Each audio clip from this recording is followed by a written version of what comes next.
In this world, English is a forbidden curse. There was an old man standing in the desert with his hands behind his back. He simply said wind. Suddenly, the sky became filled with dark clouds and strong winds. Then he said rain. Immediately, there was thunder and lightning in the sky, and it started pouring rain. I was amazed by this scene and accidentally said grass. The dry desert instantly turned into an oasis, full of vitality. The old man, upon seeing this, hurriedly asked how this was done. Afterwards, he took me to a place called the Eternal Sect. Through understanding, I realized that I had been reborn into a world where words have power. English is the divine language here. However, the people in this world only use English as a technique and do not understand its meaning. English is difficult for the people in this world, but for me, it's just too easy. It's because I was originally a language major in college. I woke up one morning and found that I had crossed over. Then I lined up in a long queue, waiting for the assessment. Just at that moment, the elder of the sect announced that whoever could recite the divine text on the longevity bell could ring the longevity bell. The longevity bell rings a total of 9 times. Ordinary people can only ring it 3 times, but those who can ring it 9 times can become a godchild. After hearing this, I grabbed a nearby fat man and wanted to ask him why they didn't mention what would happen if it rang 10 times. I saw the fat man looking at me disdainfully and saying, "Are you out of your mind?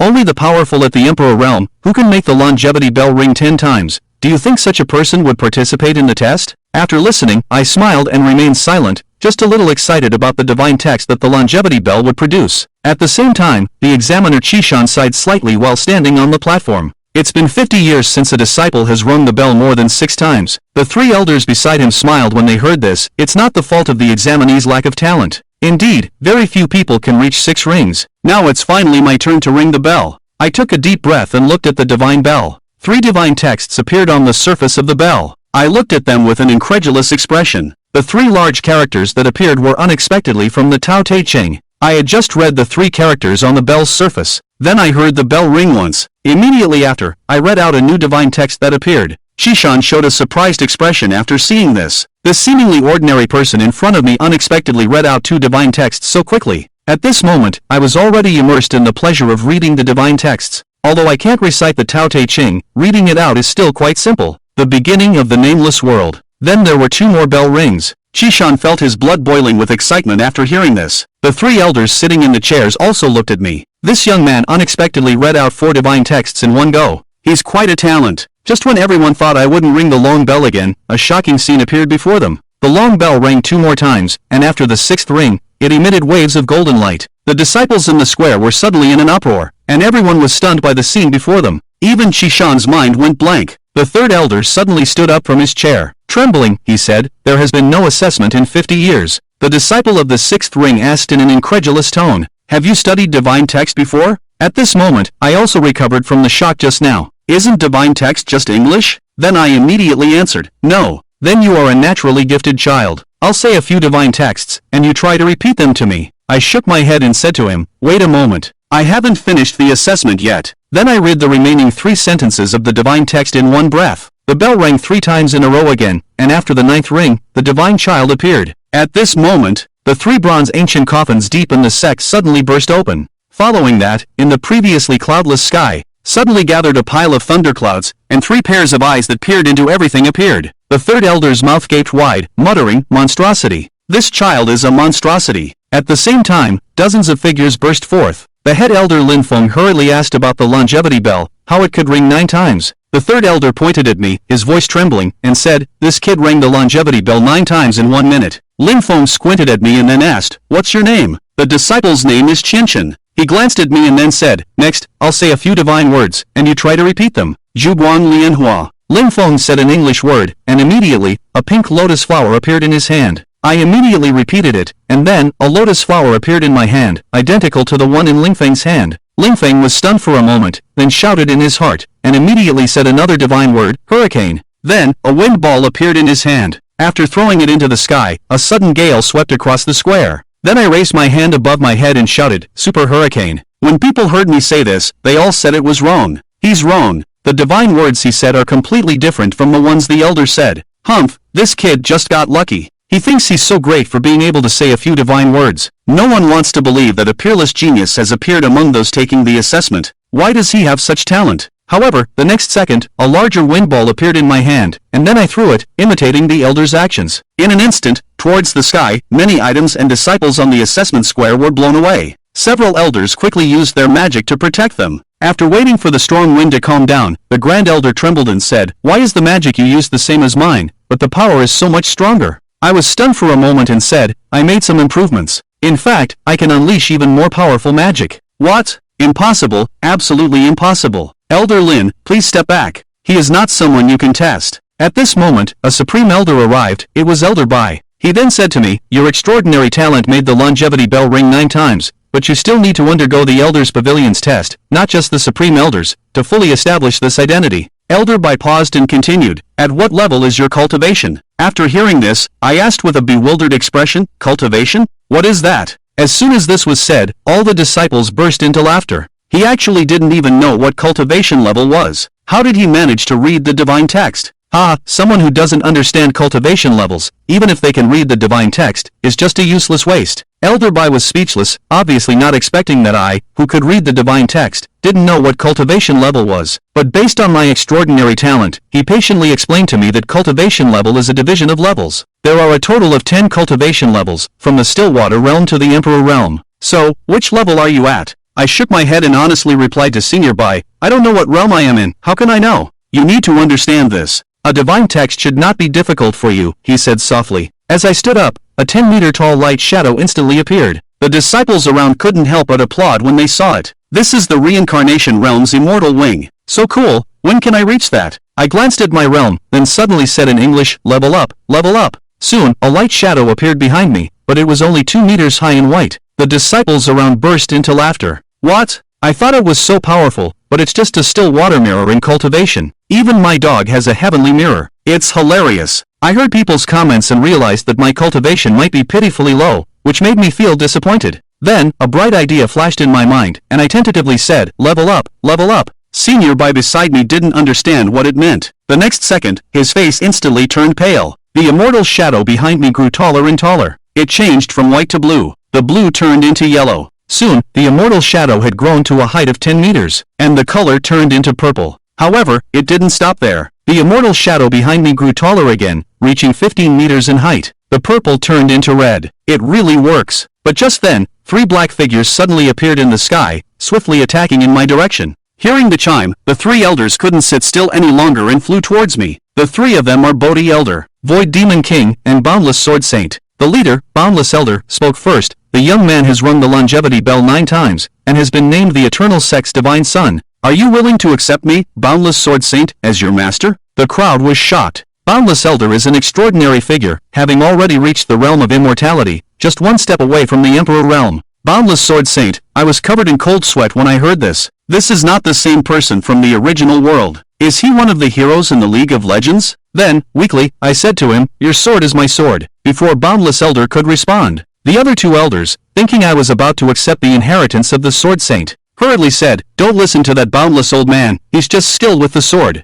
You should accept me, Bodhi Law Elder, as your master, and I will teach you the longevity technique. I can teach you many lost secret techniques." "Bodhi, you're a bit shameless. In the Eternal Sect, who among the 3 of us doesn't know? Do we still need you to teach? I am Void Dragon Saint. If you accept me as your master, you only need to practice for 2.5 years to learn the dragon encounter technique. Reclaiming the stars in the Void Star realm, having a dragon as your mount is just a small matter." The 7 elders still standing on the assessment square have long recognized each other. Even Elder Bai was stunned. The 3 great ancestors, vying to take Shen Shen as their disciple. This is the treatment of the Eternal Sect's divine child. After a brief argument among the 3 great ancestors, Ancestor Wuji was the first to break the deadlock. He said to the other 2 ancestors, "Let's not argue among ourselves. Why don't we ask the divine child who he wants as his master?" Then the 3 great ancestors all turned their gaze towards him, and I also waited in my heart. These 3 great ancestors are the top figures of the Eternal Sect. It wouldn't be a loss to have any of them as a master, but choosing one would undoubtedly disappoint the other 2 great ancestors. This is something I don't want to see. It would inevitably disappoint the other 2 great ancestors, something I am unwilling to see. Suddenly, I had a moment of inspiration and said, "Disciple Chen Chen," not knowing how to choose, "Why don't the 3 great ancestors accept the disciple at the same time?" As soon as these words were spoken, those disciples immediately began to ridicule and mock, giving him a hard time. He actually wants to worship all 3 great ancestors as his masters. Since the establishment of the Eternal Sect, there has never been a disciple who asked to have multiple masters. Too arrogant, too arrogant. This kid really doesn't know the severity of the situation. Doesn't he know that the 3 great ancestors have always been at odds? He actually said such absurd words. I'm afraid this kid's position as the divine child will be revoked. As the disciples were discussing, and everyone thought my position as the divine child was going to be revoked, the three great ancestors looked at each other. In unison, they said, let's do as you suggested. What the crowd didn't know was that this was not the first time they had been shocked. Their hearts were somewhat numb, as it was unbelievable to have three ancestral masters teaching one person at the same time. As soon as I heard this, I immediately knelt down and said, Disciple Qianqian pays respects to the three masters. The ancestral master Wujia said with a smile, you've just joined the sect. Get familiar first, and come to the sacred place in the back mountain early tomorrow. Come find us three old folks. As per your orders, the three ancestral masters left here. The sky above returned to calm. At the assessment square, at this moment, I also recovered from the previous advancement in cultivation. Feeling full of strength all over, I am truly invincible this time. Advancing is not just a casual matter. With the strength I've gained from reading so many novels, I am certain that I will thrive in this cultivation world. Overjoyed, then I looked at Elder Bai. Elder Bai, what procedure do I need to go through now to truly join the sect? Elder Bai, still in awe, chuckled and said, Shinji, the process of joining the sect is no longer something I can decide. This requires consultation with the sect leader. Yes, sect leader. You are now a member of the Eternal Sect, Shinji. Apart from the three ancestral masters and the sect leader, the Elder Council and us, the Supreme Elders, all need to show you respect. This process of joining the sect naturally needs to be decided by the sect leader. Then where is the sect leader? The sect leader is here. Just as I finished asking, a voice came over. A woman appeared in the sky, walking through the air. My name is Qi Ruyan, the current sect master of the Eternal Sect, Qi Ruyan said.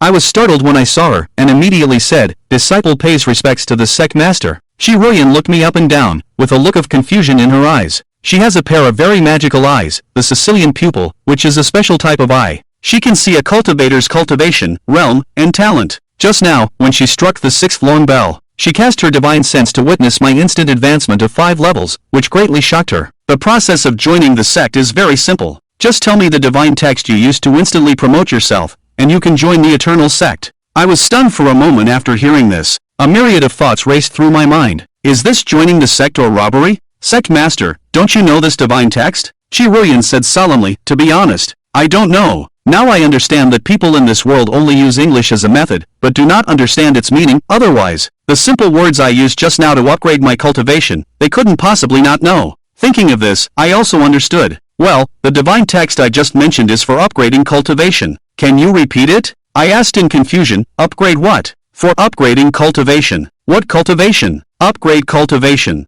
Upgrade what? I said it several times in a row, but it was still wrong, and it even caused me to advance 3 levels. Chen Ruyan then spoke this divine text and asked me to follow him to the sect and write it down later. Then Chen Ruyan loudly announced that when the bell rings 9 times, apart from the 3 elders and the sect leader, everyone must half kneel and pay respects when they see the divine child. The crowd present all shouted in unison, following the sect leader's orders. Chen Ruyan then led me into the main hall. After writing down the divine text, he asked me to rest first. After I left, Chen Ruyan in the main hall had a worried expression and said to himself that he didn't know if this person could help our sect survive this once-in-a-millennium natural disaster. When I returned to my room and settled down, I found many books about cultivators here. In order to quickly integrate into this world, I picked up these books and planned to learn all about cultivators. I then picked up the book and said read 10 times faster. Glancing through, not forgetting, 1 page at a time, my eyes instantly flashed with golden light, and I quickly flipped through these books. In a moment, I had already memorized the knowledge about cultivators in my mind. I basically understood the general idea of this world, but the thing I most wanted to do now was to enter the Void Star Realm. To enter, I must be able to speak the divine text that opens the Void Star Realm.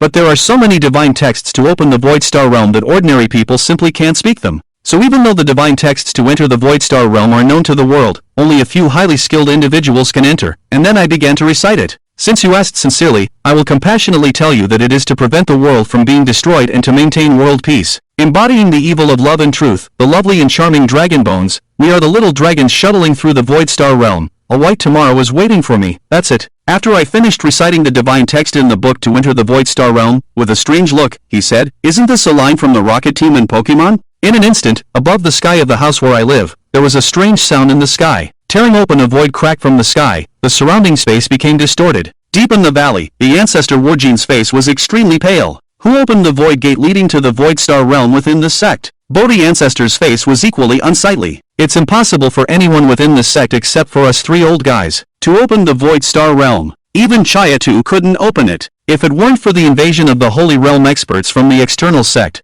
The three ancestors immediately shrouded the entire eternal mountain with their divine thoughts. I found the void gate of the void star realm, and it was actually opened above the sky where I live. The next moment, I flew directly into the star realm. After entering, what came into view was a void. There were strange scenes and mist everywhere, and I was floating above this void of war and mist. Looking closely, there was a huge bronze gate in the distance. Above the bronze door, there is a very strange image, resembling an enormous eye. Then I flew towards the bronze door, but as soon as I got near the bronze door, a roar suddenly came from inside the door. The sound was deafening. Who dares to disturb the rest of this place? A deep voice came from within the stone door. I was stunned after hearing this. He called himself an emperor. Could it be that he is already a practitioner of the emperor realm? Then his realm of cultivation is higher than that of my three masters? I cautiously said that I came to find the starry sky dragon. May I ask, where can I find it within the void of the starry sky? After a moment of silence, the expert inside the starry sky dragon gate said, you shouldn't be here. Do you want to find the starry sky dragon as a mount? Ha! The person inside the gate seemed to have heard a huge joke, and the laughter was very loud, and I didn't understand at all why he found it so funny. Mortal, do you even know what you are talking about? The starry sky dragon? How can a practitioner of your realm control it? Ignorance, truly ignorant. Take advantage of my good mood today, and get out of here quickly. Before I could even react, the bronze door suddenly opened, and a huge hand reached out from it, directly tearing open a crack in space. After that, I was pushed out directly. After coming out, I happened to see my three masters, and they were all stunned at the same time. Disciple, how did you come out? You still haven't figured out the situation. So, I stood there dumbfounded and said, my disciple had just opened the door to the void star realm. Shortly after entering, he was driven out by a seemingly imperial realm powerhouse. The three ancestors' faces changed drastically. Bodhi ancestor said, what are you saying? Are you implying that you opened the void door? Yes, it's recorded in the books in the room, opening the void star realm. Questioning, the three ancestors all took a sharp breath, looking at each other. How is this possible? Wuji ancestor took a step forward. He looked up and down. I again questioned, can you understand that divine text? I nodded. Wuji ancestor's face was suddenly full of joy, even his eyes turned red with excitement. The Eternal Sect has produced a once-in-a-millennium genius. At the same time, in a hidden river, a scattered white bone suddenly rushed out of the river, and the surrounding immortal energy quickly gathered. A transparent body was formed for this white bone. He opened his eyes, with a faint blue light in them, and an immensely large black immortal shadow behind him, symbolizing his imperial realm status. While in slumber, he sensed the void star realm being opened, and from within, the aura of the void emperor was revealed. The void emperor, how could his aura appear at the eternal mountain? Murmured the white bone. Including three ancestors who were unaware of it, the opening of the gate to the void star realm this time has already attracted the attention of many emperor realm powerhouses in the ancient continent due to the aura emanating from it. After that, I was taken to the back mountain and began to cultivate. First, Patriarch Bodhi said, your talent in understanding divine texts has already exceeded our expectations, but among cultivators, it's far from enough to just have a good grasp of divine texts. After all, divine texts are only used to cast immortal techniques. True strength lies in your cultivation, realm, soul power, and your physique. Only when these three aspects are combined can one become a true powerhouse. After saying that, Patriarch Bodhi began to teach how to cultivate one's physique, and many parts of it require the assistance of divine texts. This is simply a piece of cake for me. After teaching me the cultivation method, he said to me, alright, for the next 3 days, you should focus on cultivation. After 3 days, I will come to check your physique. Normally, it takes 5 to 6 years for cultivators to comprehend it fully, but with your understanding, you must reach at least 30% in 3 days. Having said that, Patriarch Bodhi then treaded on air and left the forest. I was the only one left in the forest. Then I found a rock below the waterfall and sat on it. Withstanding the immense impact, I began to silently recite the technique taught by Patriarch Bodhi in my mind. This technique consists of half the language of this world and half English. I comprehended the first stage in just 10 minutes. Next is the second stage, and if there are any parts that I can't understand during the process, in English, it's like understanding and penetrating in less than an hour. I've already completely understood the techniques. After practicing the techniques, I felt an unprecedented comfort all over my body, and went straight back to my residence to sleep. I was sleeping soundly in bed at night, but I've had a bad habit since I was young, which is talking in my sleep, drooling, murmuring in English, earth explosive celestial star, in an eternal moment. A purple-red night pearl appeared in the night sky above, gathering the surrounding immortal energy. Afterward, a large number of stones began to gather around this night pearl. Starting from the size of an apple, it gradually grew into a sphere with a diameter of 10 meters. The night pearl is still growing, and this terrifying aura has alarmed the 5 supreme elders. The white elder suddenly opened his eyes in his sleep, sensing the terrifying immortal energy outside. Shouting enemy attack, all the elders activated the protective formation of the sect. In an instant, the White Elder disappeared from his room and reappeared in the square of the main hall. The other 4 Supreme Elders also arrived successively. The second-ranked Elder One was shocked. What's going on? What on earth is that giant stone in the night sky? As he spoke, Qi Ruoyan also appeared in the square of the main hall. He frowned and looked at the giant stone in the night sky. This shouldn't be an enemy. The aura is much stronger, but the soul power of a person with a strong aura is obviously very weak. I think only the level of the White Soul can dominate. The White Elder's face showed concern. If this is not the direct line, who else would dare to release such an arrogant immortal technique above the main hall? At this moment, I muttered to myself in the room, the will of all things. A crack tore through the dark night sky, and a large number of extraterrestrial meteorites flew out from it, heading towards the Eternal Sect at an extremely fast speed. When Qi Ruoyan saw this scene, her expression changed, and she instantly had a bold guess in her mind. Then she said, 5 Elders, quickly activate the defense barrier. Although this immortal technique is strange, its power is not great. You can withstand it. I'll be right back. Outside my room, Qi Ruoyan was already standing at the door. When she just saw the obviously powerful immortal technique, and the soul power in it was unexpectedly weak, she immediately suspected whether I had done it. Before Qi Ruoyan could push the door open, 3 ancestors had already appeared behind her. Which blind sect is Qi Yata from? Night Attack Bodhi ancestor stroked his beard. Qi Ruoyan was also surprised to see the 3 ancestors and quickly replied, it's not an attack from an external sect. I suspect it's done by the Divine Child. Then she pushed open the door to my room. She found me sleeping, muttering about the earth-shattering starburst and the will of all things. Occasionally, I was missing a sentence. The technique taught to me by the Bodhi ancestor. The 3 ancestors and Qi Ruoyan were all frozen in their movements, especially Qi Ruoyan, incredulously saying that this is divine text. While he was sleeping, he was still saying that the phenomenon outside the divine text was really caused by him. Divine text is the most advanced immortal technique in this world. Ordinary cultivators need a lot of effort to read the divine text even when awake. However, I just treat it as sleep talk when I'm asleep. Abnormal. This is the only word Qi Ruoyan can think of to describe me at the moment. Then Ancestor Wuji woke me up from my sleep. I opened my eyes, and found my 3 masters and the sect leader standing by my bedside. 3 masters, and the sect leader, how did you come here? I looked at the still dark sky outside the window and said, it's not yet dawn. Ancestor Wuji smiled bitterly and said, my good disciple, if you don't wake up, you will destroy the eternal sect. Then I looked at them in confusion. I was clearly asleep. How did I destroy the eternal sect? When you were sleeping, you were restless and muttering divine text that we masters have never known. If it weren't for your current cultivation, realm, and soul power not being high, you would have destroyed the eternal sect. At this moment, I got out of bed and walked outside, only to find an incredibly huge sphere hanging in the square of the main hall. All of this is too familiar. This is not the boss skill from that anime in my original world. Did I subconsciously blurt it out while sleeping? So I tentatively said, show. Sure enough, the giant sphere instantly disintegrated into pieces. When people saw the sphere in the night sky disappear, they all breathed a sigh of relief. At this point, Patriarch Bodhi stepped forward and said, Gware, from now on, you must keep your mouth tightly closed when you sleep, to avoid causing another blunder like tonight. I understand, Master. But who can stop me? I love talking in my sleep. What am I going to do? After that, the 3 patriarchs returned to their immortal caves. Only Qi Ruoyan and I were left in front of the main hall. Sect Master, do you have something to discuss with me? She glanced at me and indifferently said, I forgot to tell you earlier, I also have 2 disciples. They will finish their training tomorrow and return to the sect.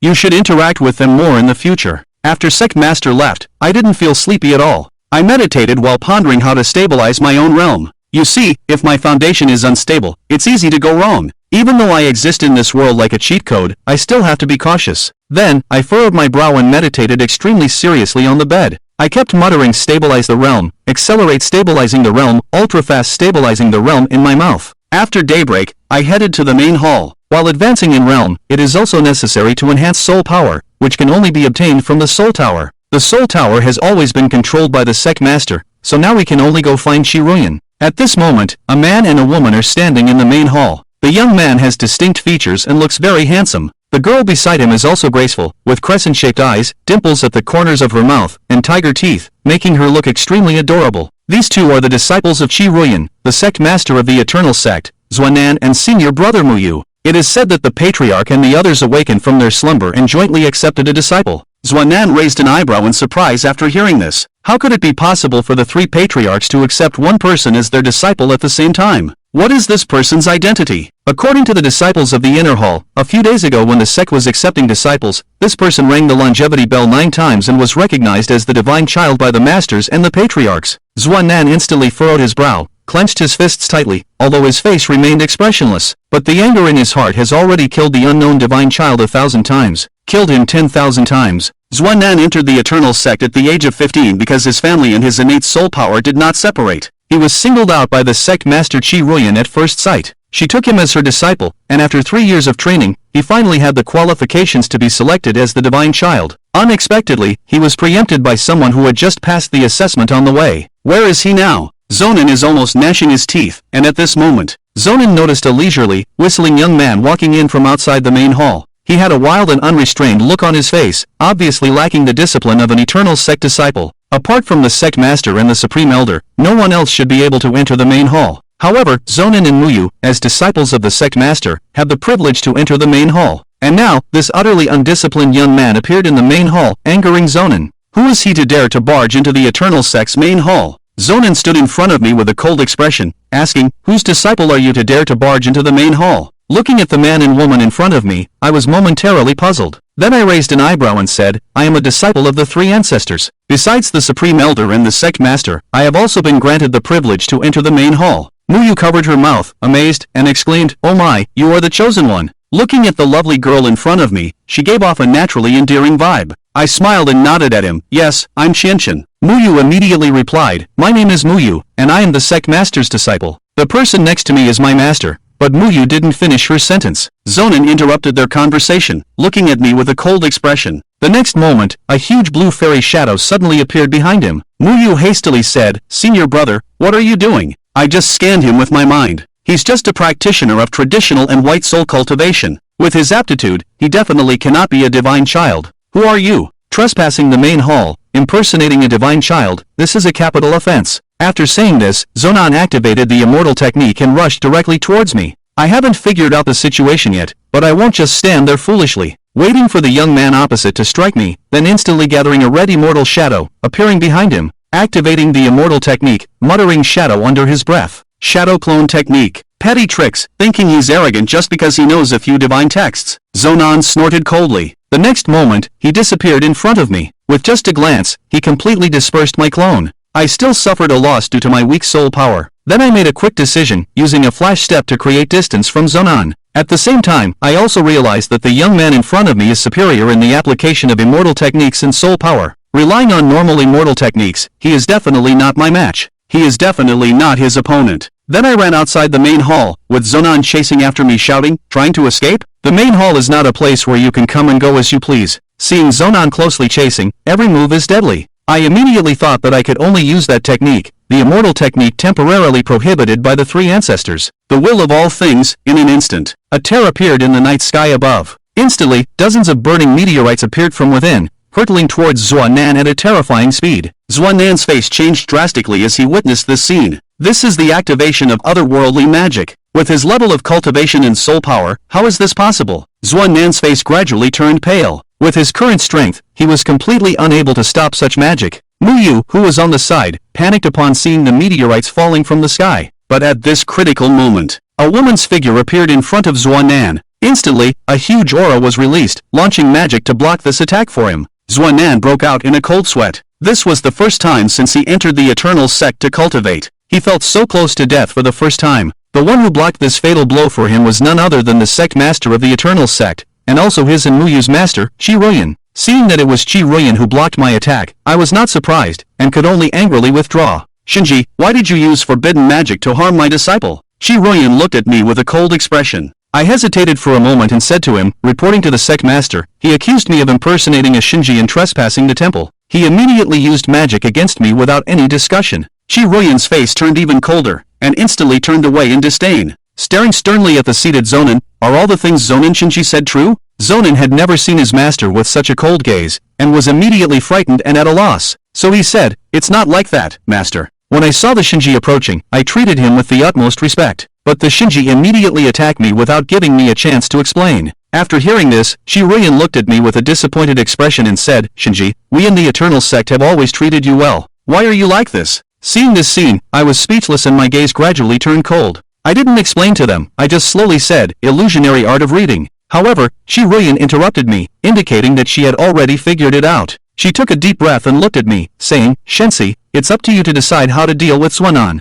Except for the 3 elders in the sect, no disciple can use immortal techniques against you. He has violated the sect's rules. Qianchen was stunned for a moment, then quickly said, forget it, forget it. It's not his fault for not knowing that I am the son of a god. Fortunately, Master, you intervened in time, otherwise my immortal technique would have probably seriously injured him. Shiruyan never expected that Qianchen would choose to let Zonan off. She knew very well that although Qianchen was the son of a god, his strength was indeed not as good as her disciple Zonan's. The reason Qianchen was able to suppress Zonan just now was only because Zonan was careless and didn't expect Qianchen to have such powerful immortal techniques. So, being put in such a difficult situation by Zonan, Qianchen actively chose to forego punishing him, which made Shiruyan have a new understanding of Qianchen once again. Not showing off when one is strong, not revealing dissatisfaction. Very good, truly worthy of being the son of a god. Shiruyan praised. More praise from the master. Muyu immediately breathed a sigh of relief, thinking that it was fortunate that Qianchen didn't hold a grudge, otherwise senior brother Zonan would have been in trouble. At the same time, she carefully observed Qianchen and found that his body was imposing, his eyes were sharp, and his broad chest exuded righteousness.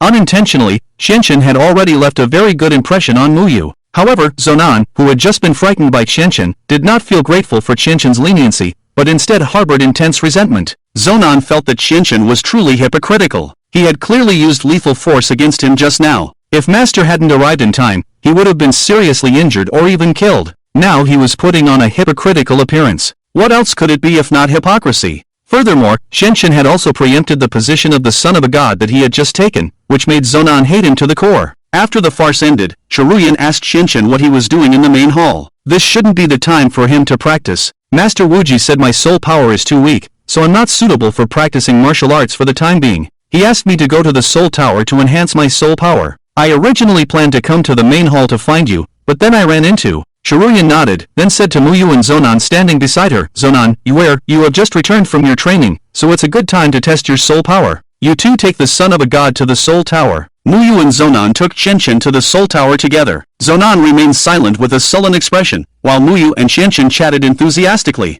Son of a god, are you really just in the reincarnation realm and possess a white soul? How did you manage to understand the divine text on the eternal clock and make it ring 9 times? Maybe it's talent, he. Qianchen looked at the girl beside him. She seemed to be about the same age as him, but she had an indescribable temperament. Zonan, who had been silent all along, snorted and said mockingly, talent? Are you talking about talent to Yuer? She entered the unbreakable realm at the age of 13, and then spent 5 years to cultivate to the current firmament realm. Qianchen was surprised to learn that Muyu had entered the firmament realm at the young age of 18. It should be noted that the 5 highest elders in the sect were only in the reincarnation realm, and they were all in their early 30s. Seeing Qianchen's surprised expression, Zonan became even more proud. Throughout the entire ancient continent, there are very few cultivators in the firmament realm at the age of 18. How dare you talk about talent in front of Yuer? Zonan's aggressive words finally made Qianchen understand that the person in front of him, named Zonan, held a strong grudge against him. Qianchen remained calm and looked at Zonan. Yes, her talent is indeed terrifying, but that's her talent. Why do you speak as if this 18-year-old cultivator in the firmament realm is yours? After speaking, Qianchen looked at Zonan again and said, although you are also a cultivator in the firmament realm, if I guess correctly, you should be 25 years old, right? Zonan's face instantly turned red, and he retorted, so what if I'm 25? What about you, a mere void realm cultivator, boasting about what? Although it can be considered a high level, your soul power is only a white soul, not as good as most non-breaking realm practitioners.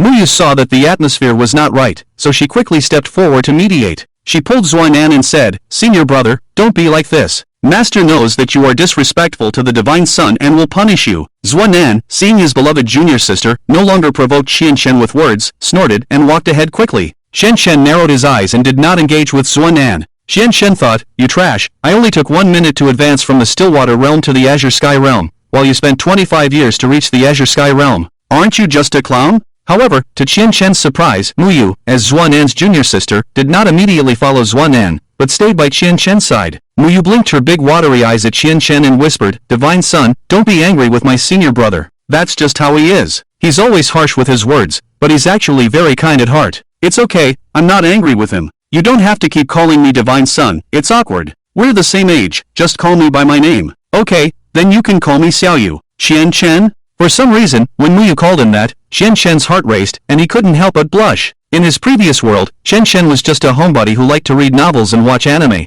and had hardly interacted with the opposite sex in 18 years. Now, with Muyu, a sweet and gentle girl, talking to him, he couldn't help but feel a little shy. Seeing Qianchen blush, Muyu, intentionally or not, approached him and asked, Qianchen, senior brother never cares about the affairs of the sect, but I'm different. I heard that you were only at the Stillwater realm during the assessment, and with just one divine script, you immediately advanced to the Void realm. Qianchen grunted, not used to being so close to the opposite sex, and instinctively took a step back. So, my talent is not worth mentioning in front of you. After Muyu finished speaking, she gave Qianchen a shallow smile and walked ahead with her hands behind her back. Qianchen followed Muyu and Zuanan into the Eternal Sect's inner hall, which was not as spacious and empty as the main hall, but was filled with many disciples and mentors. The tallest building in the inner hall was the Soul Tower. When Qianchen saw the Soul Tower for the first time, he was shocked by its imposing appearance. The Soul Tower was 100 meters high, with a deep red body and a halo surrounding it every 20 meters, with a total of 5 halos, each larger than the last. Even before approaching the Soul Tower,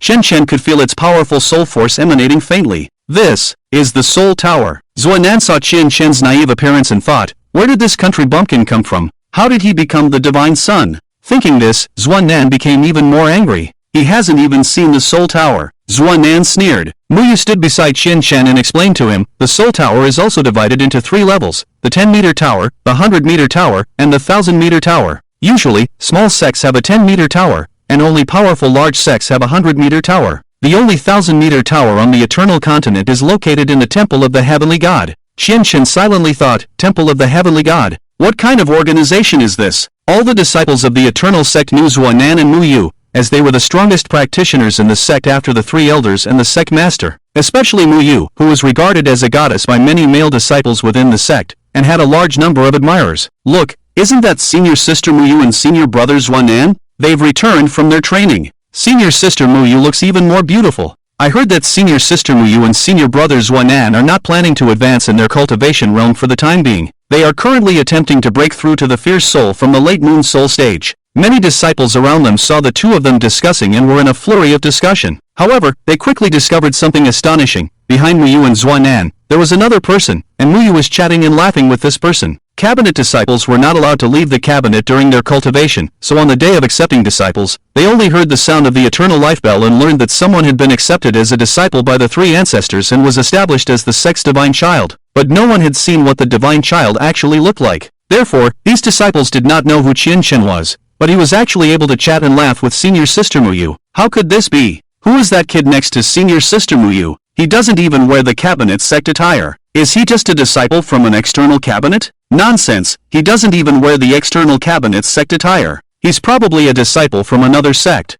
This kid looks like he has a low cultivation level, just a low-level cultivator. What qualifications does he have to chat and laugh with my senior sister Muyu? Qianchen had no idea that he had already incurred the resentment of a large number of cabinet disciples before even entering the Soul Tower. Muyu, Qianchen, and Zuanan arrived under the towering Soul Tower. Muyu said to Qianchen, because you haven't entered the Soul Tower before, you need to test your soul power in front of the Soul Tower's gate first. Qianchen nodded and walked towards the gate of the Soul Tower. In front of the Soul Tower's gate was an ordinary elder, and on the day of the assessment, he had not seen the true face of the divine child, so naturally, he did not recognize Qianchen. Hello, I want to take the soul power test, said the elder guarding the tower, named Sitaming. Sitaming, upon seeing Qianchen not wearing any sect attire, paused for a second and asked, what's your name? Why aren't you wearing sect attire? In the Eternal Sect, apart from the sect master's disciples and the ancestors' disciples, all other disciples must wear the corresponding level of sect attire. Sitaming, upon seeing Qianchen not wearing sect attire, immediately became stern. Practicing without wearing sect attire was a major taboo and had already violated the sect's rules. Sect attire? I don't have sect attire, Qianchen truthfully replied to Sitaming. Nonsense, all Eternal Sect disciples have sect attire. To enter the Soul Tower, you must wear sect attire. You say you don't have sect attire. Could it be that you are not a disciple of the Eternal Sect? I am a disciple of the Eternal Sect. But I saw that Muyu and Zuanan also didn't wear any sect attire, so why should I wear it? Sitaming seemed to have heard the biggest joke, and he burst into laughter, attracting the attention of many disciples around him. Even the disciples preparing to enter the Soul Tower gathered around to see who had made the elder Sitaming lose his composure in front of the Soul Tower's gate. Who are Muyu and Zuanan? They are the sect master's disciples, Eternal Sect disciples. Only the sect master and the 3 great ancestors' disciples do not need to wear sect attire. All other disciples must wear it. Qianchen casually responded with an "oh" in a very calm tone, and said, then hurry up and test my soul power. Sitaming was stunned, thinking, didn't he understand what I said clearly enough? Even the surrounding disciples couldn't help but curse Qianchen for not understanding. Among them, a man stepped forward and said to Qianchen, you brat, Are you not understanding? Can't you understand Elder Situ's words? Without sect attire, you cannot enter the soul tower, let alone test your soul power. The people around them gasped, because the person who spoke to Qian Shen was Yi Xiu, a disciple of the 10 highest venerables among the Eternal Sect's disciples. Yi Xiu was one of the top 10 cultivators in the Eternal Sect, and all the disciples knew that he held a grudge against those who violated the sect's rules. Qian Shen tilted his head and looked at Yi Xiu, saying, "And who are you?" All the disciples were stunned, thinking that this fool not only didn't wear sect attire but also didn't recognize senior brother Yi Xiu. Could he be a new disciple of the sect? He's so ignorant. It's impossible. Even if he's a newcomer, on the first day of joining the sect, the elders would teach the sect's rules. He wouldn't be so ignorant. Yi Xiu obviously didn't expect that there would be people in the sect who didn't recognize him. Yi Xiu said, "Who I am is none of your business. Since you don't have the sect's attire, then quickly leave here and don't block the way." Qian Shen narrowed his eyes and said, "If I must test my soul power today and also enter the soul tower, then I will let you know what it means to have family rules and sect regulations." Mu Yu, who was standing behind the crowd, saw that the situation was not right and wanted to help Qian Shen, but was stopped by Zhuan Nan next to him. "Senior brother, Qian Shen is a god's child. I can't just stand by and watch them make things difficult for him," Mu Yu said anxiously. Zhuan Nan shook his head and said calmly, "He is a god's child. If he can't even solve this little trouble, he doesn't deserve to sit in that position. But, Xiao Yu, listen to me. You don't want the sect to have a waste as a god's child, do you?" In the end, Mu Yu was still stopped by Zhuan Nan and could only watch Qian Shen being surrounded by the crowd. The atmosphere between Qian Shen and Yi Xiu became tense, but Qian Shen didn't want to conflict with Yi Xiu deep down, because he had just caused a misunderstanding with Zhuan Nan in the main hall, and if he were to fight with a fellow disciple now, he would inevitably be scolded by his 3 masters when he returned. Qian Shen took a deep breath and said to Situ Ming, "Elder Situ, I really don't have any sect attire. My master has never mentioned this to me." Situ Ming frowned and asked, "Who is your master?" "Eternal No. 1. Bodhi No. 1. Void Kuan No. 1. As soon as these words were spoken, the previously noisy crowd fell silent, and after a few seconds, everyone burst into laughter. Situ Ming's face turned black, thinking that he had been played by a junior. "So, according to what you're saying, you are a god's child?" Yi Xiu sneered. Qian Shen nodded. This time, Yi Xiu didn't waste any more words with Qian Shen. He gathered his energy directly, and his celestial shadow instantly appeared behind him, causing the nearby disciples to retreat several steps, but Qian Shen, who was closest to Yi Xiu, didn't move at all, not even blinking. This surprised Yi Xiu. "How dare you? Not wearing the sect attire, speaking arrogantly, and impersonating a god's child, you have violated 3 sect rules in a row. According to the sect's regulations, I can punish you on the spot." Qian Shen looked at the purple celestial shadow behind Yi Xiu and said to himself, "But it's just the reincarnation realm." Upon hearing this, Yi Xiu became even more furious. In this person's eyes, the reincarnation realm was described as just? "Well, I want to see if the reincarnation realm that you look down upon can make you kneel under this soul tower today," Yi Xiu said, and immediately used his celestial arts. Situ Ming, who was on the side, wanted to stop Yi Xiu, but it was too late. He silently exclaimed that it was not good. The surrounding disciples were also surprised. They didn't expect Yi Xiu to directly attack Qian Shen here. They had already anticipated that Qian Shen would be knocked away in the next second, paying the price for his ignorance. However, the next second, a surprising scene appeared. Qian Shen's hands were behind his back, and he uttered "Gather energy." A huge red celestial shadow instantly expanded behind him, and then, in an indifferent tone, he said a divine text, "Hurricane." In an instant, a towering hurricane rose up around Qian Shen. It seemed that Yi Xiu's celestial arts were about to hit Qian Shen, but this suddenly activated divine text celestial arts directly bounced it away. Yi Xiu reacted quickly, only retreating a few steps and stabilizing his posture, but his disdainful expression had already turned into disbelief. How is this possible? The color of the celestial shadow behind him is the void realm, and that divine text celestial arts is actually the usual celestial arts of Elder Lingfang. Not only Yi Xiu was surprised, but the other disciples were also completely dumbfounded when they saw the red reincarnation realm celestial shadow behind Qian Shen. Yi Xiu's surprised expression quickly disappeared, and he immediately drew his sword and launched an attack on Qian Shen. Yi Xiu's master, Venerable Wan, was also a practitioner of swordsmanship, and he had passed on this sword technique to Yi Xiu. Little thunder art. Qian Shen almost laughed when he heard Yi Xiu using his celestial technique. Little thunderous secret? Are you sure you're not here to joke around? Qian Shen thought, perfect, since someone is offering themselves, I'll try out the swordsmanship I just learned. Qian Shen no longer tangled with Yi Xiu, immediately taking out the black roar bestowed upon him by the ancestor Wuji. He joined his fingers and slid them across the sword, and the black roar instantly emitted a black sword aura, eerie and domineering. Ascension thunderous secret. As the words were spoken, the black roar in Qian Shen's hand emitted a cold light, and even the celestial shadow behind Qian Shen had a magnified version of the black roar in its hand. With a swift motion, the sword aura directly cleaved towards Yi Xiu. Yi Shou's face turned pale at the sight. Ascension Thunderous Secret. That was the famous celestial technique of Ancestor Wuji. Why could he use it? Yi Shou finally realized that the person in front of him, who was not wearing the sect's attire, was indeed a divine disciple. The black roar in Qian Shen's hand erupted with immense power, and the black sword aura cleaved towards Yi Shou, instantly shattering his little thunderous secret, and Yi Shou was sent flying. As he fell to the ground, Yi Shou's celestial shadow shattered instantly, and he spat out a mouthful of blood, fainting on the spot. In addition, a sword mark was left on the ground where the sword aura had cleaved, emitting a faint black aura. The disciples who had been mocking Qian Shen just now were all dumbfounded. None of them dared to speak. This is the Ascension Thunderous Secret, the genuine Ascension Thunderous Secret. One disciple regained his senses, sounding extremely shocked. Senior brother Yi Shou couldn't even withstand a single move. My goodness, is he really a divine disciple? These onlookers began to stir again, as everyone within the sect knew about the Ascension Thunderous Secret, the renowned celestial technique of Ancestor Wuji. Another disciple recognized the black roar in Qian Shen's hand. He must be the newly appointed divine disciple, and that sword in his hand is Ancestor Wuji's black roar. The situation instantly reversed, and everyone was convinced that this young man who had defeated Yi Shou with a single strike was indeed a divine disciple.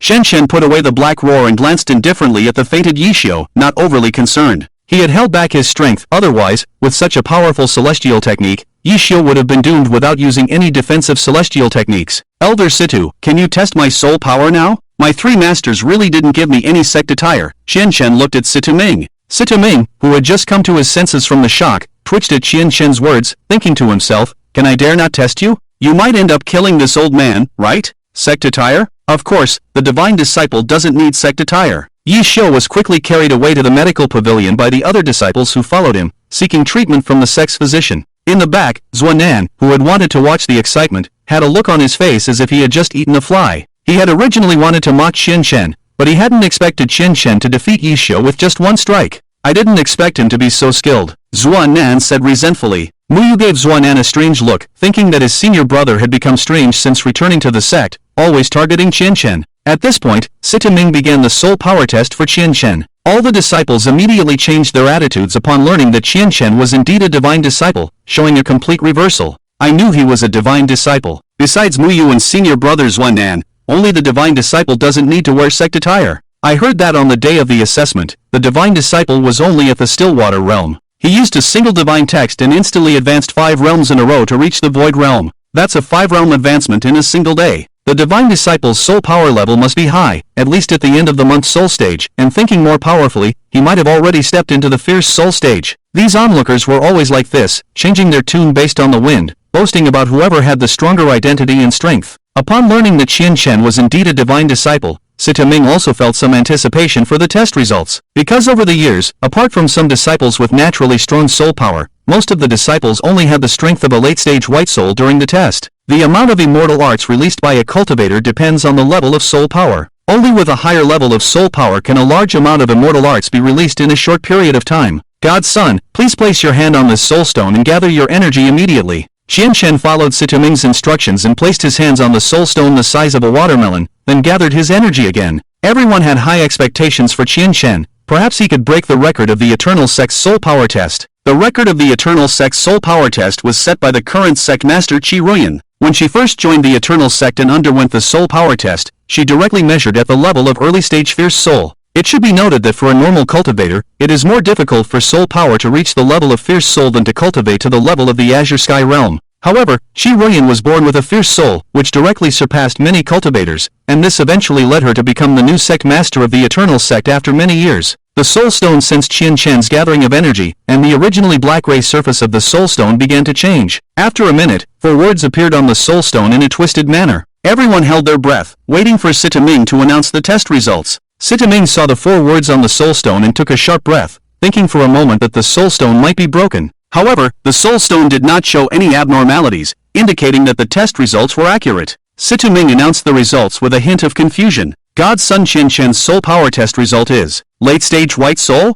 This test result shocked everyone. They couldn't believe that as the sect's God's son, who could make the longevity bell ring 9 times and release 5 realms in a day, Qian Shen's soul power test result was only at the late-stage white soul. For any cultivator with a bit of talent, the result of the soul power test should be at least at the mid-stage white soul. As a naturally gifted God's son, could it be that his soul power was not even as good as an ordinary cultivator's? Upon hearing this result, Zuanan couldn't help but burst into laughter. It was as if he had released a breath he had been holding in. Muyu looked at Zuanan with a hint of disgust in her eyes and muttered to herself, how did senior brother lose all his grace? But how could Qianqian's soul power be only at the late stage white soul? Qianqian also felt extremely embarrassed, his face turning red involuntarily. Damn, what's going on? Is my soul power talent really this bad? Qianqian wished he could find a hole to hide in immediately. It was bad enough to be seen by so many disciples, but the key was that Muyu was right there. She had just looked up to him, and now his soul power test result had embarrassed him. Qianqian scratched his head, showing an embarrassed and impolite smile. Ahem, Elder Situ, since the result of the soul power test is out, please let me enter the soul tower for cultivation as soon as possible.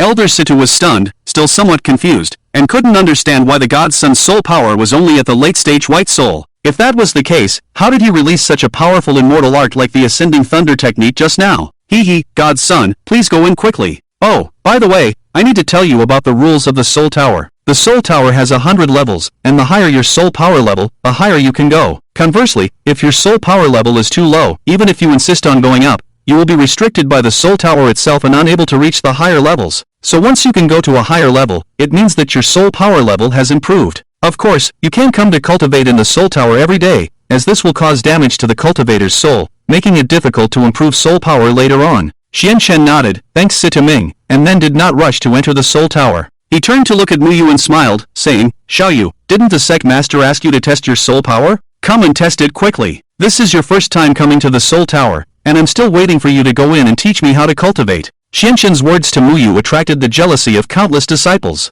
Zuanan beside him also clenched his fists, staring at Qianqian intently. Muyu nodded in surprise and then walked to Sitaming, giving him a shallow smile. Elder Situ, could you please? Oh, little Rain, I haven't seen you since you left the sect for training outside. Let me see the results of your training this time. Sitaming took out the soul stone and asked Muyu to place her hands on it to gather energy. After a moment, the soul stone displayed 4 large characters. Sitaming smiled with satisfaction and announced loudly, early stage of the fierce soul. The crowd was shocked by Sitaming's announcement. Among all the disciples of the Eternal Sect, apart from the disciple known as Soul Child, Muyu now had the strongest soul power level. Just a month ago, before Muyu left the sect for training, her soul power level was only at the end of the month soul stage. In just a short month, she had already broken through to the early stage of the fierce soul. Well done, little Rain, you are now at the early stage of the fierce soul. With your talent and cultivation speed, it's not a problem for you to advance to the middle stage of the fierce soul within a year. Muyu stuck out her tongue. Elder Situ, you're too kind. Senior brother Zuanan trained with me this time, and his improvement in soul power is not inferior to mine. After Muyu finished speaking, she stepped back and gave her place to Zuanan. Zuanan calmly placed his hands on the soul stone, gathered energy, and the test results quickly appeared. Zhuozhi's disciple Zuanan, soul power test result. Mid-stage of the fierce soul. Zuanan looked proud, slightly raised his head, and cast a glance at Qianqian, as if to say, see, waste, mid-stage of the fierce soul. Do you, a waste at the early stage of the white soul, even deserve to be a godson? Qianqian ignored Zuanan's provocative gaze and turned to Muyu. Let's go, little Rain. Teach me how to cultivate soul power in the soul tower. You are already at the early stage of the fierce soul, so you should impart some experience to me. I'm just at the early stage of the white soul. Seeing himself being ignored by Qianqian, Zuanan felt a bit awkward and thought, does this kid really have no shame? But Zuanan didn't know that Qianqian could easily look down on him, a mid-stage of the fierce soul, if he wanted to. Entering the soul tower, Qianqian was surprised to find that each floor had dozens of rooms for practitioners to cultivate soul power.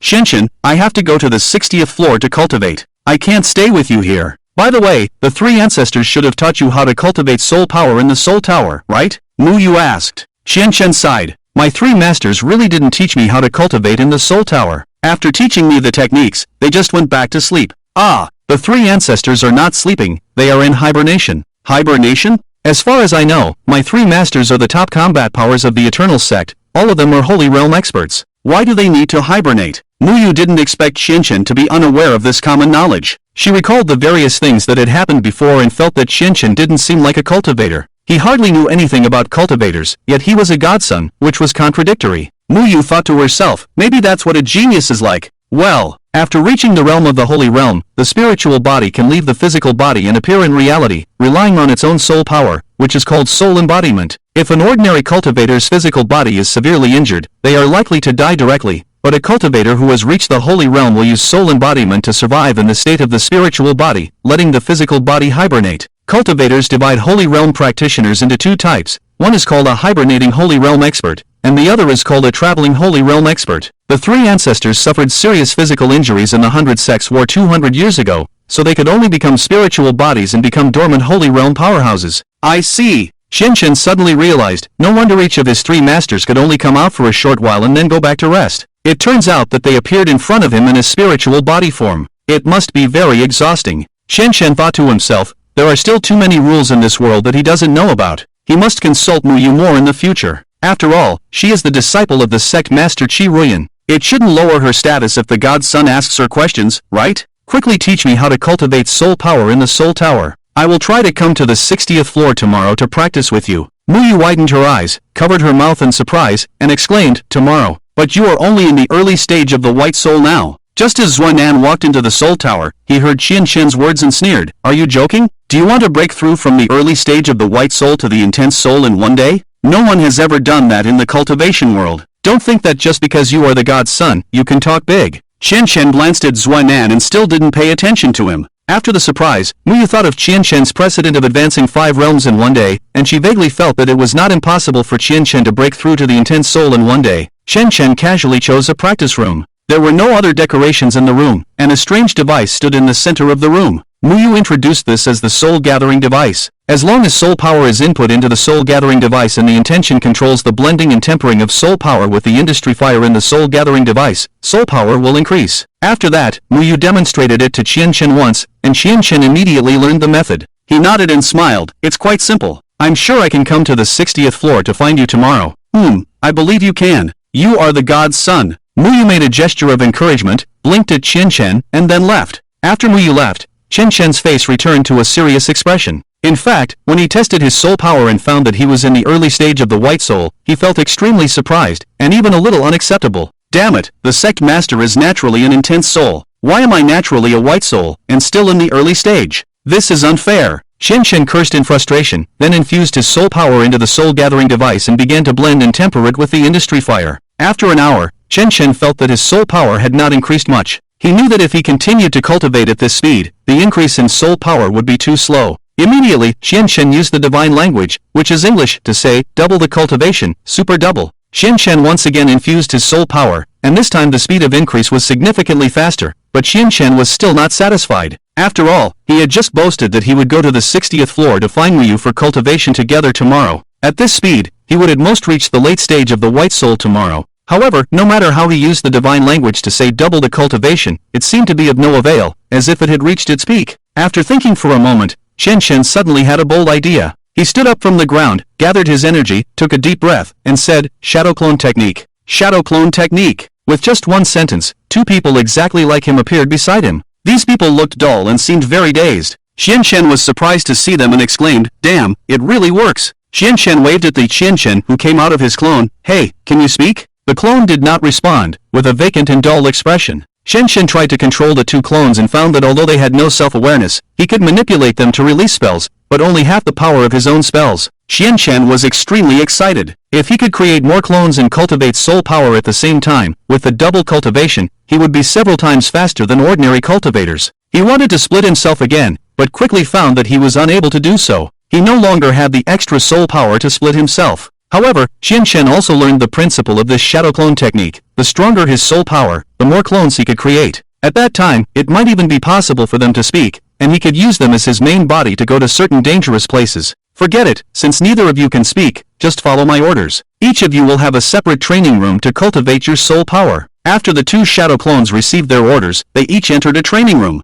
Qianchen once again used the divine text to activate double cultivation, and then began to cultivate his soul power at a speed nearly 10 times faster. What Qianchen did not know was that in this cultivation world, the shadow clone technique was considered a divine skill, overseen by the entire Hangu continent. Even many quasi-emperor realm cultivators were unable to perform such a divine skill. At the same time, in a secluded river at the Eternal Mountain, a huge vortex appeared, from which emerged a skeleton. This skeleton was the same one that Qianchen had noticed in the Void Star realm, after being driven out by the powerful figure behind the bronze door. Hiss! There is actually someone in the Eternal sect who can perform a divine skill like the shadow clone technique. It shouldn't be those 3 old guys. They have already become dormant holy realm cultivators and would not be able to perform such a divine skill. The skeleton of the Emperor realm murmured, then who could it be? Could it be the person who opened the Void Star realm last time? With this thought, he directed his divine sense towards the direction of the Eternal Sect's soul tower. As an Emperor Realm cultivator, his divine sense would not be noticed by any cultivator below the Emperor Realm, so even the three old ancestors did not sense it. Through the soul tower, the Emperor Realm skeleton saw that Qian Shen was the one performing the shadow clone technique, and couldn't help but be greatly surprised. There was a momentary fluctuation in soul power, which made the three dormant ancestors aware of something. The skeleton immediately retracted his divine sense and returned to the river. The infinite ancestor stroked his beard and frowned at the other two ancestors. Why do I feel like someone is watching our eternal sect? Perhaps it's a powerful figure from the Emperor Realm passing by in the sky, just happened to glance at our eternal sect. It's not surprising. After all, the 100 Sects Conference is about to begin, and many cultivators are rushing towards the North Cold Island. Our eternal mountain is not far from the North Cold Island. The Bodhi ancestor replied nonchalantly. That's true. Let's have our little girl bring our good disciple to participate in the 100 Sects Conference this time. The Emperor Realm skeleton that had retreated into the river had concealed his aura for a long time, and then spoke again. It's a good thing that I reacted quickly, otherwise those three old undying ones would have sensed my presence, and I would have had to move to another place. But speaking of which, how did that kid in the Soul Tower, who was only at the Void Realm and White Soul level, manage to perform a divine skill? This kid is extraordinary, quite interesting.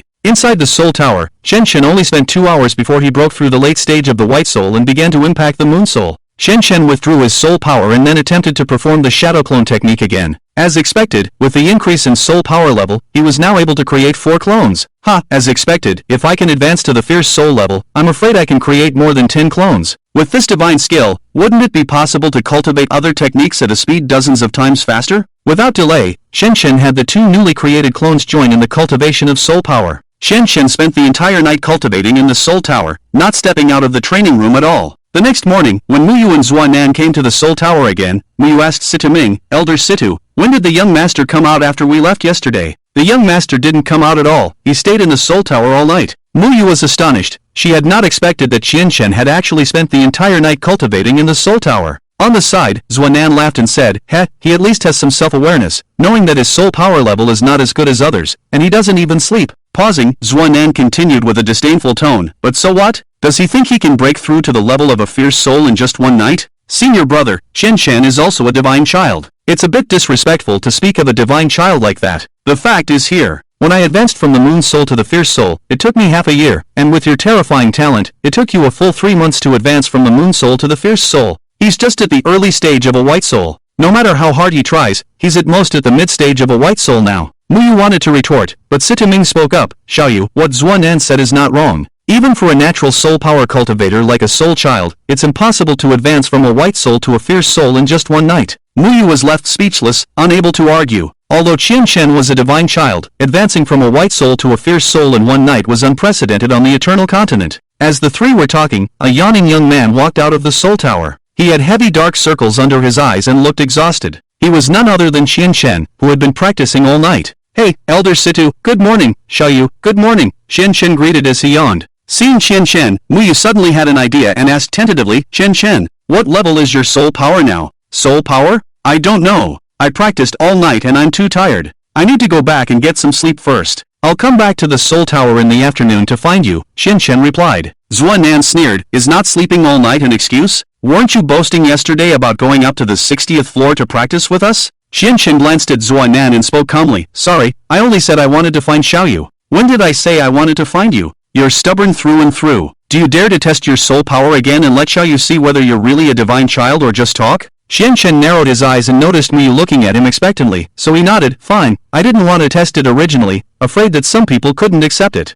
Since you insist on seeing, I'll show you. With that, Qian Shen had Situ Ming take out the soul stone, then placed his hand on it and gathered energy. The test result quickly appeared, leaving Situ Ming and Muyu speechless. Zuanan, seeing their strange reactions, also leaned in subconsciously. At a glance, Zuanan felt like his worldview was collapsing. This is impossible. This is absolutely impossible. Everyone saw 4 big words on the soul stone, early fierce soul. Yes, Qian Shen had indeed broken through from the early stage of a white soul to the early stage of a fierce soul in one night in the Soul Tower. This was not only unprecedented in the Eternal Sect, but also unheard of in the entire Eternal Continent. Once this news spread, it would surely shake the entire cultivation world. Divine Child. This is the Divine Child. Situ Ming's voice trembled, tears welling up in his eyes. A few days ago, after Qian Shen and Muyu entered the Soul Tower, he had heard other disciples recount the Divine Child's actions during the assessment. First, he made the longevity bell ring 9 times, then casually replicated the elderling Feng's immortal art, and finally used a sentence of divine text that even the elders and the highest dignitaries couldn't understand to continuously advance 5 realms in 1 minute. After a few days, the divine child once again achieved a terrifying feat by breaking through from the early stage of a white soul to the early stage of a fierce soul in just 1 night.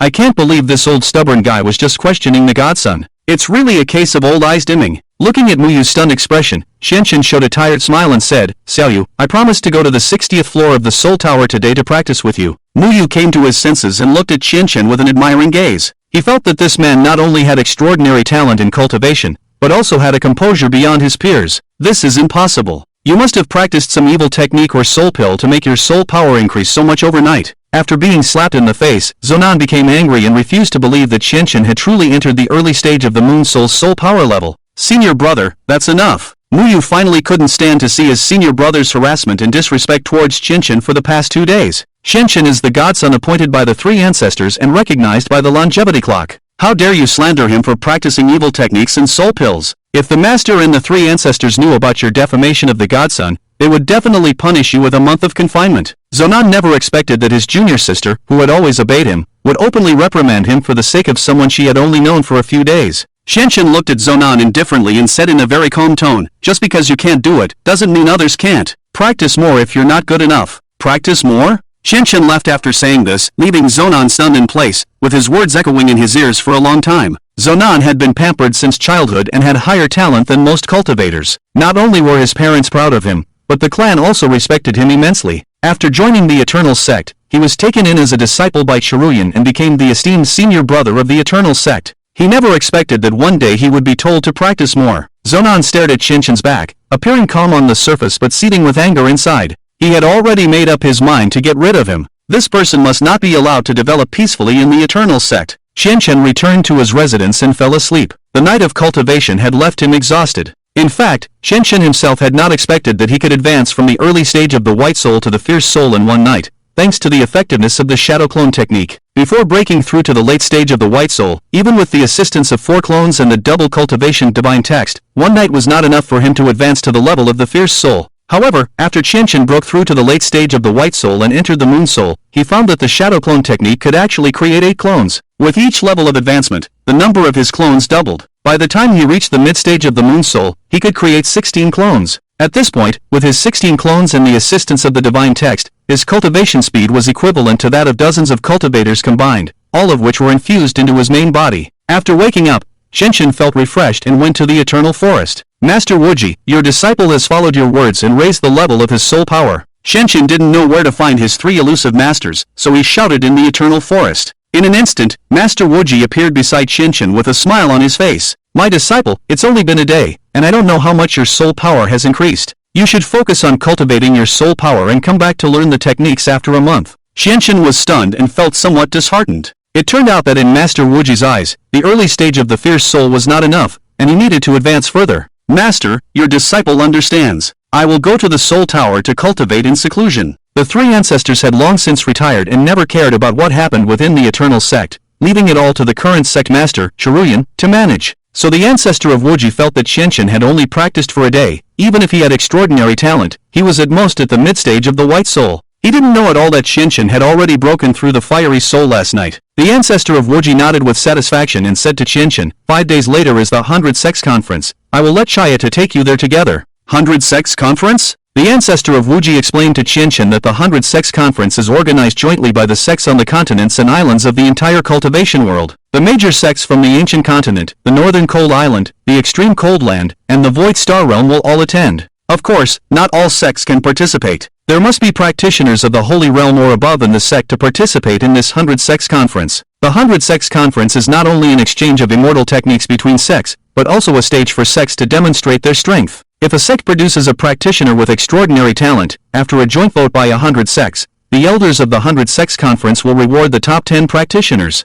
Xianxin asked, what kind of rewards are there? Maybe it's a very powerful technique, or maybe it's a weapon of your choice, or maybe you'll be rewarded with a top-grade immortal body. These are all things that the Eternal Sect cannot provide you with. Master, do you hope that your disciple will win this reward at the 100 Sects Conference? The ancestor of Wuji laughed and then shook his head gently, looking at Qianqian with indulgent eyes. Good disciple, although you have extraordinary talent and have been appointed as a divine child, the practitioners at the 100 Sects Conference come from various sects from different places. This cultivation world never lacks geniuses. Your aptitude ranks first in the eternal sect, but it may be a bit dim at the 100 Sects Conference. After a pause, the ancestor of Wuji said, but the masters do not lack confidence in you, it's just that you have only been practicing for a short time. It's a bit early to try to surpass those old hands who have been practicing for years. This time, I just want you to go out and see the world, so that you know that there are people beyond people, and there are heavens beyond heavens. You should focus on practicing in the sect for a few years, and I believe that you will definitely rank in the top 10 at the 100 Sects Conference a few years later.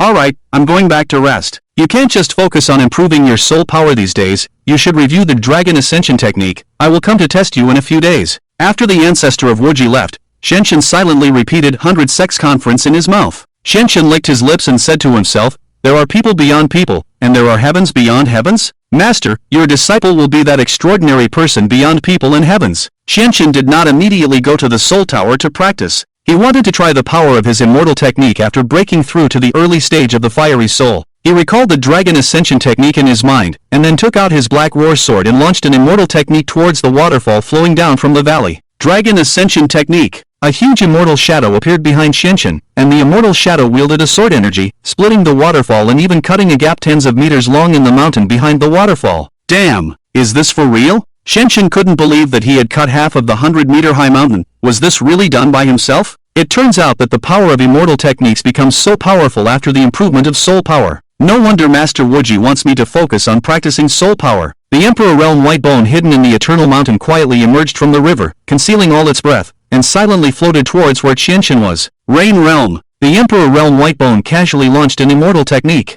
At this time, Qianqian was completely unaware that the area where he was located had been surrounded by a mysterious barrier, and people outside this area could not perceive anything inside the barrier. Suddenly, dark clouds covered the sky, and it began to rain. Strange, it was sunny just now, and it's raining now. Well, let's try using the Shadow Clone technique to launch the Dragon Ascension technique, and see if it will have a miraculous effect. Qianqian gathered energy, then used divine text to chant the Shadow Clone technique. Hiding in the dark and observing Qianqian's Emperor Realm White Bone, even though it was the second time he had seen Qianqian release the Shadow Clone technique, he couldn't help but be shocked. This child is really interesting. Yesterday, he was just a mere white soul, and overnight he broke through to the early stage of the fierce soul. Throughout the entire cultivation world, this is unprecedented. The Emperor Realm White Bone muttered to himself, suddenly realizing that Qianqian had created 30 clones, each with a wooden expression and vacant eyes, devoid of any self-awareness. However, the clone at the end of the line showed a slight change in expression, and his eyes were not as vacant as the others, clearly indicating that he had self-awareness. Of course, Qianqian did not notice.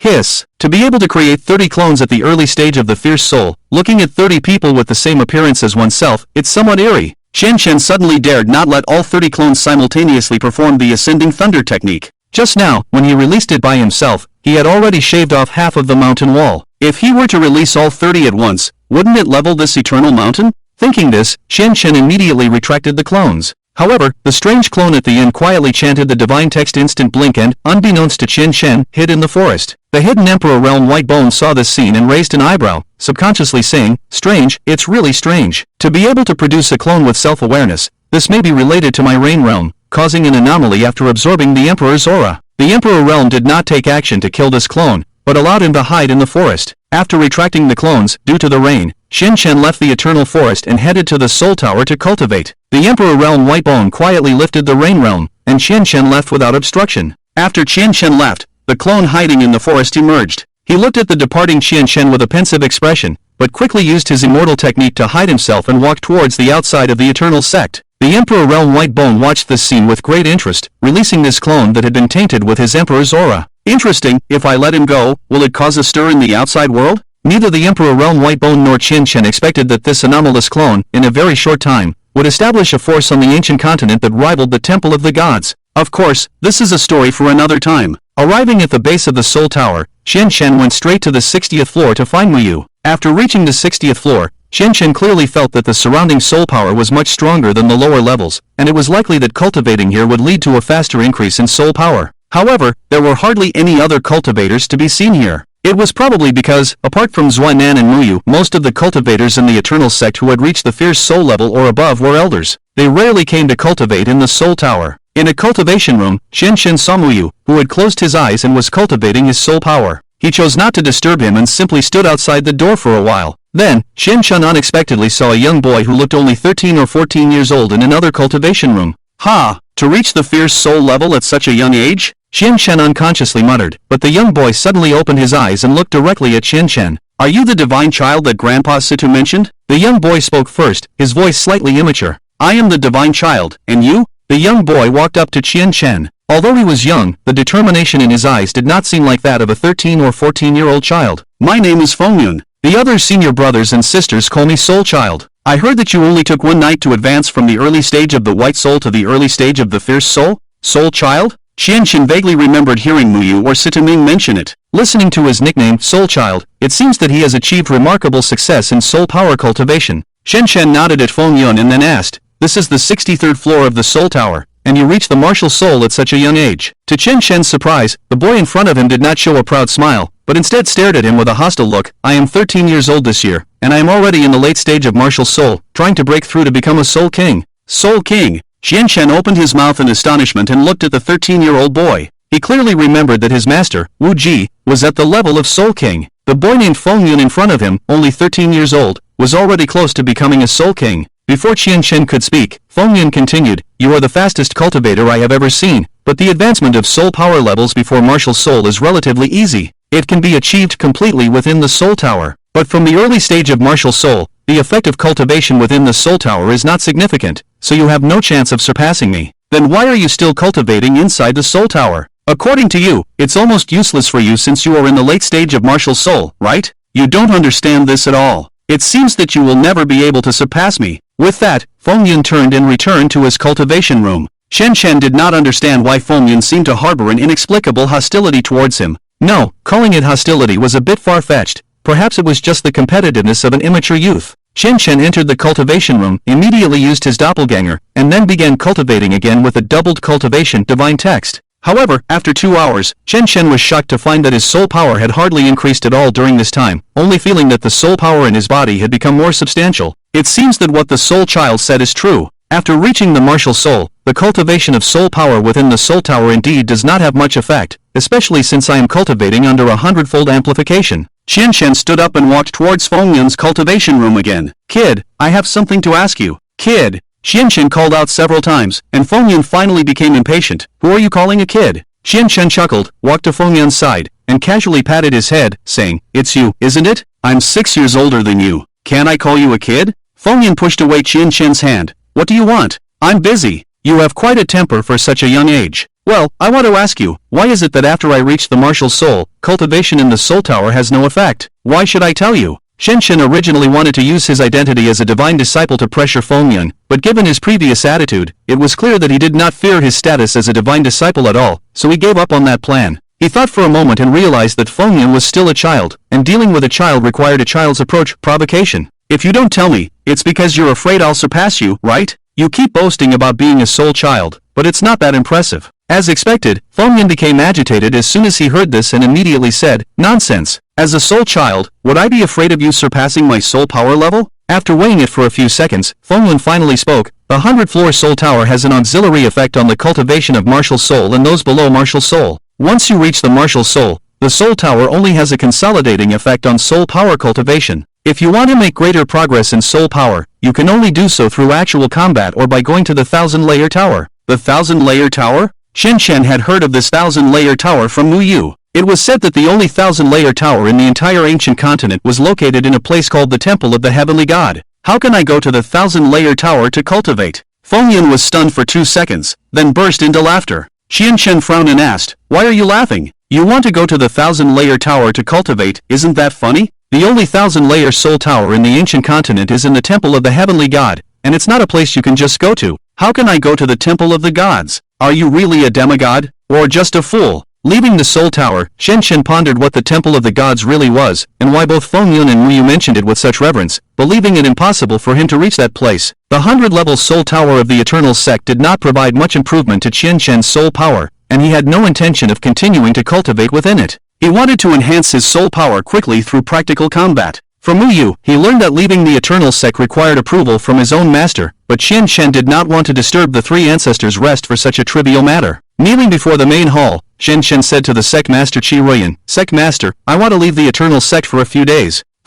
Why is that? Qian Shen replied, "My soul power has already reached the early stage of the fiery soul. There is no significant breakthrough for me in the soul tower, so I want to go outside and seek opportunities." Qi Ruyan was greatly surprised. The early stage of the fiery soul? She was well aware of Qian Shen's soul power level. Just a few days ago, he was only a white soul, and now he had already broken through to the early stage of the fiery soul? She did not know that Qian Shen had actually achieved this in just one night. Before Qi Ruyan could speak, the Supreme Elder, who sat in the position of the highest elder, stood up and said, "Demigod, as far as I know, just a few days ago, you were only at the early stage of the white soul. Today, you claim to have reached the early stage of the fiery soul. Isn't this deceiving the sect master?" This Supreme Elder was the master of Yishio, whom Qian Shen had defeated with a single blow using the Ascending Thunder technique under the Soul Tower 2 days ago. The Supreme Elder had never accepted Qian Shen, a mere mortal, becoming a demigod. When he learned that his beloved disciple had been injured by Qian Shen, he was even more furious. But due to the demigod status, he could only swallow his anger and wait for an opportunity to help his disciple seek justice. Now, the Supreme Elder had found that opportunity. The early stage of the fiery soul? What a joke! It was impossible for someone to break through from the white soul to the early stage of the fiery soul in just 2 days. "I did not deceive the sect master," Qian Shen said, glancing at the Supreme Elder and calmly replying. Words alone are not enough," the Supreme Elder sneered. Qian Shen narrowed his eyes, not understanding why this Supreme Elder was so hostile towards him, but he did not waste words on him. He immediately gathered his energy and revealed his celestial shadow behind him. Except for the Supreme Elder, the other 4 highest elders, upon seeing the celestial shadow in the void, felt a sense of awe. After practicing for many years, they had only reached the reincarnation realm, while Qian Shen, at just over 10 years old, had already reached the void realm. This was not the most terrifying part. After all, Qi Ruyan's disciple, Mu Yu, was only 18 years old and had already reached the firmament realm. The most terrifying part was what the White Elder had witnessed. He was the only highest elder sent to the assessment square. He returned and told the other elders that he had seen Qian Shen utter a single divine text, and he had ascended from the still water realm to the void realm. A 5-realm increase in 1 minute, how terrifying! The reason the Supreme Elder looked down on Qian Shen's void realm was because he was about to ascend to the firmament realm, becoming the highest-ranked elder in the realm. After revealing his celestial shadow, Qian Shen immediately released his soul power.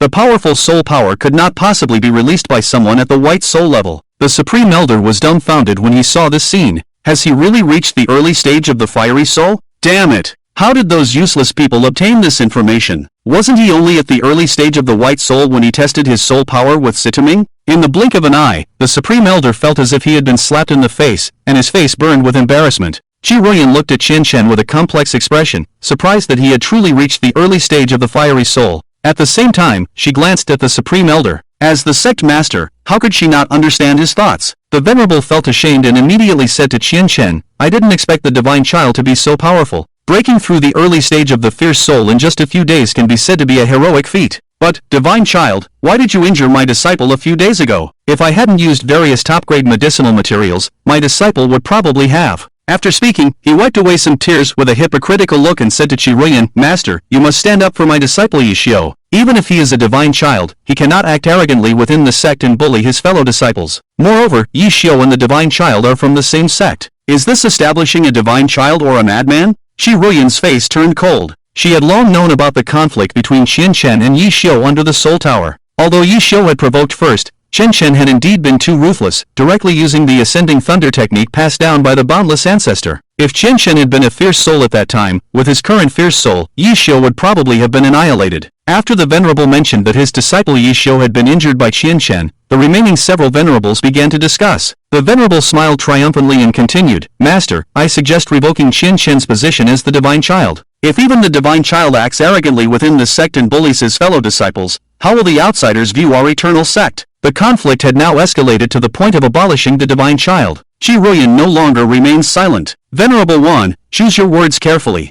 After all, the Divine Child was established by the 3 ancestors. To abolish the Divine Child is to go against the 3 ancestors." Qi Ruyan looked expressionlessly at Venerable One. After a pause, she continued, "However, the Divine Child is indeed at fault and should not have treated his fellow disciples so harshly. As punishment, revoke the Divine Child's residence in the main hall and let him live with the disciples in the inner hall. Xian Shen looked at Qi Ruyan with surprise, thinking that this was more like a reward than a punishment. After all, besides Qi Ruyan, the main hall only housed these 5 elderly venerables, and living in the main hall was rather dull for him. Venerable Wan's expression was also not very good. Obviously, he was dissatisfied with Qi Ruyan's insipid punishment, but he couldn't refute the master's authority. Oof. Qi Ruyan, as a mere woman, you are ultimately unworthy of the position of master of the eternal sect. I will soon break through to the Azure Sky realm, and with the secret technique of that person, it won't be long before I become a Saint Realm powerhouse. By then, the position of master will belong to me, Wan Zhang. Venerable One thought to himself, but still knelt down respectfully and said, Master is wise. After the punishment was over, Qi Ruyan looked at Qian Chen again. Divine Child, your application to leave the sect has been approved by the sect. But as the Divine Child, your safety must also be guaranteed. Let Zuan Nan and Mu Yu accompany you. Thank you, Master. After Qian Chen left, Qi Ruyan stared at his departing figure thoughtfully. Through her Sicily eye, she discovered that Qian Chen's soul and divine endowment were slightly lacking, but it was not a serious issue. What's going on? It wasn't like this when I last used the Sicily eye. At this moment, Venerable Bai stepped forward and knelt in front of Qi Ruyan, saying, reporting to the Master, yesterday, a village at the foot of the Eternal Mountain was slaughtered, with no survivors. Venerable One frowned. Who would dare to commit such a heinous act under the nose of the Eternal Sect? What about the disciples patrolling at the foot of the mountain? Didn't any of them intervene? Venerable Bai's expression was grim. After a while, he said, there was a small team from our sect patrolling nearby. Then why was the village still slaughtered? This team was composed of a mentor at the Unbreakable Realm and 10 disciples at the Heavenly Human Realm. Their bodies were found near the village, with very fine wounds. According to the Elder's judgment, they were killed with a single blow. Several high-ranking elders all took a sharp breath, and anger instantly emanated from Qi Ruyan's body as well. He coldly said, attacking the mentor and disciples of the Eternal Sect is a provocation to the Eternal Sect. Send out 10 elders to investigate and see who dared to act under our noses. Yes. Elder Bai disappeared in an instant from the main hall. Tang Zun on the side expressed some concern. To be able to instantly kill a practitioner below the Unbreakable Realm, the other party is at least a Void Realm expert. Ancestor, should I also go with the elders to investigate? Qi Ruyan thought for a moment and shook his head gently. No need. I don't believe that person is unaware of the name of the Eternal Sect. If they dare to attack 10 elders, then you can take action at that time. The Grand Sect Assembly is about to take place soon, and the affairs within the sect need the elders to manage. Do not easily leave the sect. Wan Zun's mouth curved slightly. This was Qi Ruyan's chance to attend the Grand Sect Assembly. Leaving the main hall, Xian Shen returned to the Soul Tower, found Mu Yu, and told her about the order from the sect leader for them to leave the sect together. Great, I was just thinking of going outside to buy some new clothes. Oh, did you also ask senior brother to go with us? Xian Shen glanced at the sulking Zuan An. He originally didn't want to bring him along, but considering it was an order from the sect leader, he nodded. The master approved our departure from the sect just to protect this waste. Forget it. Zuan Nan thought about the several times he had insulted Xian Shen before and was reprimanded by his junior sister. In order not to make her dislike him, he forcibly swallowed the words. At the same time, he was also somewhat excited. After leaving the Eternal Mountain and entering the city, it would be different from being in the sect. Because at that time, Xian Shen's status as a divine child would be completely useless, at most just a disciple of the Eternal Sect in the eyes of the ordinary people. But Zuan Nan was the young master of the Zhou family at the foot of the mountain, and their family had many practitioners. It would be a perfect opportunity to secretly get rid of Qian Chen. Humph. So what if he's a divine child? I don't believe he can withstand the attacks of dozens of practitioners at the same time. Xian Shen, Zuan An, and Mu Yu quickly left the Eternal Sect and headed towards the foot of the Eternal Mountain. Phew, the city is still lively. Xian Shen closed his eyes and took a deep breath, thoroughly enjoying the atmosphere. Zuan Nan looked at Qian Shen and cursed him as a country bumpkin in his heart. It wouldn't be long before you become a dead bumpkin. Xiaoyu, how do you usually improve your soul power when you leave the sect for training? Xian Shen thought for a moment and realized he had forgotten to ask Feng Yan where to find someone to spar with. He couldn't just randomly approach someone on the street and say, want to fight me? Well, you can go to some beast fighting arenas, where there are many different levels of soul beasts. Defeating them allows you to absorb their soul power to improve your level of cultivation.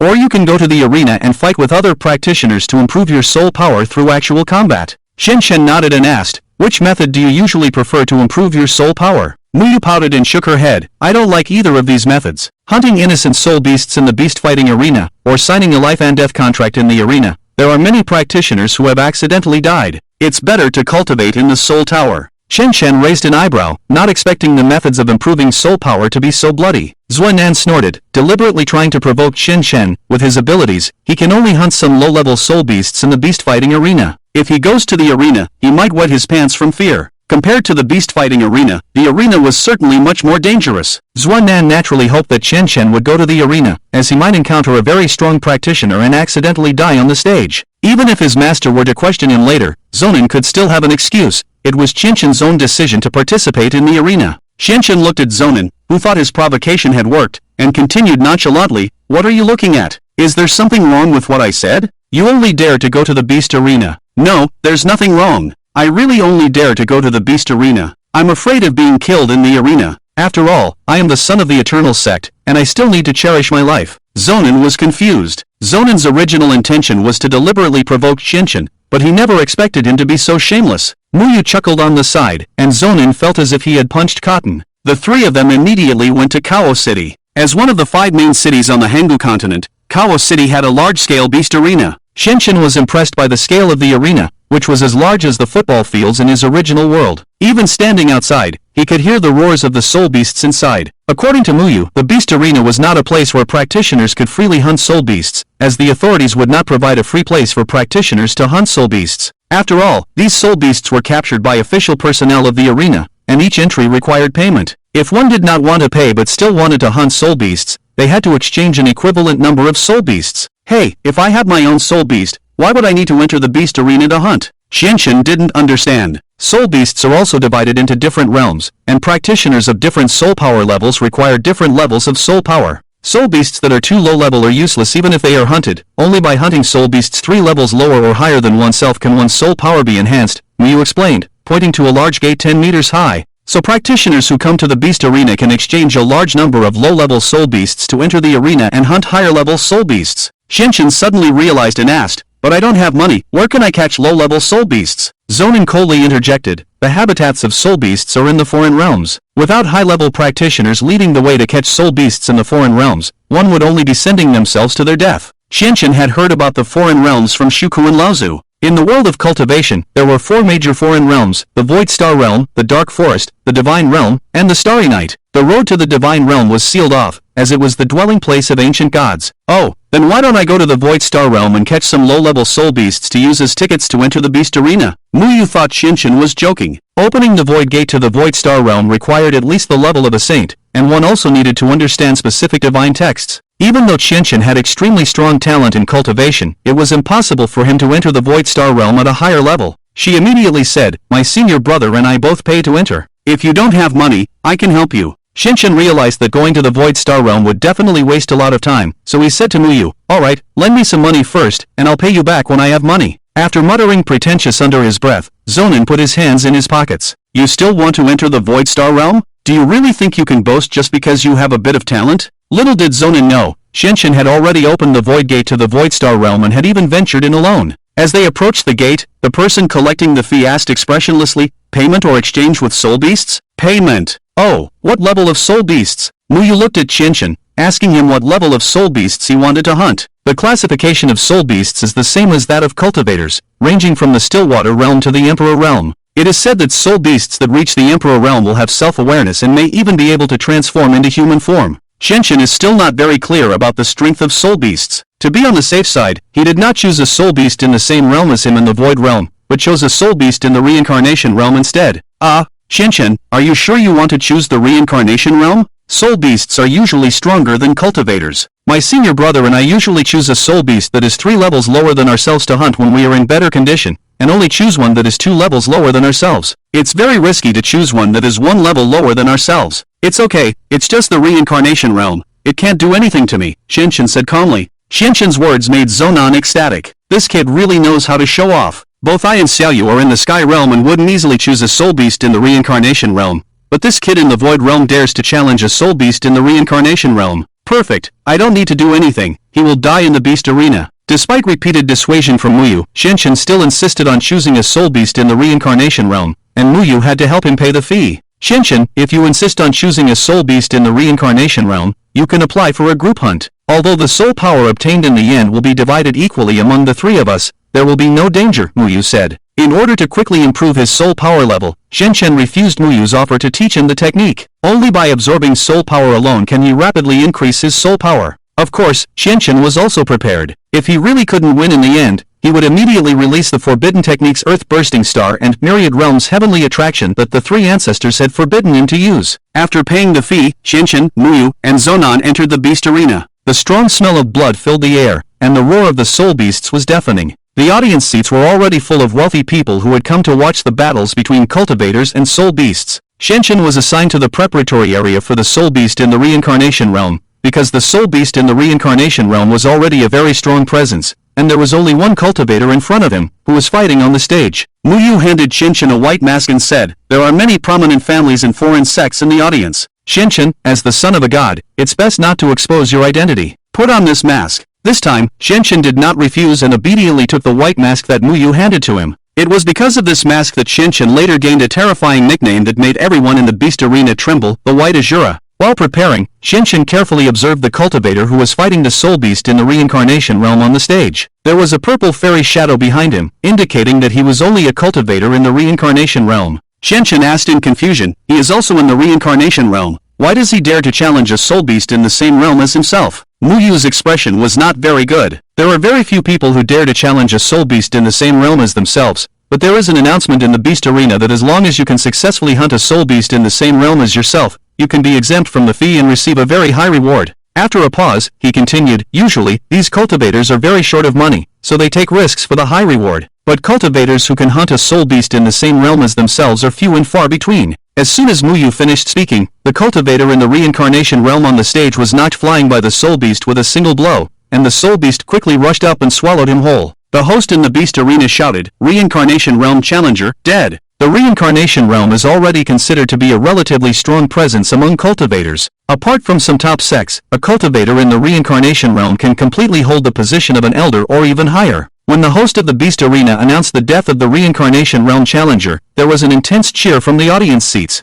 Some people are celebrating, some are sighing, but they are not surprised by this, and they are more excited. These people are not high-level practitioners themselves, but they love to see high-level practitioners and soul beasts fighting. If they encounter the death of a practitioner who is already considered to be in the upper level, they are even more excited. After seeing the reincarnation level practitioner being killed, Muyu's expression became even more unpleasant, and he once again advised Qianqian, "Qianqian, why don't we apply to the arena for the three of us to challenge together? Look at that practitioner who is only one level lower than you, but the reincarnation level soul beast killed him as easily as turning over his hand. Even though you are in the void realm, you can only hold on for a while at most, and the result." Regarding Muyu's proposal and advice, Qianqian had not spoken yet, and Zuanan spoke first. "Xiaoyu, you have to believe in the strength of the divine child. Since he said one person is enough, then he is. You don't need to cause trouble." Zuanan was happy to see Qianqian die in the arena, but his precious junior sister couldn't accompany him to his death. Qianqian also smiled and echoed Zuanan's words, "Yes, Xiaoyu, Zuanan is right. I can do it alone, you just watch." After that, Qianqian leaped onto the arena, and the host in the air also announced, "The new round of hunting begins. The challenger is a practitioner in the void realm, and the soul beast he is challenging is in the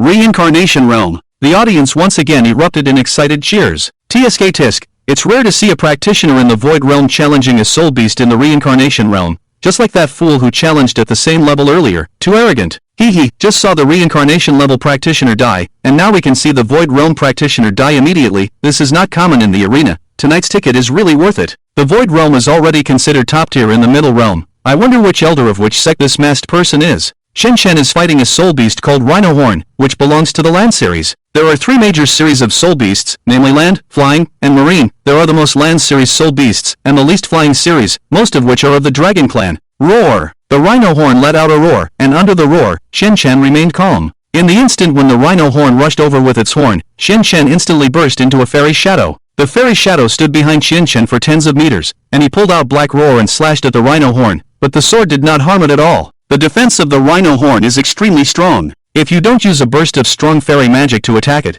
other attacks are almost ineffective. Qianqian is too reckless. "Senior brother, should we apply to stop the challenge?" Muyu anxiously watched Qianqian on the arena. Zuanan was eager for Qianqian to die, but he couldn't reveal it in front of Muyu. "Xiaoyu, don't be so anxious, after all, he is the divine child, you don't need to worry so much for him." On the arena, Qianqian saw that the ordinary sword attack was ineffective, so he immediately released the auxiliary method in the ascending thunder art. Because Qianqian's soul power had reached the early stage of the fierce soul, these methods were enough to cause damage to the rhino horn, but it also angered it. The rhino horn let out another roar, and the horn on its head began to turn slightly red. This is the high-temperature horn anger of the rhino horn. The temperature of the horn on its head can reach up to thousands of degrees. It is said that the temperature of the horn of a rhino horn in the void realm can even reach tens of thousands of degrees. Even a practitioner in the sect realm would lose half of their life if they were hit. A bald, fat man in the audience said to his companion. Qian could already feel the gradually rising temperature of the rhino horn's horn from a distance, but he was not flustered. Instead, he directly inserted black roar into the ground and looked indifferently at the rhino horn.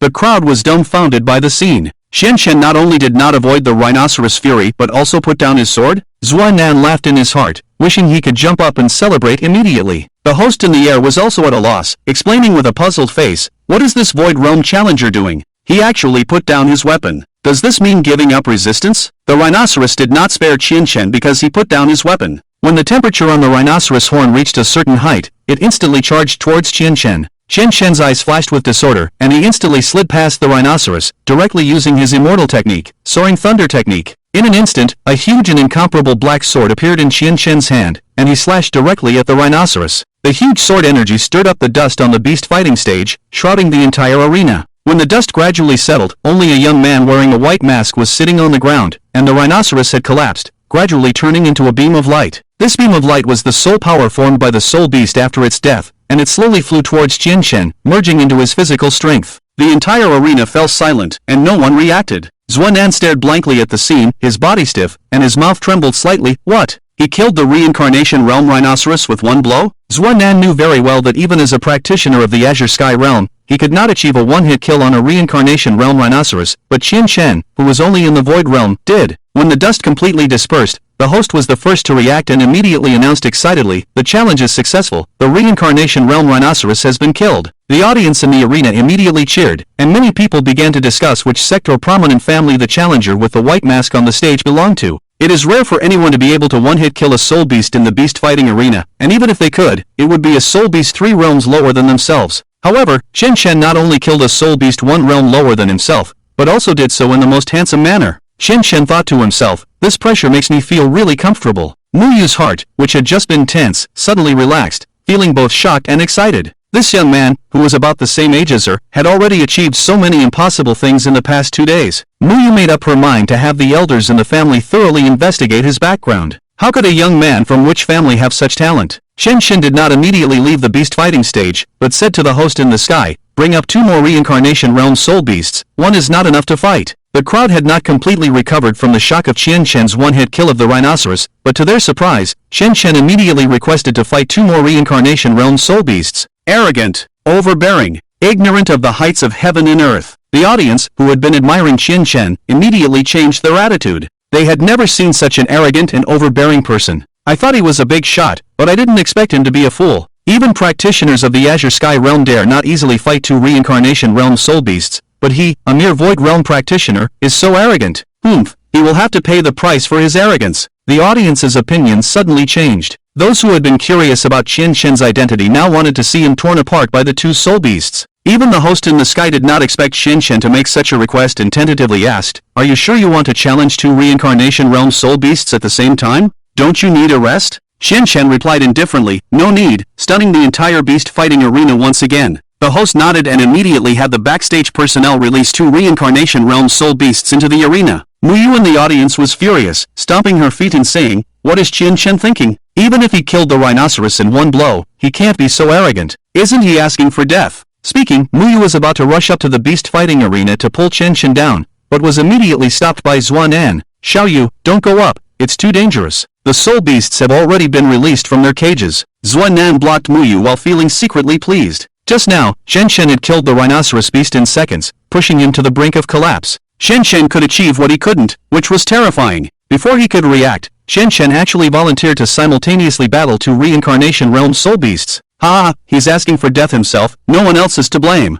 Zuan almost burst out laughing. At first, he thought Qian was a person with both strength and brains, but it turned out he only had strength and lacked brains. On the beast fighting arena, the organizers had released 2 reincarnation realm soul beasts from the cages, a 3-headed wolf of the land type and a rhinoceros beast. Qian held Black Howl in his hand, looking at them calmly, though he was actually quite uncertain. Killing the rhinoceros beast had nearly depleted half of his soul power, but absorbing the soul power after its death had significantly boosted his own. At this rate, Qian understood that as long as he killed 10 more reincarnation realm soul beasts, he could advance from the early stage of the fierce soul to the middle stage. In order to advance his soul power level sooner, Chen Chen disregarded the fact that his soul power reserve was only half left and took the risk to challenge 2 soul beasts. Chen Chen silently thought to himself, the Ascending Thunder technique is indeed the divine art of a Saint Realm powerhouse. Powerful as it is, it consumes too much soul power. I need to learn more divine arts when I return this time. This time, Chen Chen did not arrogantly plant Black Howl in the ground, but watched the 2 soul beasts vigilantly, intending to take the initiative. Chen Chen planned to directly use the shadow clone technique, so that in terms of quantity, he could match the 2 soul beasts. However, a voice suddenly echoed in his mind. Do not release this divine art, it will bring disaster upon you.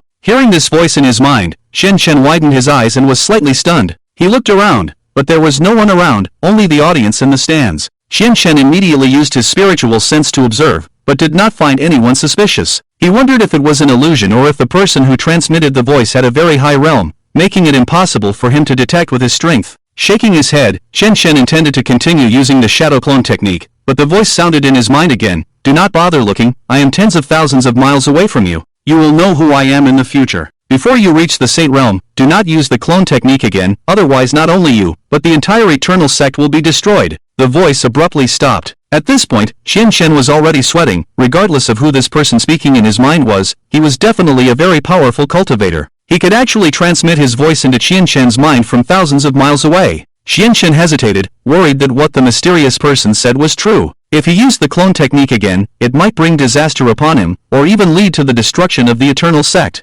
However, the reason he dared to simultaneously challenge 2 reincarnation realm soul beasts was because of his powerful divine art of the clone technique. But now he couldn't use it again. Oh no, did I go too far? Chen Chen smiled bitterly, suddenly realizing that he had overplayed his hand. Just as Chen Chen was lost in thought, the 3-headed wolf launched an attack on him, its originally 3-meter-tall body suddenly expanding to nearly 10 meters in height, occupying most of the beast-fighting arena. This is the first skill of the 3-headed wolf, which can maintain this huge body for nearly 10 minutes. Oof. This kid is going to pay for his arrogance and ignorance with his life. I really want to see what he looks like being torn apart by the 3-headed wolf. The Twilight Rain heard the crazy words from the audience, and she was almost in tears. If it weren't for the presence of powerful guardians in the arena, she would have rushed up to shut the mouths of those low-level cultivators. Chen Chen saw the 3-headed wolf grow larger and no longer held back, directly releasing the Pearl Light Lotus. Compared to before, Chen Chen's soul power had reached the early stage of the Fierce Soul, and his release of the fairy technique Pearl Light Lotus had also made a qualitative leap.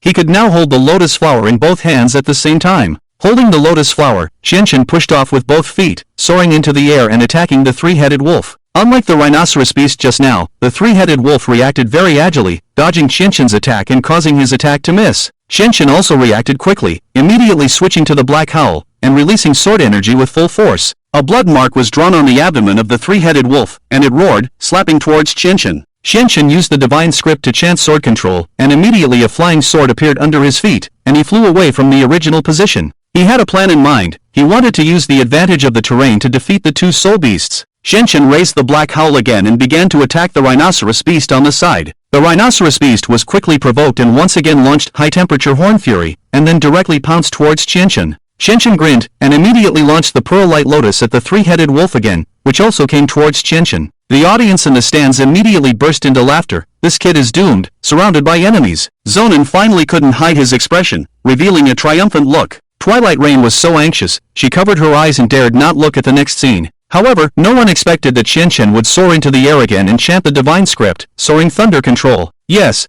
Chen Chen chanted the divine script to release the sword technique of Soaring Thunder Control. Chen Chen had never tried to use the divine script to launch the Soaring Thunder Control, and the Infinite Ancestor had not told him whether he could use the divine script to release the Soaring Thunder Control. But Chen Chen did it, becoming the first cultivator in the cultivation world to do so. In an instant, the sky above the arena began to distort, and a large gray thundercloud appeared. And behind Chen Chen's immortal shadow, a black long sword appeared again. But this time, the sword was unusually large, surrounded by lightning. Chen Chen held the Black Howl, feeling that he could hardly hold it down, and it could slip out of his hand at any moment. He exerted all his strength to hold onto the Black Howl and slash towards the 3-headed wolf and the rhinoceros beast below. As Chen Chen's Black Howl slashed down, a thunderbolt from the sky also struck the 2 soul beasts directly. The 3-headed wolf let out a miserable cry, its white fur burned black, and the smell of charred flesh filled the entire arena. The rhinoceros beast, with its amazing defense, was not directly killed by the thunderbolt, but the huge immortal shadow behind Chen Chen struck it with a sword mark, and it also perished. After doing all this, Chen Chen returned to the ground, panting heavily and looking incredulously at the black howl in his hand. 3 swords in 1 second. I didn't expect that using the divine script to launch the soaring thunder control would have such a miraculous effect, but it also exhausted the remaining of my soul power. Qianqian muttered to himself, then absorbed the soul power left behind by the 2 soul beasts and walked towards the lower part of the arena with the black howl in his hand. The audience in the stands fell silent, stunned by Qianqian's actions. It was one thing for Qianqian, who had just crossed into the cultivation world, to release the divine script version of the soaring thunder control, but for these cultivators who had watched hundreds of matches, they knew it all too well. The fairy technique Qianqian had just launched was no less powerful than an advanced fairy technique released by a powerful guardian. My god, who is he after all? A cultivator of the void realm can actually release a fairy technique like a powerful guardian. Quick, go and inform the sect master to come to the arena in Kovo City as soon as possible. Zuanan's face in the audience had already frozen, the smile at the corner of his mouth had not yet disappeared, but Qianqian had already killed the 2 reincarnation realm spirit beasts on stage and returned. He couldn't understand, no matter how hard he tried, he just couldn't understand how Qianqian did it. It was fine if he had released advanced immortal techniques like a sacred realm,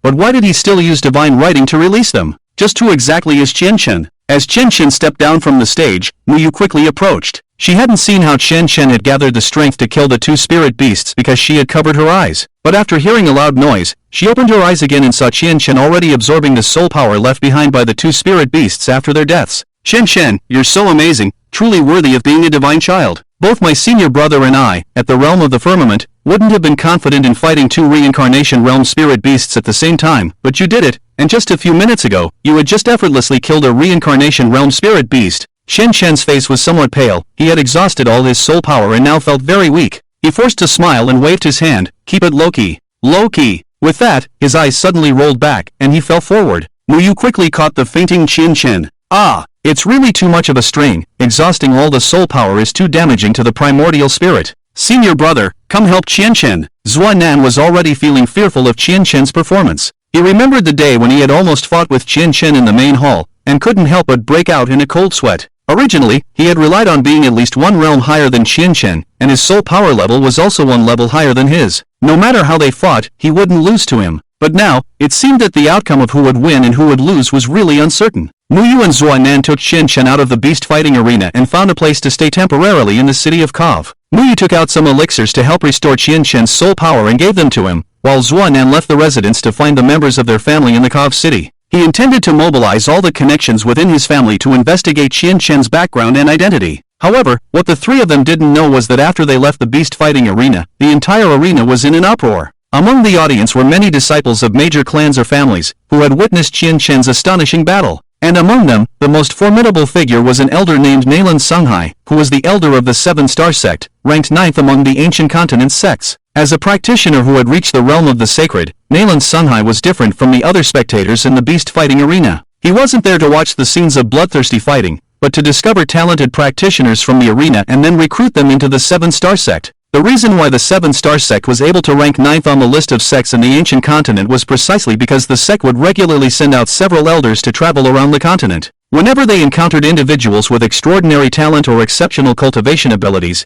they would do everything in their power to recruit these practitioners. At this moment, Nalan Songhai was already shaken by Qianqian's actions. It was one thing not to recognize the thunder technique at a low realm, but he was, after all, a strong practitioner at the sacred realm. When Qianqian first used the thunder technique, he had already sensed it. It was terrifying to think that a practitioner at the void realm would use immortal techniques that were usually used by practitioners at the sacred realm, and to top it off, he had even used divine writing to display them again. What a terrifying talent this was. Nalan Songhai quietly disappeared from the beast fighting arena and activated the secret technique of the 7-star sect, following the trail left by Qianqian and the others, heading towards their residence. When Qianqian woke up again, it was already noon the next day. He felt weak and exhausted, as if he had spent the night doing something strenuous multiple times in his previous world. Ah, if it weren't for the voice in my mind warning me not to use the clone technique, I wouldn't have ended up in such a sorry state, exhausting all my soul power. Qianqian muttered to himself, then got out of bed and found himself inside an inn. As soon as Qianqian pushed open the door, he saw Muyu, who had brought back food. Muyu was excited to see Qianqian awake and said, "You're awake."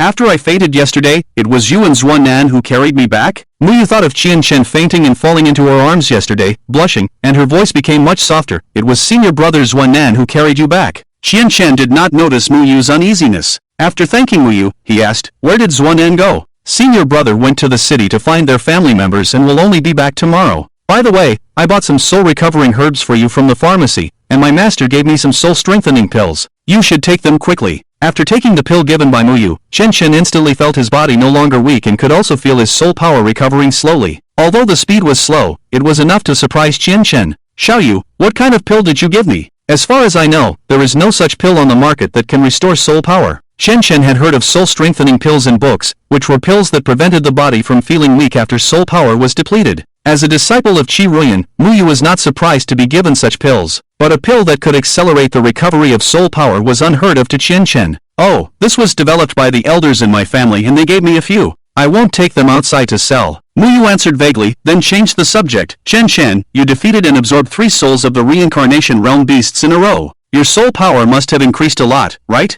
Chen Chen looked meaningfully at Muyu and realized that the origin of this pill was definitely not simple, but he didn't want to be impolite by probing further. He simply replied, if I hunt down 6 or 7 more reincarnation realm soul beasts, I should be able to break through to the mid-stage of the fierce soul. It took me a long time to cultivate to the early stage of the fierce soul, and you were still in the early stage of the white soul a few days ago. Now you're about to surpass me. You truly deserve to be the chosen one. Muyu sweetly smiled at Chen Chen, her eyes like those of a little fangirl. As Chen Chen's soul power had not fully recovered, he spent the afternoon accompanying Muyu to the city. During this afternoon, he accompanied Muyu shopping and learned about the cultivation world from her. Now, Chen Chen, a native of the cultivation world, was no different from a native resident. Xiaoyu, do you really need to buy so many clothes? Why not? Don't all girls love beauty? Besides, I am the disciple of the sect master, so I don't have to wear sect clothes. Of course, I have to buy more clothes. I have to change out of the dirty ones after every training session. Chen Chen was speechless. He followed Muyu and practically turned the entire Kobo city upside down. He helped Muyu carry countless newly bought clothes and felt that this was more tiring than cultivation. Back at the inn, Chen Chen and Muyu met an old man in a white coat, with white hair and beard. Muyu recognized him as Nanlan Sunhai, an elder of the 7-star sect. Chen Chen had not seen Nanlan Sunhai before and asked, Sir, do you need anything? Hee, young man, your performance in the beast arena has greatly impressed me. How old are you this year? Chen Chen was stunned and instinctively replied, 19. Nanlan Sunhai was surprised and looked at Chen Chen incredulously, then asked with a tone of doubt, You're only 19 this year? Chen Chen nodded, then suddenly realized that he was wearing a mask in the arena and it was impossible for anyone to recognize or remember his face. How did the old man in front of him know that he was from the arena? Seeing Chen Chen's wariness, Nanlan Sunhai smiled and explained, Young man, you don't need to be wary of me. I came to find you because of your extraordinary skills. I thought you were in your 20s, but I didn't expect you to be only 19. It's truly astonishing. To reach the Void Realm at the age of 19, and to use divine texts in such a remarkable way, it's truly amazing. Which sect do you belong to? Chen Chen didn't reveal his background to this unknown old man and remained silent. Nanlan Sunhai was not angry and continued, I am an elder of the 7-star sect, Nanlan Sunhai. Now, can you feel at ease to communicate with me? Chen Chen was astonished. This old man in front of him was an elder of the 7-star sect? He had just learned from Muyu in the afternoon about the well-known sects in the ancient continent, and the 7-star sect was ranked 9th. Just being the 9th might not mean much, but considering that there were over 200 sects in the ancient continent, being able to rank 9th among them was quite powerful. The Eternal sect was only ranked 50th, so it was easy to imagine how powerful the 7-star sect, as the 9th ranked sect, was. You say you are an elder of the 7-star sect, so you are. Then I might as well say that I am the sect master of the 7-star sect. Chen Chen laughed. Unexpectedly, Nanlan Sunhai suddenly emitted a powerful aura with his hands behind his back, but none of the people on the street noticed it. Only Chen Chen felt this powerful immortal power. From behind the smiling Nanlan Sunhai, he saw a faint red giant immortal shadow. Saint Realm. Chen Chen was once again astonished. Now he was truly certain that this old man was an elder of the 7-star sect. Chen Chen handed the things in his hand to Muyu and said to her, Xiaoyu, you go back to the inn first. I will chat with this elder Nanlan from the 7-star sect. Muyu hesitated for a second, silently took the clothes from Chen Chen's hand, and left their sight. Nanlan Sunhai also saw Muyu's face clearly, frowned slightly, and muttered to himself, this girl seems familiar. Have I seen her somewhere? After Muyu left, Chen Chen smiled at Nanlan Sunhai and said, Elder Nanlan, please. The two of them went to a tea house, and Chen Chen poured a cup of tea for Nanlan Sunhai. Nanlan Sunhai looked at him appreciatively and then went straight to the point. Young man, you haven't answered my question. Are you a disciple of any sect? Eternal sect. Eternal sect? The sect that holds the ancient divine artifact, the longevity clock, right? It used to be powerful a few hundred years ago, but it has declined in the past century. In such a small sect, a talent like you is truly wasted. Coming to my 7-star sect would provide you with much better resources than your current small sect. Chen Chen didn't hesitate at all. Thank you, Elder Nanlan, but I will not leave my sect. Why is that? No reason. I came here with you just hoping that you wouldn't publicly announce my identity. I wore a mask in the arena because I didn't want others to know my identity. I didn't expect it to be child's play in the eyes of a Saint Realm expert. Nayland Sunhai was very surprised. Over the years, he had recruited many talents into the 7-star sect and had never seen anyone refuse him. The 7-star sect was a place that countless cultivators were eager to enter. Yet Chen Chen had directly refused without even thinking about it. Nayland Sunhai didn't show his emotions on his face, just took a sip of tea and said calmly, "What if I were to make your identity public?" The atmosphere at the tea table suddenly became tense, but Nayland Sunhai continued to drink his tea, not taking Chen Chen's words to heart. "Elder Nayland, are you threatening me?" Chen Chen squinted his eyes, and his tone was no longer as respectful as before. "If you think this is a threat, I don't deny it. But you should know that my original intention was just to recruit talents. My sect does not want any talent to be lost to other sects." Chen Chen smiled and took a sip of tea, crossing his legs. "So, even if I don't succumb to your threats and refuse to join the 7-star sect, what can you do?" Nayland Sunhai also put away his smile. "Our principle is to destroy what we cannot obtain. With your talent, if you refuse to join the 7-star sect, I will never let you fall into the hands of our opposing sect." As he spoke, Nayland Sunhai released his immortal shadow once again, this time without restraint, freely releasing his power. "Youngster, I'll ask you again, do you want to join the 7-star sect?" Facing the terrifying strength of Nayland Sunhai, Chen Chen remained calm, which made Nayland Sunhai hesitate for a moment, thinking that he was also a saint-level powerhouse. After all, lower-level practitioners would never remain unfazed in the face of the pressure from higher-level practitioners. But the young man in front of him did. Chen Chen said, "No one can force Chen Chen to do something he doesn't want to do." With that, Chen Chen instantly gathered his energy, recited the divine text, and in an instant, he opened the void gate leading to the star realm. The void gate appeared in the sky above the tea house, and Nayland Sunhai's face changed drastically. "Who is this kid? He's only at the void realm, yet he can open the void gate?" Chen Chen directly entered the star realm, and in an instant, he closed the void gate. Nayland Sunhai was still in shock, and the sky had returned to calm. He also immediately put away his immortal shadow. There were many practitioners on the street, and they were all shocked to see the sudden opening of the star realm and Nayland Sunhai, a saint-level practitioner. Nayland Sunhai stood at the door of the tea house, looking at the place where Chen Chen had opened the void gate, his expression changing constantly. "I thought this kid only had extraordinary talent in cultivation, but I didn't expect him to be so exaggerated. I have to report back to the sect master. If this kid is not eliminated, in a few years, he will become a powerful existence in the ancient continent." In the star realm, Chen Chen was panting heavily, allowing himself to speak and act as he pleased. However, with his realm and soul power as the determining factors, he could never defeat a saint-level powerhouse. So he had no choice but to open the void gate in public and enter the star realm. Chen Chen also silently noted the names of the 7-star sect and Nayland Sunhai. One day, he would have to pay the price for his recklessness today. Chen Chen was not in a hurry to leave the star realm. Since he was already here, he might as well capture a few low-level soul beasts and sell them to the beast arena, which would also repay the money Mu Yu had paid for him at the beast arena. The star realm was filled with war mist, just like the last time he entered. "Where are these soul beasts? I didn't see them last time I came in. It's really strange." Chen Chen recited the divine text flight and searched around in the war mist. Fortunately, his efforts paid off, and he found 2 soul beasts, the black gold apes, leisurely walking in the mist. "Finally, I've found them." These were 2 black gold apes, one of the strongest soul beasts in the terrestrial realm. Generally, only when the elder group of major sects entered the star realm together would they hunt the black gold apes. Under normal circumstances, they would never provoke the black gold apes, because not only were they powerful in combat, but they also had a strong sense of unity as a species. Once a black gold ape in their race was attacked or hunted, as long as it had not left the star realm,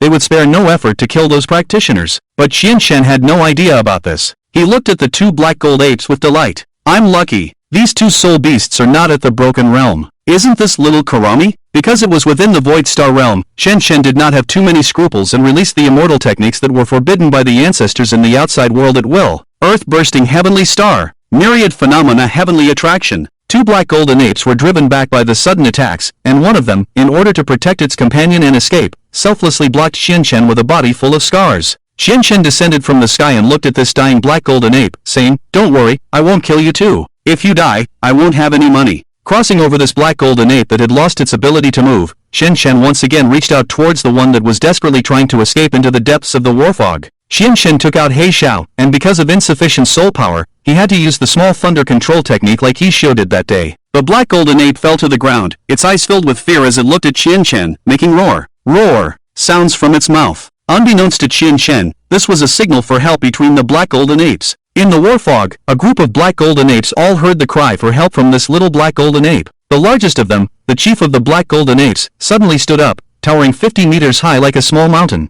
He was the chief of the Black Golden Apes. The chief of the Black Golden Apes pounded his chest with his ape palm, letting out a roar, and then led a group of Black Golden Apes towards the direction where the cry for help came from. Shen Shen bound the two Black Golden Apes together, then used divine writing to say, Shen Kuan bag. In an instant, an inconspicuous cloth bag appeared in Shen Shen's hand. Shen Shen exclaimed, I didn't expect such a thing to exist in this world. Shen Shen aimed at the two Black Golden Apes and said, collect, and the two Black Golden Apes were immediately collected into the Shen Kuan bag. Hee, in the future, I'll put everything I need in this Shen Kuan bag when I go out, so I don't have to carry it all the time. After doing all this, Shen Shen once again recited the divine writing to open the gate of the void and leaped out. Just as the gate of the void closed, the immensely huge chief of the Black Golden Apes led a group of Black Golden Apes to arrive here. It looked around and didn't find the two little Black Golden Apes, and immediately let out a furious roar. The reason it was so angry was because they were its children. Shen Shen did not know that in just an hour in the Void Star Realm, he had already angered the Black Golden Ape tribe in the Void Star Realm. At this moment, in the main hall of the third-ranked sword sect on the ancient continent, Lord Left Protector, for some reason, the chief of the Black Golden Apes in the Void Star Realm suddenly became furious and injured many of our disciples who were sent in for training. The Left Protector of the sword sect opened his eyes, showing a look of confusion on his face. Which disciple doesn't understand the rules and angered it? It's not that. The chief also injured several elders from other sects, as if it's angry at the entire human group. Inside the fifth-ranked Night Profound Pavilion on the ancient continent, the second elder, looking very disheveled, stepped out from the gate of the void and fell at the entrance of the Night Profound Pavilion. The master of the Night Profound Pavilion was furious and said to the second elder, who injured you like this? The second elder spat out a mouthful of blood, his voice very weak. It's the chief of the Black Golden Apes. It suddenly became furious and injured many practitioners inside the Void Star Realm. That fellow has already reached the Quasi-Emperor realm, and I am no match for him. On the ancient continent, any sect that sent practitioners into the Void Star Realm was in chaos at the top level. After coming out of the gate of the void with the Shen Kuan bag, Shou did not return to the inn, but went straight to the Beast Arena. First, he wanted to sell the two Black Golden Apes he had just captured to the Beast Arena. Second, he was afraid that Malin Sunhai was waiting for him near the inn, waiting for him to fall into the trap. Once again returning to the front of the Beast Arena, Shen Shen put on the white mask that Maruyu had given him earlier, and then found the people from the Beast Arena to propose selling Soul Beast. The person who was buying Soul Beasts yawned and didn't even look up at Shen Shen, saying, we are not currently accepting Soul Beasts below the Heaven Realm. If the Soul Beasts you've captured don't meet the standard, please leave quickly. I want to sell two Soul Beasts that are not in the Broken Realm. The buyer nodded and then slowly raised his head. When he saw Shen Shen wearing a white mask, his drowsiness instantly disappeared, and he exclaimed in disbelief, White Shura. Shen Shen furrowed his brow and asked, what White Shura? Are you the one who consecutively defeated 3 Reincarnation Realm Soul Beasts in the Beast Arena yesterday? That's me. Then it's true. You are called the White Shura by everyone who watched your match at the Beast Arena after you left yesterday. Shen Shen was stunned and couldn't help but smile bitterly. He hadn't expected that simply wearing a white mask and hunting 3 Soul Beasts in the Beast Arena would earn him such a title. Shen Shen released the 2 Soul Beasts he had just captured from the Shen Kuan bag and said to the buyer, these are the 2 Soul Beasts that I want to sell. Both of them are not in the Broken Realm. How much are they worth? The buyer was stunned when he saw the all-black Heijin ape, and his voice suddenly became stuttered. This is the Heijin ape? Please wait a moment, I need to call our supervisor. I can't make a decision on purchasing the Heijin ape as a hunting target for the Beast Arena. The buyer hurriedly ran off, leaving Shen Shen still trying to understand why they wouldn't accept just 2 Soul Beasts that were not in the Broken Realm. Shen Shen muttered to himself, sitting in front of the door, waiting for the buyer to call their supervisor. 5 minutes later, the buyer rushed back with a man in formal attire. The buyer pointed at Shen Shen and said, managerly, that's the White Shura who consecutively defeated 3 Reincarnation Realm Soul Beasts in our Beast Arena yesterday. He brought 2 Heijin apes. Li Si had just heard from his subordinate that someone had brought 2 Heijin apes to sell, and he thought he must have misheard. Half in doubt, he followed the buyer to the front and was surprised to see a person wearing a white mask with 2 already unconscious Heijin apes behind him. As the manager of the Beast Arena, Li Si had naturally heard of the White Shura who had consecutively defeated 3 Reincarnation Realm Soul Beasts yesterday, but he hadn't expected him to come back today with 2 Heijin apes. Heijin apes were soul beasts that lived in the Void Star Realm, and their race was extremely powerful. Many major clans would show deference when encountering the Heijin ape race, and they were almost never hunted. except for some specialized hunter clans that would organize a large number of Holy Realm experts to enter the Void Star Realm together to hunt the Heijin apes. Moreover, the captured Heijin apes would not be sold to the Beast Arena, as such rare and difficult to capture soul beasts being ruthlessly hunted in the Beast Arena was tantamount to wasting precious resources. The captured Heijin apes would usually be taken by some alchemy practitioners to refine elixirs, and it was said that the elixirs they produced could allow the practitioners' immortal shadows to evolve. Li Si looked at the white Shura in front of him, his mind racing. He probably didn't know any of this if he could bring the Heijin apes to the Beast Arena to sell. Then Li Si could take advantage of this opportunity to buy the 2 Heijin apes and then present them to his boss. If his boss was pleased, wouldn't he be rewarded with some top-quality elixirs? Li Si looked at Qian Chen with a smile and said, "Hello, sir. Let me tell you, are you selling these 2 soul beasts?" "Yes, both of them are not in the Broken Realm." Li Si glanced at the 2 soul beasts behind Qian Chen, confirming that they were indeed the Heijin apes, and immediately became excited, but still said calmly, "Sir, do you know what species the 2 soul beasts you want to sell are?" Qian Chen looked over, shook his head in confusion, and then said, "I don't care what species they are, just tell me how much they're worth, I'm in a hurry." Li Si couldn't help but laugh inwardly. He never expected that this powerful white Shura was actually an idiot who didn't even recognize the black gold ape. No wonder he was foolishly trying to sell the 2 black gold apes at the Beast Arena. "Alright, sir. 2 soul beasts below the Profound Realm can be sold for 30,000 ancient coins. I'll have my men fetch it for you." Li Si signaled to his follower, who immediately ran to get 30,000 ancient coins. "Sir, here are your 30,000 ancient coins. Please take them." Qian Chen received a large bag of ancient coins and smiled. He put the money into his bag of holding and planned to leave. As he was leaving, Li Si suddenly remembered something and asked Qian Chen, "Sir, may I ask where these 2 soul beasts came from?" "Just caught them from the Void Star Realm," Qian Chen replied before disappearing from Li Si's sight. Li Si stood still, momentarily unable to react. After a while, he regained his senses, spat out a curse. He's really good at pretending. "The boss just told me that there's chaos in the Void Star Realm. The Black Gold Ape tribe leader has revolted, and even many Saint Realm powerhouses have been injured. How could a cultivator in the Void Realm manage to capture 2 Black Gold Apes at a time like this? What a joke!" Qian Chen hurried back to the inn with the money he exchanged for the 2 Black Gold Apes. Before entering the inn, he circled around several times but didn't see Nayland Sunhai's figure, so he returned to the inn with peace of mind. Inside the inn, Muyu saw Qian Chen return and instantly breathed a sigh of relief. She quickly said to Qian Chen, "Qian Chen, you scared me. Just now, the waiter downstairs said that a Saint Realm powerhouse released an immortal shadow on the street ahead, and someone opened the Void Star Realm. I thought you might have been affected." Qian Chen smiled and didn't tell Muyu that he was the one who opened the gate to the Void Star Realm. "Xiaoyu, this is the money I owe you. I don't know if it's enough." Qian Chen didn't know how much money Muyu had paid for him that day, so he simply gave her all the ancient coins he had just exchanged. Muyu was stunned to see a large bag of ancient coins. "My goodness, where did you suddenly get so much money?" Qian Chen was about to explain when the door was suddenly pushed open. Outside stood a solemn-looking Zonan. He said to Qian Chen and Muyu, "An urgent order has been sent from the sect, saying that a major incident has occurred within the sect. The Divine Son Qian Chen, the sect master's disciple Zonan, and Muyu are to return to the sect immediately." The 3 of them immediately rushed to the Eternal Sect. On the way, Qian Chen asked Zonan what had happened in the Eternal Sect. Zonan said he didn't know either, only that he had received an urgent order from the sect, but it didn't specify what had happened, only that they should return quickly. Muyu looked at Qian Chen and had a premonition that the incident in the Eternal Sect was likely related to him. Finally, in the early morning, the 3 of them arrived at the Eternal Sect. Unlike before, the lights were on in the Eternal Sect. According to the sect's rules, it should have been curfew at this time, but today the Eternal Mountain was unusually bright. As soon as they entered the sect, they saw the Elder Lingfeng. "Divine Son, you've finally returned. Come with me to the main hall. The sect master has been waiting for you for a long time." Apart from the Elder Lingfeng, the other elders were not qualified to enter the main hall, but in such a special situation, all the elders were called into the main hall. As soon as Qian Chen and the others entered the main hall, they saw dozens of elders standing in the middle of the main hall, and the 5 highest elders were sitting on the elders' seat. Everyone's faces were grim, and the atmosphere in the main hall was very solemn. Divine Son Qian Chen, pay respects to the sect master. Zonan pays respects to master. Muyu pays respects to master. Kairoyan nodded, indicating for them to rise, and then said solemnly, "We urgently called you back because today, the Eternal Sect lost 5 elders, 4 elders were seriously injured, and 1 elder's immortal power was crippled." Zonan's face changed drastically and he asked, "Master, what's going on? Could it be that someone from an external sect attacked us?" The Venerable Bai stepped forward to explain on behalf of Qi Ruyan, "No, it's not like that. Some time ago, a village at the foot of the Eternal Mountain was massacred, and a mentor and 10 disciples died.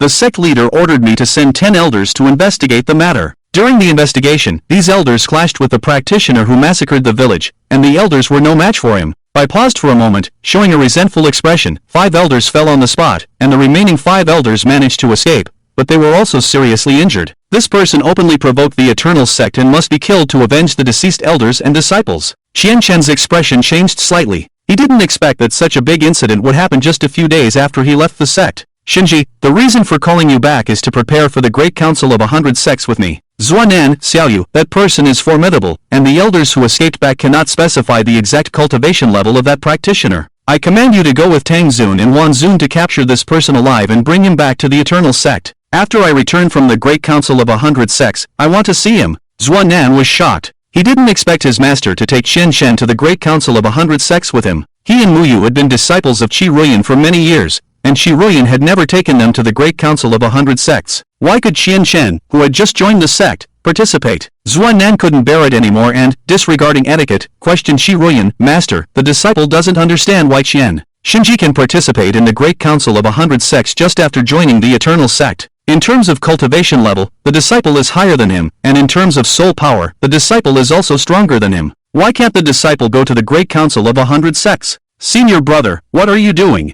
Muyu lowered her head and tugged at Zuanan's clothes. Zuanan ignored her and looked firmly at his master. Qi Ruyan was not too surprised and said calmly, just because he is the Shinji, I say he is qualified, so he is qualified. Zuanan clenched his fists, adding another ounce of hatred for Qian Chen. Shinji, what is Shinji? This position of Shinji should have been mine, Zuanan's. In the end, Zuanan did not erupt, but only knelt on one knee and replied to Qi Ruyan, the disciple will obey the master's command. After that, Zuanan left the main hall. Muyu wanted to say something for her senior brother, but Qi Ruyan announced the end of the meeting and only asked Qian Chen to stay. After everyone left, only Qian Chen and Qi Ruyan remained in the main hall. Sect leader, do you have something to discuss with me? Qi Ruyan nodded and asked Qian Chen, tomorrow morning, leave the sect with me and head to the North Cole Island. By the way, Shinji, what did you gain from leaving the sect this time? I went to the beast arena with Xiaoyu and Zuanan, and we hunted and killed 3 reincarnation realm soul beasts, which greatly improved my soul power. Qi Ruyan was once again surprised by Qian Chen. 3 reincarnation realm soul beasts were already a terrifying existence for Qian Chen, who was only at the void realm, yet he managed to hunt and kill them in just 2 days. Also, sect leader, I entered the void star realm and captured 2 unbreakable realm soul beasts to sell to the beast arena. Qi Ruyan had long known that Qian Chen could open the void gate, so she was not too surprised. However, this was the second time she had heard about the void star realm today. During the day, the 3 ancestors had summoned her once and informed her that there was chaos in the void star realm, and the chief of the Black Gold Ape tribe was furious, injuring many practitioners. The 3 ancestors advised Qi Ruyan not to enter the void star realm in the near future to avoid being harmed by the enraged Black Gold Ape. Although it was unlikely, she always felt that the chaos in the void star realm and the enraged Black Gold Ape were related to Qian Chen. In the end, Qi Ruyan asked Qian Chen to leave the main hall and wait for her there tomorrow morning. At the foot of the Eternal Mountain, a man in black stared at the bodies of the 5 Eternal Sect elders and showed a disdainful smile. Just a bunch of ants. Oh, he actually chose to cultivate in such a clan. What achievements can he have in the future? The man in black stepped on the head of one of the elders, as if trampling on garbage. He left there and came to the beast arena. Oh, it seems he has been here and was given the title of White Shura. Interesting. That night, in the beast arena of Kov City, another challenger with a black mask appeared. He simultaneously challenged 5 soul beasts in the void realm, completely shocking the entire Kov City. What concept is 5 soul beasts in the void realm? Moreover, to challenge them simultaneously. Even a holy realm strongman may not be able to simultaneously challenge 5 soul beasts in the void realm, but this man in black did it. He used a divine art that dazzled all cultivators. Even the holy realm strongman present could not understand the meaning of the divine art he spoke, and he also gained a nickname, Black Shura. The next day, in the morning, Qian Chen rubbed his eyes and stood at the door waiting for the sect master Qi Ruyan, ready to go to the North Cole Island with her, completely unaware of what had happened in the Kov City at the foot of the mountain. And his 3 masters also broke the rule and did not rest today, appearing in the sect outside of Qian Chen's practice time. Disciple, the body of the Azure Sky Realm has been obtained. We are waiting for you to come back and help you become an immortal body. Leaving the Eternal Sect, Qian Chen followed Qi Ruyan to the foot of the Eternal Mountain. On the way, Qi Ruyan did not say a word. Qian Chen felt the atmosphere was a bit awkward and couldn't help but speak. Sect Master, are we the only ones going to participate in the 100 Sects conference? After all, our sect is so big. Qi Ruyan glanced at Qian Chen and said, the Eternal Sect is not considered a big sect. It ranks outside the top 50 on the ancient continent. There are only 3 spots for the conference, and in the past, 3 elders went to participate. Today's situation is special, so I will replace the 3 elders. Isn't there still 1 spot left? Why not bring 1 more person? He is already waiting for us on the North Cold Island. With only a few days left before the 100 Sects Conference, Shen Shen had not yet reached the Holy Realm and could not travel directly like Shi Ruyan, so the two chose to rush to the North Cold Island by flying sword. The two flew on the clouds, and Shen Shen saw many cultivators flying on swords like them, and occasionally saw practitioners who were extremely fast in their aerial cultivation. After a whole day of flying, Shen Shen and Shi Ruyan finally arrived at the North Cold Island. The North Cold Island was, as its name suggested, covered in snow, exceptionally cold. Find a place to stay tonight, and enter the conference venue at noon tomorrow. Shi Ruyan and Shen Shen cancelled their flying swords and arrived at the main city of the North Cold Island, Venus. Shen Shen looked around curiously and found that the people here were different from those on the ancient continent, with an average height taller than those on the ancient continent. The two found an inn to stay in, and Shen Shen couldn't stand the boredom and left the inn. Venus was already crowded with practitioners from various continents, and the streets were packed. After walking around for a while, Shen Shen felt that there were too many people and decided to go to the arena in the main city of Venus. I haven't seen what the arena is like since I went to the Beast Arena last time. Shen Shen inquired all the way and finally arrived at the arena in the main city of Venus. As soon as he arrived at the entrance, a staff member immediately approached Shen Shen and asked, "Sir, are you here to buy a spectator ticket or to participate as a competitor?" "Competitor. You are not a local of the North Cold Island, are you? Have you participated in the arena on other continents before? If so, you can present your identity card, which is universal for arenas on various continents." Shen Shen was stunned and shook his head awkwardly. "I have never participated in the arena. This is my first time here." The staff member nodded and then took Shen Shen to process the identity card. Shen Shen hesitated when filling out his identity. He was unwilling to expose his true identity to avoid unnecessary trouble. So, he registered his identity information on the identity card as prisoner, without joining any sect. His realm was the Void Realm, and his soul power level was in the early stage of the Fiery Soul. After entering the arena, Shen Shen found that there was actually not much difference between here and the beast fighting arena, the only difference being that the beast fighting platform was replaced by the arena platform. Shen Shen received a battle sequence number, which was randomly assigned, and the matched opponent was also random. So, it was very likely to see in the arena that a practitioner of the Heavenly Realm would be matched with an opponent of the Holy Realm. At this time, practitioners of lower realms could choose to accept or refuse the challenge. Once such a cross-level battle was won by a lower realm practitioner, the number of victories would increase according to the level difference. For example, if a practitioner of the Reincarnation Realm was matched with a practitioner of the Void Realm, and the practitioner of the Reincarnation Realm won, the number of victories would increase by 2. However, if two practitioners of the same realm were opponents, regardless of who won, the increase in the number of victories would be 1. Following this pattern, if a practitioner of the Reincarnation Realm defeated a practitioner of the Holy Realm, which crossed 3 levels, the increase in the number of victories would be 4. Of course, in the arenas of various continents, there has never been a successful match across 2 levels, let alone 3. After understanding these rules, Shen Shen sat in the waiting room, waiting for his sequence number to be called. In the VIP viewing room of the main arena in the city of Venus, the third-ranked master of the sword sect in the Hanggu continent yawned as he watched the battle between 2 practitioners who had not yet reached the unbreakable realm on the platform.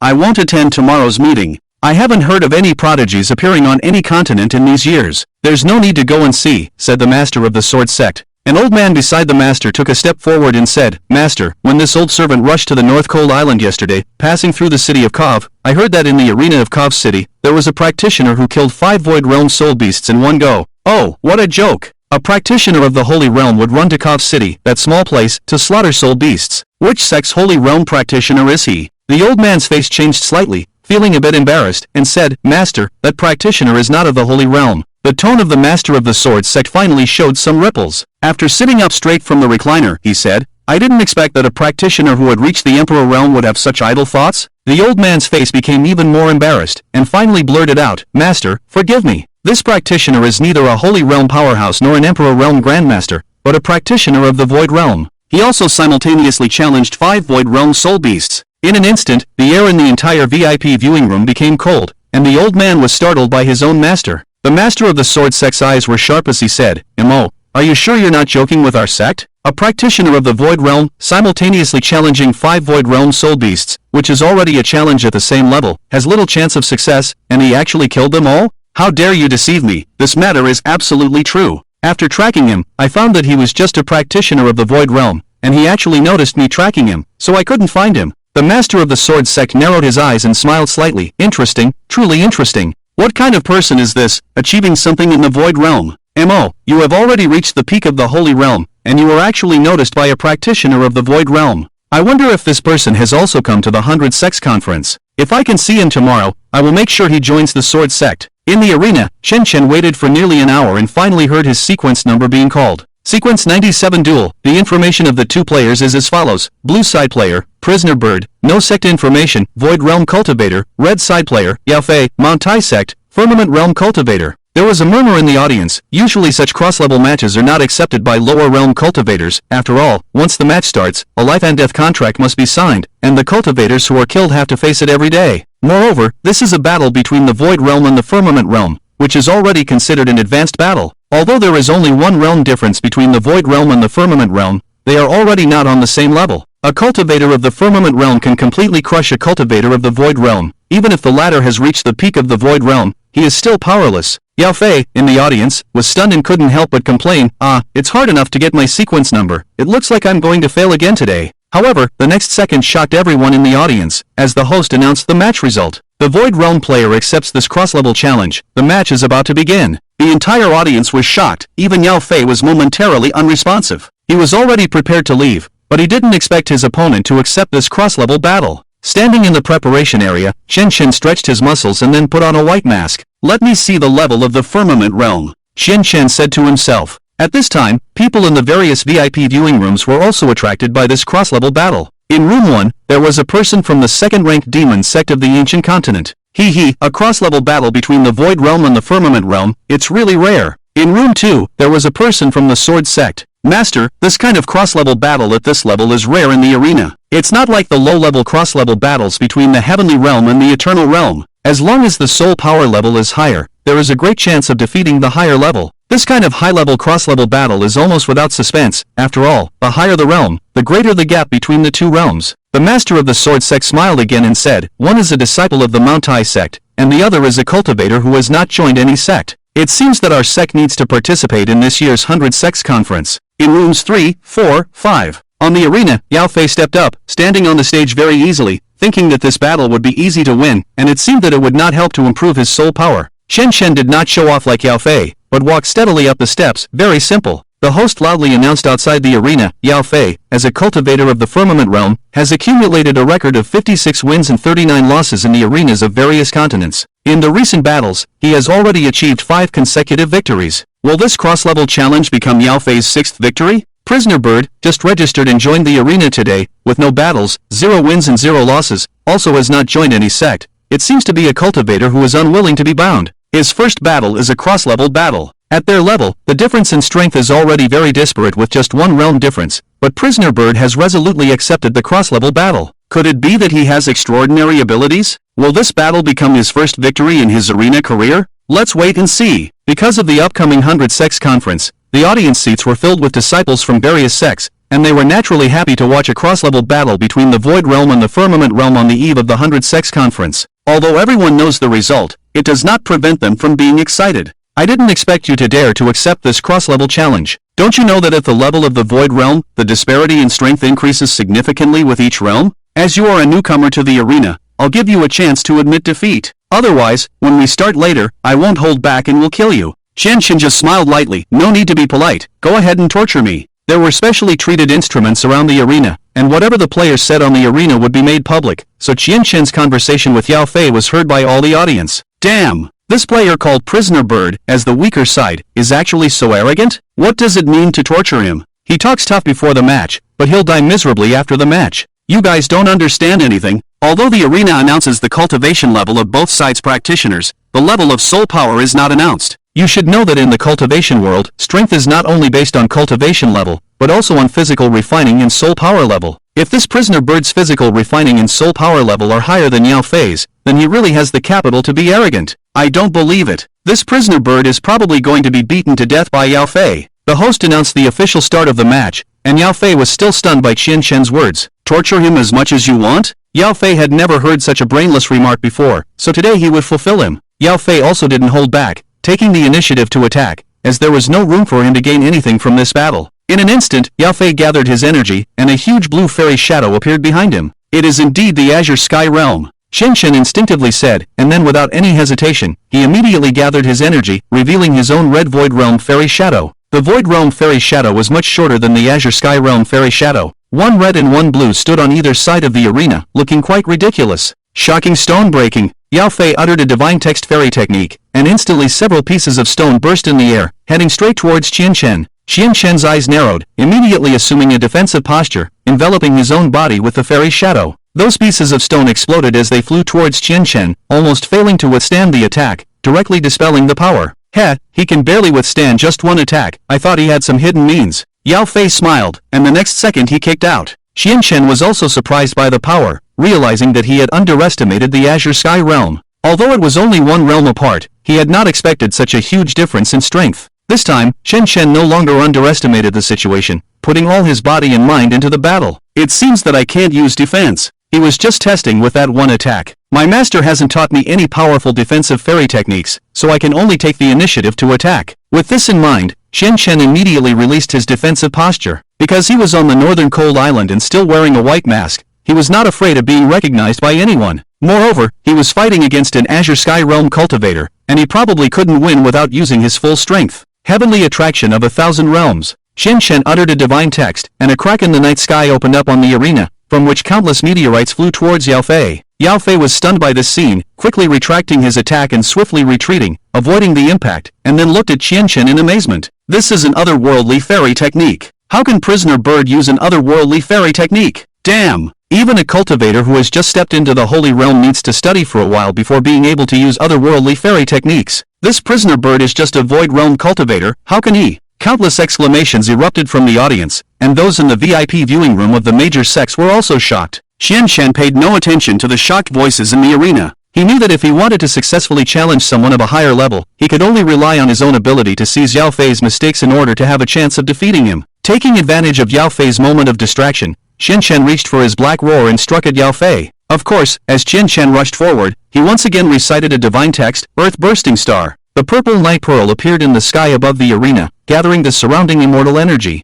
A large number of stones began to gather around it, rapidly increasing in size until it became a sphere with a diameter of 10 meters. The crowd gasped in astonishment at this terrifying gathering of immortal energy, a sight usually only seen in battles among the Holy Realm's strong. The old servant next to the head of the sword sect saw the black sword in Qian Shen's hand and exclaimed in surprise, "That is, Black Roar?" The old man vaguely remembered that the sword named Black Roar was crafted by an outstanding swordsmith in the sword sect many years ago using special materials. Initially, the Black Roar was used by him, but later it was given to the Eternal Sect's peerless sword saint. How could Black Roar be in this person's hands? Yao Fei saw the terrifying giant stones in the sky and Qian Shen charging towards him with the Black Roar in hand, quickly assuming a defensive posture. Qian Shen understood that he had to quickly unleash a set of immortal techniques to defeat Yao Fei. As he charged towards Yao Fei, he focused his thoughts, causing the giant stones in the sky to roll towards Yao Fei. Ascension Thunder Art. Qian Shen unleashed his immortal technique, and a black sword appeared in the hands of his immortal shadow, sending a terrifying sword energy towards Yao Fei. Sword flowers flew, and the terrifying power instantly exploded on the arena.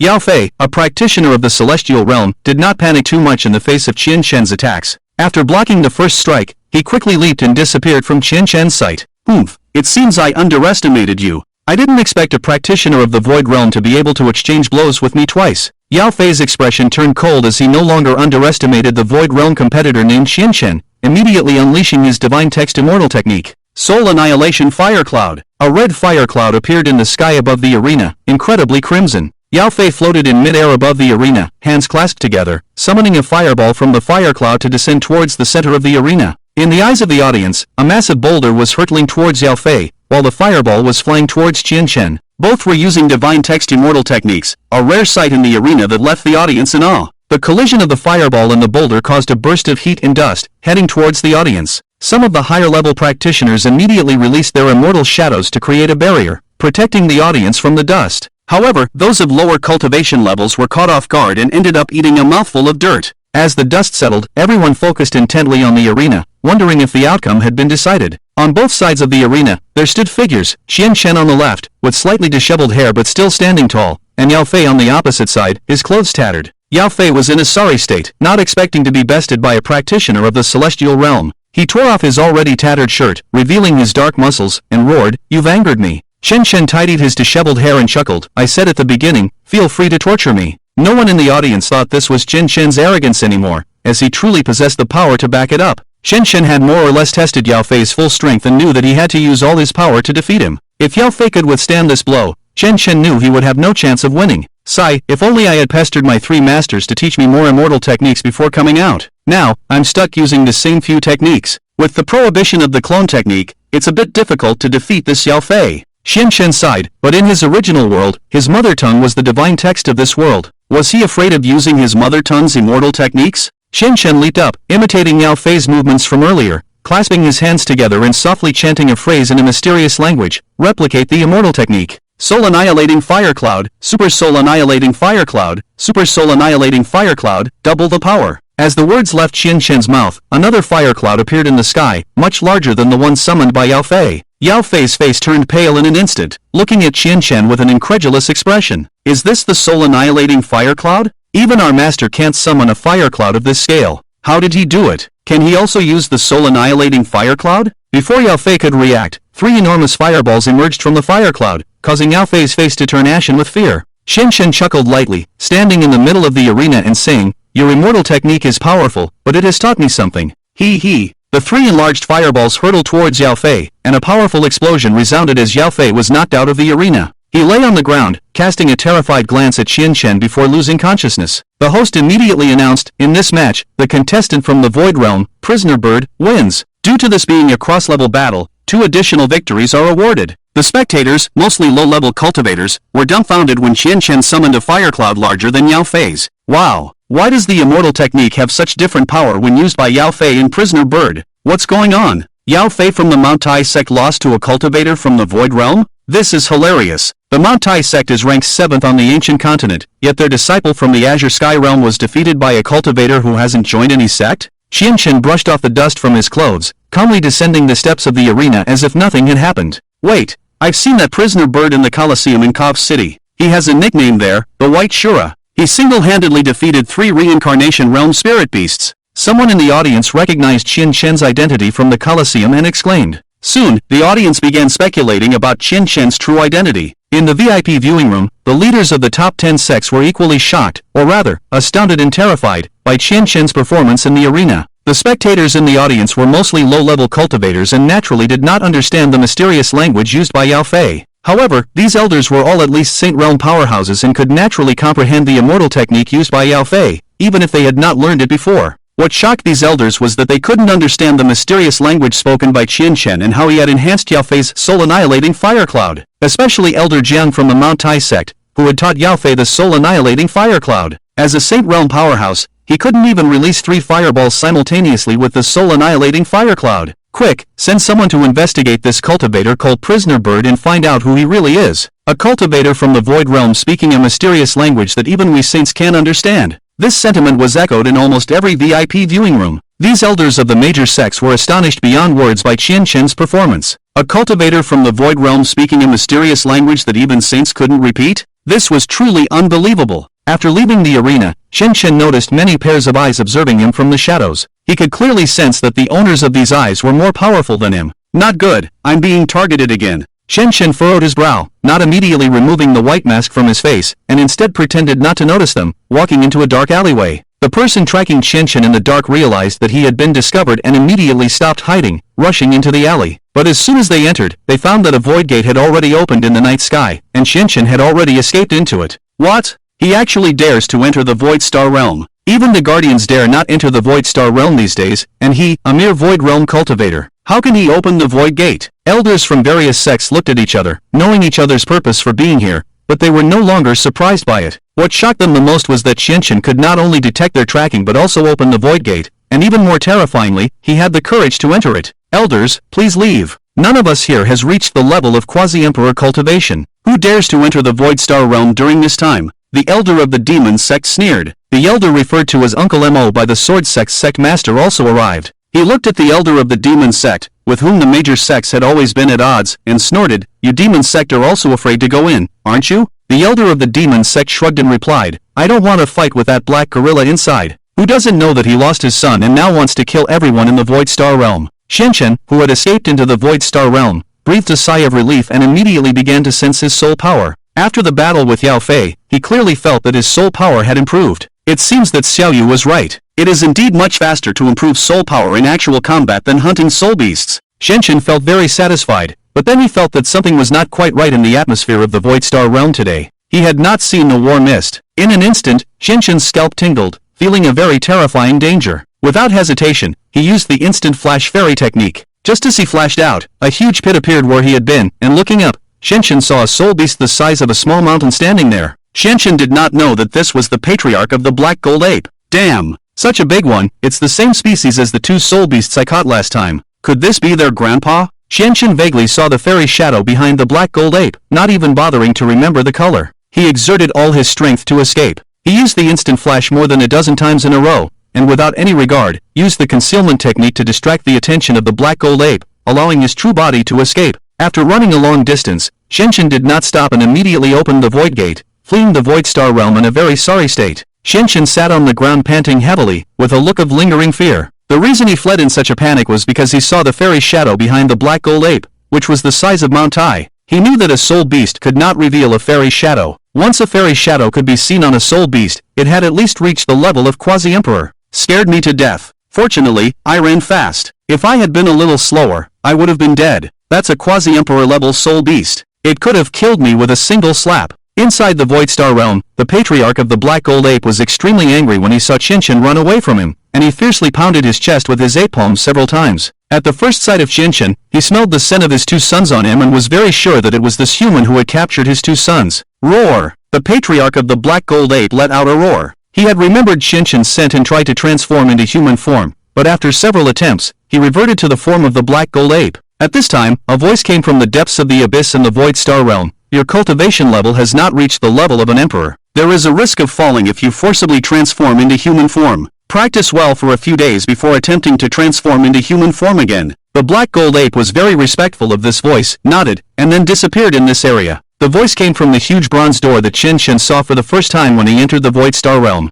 Qianqian returned to the inn with Qi Ruoyan. Their rooms happened to be adjacent. When Qianqian returned to the inn, Qi Ruoyan noticed him, opened the door, and looked at Qianqian expressionlessly. Shensi, where did you go just now? Qianqian awkwardly touched his nose, not wanting Qi Ruoyan to know that he had almost caused trouble in the Void Star realm, and lied. It was stuffy in the inn, so I went out for some fresh air. Qi Ruoyan looked at Qianqian for a long time before saying, I don't know what's going on outside. There were many elders from various sects on the street just now. Go back to your room and rest quickly. It's not very peaceful outside. Understood, master. You should also rest early. Good night. Qianqian finished speaking and quickly returned to his room. Qi Ruoyan had no idea that the elders outside were searching for the person who lived next door to her, Qianqian. Late at night, a figure stood outside the inn where Qianqian and Qi Ruoyan were staying. This person was wearing a black cloak and looked with interest at the inn. The 100 Sects Conference. It's been many years since I last came. It's just right to go and see with this kid. I wonder if those few little guys have broken through the Saint Realm. This person in black was none other than the Emperor Realm White Bone hidden in the eternal mountains and rivers. After Qianqian and Qi Ruoyan left the sect,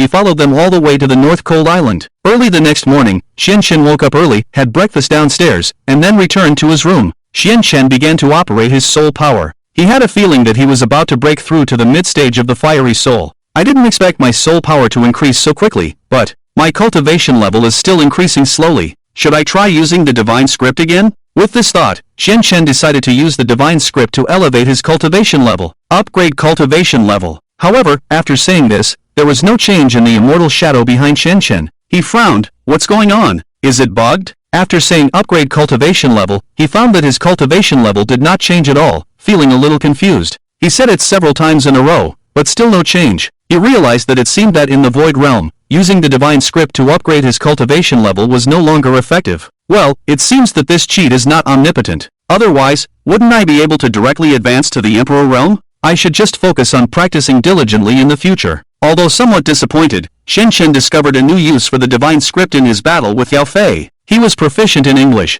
and the divine script was just a common language for him. As long as he encountered some high-level cultivators, he could use the divine script to copy their immortal techniques at will. This meant that he invisibly mastered many immortal techniques without having to deliberately seek out advanced ones. Qianqian did not know that although using upgrade cultivation level did not directly promote his cultivation level, it made his cultivation more solid. He had just said upgrade cultivation level more than 10 times, and as a cultivator in the Void Realm, he was already much higher than the normal standard for cultivators in the Void Realm. At noon, Qianqian arrived at the door of Qi Ruoyan's room on time, waiting for her to come out and go to the venue of the 100 Sects Conference together. Qianqian was curious about the person from the Eternal Sect that Qi Ruoyan had mentioned, who was already waiting for the two of them on the North Cold Island. The master didn't even bring his two disciples. Who else is more qualified to attend the 100 Sects conference than the two of them? After Qi Ruiyan came out, she handed Qian Chen a jade card with the words Eternal Sect engraved on it. This is the waste card to enter the venue. If you lose it, you won't be able to enter the venue, Qi Ruiyan explained. Qian Chen nodded, and then went to the venue of the Bai Zone conference with Qi Ruiyan.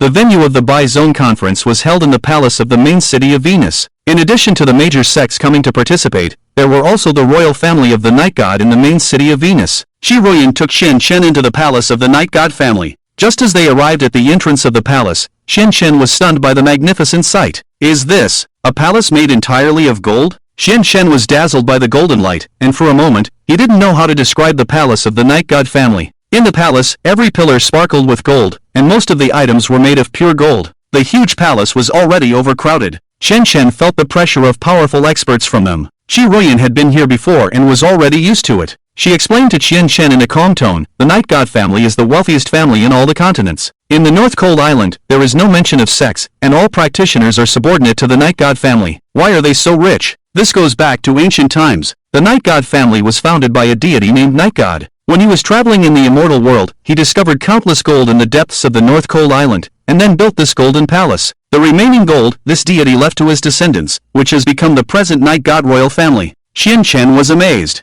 It seemed that only a deity could build a palace of pure gold. By the way, Master, didn't you say that there is another person who will join us for the conference? Why hasn't he come yet? Qi Ruiyan rarely smiled and pointed behind Qian Chen. He's already here. Following Qi Ruiyan's gaze, Qian Chen found that the person standing behind him was the boy named Fengyun whom he had met in the Soul Tower that day. He seemed to be called the Soul Child? Soul Child, long time no see. Fengyun smiled at Qian Chen. Qian Chen was shocked. He didn't expect that the other person selected to participate in the Bai Zone conference besides him was Fengyun, but then he thought it through. After all, Fengyun in the Eternal Sect was known as the Soul Child. At the age of only 13, he had already reached the late stage of the Fierce Soul level, and was even preparing to impact the Soul Leader. The Bai Zone conference was a stage to showcase the talents of the major sects, and it was well deserved for the Eternal Sect to send Fengyun. I didn't expect the person Master mentioned to be you. I wonder if your soul power level has already broken through to the Soul Leader? Fengyun just smiled and did not answer Qian Chen. He then looked at Qi Ruiyan. Master, the conference is about to start. Let's go in quickly, shall we? Qi Ruiyan nodded and prepared to take Qian Chen and Fengyun through the entrance of the venue. However, Qian Chen suddenly felt a slight pain in his abdomen, as if a tremendous force was about to erupt. He said to Qi Ruiyan in pain, Master, I'm feeling a bit uncomfortable in my stomach. Where is the restroom? Qi Ruiyan was somewhat speechless, but people have urgent needs, and she couldn't stop him. She just pointed in the direction outside the palace. The restroom in the palace is only allowed for the royal family to use. The disciples of the sects who come to participate in the conference are only allowed to use the restroom outside the palace. Thank you, Master. You and the Soul Child go in first. I'll be right back after I go. After saying that, Qian Chen disappeared in an instant. Rushing out of the palace, Qian Chen took a long time to find the restroom. At the moment he squatted down, the long-suppressed force of the primordial chaos surged out. People who didn't know might have thought someone was casting a spell inside. Comfortable. Damn, it must be the problem with the buns I had this morning. After relieving himself, Qian Chen walked out of the restroom feeling refreshed, only to find that the people nearby had become very scarce. It seems that the conference is about to start. All the practitioners have already gone in. I have to hurry, or Master's cold temper will probably kill me if I'm late. When Qian Chen thought of the indifferent face of Qi Ruiyan, she couldn't help but shiver. However, as she passed by the palace wall, she suddenly saw a girl sneaking around below. Taking advantage of the distraction, the girl leaped onto the wall, intending to climb over. Who goes there? How dare you trespass the palace wall? Suddenly, a stern voice came from a distance, startling the girl, causing her to fall from the wall. Qian Chen swiftly moved to the bottom of the wall and caught the falling girl. Ah! The girl was startled but realized she hadn't hit the ground. Opening her eyes, she saw the sharp profile of a young man. Qian Chen held her and, seeing the guards approaching, frowned and whispered, "Don't make a sound." Then, he used a spell to vanish, holding the girl, disappearing from beneath the wall. After the two guards of the Night God Imperial clan arrived and found Qian Chen and the girl missing, one of them said, "You go that way, I'll search here." During the Bai Zone Grand Assembly, any suspicious individuals caught will be executed immediately. This is the strict order from the clan leader, and we cannot allow anyone to disrupt the assembly. After the guards left, Qian Chen released the invisibility spell and realized that holding the girl in his arms in that manner was somewhat ambiguous. Blushing, he quickly let her go. Ahem, I'm sorry. Those were the guards of the Night God clan. If they caught you climbing the wall, you would have been executed on the spot. I saw you falling from the wall, so I had no choice but to. The girl hesitated, noticing that the young man in front of her was even more bashful than she was. She suddenly became interested and teased, "No choice but to what? To hide you and protect you." The girl smiled and said, "I forgive you, considering it was for my own good." Xianxian nodded and then noticed that the main gate of the assembly was about to close. His expression changed instantly as he told the girl, "The main gate is about to close, and I'll be late. You should leave here quickly, or you'll be in trouble if the guards find you again." With that, Xianxian dashed towards the main gate at lightning speed. The girl watched him go and couldn't help but smile. At that moment, a shadow appeared behind her. The shadow said, "Miss, during the assembly, you should stay in the palace obediently. If you insist on climbing the wall, you almost got caught by the guards. If the clan leader finds out, he will be furious." The girl pouted and said, "If you weren't here, would those incompetent guards have caught me? Who knows why you were so slow this time? I almost fell. I saw that young man catch you and didn't intervene, fearing the guards would notice. Humph. Slow reactions are just slow reactions, what's the excuse? But that person is really skilled in the art of invisibility. I wonder which sect's disciple he is." The figure in black looked in the direction Xianxian had gone and said, "Judging by his attire, he should be a practitioner from the ancient continent. His speed is indeed remarkable, likely a disciple of one of the top 10 sects." "Is that so? Take me back to the palace. I want to attend the assembly today and see if I can meet him. No man has dared to approach me for so many years, and today I was actually held by a young brat." Just before the main gate of the assembly closed, Xianxian entered the venue. The assembly was open air, with seats on both sides, each sect having its own designated area. The sects were divided into large and small ones, with some having only 2 or 3 spots for the assembly. Their seats were connected to those of other similar levels, appearing quite simple. The more profound the heritage of the sect, the more luxurious their seats belong to them. Sitting at the top of the grand seat is a member of the Night God royal family. Next to the pure gold throne of the Night God royal family, there are 2 seats made of silver. Sitting in them are the head of the Tianxian sect, ranked first among the ancient continent sects, and the ice queen from the extreme cold land. It took Xianxian a while to find Shi Ruyan and Fengyun among the many seats. "Shensi, you need to have a sense of time. After all, this is the 100 Sects Conference. People from all sects are here. You represent not only yourself, but also the eternal sect." Shi Ruyan frowned and reprimanded Xianxian. Xianxian smiled awkwardly, cough, cough. "You can't blame me for this, the urgency of nature, the big one is the most urgent." In the middle of the venue, an old man walked out. He gathered his energy and performed a fairy technique. In an instant, his body became very large, no longer appearing small in the center of the venue. The huge fairy shadow behind him also revealed his identity as a strong saint. Hello to all the elders and disciples of the sects. Welcome to the 100 Sects Conference. I am Yishin Fenghua of the Night God royal family. As the leader of this session's elder group, I declare the official start of the conference. The major sects can send their disciples to show themselves. Our elder group will record every practitioner who comes on stage and then evaluate the top 10 practitioners of this conference. After Yishin Fenghua finished his announcement, he released the fairy technique that made him larger and then left the center of the venue. I wonder what kind of monstrous practitioners will appear at this conference, a man from an external sect sitting next to Qianshen said. Xianxian yawned and couldn't help but say to Fengyan next to him, "If you have already reached the soul awakening, you should also go up and show yourself. Look across the entire ancient continent. Can you find a younger soul awakening practitioner than you? The cultivation world is never short of talented practitioners. With my qualifications, I may not necessarily rank high in this 100 Sects Conference," Fengyan modestly replied. Shi Ruyan had a very good attitude towards the soul child. She smiled gently and said, "Soul child, you don't need to belittle yourself.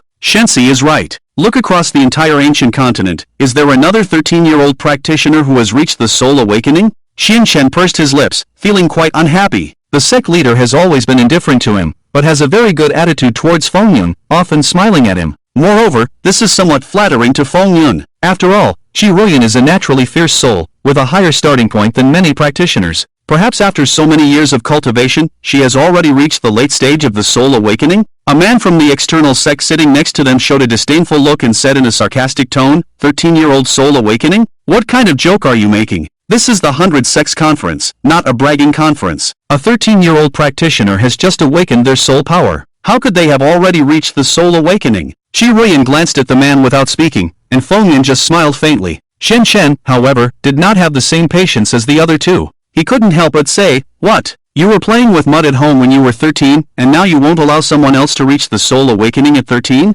The man was stunned and angrily said, "Who are you calling someone who played with mud at home when they were 13? I am 20 years old this year and have already reached the reincarnation realm. What is your cultivation realm?" Xianshen couldn't help but burst into laughter, causing other disciples from the surrounding sects to roll their eyes. Xianshen tried hard to suppress his laughter and then said after a while, "So you are a strong practitioner in the reincarnation realm." forgive us for being a bit loud. Then why are you laughing? I'm laughing at my own stupidity, daring to boast in front of a practitioner who reached the reincarnation realm at 20. I really don't know the immensity of heaven and earth. The man didn't hear the sarcasm in Qian Shen's words at all. Instead, he proudly smiled and continued, brother, judging by your appearance, you must have reached the unbreakable realm, right? You're right, I just reached the unbreakable realm, Qian Shen replied, holding back a smile. The man wanted to speak, but was stopped by the elder next to him, who had a dark expression and felt extremely ashamed for his disciple. You rebellious brat, shut up. Which sect attending the Bai-Zone conference doesn't have a Saint Realm expert? Can't you hear the sarcasm? The elder angrily said. Then he apologized to Qian Shen. Sorry, young man.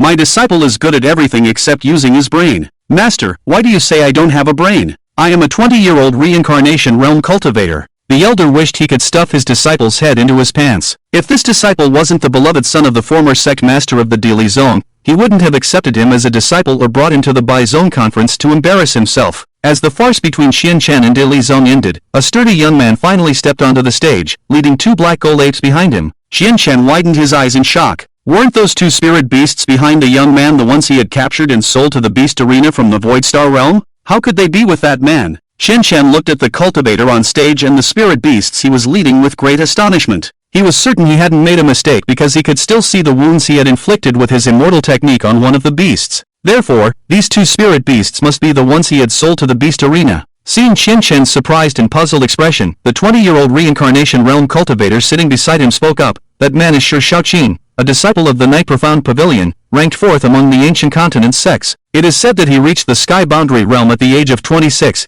and the 2 spirit beasts behind him are extraordinary. They are the black gold apes, the strongest spirit beasts in the Void Star realm after the Dragon Clan. Qian Shen didn't care who the man was, he was only interested in the last sentence. The strongest spirit beasts, the black gold apes? Are you sure that the spirit beasts called apes are the strongest in the Void Star realm? The man nodded and patted his chest, saying, would I lie to you? Once the adult black gold apes reach the Void realm, they awaken their beast souls and their combat power is comparable to peak Saint Realm experts. After a pause, Wang Sun added, you should know that the top sects don't dare to easily provoke the Black Gold Ape clan when they enter the Void Star realm to hunt spirit beasts. It is rumored that the clan leader of the Black Gold Apes has already reached the Quasi-Emperor realm. It's almost impossible to see Black Gold Apes in the outside world now. I didn't expect Shi Shaoqing to bring 2 of them onto the stage. It seems that he has a great chance of becoming one of the top 10 cultivators this time. Qian Shen was even more shocked. He hadn't expected that the 2 spirit beasts he had casually captured were the strongest beings in the Void Star realm after the Dragon Clan. No wonder the Black Gold Ape the size of Mount Tai was so furious when I entered the Void Star realm last night. I guess it found out that I had taken its descendants away. Wait, if the Black Gold Ape is so powerful, why did the Beast Arena only give me 30,000 ancient coins? Damn, I've been ripped off. Qian Shen felt a little disheartened, with a feeling of wanting to cry but having no tears. No wonder the first spirit beast buyer he met that day wanted to find their supervisor. It turned out that there was no one selling black gold apes, and he, the fool, didn't take it seriously and sold them. On stage, Shi Shaoqing led the 2 black gold apes. Without saying a word, he had already attracted a lot of attention from the sects. That's Shi Shaoqing, a disciple of the Night Profound Pavilion. It is said that he broke through the sky boundary realm a year ago and is now striving for the Saint Realm. He even brought 2 black gold apes with him. Oh my god. Which cultivator doesn't know how difficult it is to capture a black gold ape? He actually brought 2 of them. Is the Night Profound Pavilion really that powerful now? Although they are only 2 young black gold apes, but I heard my master say that during the recent chaos in the Void Star realm, the Black Gold Ape clan leader was furious and injured many Holy Realm experts who were practicing in the Void Star realm. During this time, almost no cultivators dared to enter the Void Star realm, making the Black Gold Ape even rarer. Listening to the people around him praising the Black Gold Ape, Qian Shen felt a pang in his heart. With a mournful face, he asked Qi Ruyan, Master, is the Black Gold Ape really as mysterious as they say? More or less. The reason why the Black Gold Ape is powerful and difficult to capture is because they are communal spirit beasts. In the Void Star realm, they always appear in groups of dozens. Even if several Holy Realm cultivators go together, they may not be able to capture one, Qi Ruyan said, and Fengyan added, some alchemy cultivators take the Black Gold Ape to refine medicine, and the pills they produce can cause the cultivator's immortal shadow to evolve. That's why so many people say that Shi Shaoqing is likely to secure a place in the top 10 of this conference. Once he refines the 2 Black Gold Apes, his immortal shadow will evolve, greatly increasing his combat power. Ordinary cultivators cannot reach the level of causing their immortal shadow to evolve, even the emperors of the Emperor realm cannot. This time, Qian Shen couldn't help but curse Profiteer and then fell into deep regret. Damn it, I was lucky to capture 2 such amazing spirit beasts, but because I didn't recognize their value, I sold them for next to nothing. Qian secretly made up his mind that he would definitely return to the Void Star realm when he had the chance, and capture a black gold ape of an even higher realm. He no longer thought about this matter and turned his gaze to Shi Shaoqing on the stage. Elders of the evaluation committee, I am Shi Shaoqing of the Night Profound Pavilion, 26 years old this year, a cultivator of the Azure Sky realm.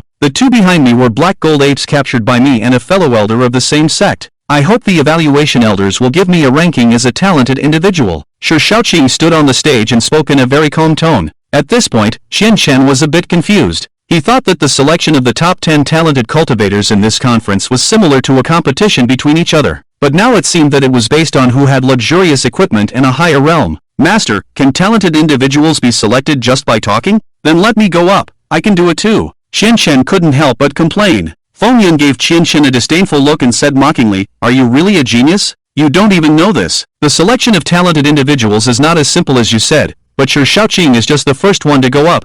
The elders will rank the cultivators who go up in order. Once there are 10 people, those who want to be among the top 10 talented individuals must challenge the cultivators who are already on the list. If the challenger defeats someone on the list, they will take their place. So this is just the beginning, the real show is yet to come. After Fengyan explained, Qian also understood. Without real strength, even with luxurious equipment, one could not hold on to that position. Wang Xin, who was on the side, was also talkative. He continued after Fengyan, however, once disciples of those major sects are on the list, even if our sects, which are ranked lower, have disciples who are stronger than them, they will not initiate a challenge. Why? Wang Xin looked strangely at Qian and said, are you stupid? If a disciple of a top 10 ranked sect is defeated by a disciple of a sect ranked in the 30s, wouldn't it be like trampling on their dignity? After the conference, they will be waiting for revenge. Qian was astonished. He didn't expect that in the world of cultivation, there were unspoken rules similar to those in the workplace in his original world. Is that so? Has no one broken these unspoken rules in these years? Qian sneered and asked. Wang Xin shook his head. After Shi Shaoqing was listed, there were constantly new disciples going up to the list. Surprisingly, after a round, the top 10 talents were all disciples of those famous sects. After an hour passed, not a single disciple from a sect ranked lower than 10th went up to challenge the list. For a moment, the atmosphere in the venue also seemed very strange. Wang Xin sighed, alas, the annual meeting is the same. The top 10 talents all come from the top 10 sects of the ancient continent. They tacitly agree, with each sect sending only one disciple, just enough to occupy the position of these talents, and no one dares to compete with them, fearing retaliation. Shi Ruyan's expression was not good either. She thought that this year would be different, with other small sects initiating the first challenge to the list, and then they could send Fengyan to challenge. After all, there is safety in numbers. Once a pioneer steps forward to challenge, other sects will follow suit, and these major sects cannot retaliate against all the other sects. Unexpectedly, this year, no one dared to challenge. Just when everyone in the venue thought that this year's top 10 talents had already been decided, a young man with a black mask appeared on the stage. I want to challenge the second place. The young man with the black mask spoke slowly, ignoring the strange looks of the others in the venue. Qian looked at the young man with the black mask, and for a moment, he had a feeling of familiarity, but because of the mask, he could not see his face, nor could he know his identity. Unbeknownst to Qian, he had this familiar feeling because the young man with the black mask on the stage was the clone that had slipped away from him on that day without his knowledge. At this moment, the white bone draped in black clothes hiding in the corner of the venue recognized the clone of Qian on the stage at a glance. He actually dares to appear so boldly in front of his own original body? But it's only been a few days, and he has already surpassed his original body's strength by so much. It seems that my aura has given him a lot of benefits. Interesting, truly interesting. The second-ranked talent that the young man with the black mask wanted to challenge was a disciple from the second-ranked demon sect. His name was Xiaoshan, and he had just reached the celestial realm. The reason he was listed as the second was not only because of the powerful demon sect behind him, but also because he had refined his body into an immortal body, the puppet demon body. In the cultivation world, the refined body constitution is divided into 4 types: mortal body, immortal body, holy body, and soulbone body. For a cultivator who absorbs a celestial realm body, he can only refine it into a normal immortal body. And there are also low, medium, high, and top grades for each type of refined body, and this puppet demon body is a high-grade immortal body. The reason why the demon sect is ranked as the second sect on the ancient continent is because the demon sect can always refine various powerful bodies, allowing every disciple in the sect to have at least a medium-grade immortal body constitution. It is worth noting that most of the cultivators in the Holy Realm only have a medium-grade immortal body constitution, and 80% of the Celestial Realm cultivators have no immortal body, all of them are just mortal bodies. It can be imagined how powerful the demon sect is, to let every disciple in the sect have an immortal body. Wang Xin saw a cultivator from outside the top 10 sects stepping up to challenge, and instantly became excited. I didn't expect that this year there would actually be someone daring to challenge the disciples of the top 10 sects. I wonder which sect he is from. Although his courage is commendable, after the meeting, their sect will suffer, not to mention it's a super sect like the demon sect. The disciple of the demon sect, Xiao Shun, obviously did not expect to be challenged. After being stunned, he sneered. He did not think that the young man with the black mask could defeat him. Xiao Shun walked up to the challenge platform from his seat and looked at the black-masked youth, saying, according to the rules, challengers must reveal their identities before entering the top 10 rankings. Which sect do you belong to? You have the courage to challenge my demon sect. The black-masked youth spoke coldly and indifferently. I have no name. I don't belong to any sect. I am a free cultivator. Xiao Shun frowned and asked, you don't belong to any sect? Then how did you enter the venue? The conversation between the two caught the attention of the elder group, and the leader, Yi Shenfeng, said to a fellow elder, Elder Ouyang, send someone to find out which sect this young man is from. Xiao Shun narrowed his eyes and said with anger, you are too arrogant. The black-masked youth replied, strength naturally breeds arrogance. Enough talk, let's get started. If I had the time, I would have defeated you already. The conversation was heard by everyone present in the arena, and the arrogance of the black-masked youth, who was about to fight Xiao Shun, a disciple of the demon sect, was seen as an insult to the sect. On the demon sect seat, the left protector squinted at the black-masked youth on the field and said, which sect does he belong to? After the assembly, I will visit their sect and see what kind of mentor has raised such an arrogant disciple. Also, tell Xiao Shun not to hold back. If he dies on the platform, I will take responsibility. How dare he demonstrate against the demon sect at the 100 Sects Assembly? He doesn't know his place. Upon hearing the conversation between the black-masked youth and Xiao Shun, Xin Shen couldn't help but chuckle. TSK, this person wearing a black mask is really outspoken, I like it. But Xiao Shun didn't become the second-ranked talent solely because of the demon sect behind him. He possesses a high-grade immortal body, and his strength should not be underestimated. On the side, Shi Ruyan was also shocked by the words of the black-masked youth. I don't know which sect he comes from. After this assembly, their sect might be in trouble. The demon sect has always been a vengeful sect. The elder group announced the start of the match, and Xiao Shun and the black-masked youth stood facing each other, neither making the first move. You go first. I'll give you 3 moves. If you can't defeat me, you can leave the platform on your own. I will spare your life, said the black-masked youth calmly with his hands behind his back. Give me 3 moves? Xiao Shun couldn't believe his ears. He had never heard such a ridiculous request before. Not only Xiao Shun, but people from various sects were also stirred up. Who is this masked person? He keeps provoking as soon as he steps onto the platform, and his words are too arrogant. Xiao Shun is the strongest cultivator among the younger generation of the demon sect. Perhaps he doesn't know Xiao Shun, that's why he's acting this way? Heh, this young man is doomed. With the temperament of the demon sect, they might have already ordered Xiao Shun to kill him. Xiao Shun's anger was fully aroused, and he had just received an order from the left protector through a special communication method within the demon sect. Kill the black-masked youth in front of him. Xiao Shun immediately gathered his energy and released a blue immortal shadow, a symbol of the celestial realm. Xiao Shun intended to make the black-masked youth pay the price for his arrogance with his life, so he had no intention of holding back and directly unleashed his divine art. 100 Demons Roar! However, the attack from Xiao Shun was easily dodged by the black-masked youth with a slight movement. He then smiled and said, 1 move, you still have 2 moves left. Xiao Shun was stunned, and everyone in the seating area was also stunned. No one expected that the black-masked youth would effortlessly evade Xiao Shun's divine art. Xiao Shun was embarrassed and angry.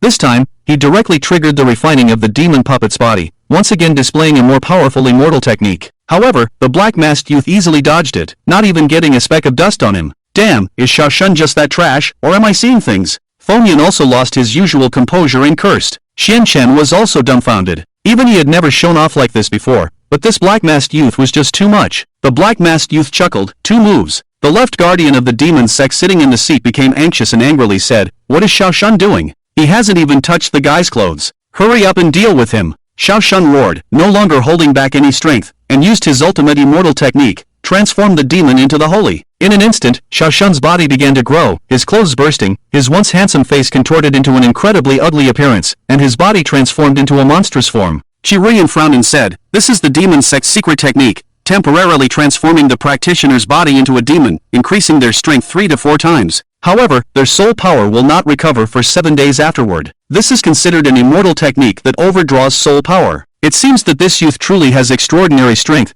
to make the proud disciple of the demon sect use such a self-damaging immortal technique on the 3rd move. On the stage, Xiao Shun transformed into a demon, and the huge immortal shadow behind him became extremely eerie. This time, the black-masked youth no longer stood with his hands behind his back, but instead took a defensive stance. Xiao Shun once again used his immortal technique and charged toward the black-masked youth. A huge shockwave appeared on the stage, and everyone thought the black-masked youth was about to be knocked down. However, when the dust settled, the black-masked youth was still standing unscathed on the stage. Only a corner of his mask had been shattered and fallen to the ground. 3 moves. It's my turn now, the black-masked youth said, taking a step back and then chanting gather chi. A red immortal shadow appeared behind him. Xianchen was stunned, instantly dumbfounded. A red immortal shadow? But he's only in the void realm? Shiruyan's face had turned pale, and she shook her head gently. No, both the void realm and the holy realm immortal shadows are red. It's just that the color of the holy realm immortal shadow is deeper. This is the color of the holy realm immortal shadow. What? The holy realm? Without giving the many cultivators a chance to react, the black-masked youth quietly chanted a divine text, and no one heard what he said. In an instant, the youth's red immortal shadow clasped its hands together, closed its eyes, and several hands appeared behind it. Then, with a slap, it struck Xiao Shun. Damn, is this a 1,000-armed Buddha? Xianchen was completely shocked. This was the first time he had been so amazed since coming to this world. The immortal shadow of the holy realm was tens of meters tall, and even a single slap was much larger than Xiao Shun's transformed monstrous form. Xiao Shun raised his hands to resist the slap, and the stage beneath his feet had already been stomped into a huge pit. Ah! Xiao Shun shouted, his thighs already trembling, clearly unable to resist any longer. The black-masked youth silently chanted another divine text, and his immortal shadow increased its strength. In the end, Xiao Shun couldn't resist and was slapped onto the stage. The black-masked youth retracted his immortal shadow and stood calmly on the stage. The entire arena fell silent, and no one had yet reacted. Xiao Shun had been defeated in one move? No one present had expected that Xiao Shun, a proud disciple of the demon sect, a practitioner in the Azure Sky realm, and with the body of the demon puppet, would be defeated in one move by the black-masked youth, with seemingly little effort.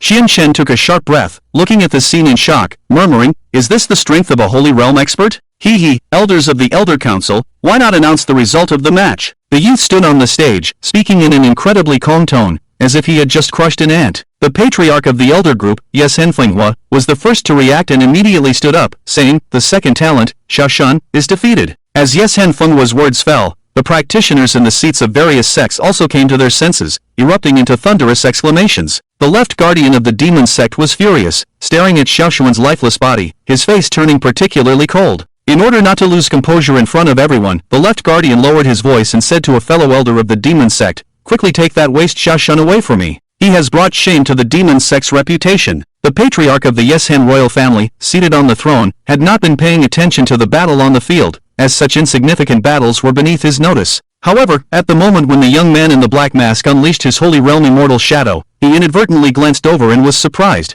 He possessed a divine eye called the Azura's Eye, but at a glance, he couldn't see through the boy's soul power level and immortal body. The patriarch of the Yeshen family hesitated for a moment, but ultimately withdrew his gaze, not taking him to heart. However, the Ice Queen and the Master of the Heavenly God sect sitting beside him had already been drawn to the attention. The Master of the Heavenly God sect said, this immortal technique is the first time I've seen it. I wonder what the opinion of the Queen is. I have not seen it either, but this boy's talent is indeed surprising, observed the Ice Queen, finding that she did not show any other emotions. At this time, Elder Yes Henfenghua, who had previously instructed Elder Ouyang to investigate the identity of the young man in the black mask, had already returned with a few words in his ear, causing Elder Ouyang's face to change drastically. Senior Fenghua, this boy's identity has been thoroughly investigated. Yes Henfenghua nodded, then gestured for him to continue. Elder Ouyang lowered his voice, just as the boy himself said, he does not belong to any sect, and we have not found any information about him. He was able to enter the venue because he slaughtered the entire Sanlei sect yesterday and took the waste token belonging to the Sanlei sect to participate in the conference. Sanlei sect? The 31st ranked Sanlei sect on the ancient continent? Yes. Yes Henfenghua suddenly cast his gaze towards the young man standing on the stage, even though they were quite far apart.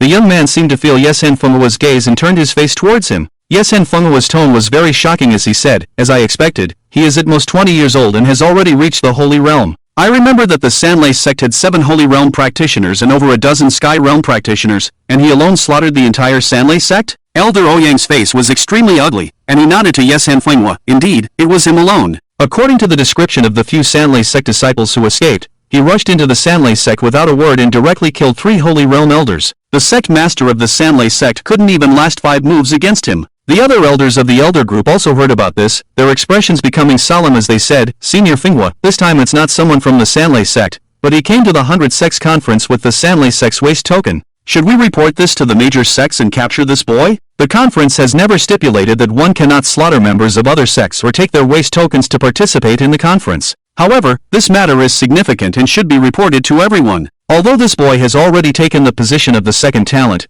once he leaves this conference, he will probably be hunted down by many people. Annihilating a sect, This is an act that angers both humans and gods. Yes, Hanfeng first announced that the black-masked youth had replaced Xiaoshan as the second talent, and then sullenly announced the information investigated by Elder Ouyang at the conference without reservation. When everyone learned that the young man had single-handedly annihilated the entire Sanlei sect, the practitioners who had previously felt admiration for his strength immediately changed to expressions of hatred. A sect, with at least 100 members, actually wiped out an entire sect without any grievances or enmity. Amidst the curses of many sects, the black-masked youth stood with his hands behind his back, looking at them one by one, and then spoke in an extremely cold voice, "I hold grudges. Those who scorn me today will be visited by me in the future." One of the Holy Realm experts stood up and cursed, "What kind of Holy Realm cultivator are you? You indiscriminately kill innocent people and look down on others. I, the Iron Blood Saint, declare that if you leave this gathering of 100 sects, within half a day, you will be attacked by a group." "Oh really? I'd like to see whether I will be killed by a group when I leave this gathering, or if I will be the one to kill you,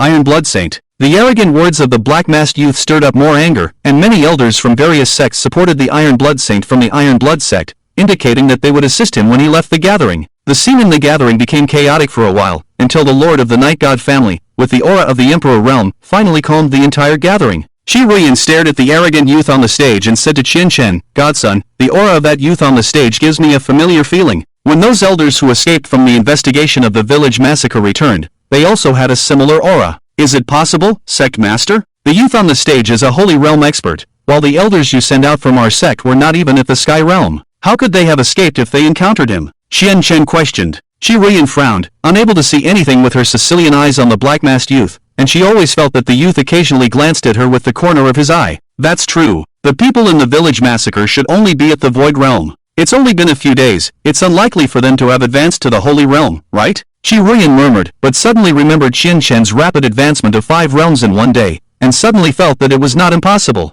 With the precedent of the black-masked youth, some lower-ranked sects were also inspired to challenge the top 10 talents, daring to stand up and challenge them. With the second person, soon the third, the fourth. More than 20 challengers from various smaller sects appeared, challenging to go on stage. The faces of the top 10 sects turned dark. They never expected that the disruption caused by a young troublemaker would break the unspoken rules of the 100-sect gathering that had been in place for many years, and that people from the smaller sects would dare to come and challenge. The Lord of the Taishan sect couldn't help but curse, "Are these people all crazy? They dare to challenge the top 10 sects. Aren't they afraid that we will go after them once they leave this gathering?" "Sect Master, almost half of the sects participating in the gathering have sent people to the stage. Even if our top 10 sects are domineering, we cannot go out and destroy all the sects, can we?" The elder of the Taishan sect smiled bitterly. Interestingly, dozens of challengers tried to enter the top 10 talents throughout the day. Even the first-ranked Shi Yuqing was challenged. Although they didn't win the competition, at least someone dared to challenge. However, no one dared to go and fight against the black-masked youth who had taken the second place. Who doesn't know that this figure is a Holy Realm expert? With his own strength, he slaughtered the entire Sanlei sect,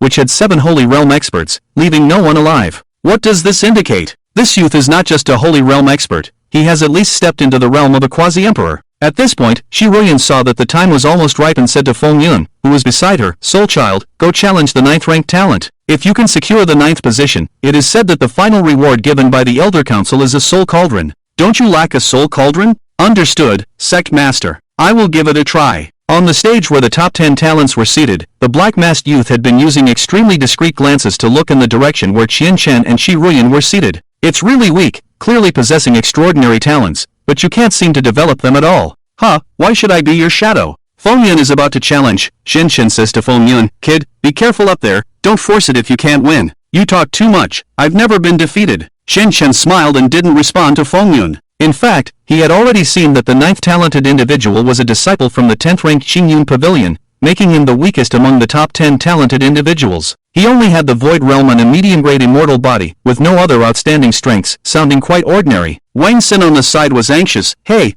is that kid really going to challenge the 9th talented individual? He's Fan Chen of Qingyun Pavilion, although his cultivation realm is only in the Void Realm. He's much inferior to the other talented individuals, but his soul power level is said to have reached the mid-stage of the Fiery Soul, and he also possesses a medium-grade immortal body. So what? I've said that the kid became a soul master at 13, what's a mid-stage Fiery Soul to him? Shen Chen shrugged, indifferent, and before Wang Xin could say anything, Shen Chen asked first, "Hey, our sect leader isn't concerned, why are you, an outsider, concerned? Tell me about the rewards for the top 10 talented individuals." In fact, Shen Chen wanted to ask Shi Ruiyan, but she had always been indifferent to him, so he thought it would be easier to ask Wang Xin. These rewards are confidential, but there are rumors in the outside world. Just as our sect leader said, the reward for the 9th place is a soul cauldron, for the 10th place, it's an excellent quality sword, for the 8th place, it's a divine text technique, which records many divine text immortal arts, but because of its high difficulty, most practitioners in the Holy Realm cannot comprehend it, so it's placed as the reward for the 8th place. As for the rewards for the 7th and 6th places, I don't know, but it's said that the reward for the 5th place is a high-grade immortal body. Upon hearing about the immortal body, Qian instantly became interested. He still didn't have a refined body, so if he could obtain this high-grade immortal body, wouldn't he immediately have an immortal body? Thinking like this, he immediately asked, who is the 5th talented individual, and what is his cultivation realm? Wang Xin looked at Qian with a strange look and said in a strange tone, you don't want to challenge him, do you? What if I do? Before Qian could speak, Shi Ruyan said, Godson, the 5th talented individual is a disciple of the 7th-ranked Taishan sect, and with your current cultivation, it's impossible for you to defeat him. Taishan sect? Qian vaguely remembered the practitioner he had defeated in the arena last night, who was from the Taishan sect. What was his name, Yao Fei? Qian tentatively asked, Sect leader, is the 5th talented individual named Yao Fei? How do you know? Shi Ruyan was surprised. Qian smiled, feeling more confident now, and then got up and patted his butt, saying to Shi Ruyan, Sect leader, the reward for the 5th place is too tempting, my strength doesn't allow me to be low-key. I'll be right back. Godson, wait. Shi Ruyan called out, but Qian didn't even look back and just left. Shi Ruyan watched Qian's back and wanted to go forward to stop him, but inexplicably felt that he might really be able to defeat the disciple of the Taishan sect. After all, from the moment Qian appeared in her sight, he had created too many impossibilities in front of her. Wang Xin stared incredulously at Qian and asked Shi Ruyan, Sect leader, are all the disciples of your sect this bold? Shi Ruyan looked coldly at Wang Xin and said, who are you calling bold? As she spoke, the symbol of the Holy Realm, the immortal shadow, instantly appeared behind her. Wang Xin was so scared that he immediately hid behind his own master, and the old man smiled apologetically at Shi Ruyan, who then retracted the immortal shadow. Qian walked towards the stage, feeling secretly pleased. He had originally thought that the 5th talent was not easy to deal with, but it turned out to be a weak opponent. After stepping onto the stage, Qian reported his sect information and cultivation level to the elder group. Night God Feng Hua stroked his beard and smiled, 19 years old, a void realm cultivator. Not bad, not bad. Although the Eternal sect has declined in recent years, it still possesses the longevity clock, a divine artifact. The heritage is still decent. This time, Qian challenged Yao Fei with his true identity, without wearing the white mask as he did in the arena last night. Beside the throne, there was a young girl named Night God Qian, the only daughter of the Night God family head. If Qian had seen her at that moment, he would have been surprised, as she was the girl he had saved under the palace wall. Seeing his beloved daughter, the Night God family head's serious expression instantly turned into a doting smile as he asked why she had come to the grand event when she usually disliked it. Qian pouted and replied that she was bored and wanted to see. The family head then gave her his seat and she quickly scanned the seating area to find the young man who had carried her earlier. Eventually, she spotted him on one of the platforms and smiled mischievously, asking her father for the name of the person on the stage. The family head, surprised, asked if she had taken a liking to him, and then mentioned that the person was Yao Fei, a disciple of the Taishan sect. Qian clarified that she was asking about the challenger, not Yao Fei. The family head was puzzled and looked at Qian on the stage, not knowing which sect he was from. Qian didn't reveal her encounter with Qian, as she knew her father's reaction would be extreme. On the stage, Qian introduced himself as a Void Realm cultivator from the Eternal sect. He was Yao Fei's third challenger that day, and Yao Fei urged him to make his move quickly, as he was likely the last challenger. Although Qian remained expressionless, he was inwardly delighted. He thought to himself that Yao Fei seemed to have forgotten the lesson from last night and was underestimating him again, so he would have to teach him another lesson. However, he also remained alert, knowing that using his powerful techniques from the previous day would reveal his true identity. So Qian is very clear about the tricks he used yesterday, and he can't use any of them today. Standing on the highest seat, Qian pinched his chin and murmured with a smile, "So your name is Qian? Humph, it seems we really have some fate, our names are only one character apart." Qian didn't underestimate the situation on stage, gathering his energy to release his own fairy shadow, staring at Yao Fei. Yao Fei couldn't believe that the young man in front of him was the one who had tortured him in the arena last night. "Your realm is low, you go first," Yao Fei said lightly. Qian took a deep breath and immediately used the fairy art he had learned from watching Xiao Shun and the Black Masked Youth earlier. Fairy art replication. 100 Demon Roar. Qian's fairy shadow opened its mouth and let out a huge roar shockwave. Yao Fei never expected that Qian would directly use such a powerful divine art. Moreover, Yao Fei was very clear that this was a divine art commonly used by the demon sect, so why would this practitioner use it? Yao Fei was pushed back a considerable distance, looking at Qian in disbelief. Suddenly, he remembered the night before in the arena, when another practitioner of the Void Realm had used various strange fairy arts to defeat him directly. This familiar feeling made Yao Fei not dare to be careless again. After all, losing in the arena yesterday was one thing, but this was the 100 Sects Conference, and he was representing not only himself, but also the Taishan sect. Oh, some strength. It seems I can't underestimate you, but using the demon sect's divine art, your sect will be held accountable for the end of this battle. Qianqian shrugged indifferently. Who says that fairy arts can only be used by a specific sect? Big talk. After saying this, Yao Fei's eyes narrowed, immediately gathering his energy to release the fairy art shattering heaven and earth. Qianqian had long since figured out his fairy art, anticipating that he would start with this move, and had already stepped back out of the attack range of shattering heaven and earth. Yao Fei was stunned to see his skill being avoided, and after a slight surprise, in order to avoid any mistakes, he directly used Soul Annihilating Fire Cloud this time. Qianqian grinned. This was exactly what he had been waiting for, because when using this fairy art, Yao Fei had to first hover in the air to gather energy. If it was the first time seeing Yao Fei use this fairy art, one would only watch him gather energy and jump. But Qianqian was not the first time fighting Yao Fei, and after avoiding shattering heaven and earth, he immediately rushed towards Yao Fei, predicting his position, using a common fairy art, intending to catch Yao Fei off guard. However, Yao Fei was after all a practitioner of the Void Realm, and his reaction was very quick. Seeing Qianqian rushing towards him, he immediately saw through his intentions. "Ha, you can actually predict my fairy art? But your realm is too low, your speed is too slow." After saying this, Yao Fei abruptly stopped his jumping motion, taking a step back, clasping his hands together in place, and releasing Soul Annihilating Fire Cloud again. Not good. Qianqian's face changed drastically. He wanted to retreat, but inertia prevented him from immediately stopping his movement. On the arena, the fire cloud was dense. A fireball descended from the sky, quickly rushing towards Qianqian. Yeshan Qianqian widened his eyes. Not good, he's going to lose. The head of the Yeshan family had been paying attention to the battle between Yao Fei and Qianqian, and seeing this scene, he couldn't help but smile. It seems that practitioners from small sects are a bit weaker, not to mention that he is only a practitioner of the Void Realm. Yeshan Qianqian was unwilling to believe that Qianqian, who was faster than his personal bodyguard Kobe, was actually going to lose to a practitioner of the Celestial Realm. It's worth noting that Kobe is a peak practitioner of the Celestial Realm. Qianqian, who couldn't stop his movements, felt his heart sink to the bottom at this moment, and for a moment, he couldn't figure out what to do. At this moment, a voice suddenly came to his mind. Don't just stand there, quickly say Ice Age in English. Qianqian was taken aback, not caring where the voice came from, and immediately said in divine language, Ice Age. Words follow the law. As Qianqian's words fell, the temperature around him rapidly dropped, and the moisture in the air condensed into ice. A thick layer of frost covered the entire platform, and Qianqian's limbs turned to ice. The fireball struck Qianqian, but he easily blocked it with a wave of his hand. Yao Fei was shocked and prepared to launch another spell, but found his limbs stiffening and covered in ice shards. Qianqian formed the ice shards in the air into a sharp ice cone, which flew at Yao Fei with incredible speed. The ice cone struck Yao Fei's chest, shattering the ice shards on his body and leaving him feeling as if his bones were about to break. He lay on the ground,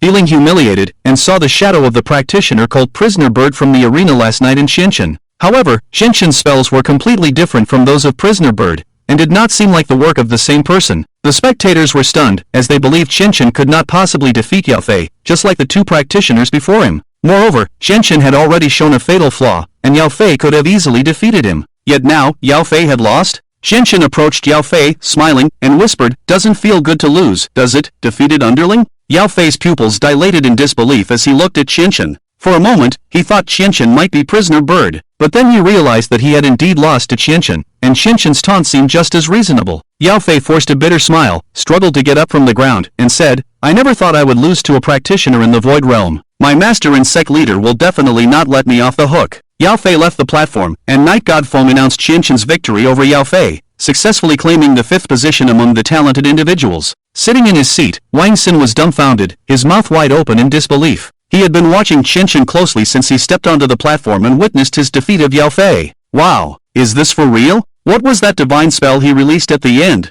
He actually defeated Yao Fei of the Taishan sect? Wang Xin's master also looked at Qianqian on the platform in shock, then suddenly turned to Qi Ruiyan still in her seat and asked, "May I ask, young lady, are you from the Eternal sect with the longevity bell?" "Yes." "How many times did that person on the platform make the longevity bell ring?" Qi Ruiyan recalled Qianqian's appearance when he first arrived at the Eternal sect and replied calmly, 9 times. "He is the prodigy of our sect." The elder took a sharp breath, as everyone knew what 9 chimes of the longevity bell represented. He had already anticipated how the 10 great sects would go crazy to recruit Qianqian if they learned of this news. On the seat of the Sword sect, an elder named Mo Shu frowned and said to the Sword sect leader, "Master, don't you find that the young man who defeated the disciple of the Taishan sect on the platform looks familiar?" "Oh, you feel the same way?" He does indeed resemble the practitioner from the arena last night. Emoshu nodded and lowered his voice. Not only that, for a moment, this old servant sensed the aura of the black-masked youth who wiped out the entire Sanlei sect from him. The sword sect leader tapped his fingers rhythmically on the chair and only spoke after a long pause. You mentioned last night that this person opened the gate to the void and entered the void star realm? If this Qianchen from the Eternal Sect and Prisoner Bird are the same person,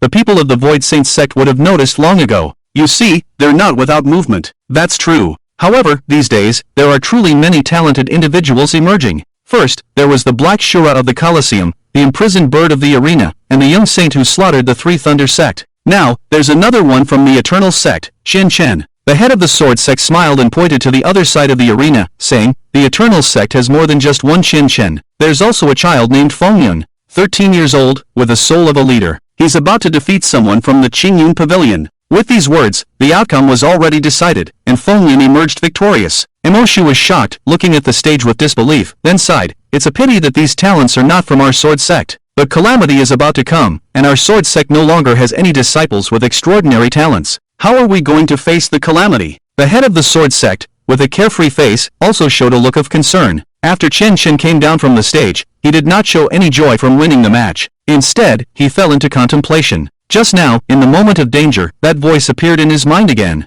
The last time he was about to use the clone technique in the Colosseum, the voice warned him not to use it again before reaching the Holy Realm. This time, it appeared again. Qianchen tried to communicate with him, but the voice did not come to his mind again. With heavy thoughts, Qianchen prepared to return to his seat, only to find that Fengyun had also returned. He smiled and asked, did you win, soul child? Yes, Qianchen nodded, sitting down to continue pondering where that voice came from. He did not notice Wang Xin and his master, as well as Qi Ruyan, looking at him with strange eyes. Wang Xin was the first to break the silence, wishing he could kneel down to Qianchen immediately. He said, Shou Dashan, I was blind and didn't recognize Mount Tai. I didn't expect Shou Dashan to be so amazing, defeating Yao Fei of the Taishan sect. Amazing. Hee, keep it low-key. Our little brat is also quite powerful, winning as well, right? Qianchen laughed. Wang Xin was stunned for a moment, then realized that Fengyun was indeed a 13-year-old leader. He immediately went to flatter Fengyun. Wang Xin's master's face turned dark, thinking to himself, did you forget how you boasted in front of others at the beginning? A 20-year-old reincarnation realm cultivator.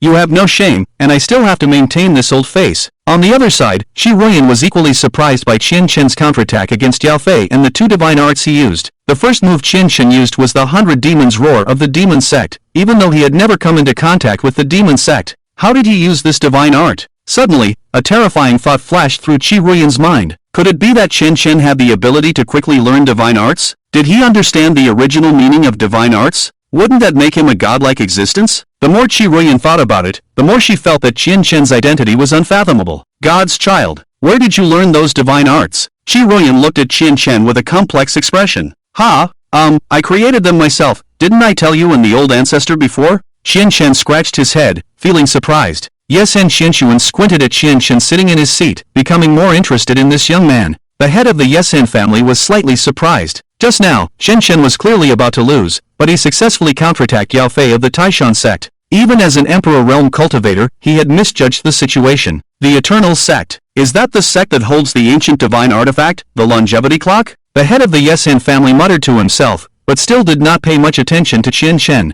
At this moment, the Emperor's white bones hiding in the corner of the venue were also surprised by the battle just now, but he was very clear about how Qianchen won the match. I didn't expect that the clone could actually communicate with the main body. This is something that I didn't expect. The Emperor's white bones and black clothes disappeared in an instant, leaving only a puddle of water. The Lord of the Night God family, the Ice Queen, and the Master of the Heavenly God sect all had a sudden change in their expressions, and they looked at each other. The Master of the Heavenly God sect showed a meaningful expression. It seems that our old friend has become interested in this conference. As soon as he finished speaking, the Master of the Heavenly God sect also disappeared and appeared next to the puddle of water left by the Emperor's white bones. It's really you, Emperor Qiyu. The selection of the top 10 talents of the 100 Sects Conference has come to an end. The top 10 talents this year are no longer just disciples of the top 10 sects. In addition to Qianchen, Fengyun, and the Black-Masked Youth, there are also 2 disciples from small sects who respectively defeated the 10th and 4th talents. The remaining challengers were all defeated, and in the end, the strong ones were still within the top 10 sects. After all, their resources far surpassed those of the small sects. The Lord of the Night God family, with a group of elders, announced the list of the top 10 talents. At this moment, he was surprised to find that only the Eternal Sect had 2 disciples on the list. Many sects present were also surprised. In the list that had been dominated by the top 10 sects over the years, the Eternal sect, a small sect, actually had 2 disciples successfully listed. What is the background of this Eternal sect to actually have 2 disciples on the list? Look at one of the listed disciples. He's so young. I heard he's only 13 years old and has already reached the early stage of the soul awakening. This is too terrifying. A 13-year-old soul awakener? What kind of talent is this? You guys obviously have no idea. Although the Eternal sect ranks low in the sect hierarchy and lacks the support of several Holy Realm powerhouses, they have an ancient artifact called the Longevity Clock, which is the weapon of the Emperor of Longevity. For a while, the Eternal sect became the topic of discussion among many sects. Shi Ruoyan did not feel excited about this, but rather felt melancholic. Originally, she just wanted Fengyun to be listed, so that when disciples from other sects were also listed, they would not attract the attention of the top 10 sects. What she didn't expect was that Qin Shen unexpectedly made it onto the list as well, and he was ranked 5th. The Lord of the Night God family, with a group of elders, took the rewards for the top 10 talents onto the stage, ready to distribute the rewards to each person one by one. Each person's reward was wrapped in a special spell,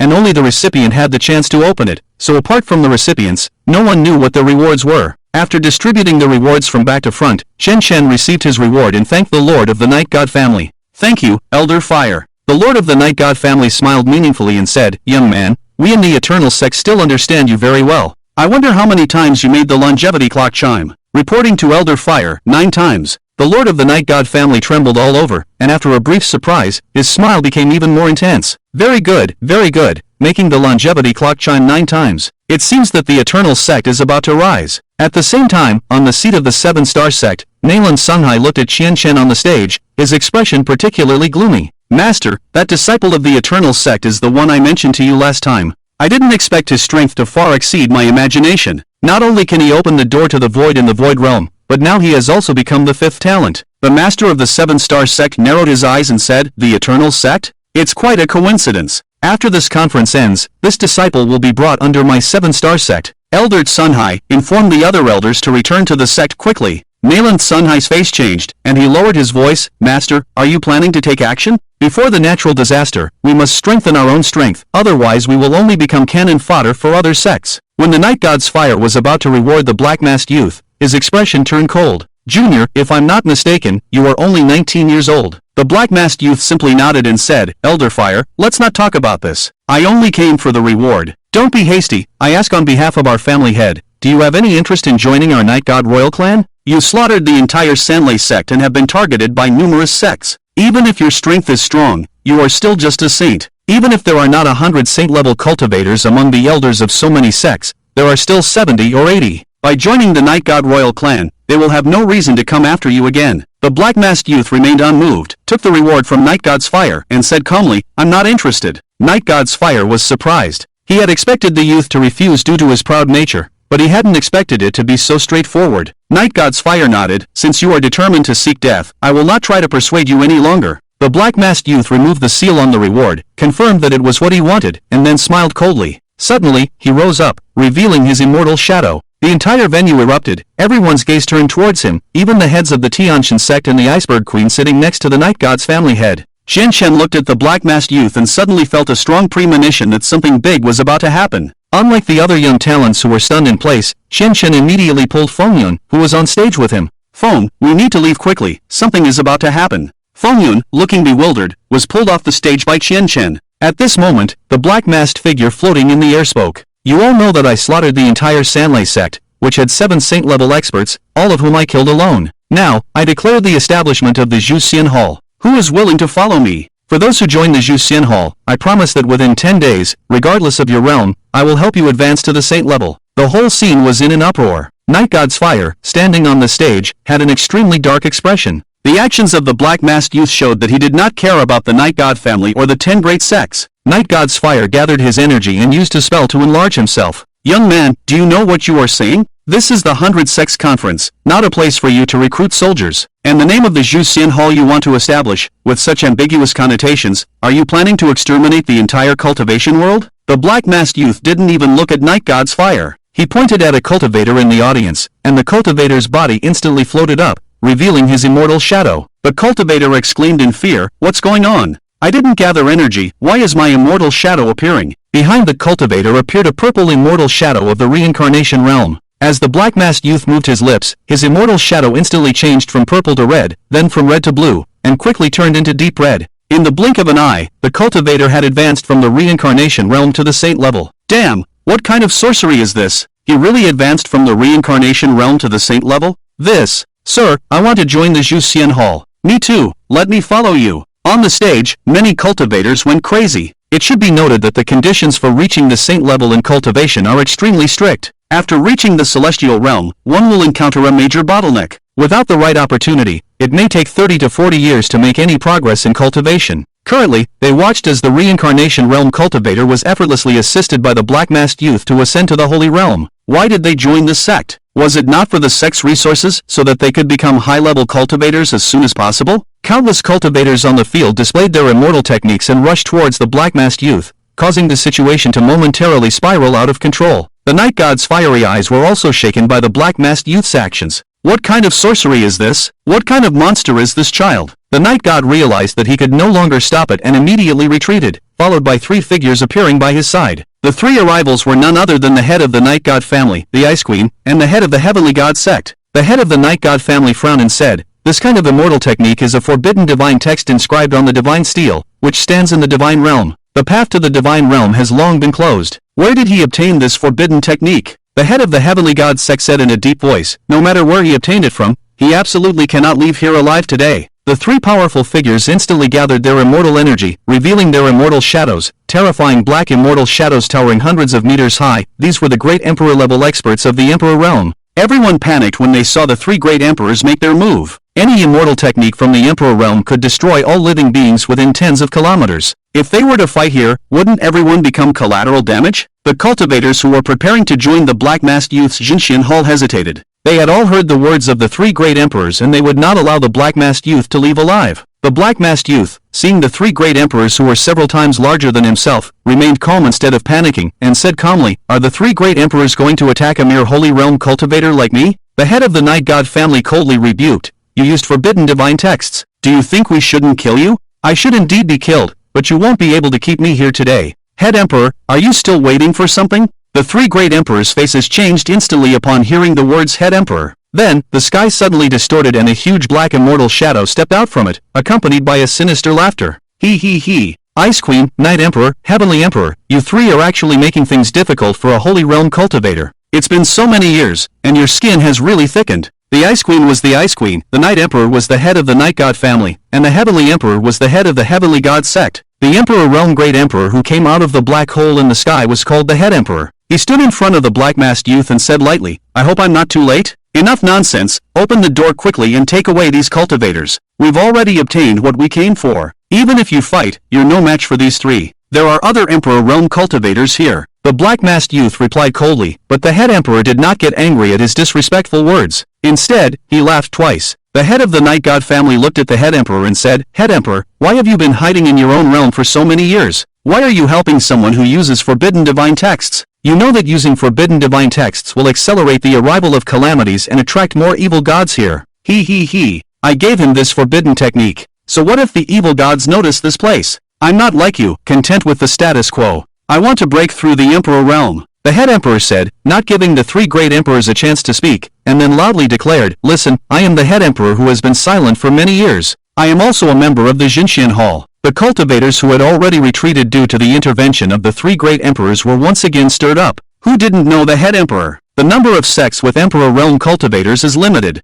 Now, not only can one join a sect with an Emperor Realm Grandmaster, but one can also directly advance to the Holy Realm in a short time. Even if one becomes enemies with the major sects, so what? Strength is the key. Once one reaches the Holy Realm, the only thing to think about is how to advance to the Emperor Realm. At that time, unless an Emperor Realm powerhouse comes in person, it would be difficult to kill a Holy Realm expert. The Gate Emperor opened several doors on the stage for practitioners who wanted to join the Jinshin Hall. The Ice Queen hurriedly said, "Don't just stand there. If these people all join that evil sect, it will definitely cause chaos in the future." The three Grandmasters simultaneously displayed their immortal techniques, but the Gate Emperor opened 3 doors, absorbing all their attacks. He. I'm not going to fight with you today. After saying this, the Gate Emperor opened a door behind him and fled with the black-masked youth. The gates on the stage also closed, taking away many practitioners. As all the gates opened by the Gate Emperor closed, the entire venue became much emptier, with almost every sect joining the Jinxian Hall. What's more than a dozen sects even had their sect masters join the Jinxian Hall.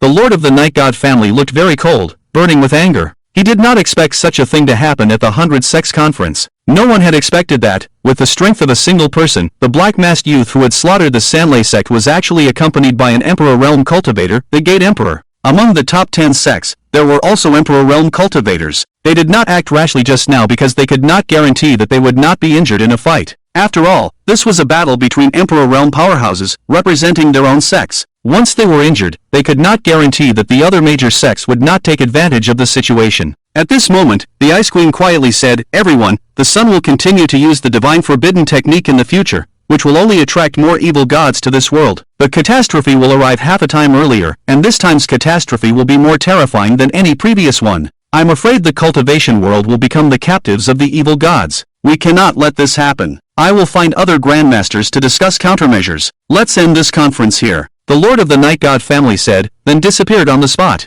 The Ice Queen and the Lord of the Heavenly God sect glanced at each other, then also disappeared from the venue. Many practitioners present were still in shock. Apart from seeing the shadows of the grandmasters during the catastrophe, they had never seen what the Emperor Realm's shadow looked like in normal times. The sect masters of the top 10 sects also realized that the cultivation world might be in chaos, so they immediately left the venue with their sect members. At this moment, Qianqian, Fengyun, and Shiruyan arrived at the site of the Eternal Sect. Shiruyan frowned, feeling equally complicated. Qianqian was still feeling lingering fear. He clearly felt that when the Gate Emperor closed the door just now, both the Gate Emperor and the black-masked youth had cast their divine thoughts towards him. "Son, soul, the cultivation world is about to be in chaos. Let's hurry back to the Eternal Sect and report this to the three ancestors." All the practitioners in the cultivation world did not notice that in the vast universe, 4 or 5 gazes from the gods were cast towards their cultivation world. Qianqian, Shiruyan, and Fengyun rushed to the Eternal Sect at the fastest speed. On the way, they saw many struggling small sects. Originally, it was a conference to showcase the strength of the sects to each other,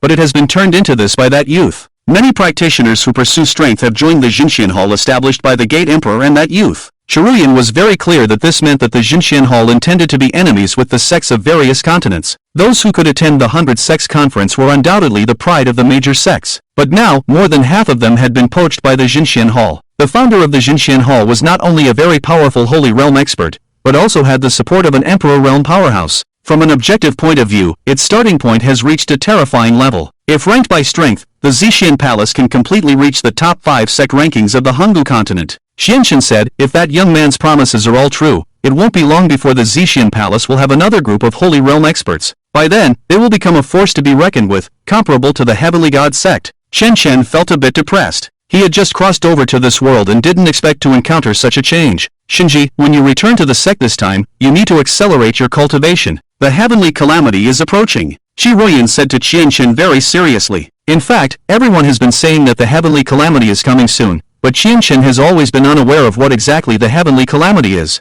He planned to ask his 3 masters about it when he returned to the sect this time. The 3 of them rushed back to the Eternal Sect in a day, and all the disciples were waiting in the square of the sect. The news that the Eternal Sect had obtained 2 genius quotas at the 100 Sects conference had long been spread from the Beihan Island to the Hangul continent, and of course, the matter of the Zixian Palace as well. Oh my god, I didn't expect Shinji to actually defeat Yao Fei of the Taishan sect and win the 5th genius quota. Our Eternal Sect is going to rise. Fengyun is also amazing. I didn't expect him to have already broken through to the Soul Realm. You know, the 3 ancestors are only at the late stage of the Soul Realm, and Fengyun is only 13 years old this year, but he has already reached the early stage of the Soul Realm. He's too strong. All the disciples of the Eternal Sect were discussing the events of the 100 Sects conference as if they had witnessed them with their own eyes. The only person in the crowd with a gloomy expression was Zuanan. He never imagined that Qianqian would go to the 100 Sects conference and actually win the title of the 5th genius. Damn it, isn't Yao Fei of the Taishan sect supposed to be very powerful? How could he be defeated by Qianqian?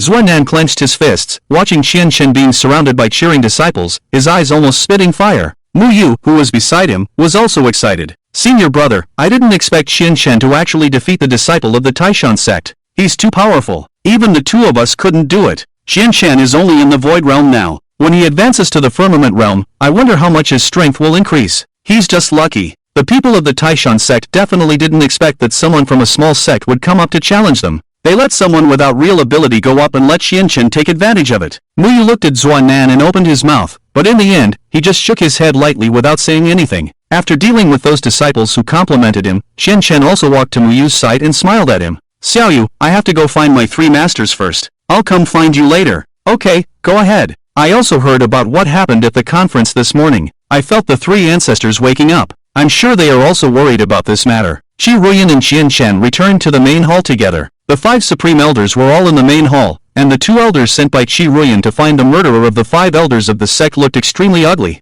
Wanzun's and Tangzun's glanced at each other, and Wanzun's lowered his voice and said, Tangzun's, you should report to the sect leader. Sect leader, the matter of capturing the murderer who killed the 5 elders that you sent us to do has been resolved while you were attending the 100 sects conference. Tangzun's knelt in front of Qi Ruyan. Oh, have you caught the person? Where is he now? Tangzun's face was ugly, and it took a while before he spoke, reporting to the sect leader, the person has not been caught, but you and Shinji have already met this murderer. Chen was slightly startled. He thought to himself that he had clearly gone to the 100 sects conference. When did he meet this murderer? Chen said, Tangzun's, I and the sect leader went to the 100 sects conference. When did we meet this person? He is the Holy Realm expert wearing a black mask that you encountered at the 100 sects conference, the one who is now the widely known and talked about Lord of the Zishan Palace. Qi Ruyan and Chen were both shocked at the same time. Qi Ruyan said, how could the murderer be him? Didn't the elder who escaped back say that the murderer was only a practitioner of the Void Realm? How could it be that powerful young man in the Holy Realm? Chen reacted first and said with a bitter smile, Master, it's really possible.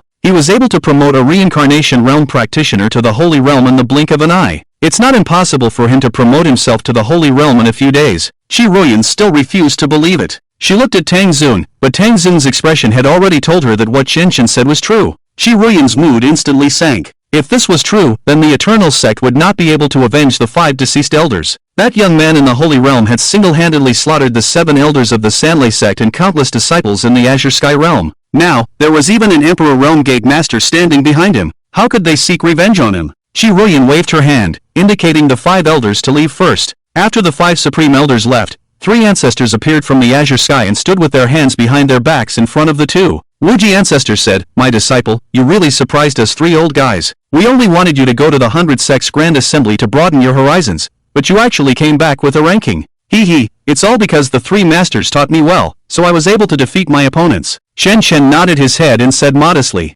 Shukuan ancestor narrowed his eyes and said meaningfully, but I heard that when you defeated that kid from the Taishan sect, you didn't use the body refining technique taught by your Bodhi master, nor did you use the thunder ascension technique taught by your Wuji master, and you didn't even use Black Howl. You obtained the 5th position as a genius, which has nothing to do with us 3 old guys. At this point, Qi Ruyan on the side was even more surprised. She thought that the 3 ancestors had taught Chen a lot, but she didn't expect that none of the magical techniques that led to Chen's victory were taught by the 3 ancestors. Faced with the 3 ancestors, Chen felt extremely embarrassed. It wasn't that the things taught by the 3 ancestors were weak and unsuitable, but because he was afraid of being recognized as the imprisoned bird of the arena by the elders of other sects that day, so he deliberately hid Black Howl. Seeing Chen at a loss, the 3 ancestors did not embarrass him. Wuji ancestor said, My disciple, you don't need to panic. Everyone has secrets, especially a talented practitioner like you. We have also heard about the matter at the 100 sects Grand Assembly. Now, all the major sects are in chaos. As the divine son of the Eternal Sect, your top priority is to quickly improve your own strength. Bodhi ancestor said, Come with us. The body of an Azure Sky Realm practitioner has been prepared for you. The 3 of us will help you refine it into an immortal body.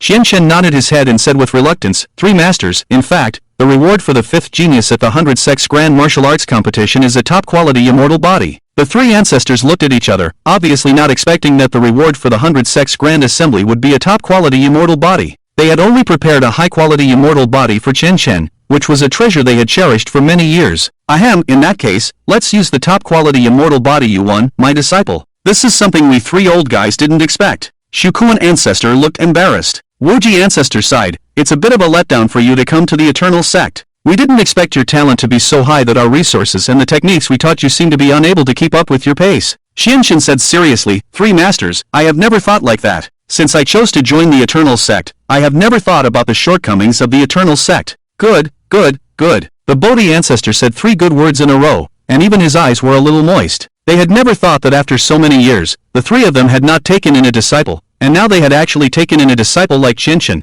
who was so affectionate and righteous. The 3 ancestors brought Chen to the Eternal Forest, prepared to help Chen integrate this top-quality immortal body, and planned to inject some of their cultivation into Chen's body. making it easier for Qianqian to advance in the future. Disciple, on the day you joined the sect, I don't know what kind of divine art you used, which allowed your cultivation to continuously advance by 5 realms in a short period of time. Although your realm has risen, such divine art will ultimately make your cultivation unstable. The Wuji ancestor took over the Bodhi ancestor's words and continued, so we have decided to inject some of our own spiritual cultivation into this top-quality immortal body to stabilize your cultivation. Qianqian was taken aback and hurriedly said, Master, if you inject your spiritual cultivation into this immortal body, won't you be shortening your lifespan? Ha ha! Disciple, you don't need to worry about us. The 3 of us were all once divine sons of the eternal sect, and we have all received the blessing of the longevity bell. We have lived for hundreds of years, long enough. Besides, we are all now dormant realm cultivators, not as powerful as before. It's better to each contribute a bit of our spiritual cultivation to wish for you to become a strong realm cultivator soon. Qianqian wanted to say more, but was stopped by the 3 ancestors. The Wuji ancestor said, you don't need to dissuade us anymore, our minds are made up. The heavenly calamity is coming, and just before the heavenly calamity, it will provoke conflicts among many sects. If we want to preserve the eternal sect, someone must stand up. Master, what exactly is the heavenly calamity? Why are even the emperors of the emperor realm so worried? First integrate this top-quality immortal body, and we will explain it to you later. Qianqian nodded, then sat in front of the 3 ancestors and took out the top-quality immortal body from the Qiankuan bag. The 3 ancestors, after a brief surprise at seeing Qianqian take out the Qiankuan bag, exchanged a bitter smile with each other. They had not expected that their disciple not only had extraordinary talent, but also had not missed out on divine arts and rare treasures. The 3 ancestors gathered their energy and revealed the symbol of a strong realm cultivator, then used their spiritual cultivation to help Qianqian integrate the immortal body. Qianqian sat cross-legged, and with the assistance of the 3 ancestors' spiritual cultivation, the immortal shadow was unconsciously stimulated and the top-quality immortal body slowly floated up, gradually merging with Qianqian's body. Qianqian felt his cultivation and soul power increasing, but his whole body was as painful as if his bones were being scraped, and cold sweat seeped from his forehead. Reduce the pain. Reduce the pain. Qianqian silently recited this divine text, and the bone-scraping pain gradually disappeared. While the 3 ancestors were helping Qianqian integrate the immortal body, a black figure also appeared in the eternal forest, watching the 4 from a distance, and a slight smile appeared on his lips. This kid seems to have not yet awakened his own abilities, but his clone has developed the divine art to an extreme level, reaching such a terrifying level in such a short time. After the White Bone Emperor of the Emperor Realm left the 100 Sects Assembly that day, he soon saw the cooperation between the Gate Emperor and the clone that Qianqian had escaped with, and was also surprised by it. But that Gate Emperor, I don't know how he got mixed up with that clone. If it weren't for the destruction of my physical body, I wouldn't be hiding in the dark like this now. Since the Gate Emperor has chosen that kid's clone, I will lend a hand to this kid. I want to see whether the Gate Emperor is powerful or if I, Emperor Chiyu, am powerful in the end. At the same time, the Venerable One Sung secretly slipped out of the Eternal Sect and came to a very secluded Taoist temple at the foot of the Eternal Mountain. Elder, why have you come? Is it because the Lord is ready to take action? Millions of treasures half knelt in front of an old man. This old man is none other than the elder of the 7-star sect, Nalan Songhai. Nalan Songhai stood with his hands behind his back and said, I didn't plan to act so soon, but you should have heard about the matters at the 100 Sects Conference. The sect master had to advance the plan. I understand, sir. I already broke through to the Azure Sky Realm yesterday. When will you bless me to break through to the Holy Realm? Without breaking through to the Holy Realm, I'm afraid I won't be able to complete the plan, especially since our sect has produced a terrifyingly talented godson. Million treasures were very wary of Qianqian. The godson of your sect has already attracted the attention of the Sir. When implementing the plan, ensure his safety, and also ensure the integrity of the longevity clock. The reason I'm giving you the opportunity to advance to the Holy Realm is because I value your eternal sect's longevity clock. Do you understand? I understand, then shall we begin? Million treasures had been eagerly awaiting reaching the Holy Realm, and he had waited for this day for too long. At this time, on the ancient continent, there were already several conspiracies brewing, all caused by the slight changes before the calamity. At the same time, in the Eternal Forest, Qianqian had completely integrated this top-grade immortal body, emitting waves of smoke, a symbol of the ultimate fusion of body refining. Qianqian's eyes were bloodshot, and he suddenly opened his tightly closed eyes. The breathing of the 3 ancestors beside him became weak, until the ancestor Wuji exhausted the last trace of his primordial spirit and collapsed to the ground. Azure Sky Realm. Masters, I have broken through to the Azure Sky Realm. Qianqian was surprised to find that when his body refining reached the immortal body, his cultivation realm also advanced. His immortal shadow behind him gradually grew larger, changing from a light red to the blue representing the Azure Sky Realm. And suddenly, everything in front of him became illusory, and he suddenly saw a door, and the person sitting in the door was the Door Emperor he had seen at the 100 Sects Conference. The Door Emperor in the door suddenly opened his eyes and looked meaningfully at the black-masked youth in front of him. Qian Shen was incredulous. How could he see the Door Emperor? What Qian Shen didn't know was that the scene he was seeing now all originated from the unique Door Realm created by the Door Emperor. After Qian Shen advanced to the Azure Sky Realm, he faintly felt as if something had awakened within him, but it was fleeting, and he did not grasp that crucial point. The three ancestors gave him part of their primordial spirit cultivation, intending only to help Qian Shen consolidate his cultivation, but unexpectedly, it directly promoted him. Patriarch Bodhi's face was very pale, but he didn't care at all, and said excitedly, "Disciple, I didn't expect that you would actually break through the realm in one go. You're one step closer to the realm of the Holy Realm. Thank you for the help of the Masters. It's all thanks to the primordial spirit of the Masters that I was able to advance so easily in integrating the immortal body and advancing my cultivation realm." Qian Shen was also very surprised. He didn't expect that integrating the immortal body would directly advance his cultivation realm. But he didn't know that all of this was because he had previously recited the divine text upgrade cultivation, which had strengthened himself, allowing him to easily advance now, and even surpassing most practitioners who had reached the Azure Sky Realm for many years. Ancestor Wuji waved his hand and said, "Disciple, your Patriarch Bodhi and I have consumed too much primordial spirit cultivation. We will go back to rest first. Let Master Shukuan tell you the rest." Qian Shen nodded heavily, and Ancestor Wuji and Patriarch Bodhi showed signs of fatigue, then disappeared into the eternal forest. The Emperor-level white bone hidden in the dark side and said to himself, "These three old guys don't have much time left, yet they still dare to pass on their primordial spirit cultivation to this kid." With that, the Emperor-level white bone disappeared into the eternal forest. The old ancestor Sukoan was supported by Qian Shen to a tree, took a long breath, and looked at Qian Shen, whose physical body had reached the level of an immortal body. He sighed, "Indeed, the top-quality immortal body prepared by the 100 Sects Conference is excellent. The high-quality immortal bodies that the three of us have treasured for many years are far inferior to it." After a pause, the ancestor Wuji said, "If I'm not mistaken, this top-quality immortal body should be the Netherworld Overlord body. This immortal body is not simple. If used well, there is a chance to refine it to the level of a high-grade holy body." What? Such a powerful immortal body, and the elders group would be so generous as to treat it as a reward? Qian Shen was shocked, as if he had obtained a treasure. Unexpectedly, old ancestor Sukoan gave Qian Shen a cold shower, saying, "It is almost impossible for it to refine the body to the level of a high-grade holy body. It is said that there are only 3 Netherworld Overlord bodies in the cultivation world. Several hundred years ago, a great emperor at the Emperor Realm also used this immortal body and refined it to the level of a high-grade holy body, and his strength was extremely terrifying. Master, do you not believe in your disciples' strength? It's not that I don't believe in you, it's just that refining the Netherworld Overlord body to a high-grade holy body has extremely harsh conditions. It is accompanied by an ancient book called the Netherworld 9 Transformation Technique, which was written entirely in divine script. As long as it is cultivated to the 7th transformation, it can achieve the physical body of a high-grade holy body. But this ancient book has been lost for many years, and no one has seen it again. Without the blessing of this ancient book, the Netherworld Overlord body naturally loses its value, and that's why the Elders group would distribute it to you as a reward." Qian Shen was greatly disappointed. He did not expect to obtain such a powerful immortal body, only to find out that the accompanying ancient book had been lost. Later, old ancestor Sukoan also told Qian Shen about the information regarding the heavenly calamity. In the vast universe, the cultivation world where Qian Shen was located was just an extremely small world among the vast stars. In ancient times, there were still many beings beyond the gods in the cultivation world, and these gods resided in the divine realm. It is not known when the path to the divine realm was closed. There are countless gods in the universe, but the gods do not care about such small worlds as the cultivation world, and there are also many gods residing in the cultivation world. After the passage to the divine realm was closed, the evil gods set their sights on this place.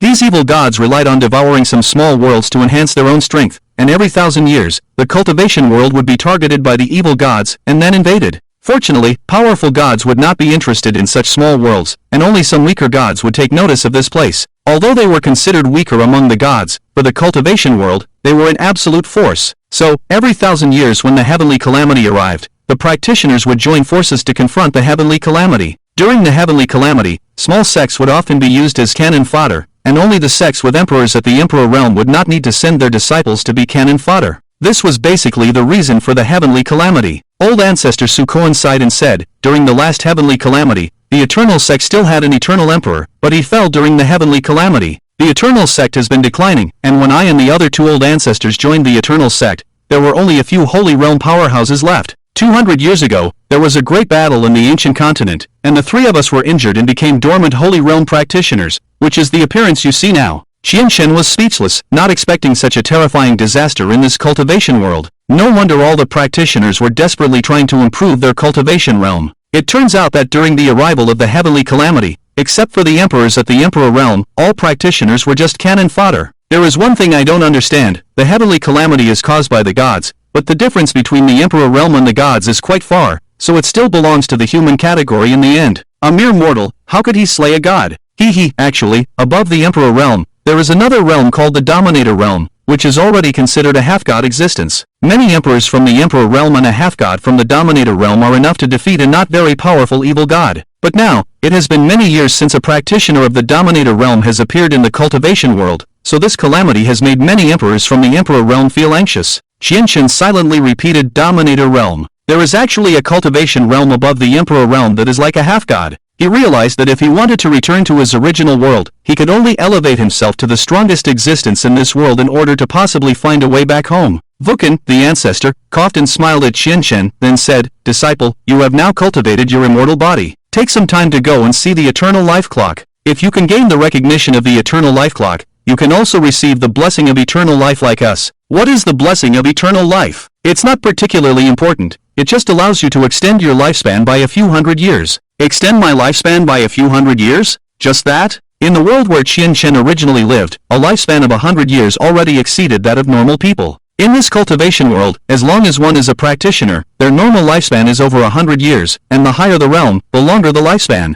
However, if one cannot reach the saint realm, their lifespan is less than 200 years. Even if they reach the saint realm, they can only live for 300 years. Now, Vukan, the ancestor, told Qianqian that gaining the blessing of the eternal life clock could extend his lifespan by several hundred years. Wouldn't this make it possible for him to become a 1,000-year-old monster? After Vukan, the ancestor, left, Qianqian stood in place, lost in thought. In the main hall of the Seven-Star Sect, the sect master of the Seven-Star Sect sat with his eyes closed on the sacred seat, and spoke to the left guardian beside him. "Have all the elders we sent out completed their respective ceremonies?" The left guardian respectfully replied, "All the ceremonies have been completed. It's up to you to give the order, sect master. Launch a full-scale attack tomorrow night. It must be launched at the same time. Otherwise, these small sects will inevitably seek help from their allies. It will be difficult to deal with them then. Our sect cannot appear in multiple places at the same time. I understand, but after tomorrow night, we will become targets of public criticism. The 10 great sects will not sit idly by and watch us grow stronger." The sect master of the Seven-Star Sect laughed wildly, and it took a long time for him to stop. His eyes were full of playful meaning. "They lost so many disciples at the 100 Sects conference, they won't have the leisure to worry about us. Besides, when the plan succeeds, who else on the Eternal Continent, apart from the Heavenly God sect, can defeat our Seven-Star Sect?" At the same time, in the Night God Imperial clan on the northern cold island, the head of the Night God clan was furious and said to the Night God beacon beside him, "What's wrong with you? How could a person escape from you, a quasi-emperor?" The Night God beacon lowered his head and helplessly said, "The young lady fled into the Void Star realm. By the time we noticed and entered the Void Star realm, we couldn't find her. Moreover, the leader of the Black Gold Ape clan in the Void Star realm is watching us closely. We dare not delay too long inside. Send people to find her. Search the entire northern cold island to find the girl." The head of the Night God clan said angrily, "Master, the young lady must have fled into the Void Star realm and had no intention of staying on the northern cold island. After all, this place is full of our Imperial clanspeople." The head of the Night God clan was about to speak again, but the Night God beacon quickly said, "Actually, Master, there's no need to worry. Miss has Kobe with her. With his abilities, he should be able to protect her. Miss has been under your protection for so many years, going out for a walk will also broaden her horizons and enhance her own strength."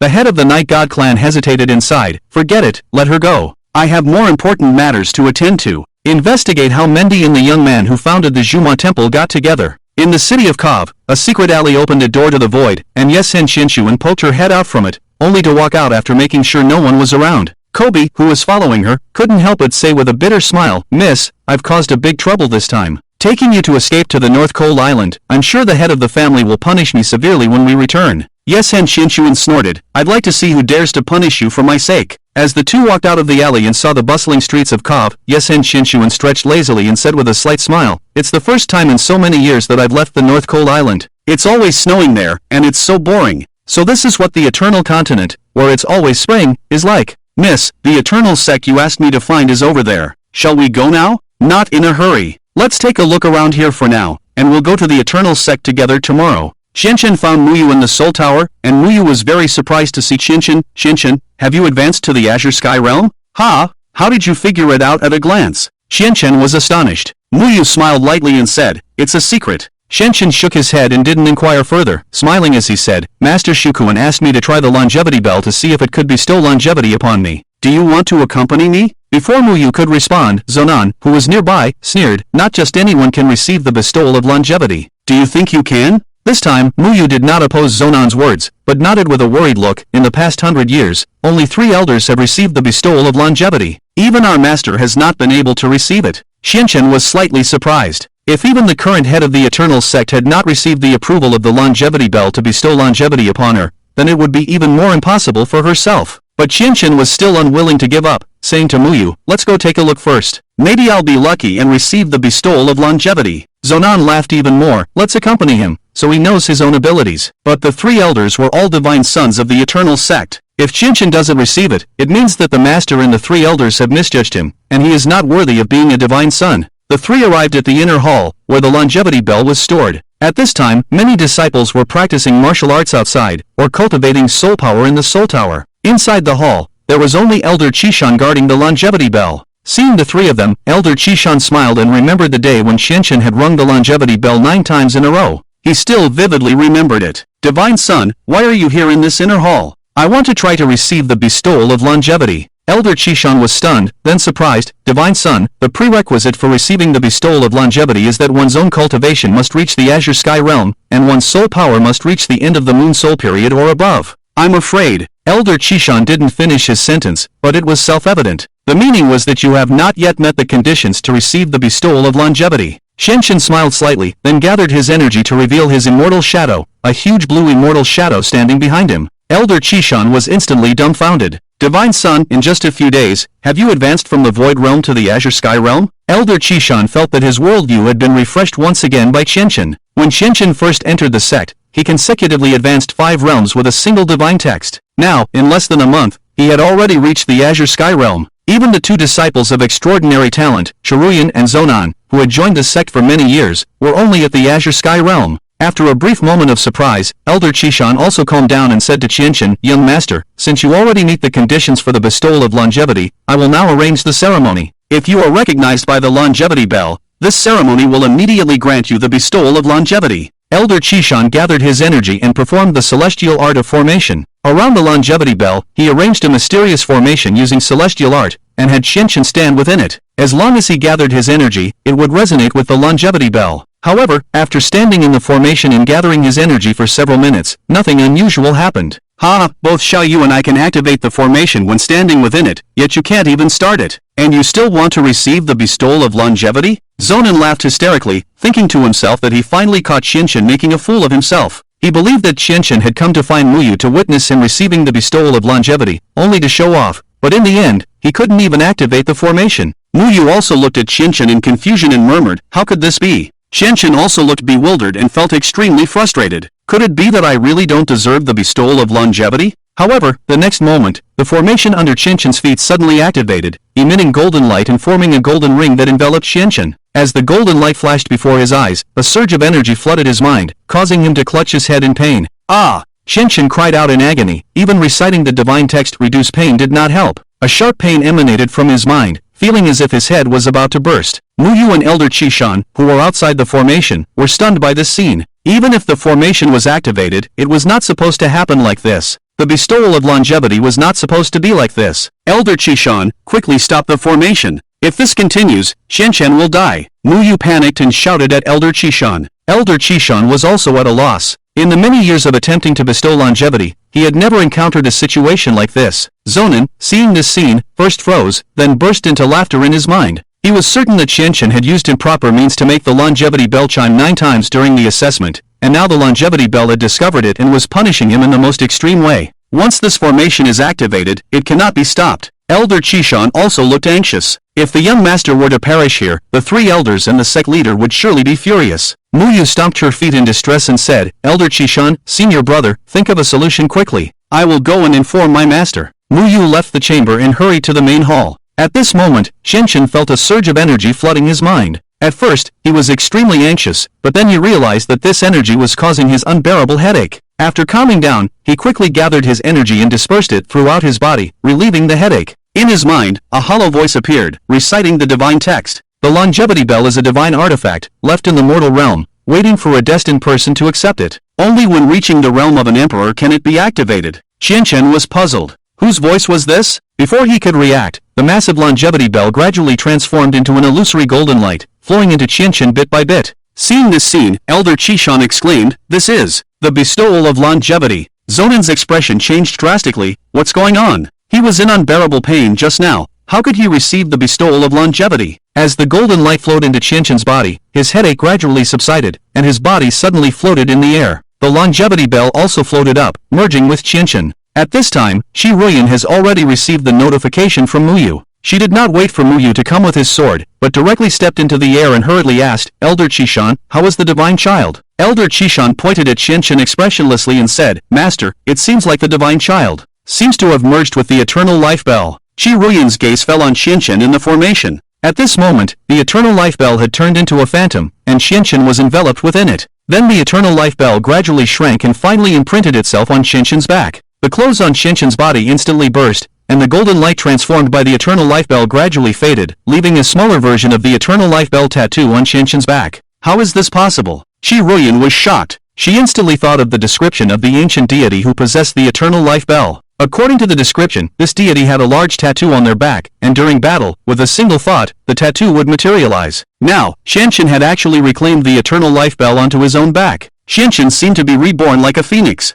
Golden light radiated from his body, causing discomfort to the onlookers. "Mortal, my divine artifact is bestowed upon you. Come to the divine realm and seek my divine ruins, where you will find what you desire the most." This voice emanated from the golden light, and not only Qianchen, but everyone present heard this inexplicable voice, spoken in divine language. This was the first time Qianchen had heard a complete sentence spoken in English since coming to this world. His heart trembled. Could it be that as long as one becomes a deity, they can return to their original world? Was the speaker the ancient deity who possessed the eternal life bell? Among those present, only Qianchen understood this divine language, while the others stood in shock. Qianchen walked out from the golden light, and due to the eternal life bell merging with him, his clothes had all shattered, leaving him bare-chested. Because of the fusion with the eternal life bell, his originally slender body now had distinct abdominal and pectoral muscles, and his height had increased by nearly 10 centimeters. Qianchen's demeanor had changed, exuding a compelling aura. His appearance had also become more feminine, with seductive eyes filled with aggression, faintly shimmering with gold, instilling fear in the onlookers. "Divine child, are you all right?" Elder Qishan was the first to break the silence. Qianchen smiled faintly. "I'm fine, you all worried for me, but it seems that I have merged with the eternal life bell." Everyone was shocked by the changes brought about by the eternal life bell on Qianchen, especially Zonan, who felt as if his whole being was about to split apart. So many times he had wanted to see Qianchen's downfall. This time was the closest, and he was on the verge of humiliation or even losing his life. Yet at the critical moment, not only did he receive the blessing of eternal life, but he also reclaimed the divine artifact, the eternal life bell, into his body. Looking at the entire ancient continent, which cultivator could reclaim an ancient divine artifact? Even the emperors of the emperor realm couldn't do it. After everyone gradually calmed down, Shi Ruyan stepped forward and used her Sicilian eye to scan Qianchen, wanting to see the changes in his body. But she was shocked to find that her Sicilian eye could no longer see through Qianchen. When she activated her eye technique, all she could see was the golden light emanating from Qianchen. "Is this the person chosen by the gods?" Shi Ruyan murmured. Qianchen, bare-chested, couldn't help but touch his muscles and clearly visible pectoral muscles. The sensation was incredibly real. However, because Muyu and Shi Ruyan were present, he quickly felt embarrassed and said, "Zonan, can you lend me your coat?" For some reason, Zonan wanted to refuse Qianchen directly, but as soon as Qianchen spoke, he felt an inexplicable pressure that made it impossible for him to refuse. "Take it." Wearing Zonan's coat, Qianchen awkwardly nodded and said to Qishan and Shi Ruyan, "Zongzhu, Elder Qishan, I don't know why the longevity bell merged with me. Now that the longevity bell is gone, what should we do about recruiting disciples in the sect?" Elder Qishan also looked at Shi Ruyan, who remained silent for a long time before saying, "I read in an ancient book that the deity with the longevity bell tattooed on their back can summon the longevity bell as their weapon with a single thought during battle. Now it seems that if the longevity bell has merged with the godson, it means that the godson has been recognized by the longevity bell and that deity. Without the longevity bell, there's nothing we can do. We'll have to make other plans for recruiting disciples in the future." After a pause, Shi Ruyan looked at Qianchen again and said, "Godson, try summoning the longevity bell, maybe you can bring it out?" I can't do it now. When the longevity bell merged with me just now, a voice told me that I can only use it when I reach the emperor realm." Shi Ruyan nodded and then said, "I will report this to the three ancestors." After Shi Ruyan left, Qianchen looked at the few people left behind, feeling at a loss, and awkwardly smiled. "Why are you all looking at me?" Muyu said incredulously, "Qianchen, you'd better go look in the mirror. Not only have you become stronger, but you've also become much more handsome, really. Xianxin was stunned, thinking to himself, the longevity bell has such a miraculous effect? It can make me handsome? At the foot of the Eternal Mountain, Wan Zun's had successfully advanced to the Holy Realm through the secret technique used by Nayland Sunghai. He gathered his energy and revealed his immortal shadow, feeling extremely excited when he saw the deep red, towering immortal shadow behind him. Then a sinister look appeared on his face. Chiruyan, I have also reached the Holy Realm. A mere woman like you is not worthy of being the sect leader of the Eternal Sect. From now on, I, Wanzong, will take over. Nayland Sunghai, who was nearby, looked indifferently at Wanzong and slowly spoke. You'd better not underestimate Chiruyan. She has a fiery soul by nature, and I don't even know what level of soul power she has reached after so many years of not displaying her immortal arts in public. Heh, Elder Nayland, you don't need to worry. Half of the elders in the sect have already sided with me, and there are reinforcements sent by the higher-ups. I don't believe she alone can withstand so many strong individuals in the Holy Realm. Nayland Sunghai stood by Wanzong's side and replied, the sect leader has asked me to assist you in taking over the Eternal Sect. The longevity bell is a crucial part of this plan and must not go wrong. Muyu applied to leave the sect to handle some personal matters, and Chiruyan approved Muyu's application. Muyu stood outside the Eternal Sect, deeply looking in the direction of the main hall, saying to herself, this matter is of great importance. I must go back and tell my father immediately. Muyu's figure disappeared from the Eternal Mountain, unaware that this decision would save her from the disaster that was about to happen that night. At night, Xianxin had just returned to his residence from the Soul Tower and clearly felt a significant increase in his soul power after attending the 100 Sects Grand Meeting. He went to the Soul Tower to test his soul power with Sitaming and was amazed to find that he had already reached the mid-stage of the Fiery Soul, with a faint feeling of a breakthrough. It seems that it won't be long before I break through to the late stage of the Fiery Soul, but compared to that kid Fengyun, my progress is still too slow.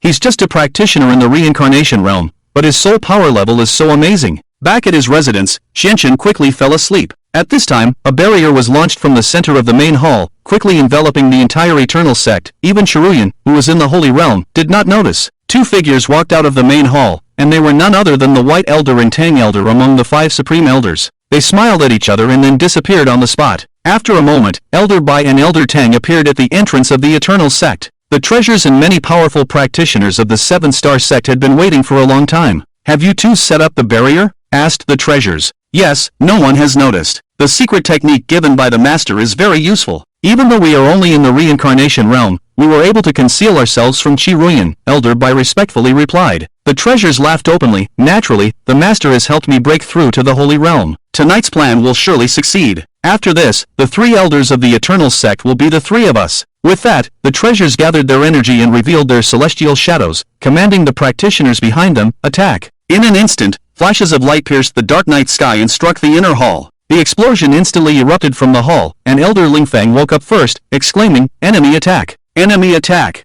Foreign sect practitioners have invaded. All disciples of the Eternal Sect, follow my orders. Lingfang and the other elders rushed to the square of the Eternal Sect, followed by some disciples who had reached the reincarnation realm. When they saw dozens of invaders gathered in the square, they were shocked. They saw that the 8 invaders at the forefront of the square each had a huge deep red celestial shadow behind them, symbolizing their status as Holy Realm practitioners. At a glance, they also noticed many practitioners who had reached the Void and Firmament realms standing behind these Holy Realm practitioners. Lingfang's expression turned serious. 8 Holy Realm practitioners, dozens of Void and Firmament realm practitioners. This is not something we can stop. Wait, isn't that Elder Wan? Lingfang was stunned to see Wan Xing standing at the forefront of the group. As the highest elder of the Eternal Sect, he was actually the leader of the invading foreign sect? What was going on? The sharp-eyed disciples also noticed Elder Bai and Elder Tang among the crowd and angrily cursed. I didn't expect that out of the 5 highest elders, 3 have defected. Most of the Eternal Sect's fighting strength has been wiped out. How can we continue to fight? Wasn't Elder Wan in the Void Realm? I remember he taught us the techniques just a few days ago, and now he has reached the Holy Realm. How is that possible? Lingfang knew that with his and the other elders' strength, they were no match for this group. He had quietly sent a disciple to inform Chiruyan, and now his task was to delay and prevent unnecessary casualties. Elder Wan, as the highest elder of the Eternal Sect, why are you leading foreign sect members to attack the Eternal Sect? This is a betrayal of trust. Ha, Elder Lingfang, I advise you not to oppose us and surrender to me obediently. Do you know who is supporting me from behind? It's the 7-star sect, ranked 8th in the sect. Oh, right, after tonight, the 7-star sect will no longer be in 8th place. At the same time, many small sects like the Eternal Sect on the ancient continent were being attacked by other practitioners led by the elders of the 7-star sect. Those who did not submit to the 7-star sect would be killed without mercy. Wanzong understood that Lingfang was stalling for time. He sneered, all disciples of the Eternal Sect, listen. Now submit to me, and in the future, I will become the new sect master of the Eternal Sect, and all of your positions in the Eternal Sect will be elevated by 1 level.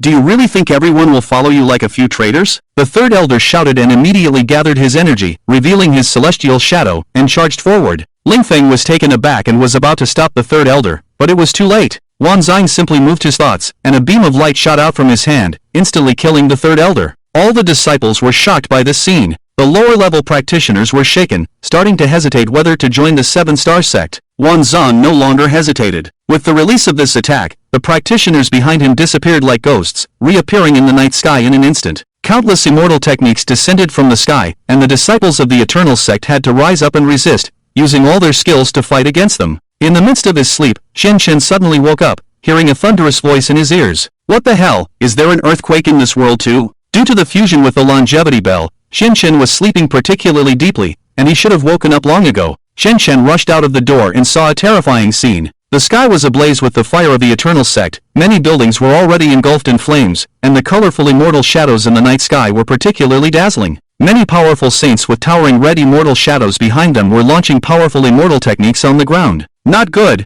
we're under attack. Shen Chen instantly reacted and, after gathering his energy to reveal his immortal shadow, immediately rushed to the battlefield. When he arrived, he discovered that the leader was actually Wanzun's, accompanied by several powerful saints and countless practitioners at the Sky Realm level. At the same time, another disciple who arrived outside the main hall found that the main hall had been surrounded by a strange barrier, and he couldn't break through it no matter what he tried. As this disciple was anxiously at a loss, 3 ancestral elders arrived, standing outside the barrier. Wuji Ancestor said, Shukuan, quickly break this barrier. We transferred most of our spiritual cultivation to our disciples during the day, and our strength is not even comparable to those practitioners who recently entered the Saint Realm. Only Chayata has the power to fight. Shukuan Ancestor immediately used his immortal technique to break the barrier, but with no effect. This is the barrier's secret technique of the 7-star sect. It is probably created by their sect leader. I will need some time. After spending several minutes, Shukuan Ancestor finally broke the barrier. Wuji Ancestor said, Chayatu, I and Puti will go first. You explain the situation to her and, if there is a chance, immediately seek help from the external sect.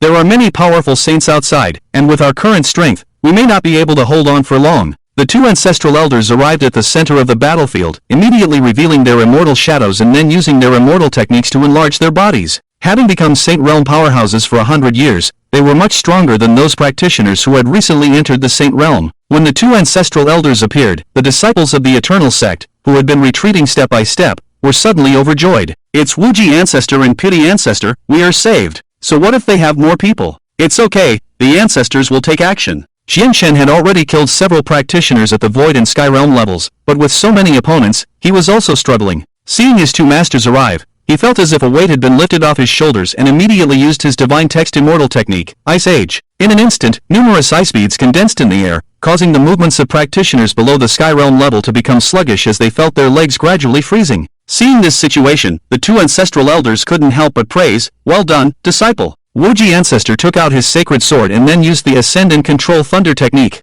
An anomaly appeared in the night sky, and rolling clouds gathered together. As Wuji Ancestor swung his sword, streaks of heavenly thunder descended from the sky, causing the practitioners of the 7-star sect to pale instantly. What the hell, is this how a Saint Realm powerhouse uses the Ascend and Control Thunder technique? This is completely different from the immortal technique I used. Xian Shen was confused. When he used the Divine Text version of the Ascend and Control Thunder technique, only 1 bolt of heavenly thunder struck down from the sky, but Wuji Ancestor, with just a casual swing, had so many bolts of heavenly thunder coming down? However, at this moment, a hoarse voice appeared, Wuji, Puti, it's been many years. I've missed you so much. Nalan Sunghai rose from the ground to the night sky like a ghost, and with a wave of his hand, all the heavenly thunder was collected into his sleeves. Xian Shen was astonished. Wasn't this the elder who had invited him to join the 7-star sect that day? At the same time, the practitioners in Kobo City felt the disturbance on Mount Eternal not far from there. They all walked towards the street and saw the Eternal Mountain lit up with flames, with occasional strange visions flashing by. Kobe and Night God Qinshuan also stood on the street. Kobe said, Miss, that is the location of the Eternal Sect. It seems they have encountered an invasion from an external sect. What a coincidence, let's go and see the excitement. It must be very interesting to see so many people fighting together. Night God Qinshuan said, then flew lightly into the air. She could actually walk on air. In the Eternal Sect, Bodhi Patriarch and Wuji Patriarch were surprised to see Nalan Sunghai take action. The three of them were practitioners who had entered the Holy Realm at the same time. Bodhi and Wuji had become dormant Holy Realm powerhouses in the 100 Sects War 100 years ago. Nalan Sunhai, on the other hand, had always been a Holy Realm powerhouse on the road. After years of cultivation, he had already reached the level of an advanced emperor, reaching the peak of a quasi-emperor. Nalan Sunhai, our eternal sect has no grudges with your 7-star sect. Why did you conspire with Wansong and others to attack the eternal sect? Wuji Patriarch frowned, feeling extremely angry at Wansong's wanton slaughter of the disciples of the eternal sect on the battlefield. I have nothing to say. But your strength hasn't increased at all over the years, and it seems to be trending backwards? Nalan Sunhai easily resolved the spells of Wuji and Bodhi, much to their surprise. Wuji Patriarch realized that he had given too much spiritual cultivation to Qianqian during the day, and he couldn't recover in a short time, and he happened to be caught in the 7-star sect's attack. Qianqian listened to the conversation and still understood, glaring angrily at Wansong on the battlefield. As the supreme elder of the eternal sect, he was one of the highest fighting powers of the eternal sect, and now he was actually conspiring with invaders from an external sect. While the two patriarchs and Nalan Sunhai were confronting each other, Qianqian took the opportunity to fly towards the group of invaders who were attacking the disciples of the eternal sect and began to set up a defensive formation, taking out Heixiao from the Qinkuan bag and using spells to fight with them. Qianqian clearly felt that although he had only advanced by one realm, his physical body had already become extraordinary, reaching the level of an immortal body, and it was even a fusion of a top-quality immortal body. Soaring Thunder Technique. Qianqian used the spells bestowed upon him by Wuji Patriarch, and with strength and divine text, his strike was difficult for even a Holy Realm powerhouse to withstand, forcing them to retreat. Wansong noticed the terrifying strength displayed by Qianqian, and after a slight surprise, he focused his gaze on him. Young master, he has actually reached the celestial realm. I didn't expect these three old guys to have some ability. In such a short time, he has once again advanced in cultivation. Wansong looked towards Nalan Sunhai in the sky and said, Elder Nalan, the barrier should have been broken. Don't delay any longer. You hold them here, and I will go to the cabinet to find the longevity clock. At this time, Shukuan Patriarch and Shiruyan also arrived at the battlefield, and Shiruyan gathered and revealed her immortal shadow, her lips slightly moving as she cast a spell towards Wansong. She looked at Wansong with extremely cold eyes. Wansong, the eternal sect has treated you well over the years, and this is how you repay the eternal sect? What does a mere woman like you understand? You can sit in the position of the head of the eternal sect, and I have tolerated you for many years. When I get the longevity clock, I will make sure you die here tonight, Wansong said, then flew towards the place where the longevity clock was originally stored in the cabinet. Shukuan Patriarch did not delay, immediately reciting divine text and opening the void gate of the Void Star Realm. A crack suddenly tore open in the sky, and a huge and incomparable creature flew out from the void, completely purple with 2 pairs of wings, roaring at the practitioners on the ground. That's Shukuan Patriarch's Star Realm Dragon.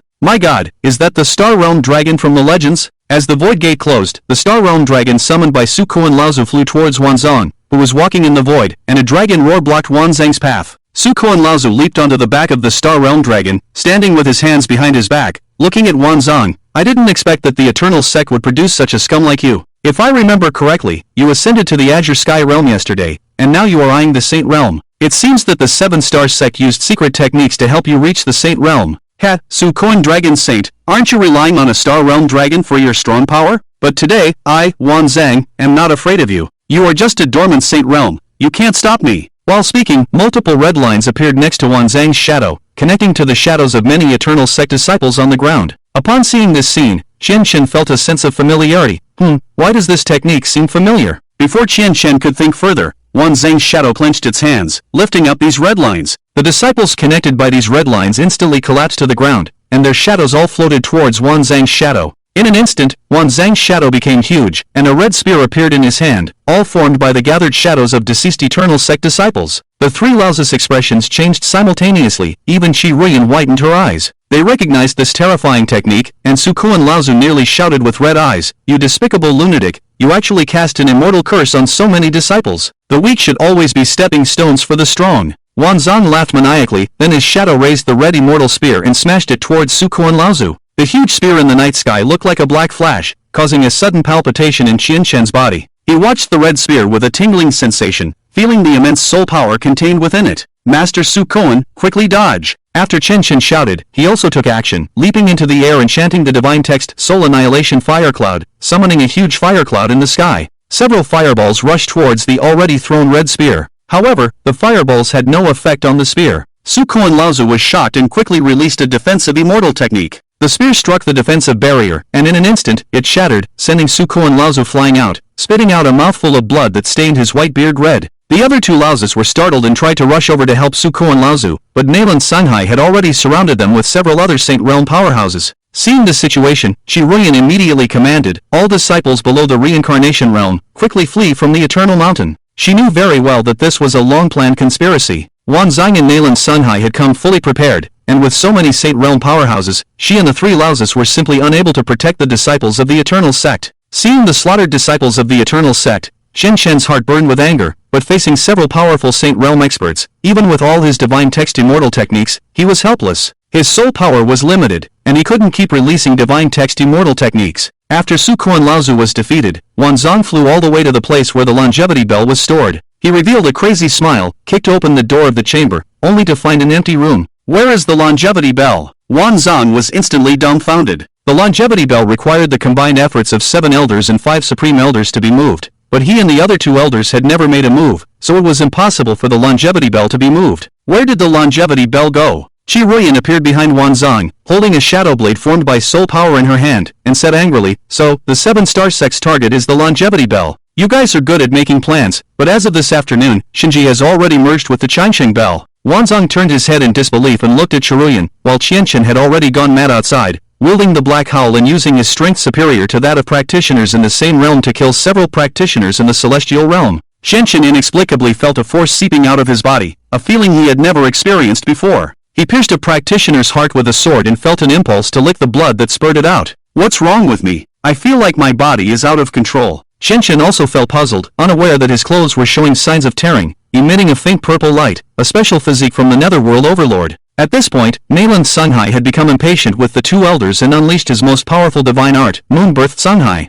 Suddenly, the entire night sky became bright, the ground collapsed, and a large amount of water surged out, forming a water dragon that smashed towards the 2 elders. Several other Holy Realm powerhouses also simultaneously used their divine arts, and in the end, the 2 elders were defeated by Nalan Sanhai and others, crashing heavily to the ground from the air. "Master Wuji, Master Puti." Qianchen was shocked, never expecting Nalan Sanhai to have such strength, and both masters were defeated at the same time. "Wanzang, did you get the Changsheng bell? It has already exceeded the planned time." Nalan Sanhai angrily said. "Elder Nalan, the Changsheng bell is missing." This battle also caught the attention of the group of people secretly observing Qianchen. The Emperor Realm Whitebone had long been hiding in the dark, muttering to himself, "It seems that this disaster has already caused a butterfly effect." Unexpectedly, it was not the heavenly sect that first stirred up, but the 7-star sect, a sect that does not meet the standards of this emperor. Nearby, the Gate Emperor in the Gate Realm quietly opened a door and stood inside with the black-masked youth. "He, your true self is in great danger. Are you sure you don't want to go out and help him?"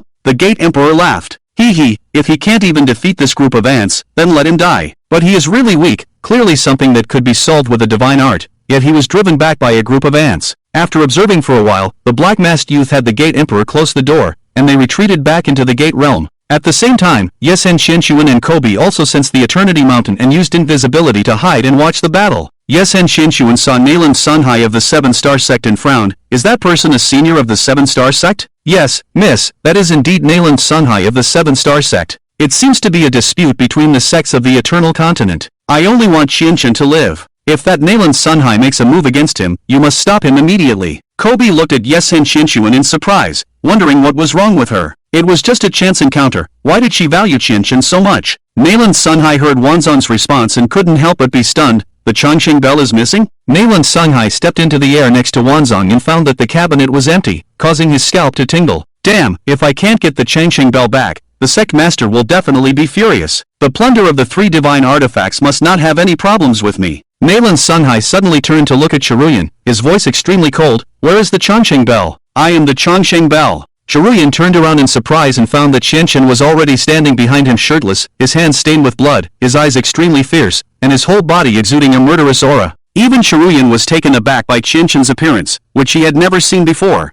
Nalan Sanhai saw at a glance that Qianchen's entire back was tattooed with a huge longevity clock. He grew up and could hardly believe his eyes. The sect master of the 7-star sect had mentioned the deity who possessed the longevity clock to Nalan Sanhai. It was said that the deity who possessed the longevity clock had the clock engraved on his body, and the sound of the clock could shake the souls of immortal cultivators. With just a thought, the longevity clock behind him would turn into a weapon in his hand. But now, the longevity clock had actually merged with Qianchen. How is this possible? The longevity clock is an ancient deity. How can you, a mere sky boundary realm cultivator, control a divine artifact? Even if you are the sect master. Nalan Sunhai's expression changed, and then he ordered Wan Zong, the plan has changed. Since the longevity clock has merged with him, then capture him. Do not kill him, leave him alive. However, before Wan Zhang could act, Chen Shen flashed behind Wan Zhang in an instant. Chen Shen, who had just merged with the Netherworld Overlord during the day, had almost gained control over him. His eyes were filled with endless killing intent. Wan Zhang was taken aback. He had not expected Chen Shen's speed to be so fast, but in the face of absolute strength, speed was futile. Wan Zhang gathered his energy again and used his immortal shadow to suppress Chen Shen, while Qi Ruyan wanted to help Chen Shen,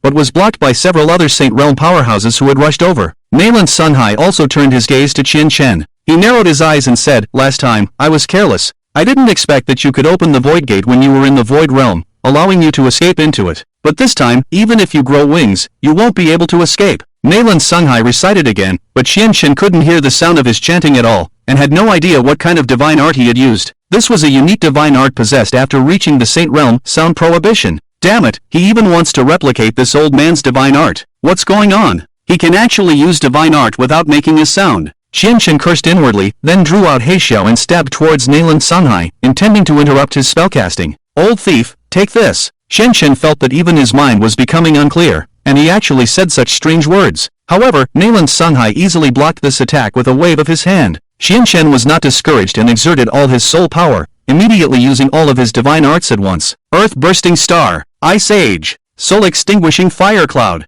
Strange phenomena appeared in the sky, and the terrifying momentum enveloped the entire eternal sect. Nalan Sunhai sneered disdainfully and once again used moon-birthed Sunhai. Hidden in the dark, night god Xiansun saw that Chen Shen was about to confront Nalan Sunhai head-on, and immediately exclaimed in alarm. He turned to Kobe and said, "Go help him." Upon receiving the order, Kobe disappeared in the blink of an eye, and an immortal shadow appeared behind him. However, unlike others, Kobe's immortal shadow was not humanoid, but appeared as a dragon with legs and arms. At the same time, the other sects attacked by the Seven-Star Sect had all been taken down, leaving only the ongoing battle at the Eternal Sect. Sensing this, the sect master of the Seven-Star Sect paused for a few seconds, then tore open a crack in space and walked in. The next moment, he appeared in the sky above the Eternal Sect. This was the terrifying ability of an Emperor Realm Grandmaster, Space Jump. Nalan Sunhai, you're so slow in getting what you want. A powerful voice descended from the sky, causing many Saint Realm powerhouses present to feel their knees weaken, showing a tendency to kneel. This was the pressure from a high-level powerhouse. Chen Shen looked at the surging water dragon. His murky consciousness suddenly became clear, and he immediately put away his divine arts, intending to escape into the Void Star Realm.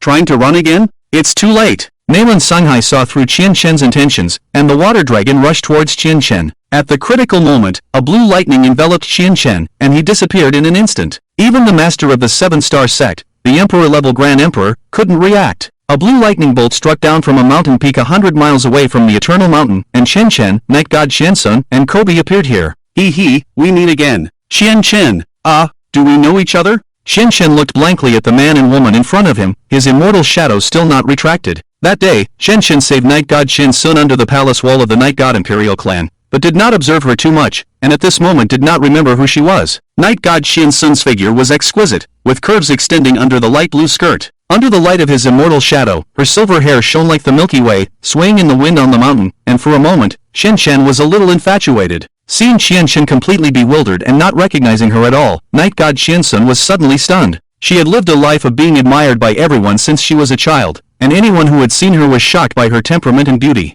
This young man who had held her, actually didn't remember her at all? You!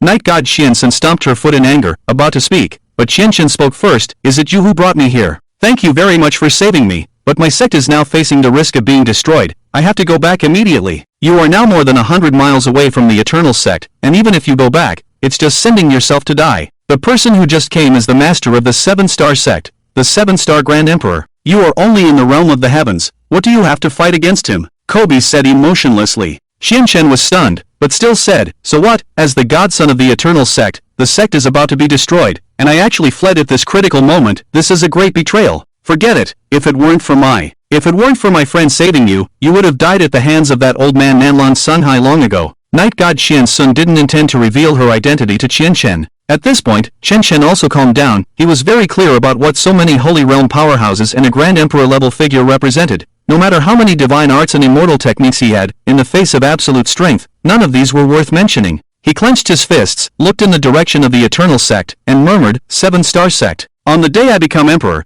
it will be the time for your sect to be destroyed. I will avenge the dead disciples of my sect. Kobe looked at Qinshan and said indifferently, the 7-star sect will not kill all the disciples of the Eternal Sect. They are just expanding their power. As long as the overall situation of the Eternal Sect is gone, they will reclaim the Eternal Sect as a subordinate sect of the 7-star sect. You don't need to worry about this. Qinshan sighed. Even if the 7-star sect wanted to slaughter the entire Eternal Sect now, he could not make any move. In the Eternal Sect, the 7-star Grand Emperor looked at Qinshan, who disappeared at an extremely strange speed, and narrowed his eyes. Even my sect couldn't react to this speed. Who saved him in the end? His gaze shifted back to Qi Ruiyan and the 3 elders who were seriously injured, and he said lightly to Nanlan Sunhai, the rest is up to you. Anyone below the realm of the heavens who is not from my sect, kill them without mercy. Anyone above the realm of the heavens, detain them, my sect will handle it. By the way, where did the longevity bell go? The 7-star Grand Emperor asked with concern. Nanlan Sunhai's forehead broke out in a cold sweat, and he immediately knelt down and said, Master, I beg for forgiveness, the longevity bell. The longevity bell has merged with the sun who just escaped. In an instant, the killing intent surged from the 7-star Grand Emperor, and he landed in front of Nanlan Sunhai from the air, saying coldly, do you know what you are saying? That is an ancient artifact. How could it merge with a cultivator below the realm of the heavens? The pool on the side laughed wildly and said, I never expected that the famous 7-star Emperor would go to such lengths just to obtain our Eternal Sect's longevity clock. Unfortunately, you are too late. The longevity clock has already merged with the Divine Child. He is recognized by the gods. In due time, your 7-star sect will face utter destruction. The 7-star Emperor only gave a glance, and the pool was directly shaken and flew out, spitting out a mouthful of blood from internal injuries. To actually merge with the longevity clock, what kind of constitution does this child have? Nanlan Sunhai, I command you. Our sect needs you to retrieve the longevity clock at all costs. Without the longevity clock, our plan cannot be completed. With a single thought, the 7-star Emperor made Nanlan Sunhai feel as if he would be torn apart in the next moment, so he hurriedly kowtowed to the 7-star Emperor. Then, the 7-star Emperor tore open a wormhole, stepped into it, and disappeared into the Eternal Sect. At this moment, the 3 ancestors were also greatly shocked. The longevity clock had actually merged with their disciple Qinshan.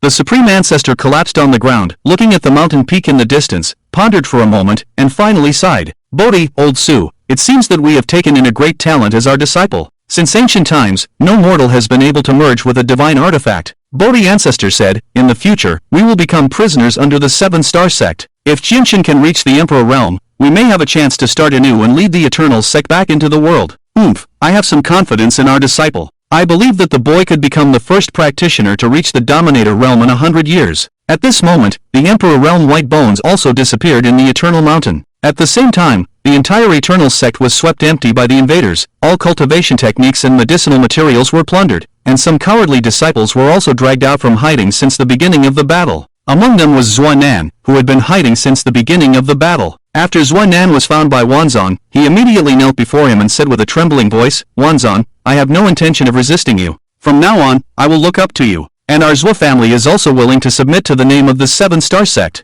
Wanzan was taken aback and immediately turned to the severely injured Pool and said, do you see this, Pool? This is your beloved disciple. He doesn't even have the courage to fight against me. What a joke! The Pool's face turned cold as she looked at Zuanan kneeling on the ground, wishing she could kill this cowardly traitor right now. At this moment, the 3 ancestors, whose breath had already extinguished, suddenly rose up. They used their own primordial spirits to gather energy once again, and 3 huge red celestial shadows appeared in the night sky. The Supreme Ancestor said to the Pool, cherish this opportunity, hurry and escape. The 3 of us old folks will hold the line for you. The revival of the Eternal Sect depends on you and Qinshan. The Pool saw the 3 ancestors using their primordial spirits as sole power to release celestial arts, and her eyes turned red for a moment as she said, don't. However, the Pool was caught by the Star Realm Dragon of Old Su Ancestor and was immediately opened a gate to the void, disappearing into the Void Star Realm. This was when Wanzan, Nanlan Sunhai, and others reacted. Nanlan Sunhai said, capture them, don't let that woman escape. That depends on whether the 3 of us old folks agree. Primordial spirits burning, celestial explosion.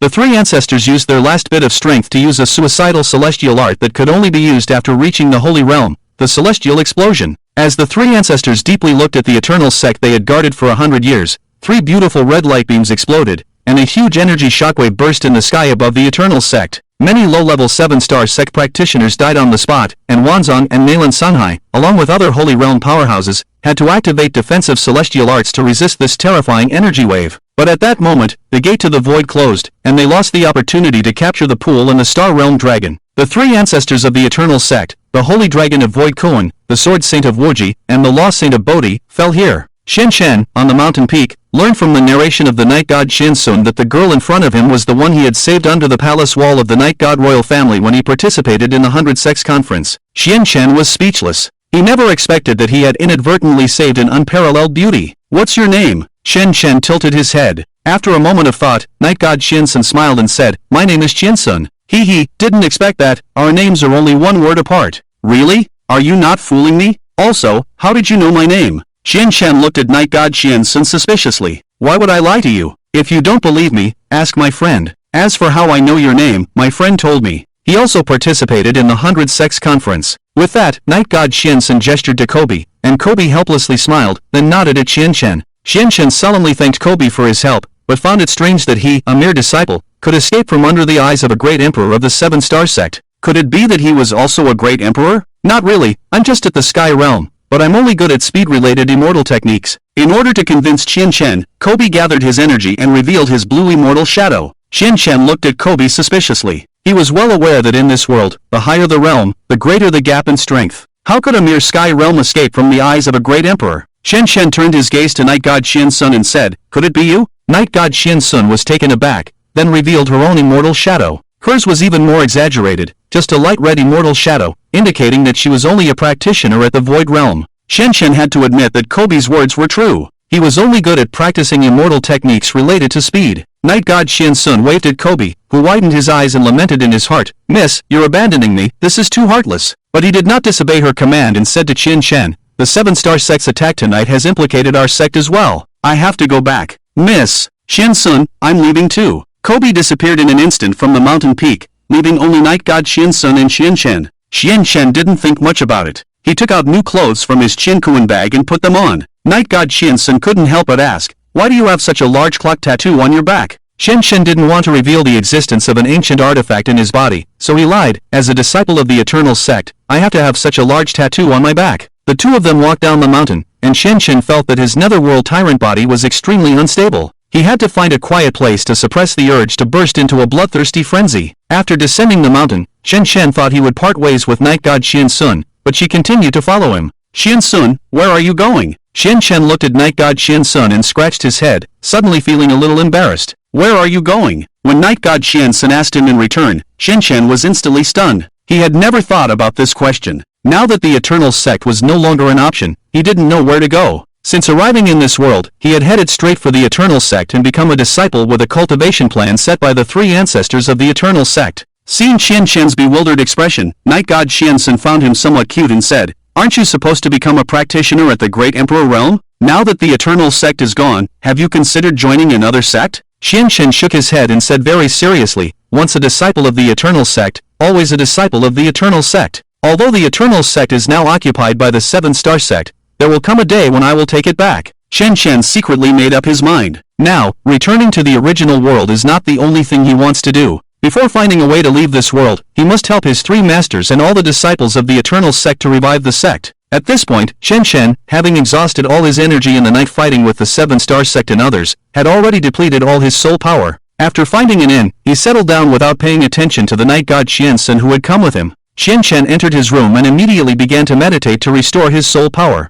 At this moment, Kobe appeared beside Night God Shinsun and knelt down, saying, "Miss, do you plan to stay with this kid in the future?" Night God Shinsun thought for a moment and said, "It's not exactly staying with him. I also have my own things to do this time." However, Shen Shen has the longevity clock on his back. Aren't the people of the 7-star sect looking for it? It seems that not only the Emperor, but now the entire cultivation world is searching for ancient artifacts, trying to obtain the remaining divine souls from them. The catastrophe is approaching, so people are afraid of falling in the catastrophe. "Miss, are you coming out to seek help to advance to the Emperor realm?" In the room, Shen Shen practiced the technique to restore his soul power, and he couldn't help but think of the time when he had exhausted his soul power in the beast fighting arena and Muyu had given him the elixir to restore his soul power. "I didn't see Xiaoyu during the fight in the sect just now. Could it be that she also?" Shen Shen punched the wall, igniting his determination to destroy the entire 7-star sect once again. Just then, a figure suddenly flashed in from the window. The person was wearing a black cloak, which made Qianchen extremely frightened. Before Qianchen could gather his energy, the person in black slowly uttered two words, Rain Realm. In an instant, the entire room was enveloped in a strange power, and no matter how hard Qianchen tried, he couldn't gather his energy.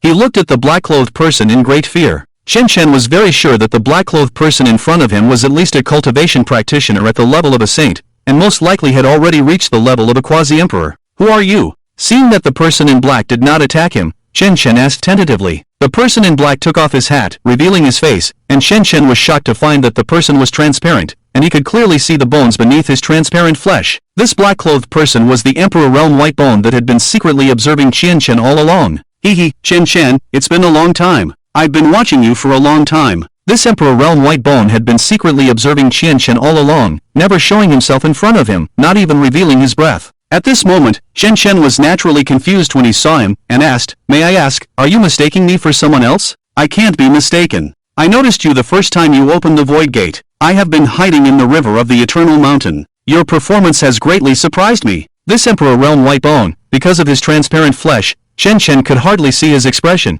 but he was very surprised that he had been noticed by him when he first opened the Void Gate in the Eternal Sect, and he hadn't noticed at all, which was enough to prove that he was indeed a cultivation practitioner at the Emperor Realm. In addition, the three ancestors had not noticed this Emperor Realm White Bone, so his strength was terrifying. After sorting this out, Qianchen dared not offend the Emperor Realm White Bone in front of him even more, and asked cautiously, So, do you have something to tell me? Hee, I have been secretly observing the battle just now. After you were rescued, the Eternal Sect has been occupied by the 7-Star Sect, and it will belong to the 7-Star Sect as a subsidiary sect from now on. After a moment of pause, he continued, Your three masters used the immortal explosion to send out your sect's master. All three of them perished and turned into dust in the world. What? All of my masters perished? Qianchen could hardly believe his ears. Although his three masters were dormant Holy Realm experts, they had reached the Holy Realm for 100 years and had long entered the realm of quasi-emperors. However, the Emperor Realm White Bone told him that all three masters had used the immortal explosion and perished. Qianchen naturally knew that the immortal explosion was a self-destructive immortal technique that burned the soul. His three masters had sacrificed their lives to send out the sect master.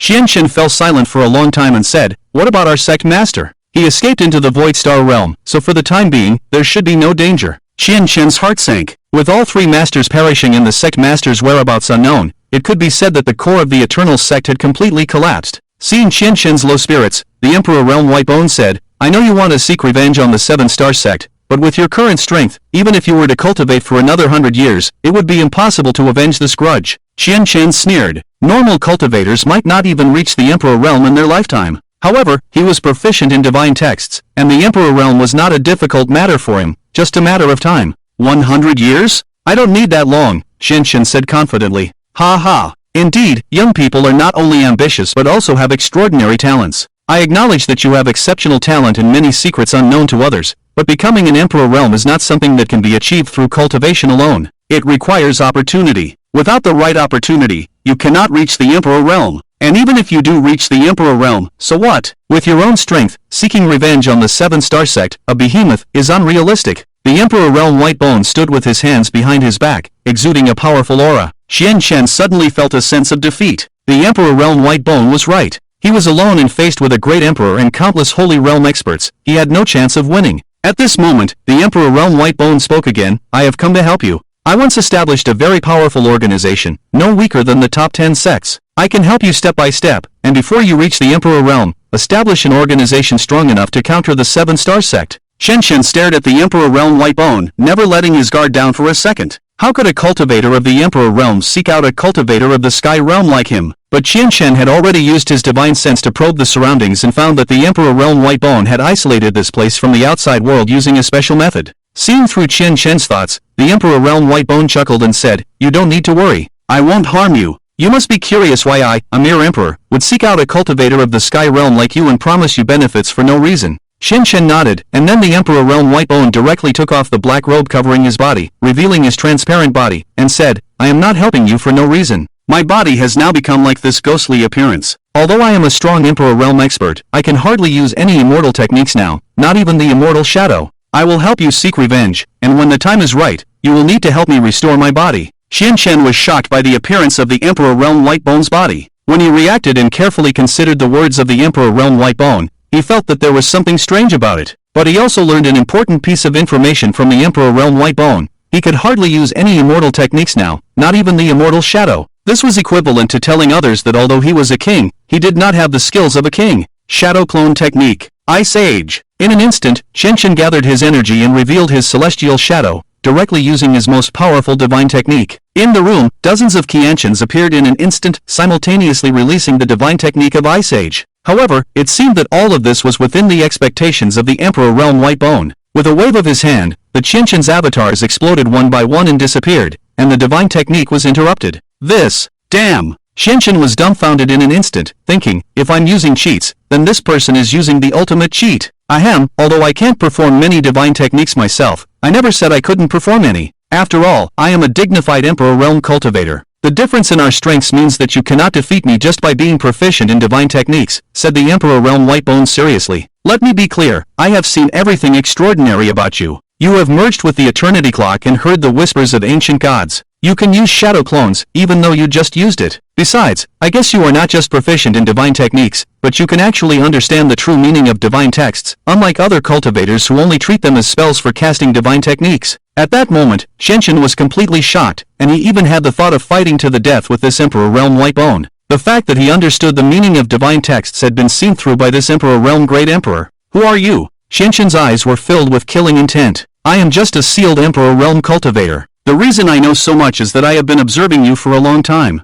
Only you can help me restore my physical body, because in the entire cultivation world, only you can understand the original meaning of divine texts. Afraid that Qianqian would make another move, the Emperor Realm Whitebone took out an ancient book from behind and said, "This is the 9 revolutions of the Netherworld, which old Sukuan mentioned to you about the ancient book of the Netherworld Tyrant Body. I'm giving it to you as a token of my sincerity." The 9 revolutions of the Netherworld fell into Qianqian's hands. He never expected that the ancient book, lost for 100 years, would be in the hands of this mysterious Emperor Realm Whitebone and now be given to him. At this moment, Qianqian finally let go of his guard against him and asked, "May I ask, what is your name, Great Emperor?" "It's been quite a long time. I haven't heard anyone call me by my name for a long time. 300 years ago, people used to call me the Rain Emperor, and my full name is Qiyu Great Emperor." Rain Emperor? Qiyu Great Emperor? Qianqian had never heard of this Great Emperor, but he said that people called him the 300 years ago, indicating that he had not reappeared in the world for 300 years. Looking at the 9 revolutions of the Netherworld in his hand, Qianqian was convinced that Qiyu Great Emperor sincerely sought his help, but he could not imagine what a mere Sky Realm cultivator could do to help an Emperor Realm cultivator. Seeing that Qianqian had completely let go of his guard, Qiyu Great Emperor chuckled and said, "Perhaps you have not heard of my name, because it has been quite a long time, and most people think that I have fallen. But to the point, you take this 9 revolutions of the Netherworld to cultivate, and I can also assist you. Is it so easy for the lost 9 revolutions of the Netherworld to come into my hands?" Qianqian still looked at the secret book in his hand with some melancholy. Before he could react, Qiyu Great Emperor had already lifted the Rain Realm in the room. "I won't bother you any longer today. When you have successfully cultivated the first revolution, I will come to discuss the future with you." As he spoke, Qiyu Great Emperor had already disappeared, leaving only a puddle of water on the ground. Qianqian hurried to the window, but there was no one on the street. In the pitch-black night, it was as if Qiyu Great Emperor had never appeared. Back in bed, Qianqian opened the book 9 Turns of the Netherworld and found that the book was compiled by divine text, just as Patriarch Bodhi had told him. For other practitioners, this was like a celestial book that was impossible to understand,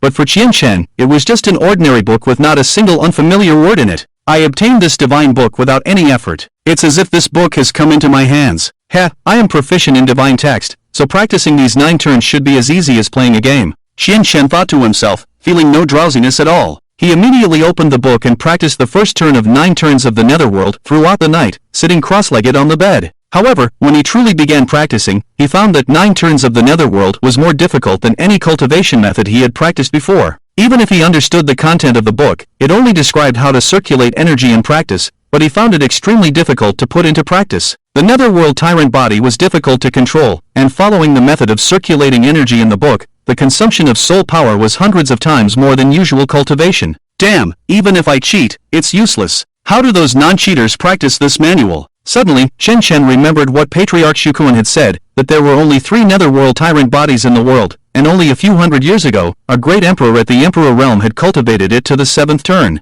Unconvinced, Qianqian couldn't comprehend the first turn until dawn, even with various divine text aids. It seemed that these divine text techniques had long been isolated by the Netherworld Tyrant Body. Shen Shen didn't find it strange. 9 Turns of the Netherworld was compiled entirely from divine text, undoubtedly by a deity. If it were so easy to succeed in cultivating the body, wouldn't he be able to defeat the emperors of various realms the next day? However, Shen Shen also discovered that practicing 9 Turns of the Netherworld throughout the night did not make him feel drowsy. He didn't expect that 9 Turns of the Netherworld actually had the effect of eliminating the need for sleep. Soon, there was a knock on the door, and when Shen Shen opened it, he found Night God Xiansun standing in front of him. "Are you up so early?" Xian Shen asked in surprise. Night God Xiansun stared at Xian Shen with a smile that was not a smile, then took out a wanted poster from behind and said, "You are wanted. As a disciple of the extinct sect, the greatest traitor in the history of the eternal sect, Shen Shen." "What the hell?" Shen Shen snatched the wanted poster from Night God Xiansun's hand and found his own portrait on it, with the content stating that he had exterminated most of the eternal sect overnight, and had colluded with the enemy to kill 3 patriarchs and 100 disciples of the eternal sect. Shen Shen tore the wanted poster to pieces and angrily said, "Nonsense. It was clearly that bastard Wang Zhang who did it, and he framed me." Night God Xiansun didn't care about this. She playfully smiled, stuck out her tongue, and said, "Your bounty has reached 1 million Hanggu coins. Now, practitioners from all over the Hanggu continent are looking for you. 1 million. Enough to hire an entire sect from the top 20 to fight on the battlefield." Shen Shen's face darkened as he said, "How could anyone believe such a thing? And there are still many disciples of the eternal sect alive who can testify for me." Night God Xiansun tiptoed and patted Shen Shen's head, pretending to be an elder as she said, "Why are you so naive? The entire eternal sect has been brought under the 7 Stars sect. If anyone dares to disobey the 7 Stars sect's arrangements, they will be killed without mercy. Who would go against their own fate?" After a pause, Night God Xiansun continued, "Moreover, not only your eternal sect was attacked last night, but dozens of other sects were also attacked. It is now rumored that many sects have jointly established an organization to plan this riot, to seize ancient divine artifacts, and you, Shen Shen, are one of them. The 7 Stars sect has come forward to announce that they are willing to unconditionally accept these attacked sects and make them their subordinate sects." Shen Shen wanted to say something, but he was very clear that the truth could never overcome the mouths of those who did not know the truth. From the moment this wanted order was issued, Shen Shen had become a target of public criticism. All those who were unaware would despise him and make him out to be worse than he actually was. Practitioners from the entire eternal continent would even hunt him down. Shen Shen clenched his fists and angrily said, "The 7 Star sect destroyed my sect, killed my master, and now they are trying to pin all the blame on me. Shen Shen, what are you going to do now?" Night God Xiansun stood in front of him with her hands behind her back. "Since someone wants to put me in a desperate situation, then I will not go along with their plans. By the way, Xiansun, do you know where the temple of the heavenly god is?" Night God Xiansun was taken aback and asked, "Are you going to the temple of the heavenly god? What's so interesting about it?" "There's the 1,000-layer soul tower. I want to challenge the evil soul. Reaching the level of the evil soul in soul power is a very difficult task. Even many Emperor Realm Great Emperors only reach the mid-stage of the evil soul, and only a very small number of them reach the late stage of the evil soul." Night God Xiansun looked at the determined young man in front of her and became even more interested in him. "It seems that we are fated to meet. I happen to be going to the temple of the heavenly god as well. Why don't we go together?" Night God Xiansun smiled. Xian Shen asked, "Are you also going to the temple of the heavenly god?" In the vast universe, the deity who first noticed the world of cultivation said to an angel under his divine throne, "Humi, go to that world and find followers for me, and wait for the day of my descent." A 4-winged angel placed a hand on his shoulder and respectfully knelt before him, saying, "Great master, do you want to descend as a god in that insignificant world?" "That is not an insignificant world. Many gods appeared there many universes ago, and they were even more powerful than me. However, that world also experienced the twilight of the gods, and the gods have abandoned it. As a 4-winged archangel, you are enough to be revered as a god in that world. There is only one master god. How can I dare to be revered as a god in front of you, master? Do you need me to do anything else for you?" Humi respectfully asked again. "No need. On the day of my descent, do not reveal yourself. Just quietly find followers for me." Humi nodded and left the temple, descending into the world of cultivation. There are many innocent lives in the world of cultivation, but what does he care? Not only this deity, but several other deities have also sent their angels to descend into the world of cultivation, including not only 4-winged archangels, but also 6-winged seraphim. At this moment, the powerful practitioners in the world of cultivation all sensed something and looked anxiously at the sky. In the boundary of the gates, the gate emperor also sensed the aura of the gods. He. Last time, you used the divine forbidden technique, which attracted the attention of many gods. Now the gods have sent their divine spirits here. The young man with the black mask sat calmly on the side and said, "I didn't use any divine techniques. At most, I just attracted the attention of some foreign gods. Your world has not had a master god appear for a long time. By helping me reach the emperor realm, you and I will inevitably become the new master gods of the world." He. You have quite the confidence, but I like it. Xian Chen and Night God Xiansun left the inn. Night God Xiansun told him that the Temple of the Heavenly God was the main temple of the Heavenly God sect, but it was open to all practitioners as long as they reached the Azure Sky Realm. The Temple of the Heavenly God was located at the northernmost part of the Eternal Continent, while the city of Cobra where Qian Chen and Night God Xiansun were located was at the southernmost part of the Eternal Continent. The two places were at the extremes of the Eternal Continent and were quite far apart.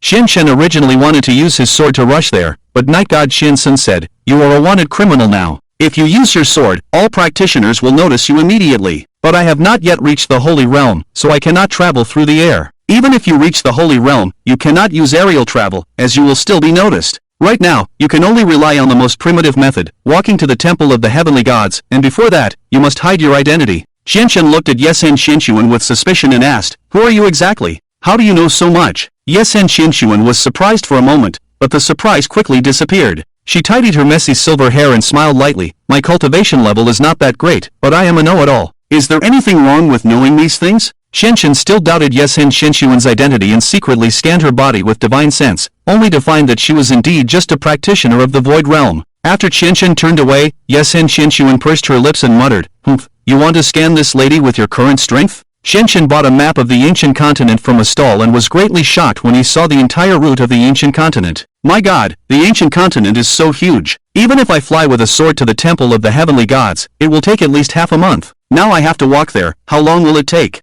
Xianchen felt a bit overwhelmed. At the same time, within the medicine sect, ranked 5th among the sects of the ancient continent, Muyu had successfully returned to her sect. Muyu's true identity was the daughter of the sect master of the medicine sect. She hurried back from the Eternal Sect to report to her father that the Longevity Bell had merged with Xianchen. The Longevity Bell was her purpose for lurking in the Eternal Sect, and now the medicine sect had not obtained the Longevity Bell, but Xianchen had obtained it first and merged with it. "Elder, where is my father?" Seeing Muyu return, the elder was first surprised and then hurriedly said, "Miss, you are indeed safe. The sect master is extremely worried." Muyu was a little confused and asked, "Why? I haven't done anything. Why is he so worried?" "Miss, don't you know? Last night, there was a riot in the Eternal Sect. It is said that the newly established divine son of the Eternal Sect killed half of the disciples of the Eternal Sect, and the 3 old men of the Eternal Sect all perished. How is that possible?" Before leaving the city of Kov, Xianchen once again came to the beast arena with Yesen Xianxuan. This time, he planned to kill several more soul beasts to enhance his own soul power level.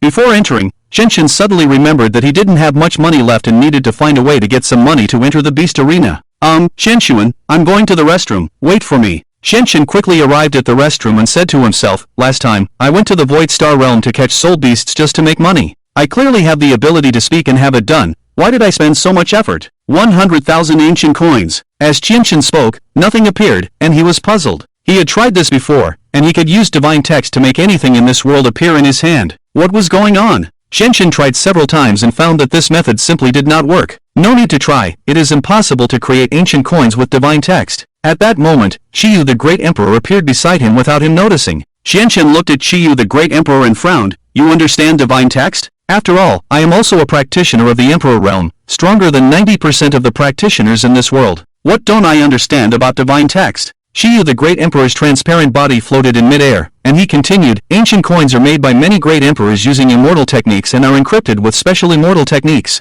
If they could be created with divine text, what value would this money have?" Xianchen suddenly felt a little discouraged and said, "I didn't expect that mastering divine text wouldn't have much effect." This is not the case. Divine writing symbolizes strength. As long as you are proficient in divine writing, there are many ways to make money. It's just that you are short-sighted. If I had your talent in divine writing, what couldn't I obtain? Later, Emperor Qiyu told Xianchen about a new way to make money. Xianchen felt that his worldview had been refreshed. After coming out of the toilet, Xianchen found Yesen Xianxuan and said to her, "Let's not go to the beast arena, let's go to the auction." "Ha? Why suddenly go to the auction? Weren't you going to the beast arena to improve your soul power level?" Xianchen awkwardly touched his nose and said with a lack of confidence, "No money. Let's go to the auction first to make some money." Yesen Xianxuan, upon hearing that he had no money, had originally intended to lend money to Xianchen, but suddenly remembered that when she left home to avoid her father's pursuit, she had left in a hurry without bringing anything, and now she was also penniless. Later, Yesen Xianxuan followed Xianchen to the auction in Kao City. The auction venue in Kao City was not very large, after all, it was just a small town at the foot of the mountain,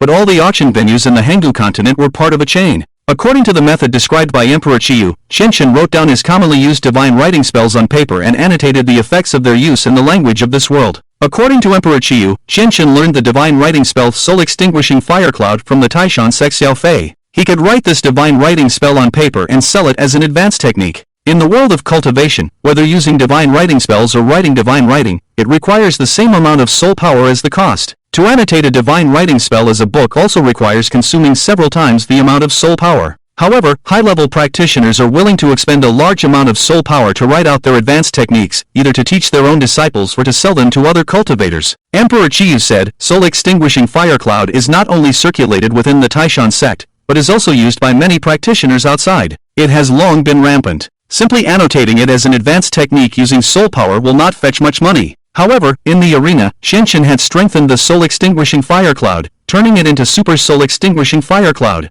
For Qianqian, this was just a difference of 2 words, but for many practitioners, it was a qualitative leap. Many Holy Realm experts could not comprehend the additional 2 words. Following the method given to him by Emperor Qiyu, Qianqian used soul power to write Super Soul Extinguishing Fire Cloud as a book. This super high-quality technique could be auctioned for at least 10,000 Hengu coins, and in the world of cultivation, this was a technique that had never appeared before. Holding this book written with soul power, Super Soul Extinguishing Fire Cloud, Qianqian entered the auction wearing a white mask to avoid revealing his identity. Yesen Qianqian curiously asked, Qianqian, why are you wearing a mask on your face? Didn't you say I was wanted? There are so many people at the auction, if I'm recognized, it would be a disaster, right? Oh, I see. Then you should accompany me to buy a mask. I want to wear one too. Yesen Qianqian said, pulling Qianqian to the side to buy a mask with cat ears. After putting it on, Yesen Qianqian smiled and asked Qianqian, does this look good? Looking at Yesen Qianqian in front of him, Qianqian suddenly thought of his own biological sister in his original world. Yesen Qianqian had the same personality as her, lively and cute, with the same dimples when she smiled. Qianqian involuntarily reached out and rubbed Yesen Qianqian's head. Pretty cute. He realized that something was wrong after he finished and quickly withdrew his hand, feeling embarrassed. Yesen Qianqian was also surprised by Qianqian's sudden action and didn't speak for a while. In the end, she also turned her head with a red face. In secret, Kobe saw this scene and felt that his worldview had been completely destroyed, and tears almost fell. Miss, where did your reserve go after all these years? What's so special about this kid? The 2 of them, wearing masks, entered the auction venue. Qianqian handed over the Super Soul Annihilation Fire Cloud written with soul power to the staff in charge of consignment. He felt a bit nervous inside, not knowing if such a thing could really be auctioned. The auction staff took Qianqian's Celestial Arts book and said, Sir, is this a Celestial Arts book? Please wait a moment, the Celestial Arts in the book are graded, and we need to verify them. Qianqian was stunned, looking at the graceful figure of the staff in front of him, feeling both surprised and excited. He never expected that it could actually be sold. And the consignment staff was so beautiful, damn it. After a short wait, the staff member who had just taken the book was called to the office by the appraiser. Master Guha, did you call me for something? Situ Guha looked at the Super Soul Annihilation Fire Cloud in his hand with an incredulous expression. This kind of celestial arts could be considered as a super high-quality celestial arts, and it had never been seen in the numerous records of celestial arts in the ancient continent. Who wants to consign this celestial arts book? Could it be a strong expert of the quasi-emperor level? Situ Guha asked. The female staff member was instantly at a loss. I don't know, Master Guha. I am only a practitioner at the celestial realm. I can't see through the cultivation level of the person outside. Situ Guha didn't waste any words and asked the woman to take him outside. When he saw Qianqian and Yesen Qianqian, he quickly asked, Are you the owner of this celestial arts book? Yes. Is it not allowed to consign this thing? This is my first time selling it. If it's not allowed, please return it to me, and I'll leave now. Qianqian was extremely embarrassed, thinking that this kind of thing probably couldn't be sold. Unexpectedly, Situ Guha said, Why can't it be sold? It can be sold. I just can't understand. This celestial arts book has already reached the quality of super high grade. Are you sure you want to sell this celestial arts book? It should be noted that in this small auction, it was rare to see even high-grade celestial arts books, let alone super high-grade ones. In the entire ancient continent's large-scale auction market, there were few auctions of super high-grade celestial arts, and who would put a super high-grade celestial arts book up for auction? It should be noted that with such a super high-grade celestial arts, one could easily join a sect and become an elder. I'm sure. Qianqian nodded. Situ Guha was once again astonished, then nodded and handed the celestial arts book to the woman behind him, saying, The starting price for this super high-grade celestial arts book is set at 30,000 ancient coins. After that, Qianqian and Yesen Qianqian entered the auction venue, which was already filled with practitioners from all walks of life. Several angels successfully descended into the world of cultivation, transforming their forms into the appearance of practitioners. Oh, The symbol of strength in this world is something called the celestial shadow. Hymir also transformed his 4 wings into celestial shadows. What was terrifying was that a 100-meter-tall black celestial shadow stood behind him. The 4-winged angel had just descended, and they were already at the level of an emperor. The auction soon began, and Qianchen and Yesen Qianxuan found a place to sit. As the auction began, the venue gradually quieted down, and Qianchen wanted to see if there was anything useful for him at this auction. The first few auction items were useless to Qianchen, such as some swords used by practitioners, or techniques that were helpful for low-level practitioners. These useless things can be auctioned off. This auction is too low-level. Yesen Qianxuan sneered, thinking of her own Night God Imperial Clan's auction, which was much more grand, and the items being auctioned were completely different from here. The things being auctioned at this venue would be a huge joke if placed there. Of course, Qianchen was attending an auction for the first time and had never seen a more luxurious auction. It wasn't until the 8th auction item that the bored Qianchen suddenly perked up. The auctioneer is a young woman. A wrestler in the audience brings up a mahogany box, and inside are 5 blue pills. She picks up one of them and says to the bidders, "This is the soul returning pill refined by the medicine sect. It consumes a large amount of soul power after a battle, and taking it can increase the speed of self-recovery of soul power. It has no side effects, and the medicinal materials used to refine it are very precious, all of which grow in the night charm forest inside the Starry Night. This box contains 5 pills, and the starting price for the auction is 10,000 ancient coins."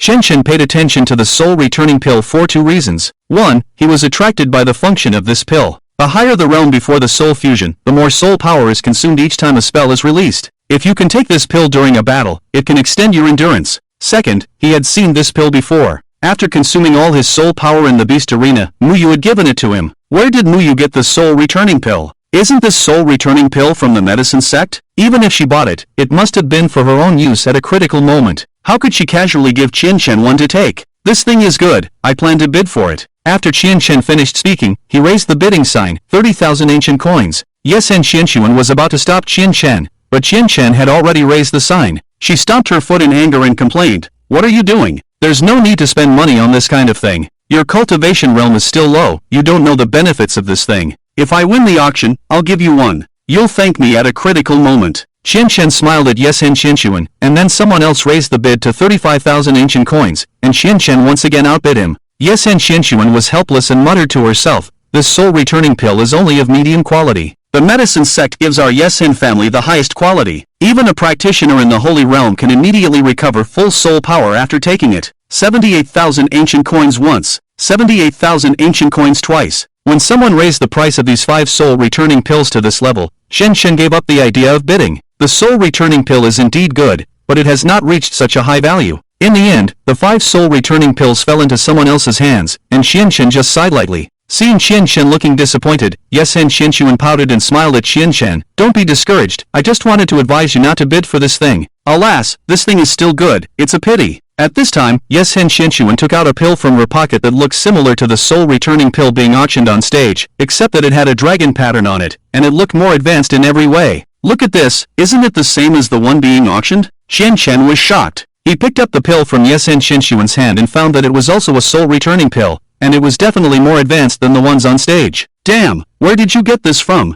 "Well, this was given to me by my friend before, the one you've met." Qianchen was astonished. Such a high-quality pill came from the hands of that person before. Could it be that he is a disciple of the medicine sect? Qianchen then asked, "Is your friend from the medicine sect? Isn't this kind of pill only something the medicine sect can refine?" Yesen Qianxuan replied, "He's not from the medicine sect, but he has a very high status in the medicine sect. It should have been given to him by a friend there. We have a good relationship, so he gave it to me." This time, Qianchen was sure that Yesen Qianxuan's previous friend must have an extraordinary identity, otherwise, he wouldn't know people from the medicine sect and would give her such a high-quality pill. But Qianchen still refused Yesen Qianxuan. "This is given to you by him. When you exhaust your soul power, take it and you will immediately replenish your soul power. It can be said to be a life-saving thing. You should keep it for yourself. It's okay, you have a high level of cultivation. If there is really any danger, you can protect me. I don't need this thing either." Yesen Qianxuan blinked and gave Qianchen a reason that could not be refused. Qianchen hesitated, but in the end, he accepted the soul-reviving pill. Soon, it was finally Qianchen's turn to auction the immortal technique he sent, the Super Soul Annihilating Fire Cloud.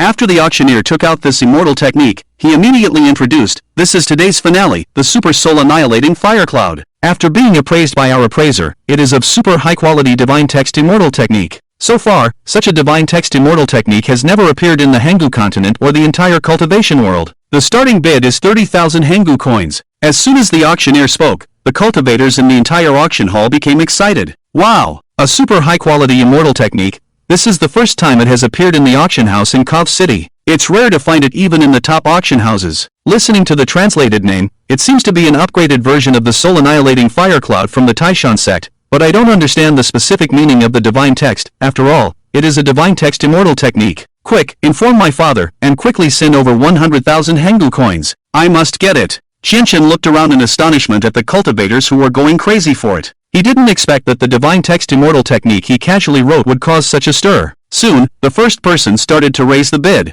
50,000 Hengu coins. Then, the second person appeared, 85,000 Hengu coins. I bid 130,000. No one can compete with me. The range of the bids had completely stunned Qianqian. He thought to himself, are these people crazy? Do they really have so much money? Just then, a deep voice came from the corner of the auction hall. I am Yao Fei from the Taishan sect. I bid 150,000 Hengu coins. Does anyone want to raise the bid? Yao Fei from the Taishan sect. All eyes turned to the source of the voice and found a sturdy young man sitting there, accompanied by several cultivators with strong auras. It's Yao Fei from the Taishan sect. He has already put forward the Taishan sect. Who dares to raise the bid against him? Yeah, now raising the bid is not the same as going against the Taishan sect. Who else dares to raise the bid? By the way, someone just said that this super high-quality immortal technique is an enhanced version of the soul-annihilating fire cloud. Yao Fei's unique skill is the soul-annihilating fire cloud. If he gets this immortal technique, his strength will definitely soar. Many people at the scene were discussing, and Qianqian also cast his gaze on Yao Fei sitting there, feeling somewhat surprised. How did he come here? Qianqian felt a little embarrassed. In fact, the original soul-annihilating fire cloud was learned from Yao Fei, but he upgraded this immortal technique in the arena by relying on his proficiency in divine text. This originally high-quality divine text immortal technique had transformed directly into a super high-quality divine text immortal technique. What was even more embarrassing was that it was actually auctioned off by the original caster of this immortal technique. 150,000. The ownership of this super high-quality immortal technique belongs to Yao Fei of the Taishan sect. The auctioneer announced the final result. After deducting the handling fee, Qianqian was able to obtain more than 140,000 Hengu coins, which was already a considerable fortune for him. Because the last time in the arena, Qianqian was wearing the white mask, and he was afraid of being recognized by Yao Fei. After receiving his money from the auction hall backstage, he quickly left the auction hall wearing the night god Qianxuan. In the auction hall, Yao Fei finally got the super soul annihilating fire cloud as he wished. Senior brother, I never expected to find a super high-quality immortal technique in this small town's auction house, especially the soul-extinguishing fire cloud technique that you are most proficient in. Once you master this immortal technique, your strength will definitely increase. Yes, Yao Fei's senior brother, if you bring back this super high-quality immortal technique to the sect, Master will definitely appreciate you. Yao Fei's two junior brothers praised him, while Yao Fei himself was excited to open the immortal technique manual. Because the annotations in the manual were written in the language of this world to make it understandable for practitioners, Yao Fei saw the effects of the immortal technique written in the manual, and his face instantly darkened. Wasn't this the same immortal technique that he was defeated with in the arena by the Void Realm player called Prison Bird last time? It was exactly the same, indeed powerful, worthy of being a super high-quality immortal technique. Even his own master couldn't make the soul-extinguishing fire cloud reach this level. But this immortal technique had unexpectedly become a super high-quality immortal technique manual that he had obtained. Could it be that Prison Bird was the consignor of this immortal technique manual? Yao Fei immediately found the appraiser of the auction house and asked, "Who is the consignor of this immortal technique manual? Where is he now?" Situ Gua stared at Yao Fei. He was just a practitioner in the reincarnation realm, and he was facing Yao Fei, a disciple from one of the top 10 sects. Naturally, he couldn't afford to offend him. But the auction house also had its rules, and Situgua said, "I'm sorry, sir, we have a rule not to disclose the information of our clients." "Are you sure? Do you know who I am? I'll give you another chance to think about it." Yao Fei's two junior brothers stood up behind him. They didn't directly confront Situgua, but slowly revealed their immortal shadows. A cold sweat broke out on Situgua's forehead, and he said, "This customer is also visiting the auction house for the first time." He was wearing a white mask and was accompanied by a lady wearing a cat-eared mask. As for where he is now, I really don't know. After the consignment ended, he took his commission and left. When Yao Fei heard the words white mask, he confirmed that this person was Prison Bird, whom he had encountered in the arena last time. "It's you again. It's best not to let me encounter you again, otherwise I will definitely tear you to pieces." Shen Shen and Night God Qian Sun left the auction house and had no intention of going to the Beast Arena again. Just now at the auction, he not only saw Yao Fei from the Taishan sect, but also sensed the presence of many Holy Realm powerhouses. Obviously, these people had come for his wanted warrant. Otherwise, in a small town like Kov City, how could there be so many Holy Realm powerhouses appearing in such a short time? Shen Sun, we need to leave Kov City as soon as possible. It's too close to the Eternal Mountain, and many Holy Realm powerhouses have already come here. If they target us, I can escape on my own, but it will be troublesome with you, Shen said solemnly to Night God Shen Sun, whom he had always regarded as a low-level practitioner. Night God Shen Sun didn't say anything, just nodded lightly, and then followed Shen out of Kov City. After leaving Kov City, Shen saw on the map that they were heading in this direction, and the next city was called Jinhan City. This city was where the Sanlei sect, which had been slaughtered by the Black Mask, was located. Shen still had lingering fears. The young man at the 100 Sects conference was too terrifying, not afraid of facing 3 great emperors. Even though he was only a Holy Realm practitioner, he had the support of an Emperor Realm Great Emperor behind him. Shen looked at Night God Shen Sun beside him and asked, "Do you know who the Gate Emperor is?" Night God Shen Sun tilted her head, played with her silver hair with her hand, and after thinking for a while, she said, "Are you talking about the Gate Emperor who supported the Jinxian Hall at the 100 Sects conference?" Shen nodded. 300 years ago, the Gate Emperor was one of the most powerful emperors in the Emperor Realm. Reaching the Emperor Realm, he had reached the limit of cultivation, and the only way to compare strength was through physical and soul power levels. The Gate Emperor had reached the late stage of the Holy Body, and his physical body had a very special name, called the Body of Space. The ability that the Body of Space gave him was that as long as he had witnessed a place, he could open a gate to that place. If he had seen your heart, he could even open a gate directly inside your body. In addition, he had developed this ability to the extreme, creating an independent space called the Gate Realm. The Gate Emperor rarely appeared on the mainland. Most of his time was spent within the Gate Realm. After listening to Yesen Xinshuan's explanation, Shen was very surprised, never expecting such a miraculous physical cultivation. It was only at this moment that Shen realized why the black-masked youth showed no fear when facing the 3 emperors in the Emperor Realm, because behind him stood the Gate Emperor, who could open gates anywhere. Shen narrowed his eyes, thinking that if he had the opportunity to fight the Gate Emperor in the future, he could replicate this special ability just by hearing which spell he used. Shen and Yesen Xinshuan spent 2 days rushing to Jinhan City, which was more bustling than Kova City.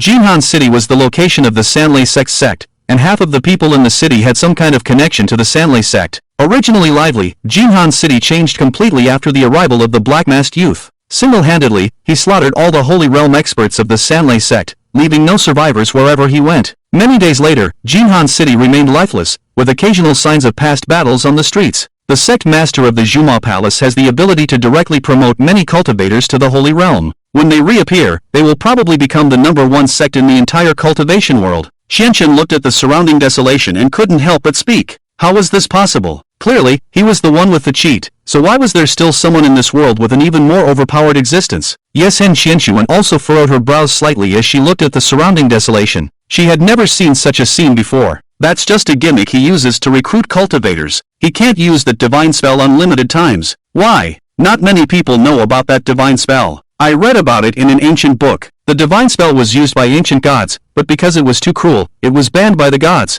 And once the divine spell appears, it will attract the attention of the gods and accelerate the arrival of calamities. Yesen Xinshuan patiently explained to Chen, then continued, the more times it attracts the attention of the gods, the more gods will descend during calamities. Once it exceeds the resistance level of the emperors in the cultivation world, the entire cultivation world will become food for the gods. If he wants to strengthen his power, he will never abuse the divine spell, because that would also accelerate his death. Upon learning the story behind all this, Chen suddenly realized a terrifying fact. However, until the matter was confirmed, he didn't dwell on it. Since the Sanlei sect was slaughtered, major sects had sent cultivators to help the people of the city rebuild their homes and to collect the rare treasures left behind by the Sanlei sect. Shen thought to himself, it's a good thing that everyone here is busy rebuilding their homes and hasn't noticed me. Along the way, Yesen Xinshuan suddenly said to Chen, you find a place to stay first. I just remembered that I have a friend in Jinhan City, and I want to visit him. We'd better leave here. Although there aren't as many strong individuals here as in the Holy Land of Kova City, it's still risky to stay here. Shen frowned, not wanting to linger in this place. Unexpectedly, Yesen Xinshuan pouted and grabbed Shen's arm, acting coquettishly. Oh, we haven't seen each other for a long time. Since we're passing by here, I want to see him. Shen couldn't resist Yesen Xinshuan's coquettishness and immediately surrendered. At the same time, a handsome man in a white robe silently arrived at Jinhan City. He exuded an elegant aura all over his body, carrying an ordinary sword on his back and 2 swords at his waist, which was different from most swordsmen. Is this the place where he slaughtered the entire sect? I didn't expect that he could do this with his own strength. It's terrifying, the elegant man thought as he saw Chen parting ways with a young girl, recognizing Chen's figure at a glance and feeling very surprised to encounter the divine son of the eternal sect here. But I heard that he has become a wanted criminal since last night. Interesting. Just as the elegant man was about to be filled with killing intent, he immediately sensed the dangerous aura around him. Although the owner of this aura was not stronger than him, they were definitely not weak. The elegant man suppressed his killing intent, and the aura disappeared. He smirked. What's been happening these days? Why does every talented cultivator have a powerful figure behind them?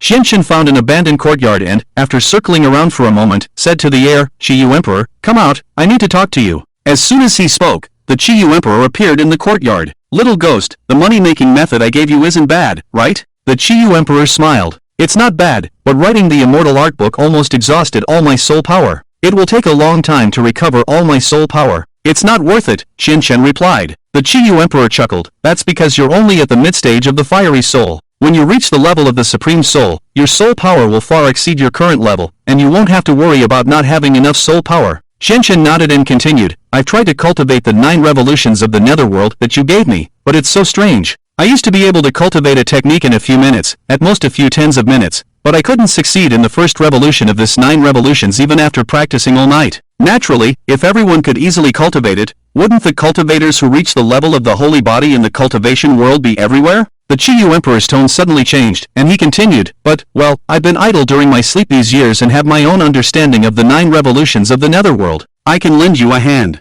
Xianchen revealed a barely noticeable smile. This is what I've been waiting for. Then, the Qiyu Emperor once again displayed his rain realm, but this time, Xianchen was surprised to find that although he saw the Qiyu Emperor's lips move, he couldn't hear the sound of his cultivation technique. Remembering that he couldn't hear the Qiyu Emperor's cultivation technique during the fight with Nayland Sunhai in the Eternal Sect, Xianchen couldn't help but ask, why can't I hear your cultivation technique? The Qiyu Emperor glanced at Xianchen and then took out many herbs from under his black clothes, letting them float in the air. Xianchen was very surprised to see these rare and exotic herbs. At this moment, the Qiyu Emperor explained, after reaching the Holy Realm, cultivators will have an ability that low-level cultivators don't possess, called silencing. As the name suggests, they won't make any sound when cultivating their techniques. Xianchen's eye twitched, thinking that this ability was developed specifically for him, wasn't it? Is this an anti-cheating system? Xianchen was stunned, and Qiyu, the great emperor, smiled. In fact, the ability to silence doesn't have much effect between the same realm. After all, there are not many in the cultivation world who are proficient in divine texts like you. Just by listening once, you can repeat and perform it. It's only after reaching the Emperor realm that this ability truly demonstrates its importance. Upon learning that there is the ability to silence after reaching the Holy Realm, Xianchen was greatly disappointed. Because in this way, his attempt to replicate the opponent's immortal technique would not work, and he would have to rely on finding more techniques on his own,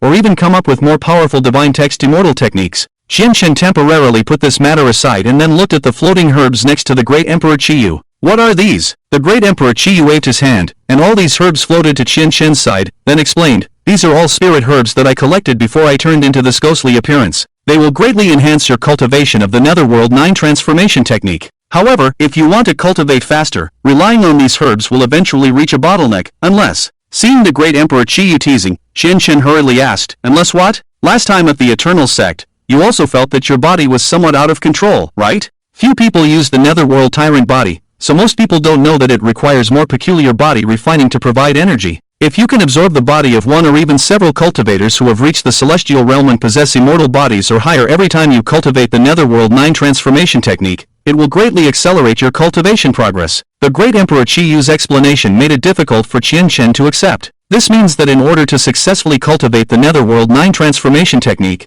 a large number of special bodies are needed. The cultivation level of the celestial realm cultivators is already high, not to mention that they must have at least immortal bodies, making it even more difficult. Although this method is extremely cruel, in this world where the weak are prey to the strong, Xianchen no longer has the gentle personality he had in his previous world. Of course, he knows that when the end comes, he must be decisive and kill the Holy Mother first. Xianchen sat cross-legged, and with the rain realm of the great Emperor Qiyu isolating the outside world, he was not afraid of being discovered by others, and immediately began to cultivate the Netherworld 9 transformation technique again. With the blessing of the great Emperor Qiyu's herbs, Xianchen clearly felt that his cultivation was much smoother than last night, and he gradually entered a state of bliss. He felt a heat in his chest, and as he circulated his energy, the immortal shadow was automatically activated and faintly floated behind him. Suddenly, Xianchen's clothes spontaneously ignited, but he did not feel any burning sensation. Instead, he felt a warm flow penetrating his entire body from the top of his head. Once again, a faint purple light emanated from Xianchen's body, conflicting with the golden light emitted by the longevity clock tattoo on his back. The intertwining of the purple and golden lights also slightly surprised the nearby great Emperor Qiyu, who couldn't help but mutter, is he really the reincarnation of an ancient deity?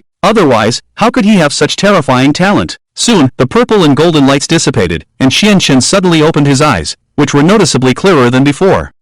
Is this the first transformation of the Netherworld 9 transformation technique? Although it has not been cultivated to the extreme, I also feel that my body has been strengthened a lot. Qianchen looked at his own body and couldn't help but sigh. His desire for strength had reached its peak. Great Emperor Qiyu, thank you for your herbs. Qianchen sincerely expressed his gratitude. It's a trivial matter, not worth mentioning. How did you consider the matter I mentioned to you last time? Qianchen recalled the few things the great Emperor Qiyu had helped him with over the past 2 days, and he did not show any malice. He felt that perhaps the great emperor was sincerely seeking to cooperate with him. After a moment of contemplation, he replied, "You help me establish a force that can rival the 7-star sect, and after I become the emperor, I will help you restore your physical body." Emperor Qiyu nodded, then took out a token from his body, on which were written the words Order of Heroes. If you encounter an organization called Rain Pavilion in the future, you can use this token to directly take the position of the Pavilion Master. This can also be considered a small gift from me. Your power will gradually become stronger. Emperor Qiyu left the desolate courtyard, and as he left, the Rain Realm also disappeared.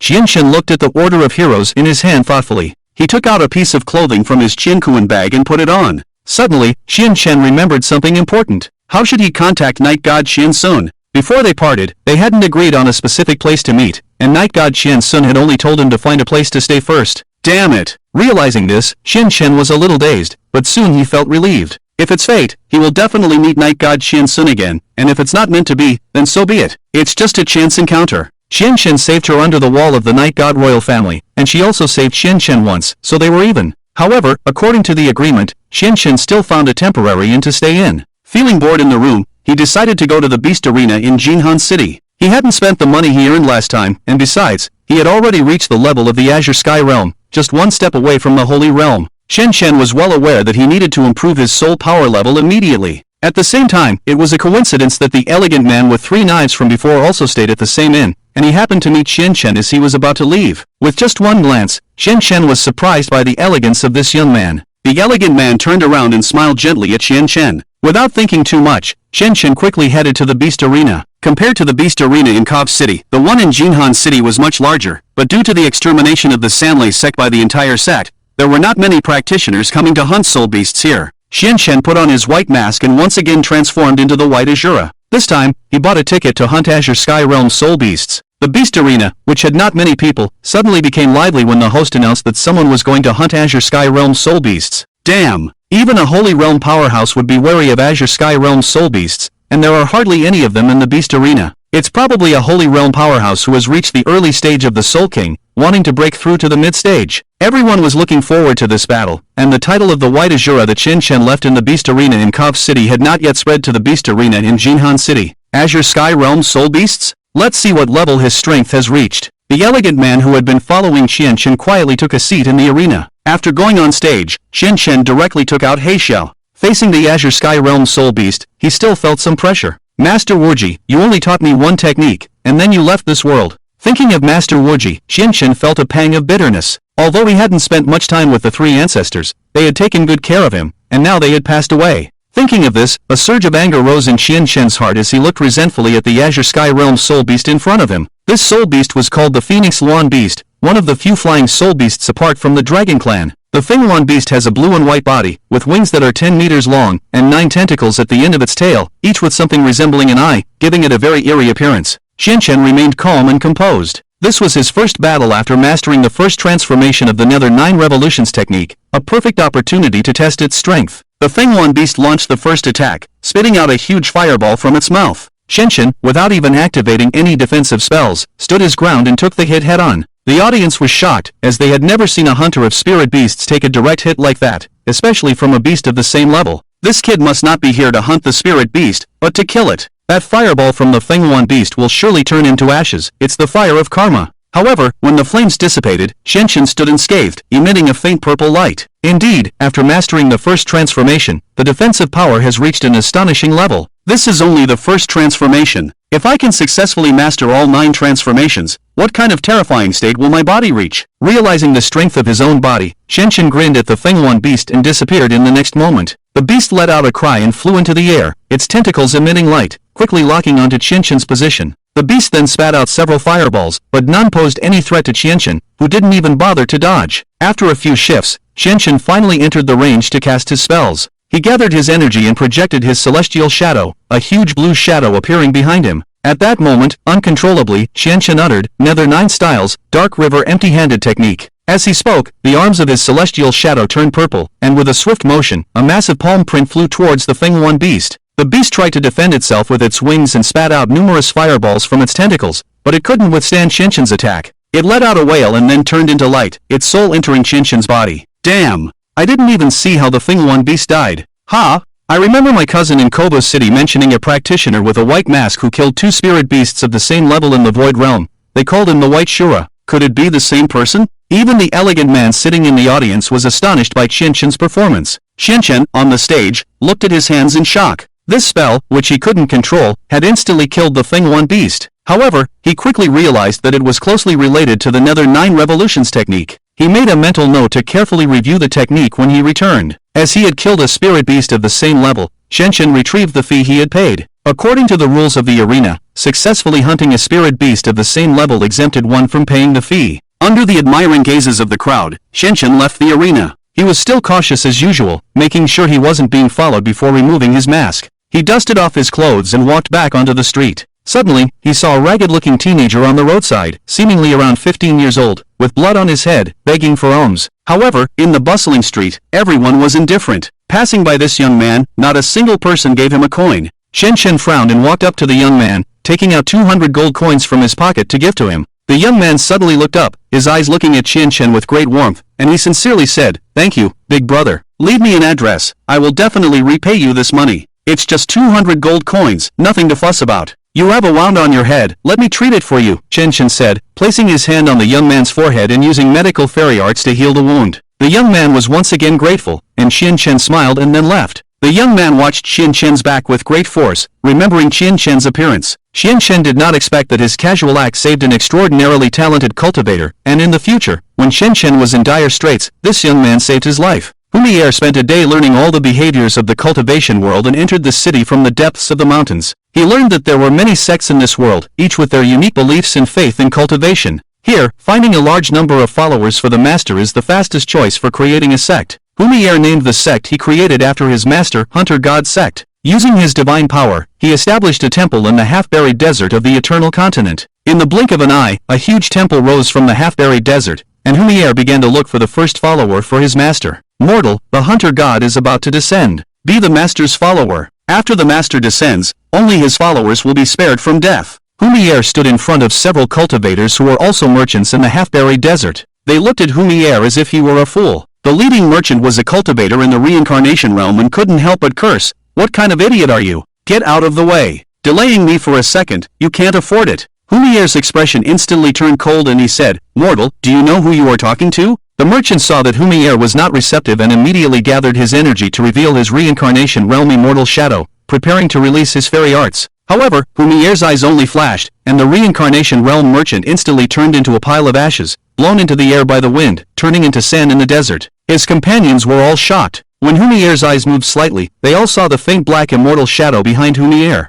The black immortal shadow belonged to a cultivator in the Emperor realm, and the person standing in front of them was a true emperor. So, do you want to be the master's follower? If not, your fate will be the same as that person just now. Humier looked at the remaining merchants. The rest of them dared not resist and immediately knelt in front of Humier. Humier used his fairy arts to transform into the image of the hunter god and said, "This is the master's appearance. In the future, you will be his followers." After Qianqian left the beast arena, the elegant man also walked out. He looked in the direction Qianqian had left, a meaningful smile on his face. Sure enough, Uncle Mo suspected at the 100 Sects conference that he was the imprisoned bird in the arena. "I didn't expect this kid to have such an identity. He didn't use the black howl at the 100 Sects conference that day, probably because he was afraid of us recognizing him." The elegant man tore open a wormhole and used spatial jumping to reach the ruins of the Three Thunder sect. There were many cultivators here clearing the ruins and relics, coming from various major sects. The elegant man scanned the Three Thunder sect with his divine sense and found that what he was looking for was not there. Sure enough, that young man not only took the waist badge of the Three Thunder sect,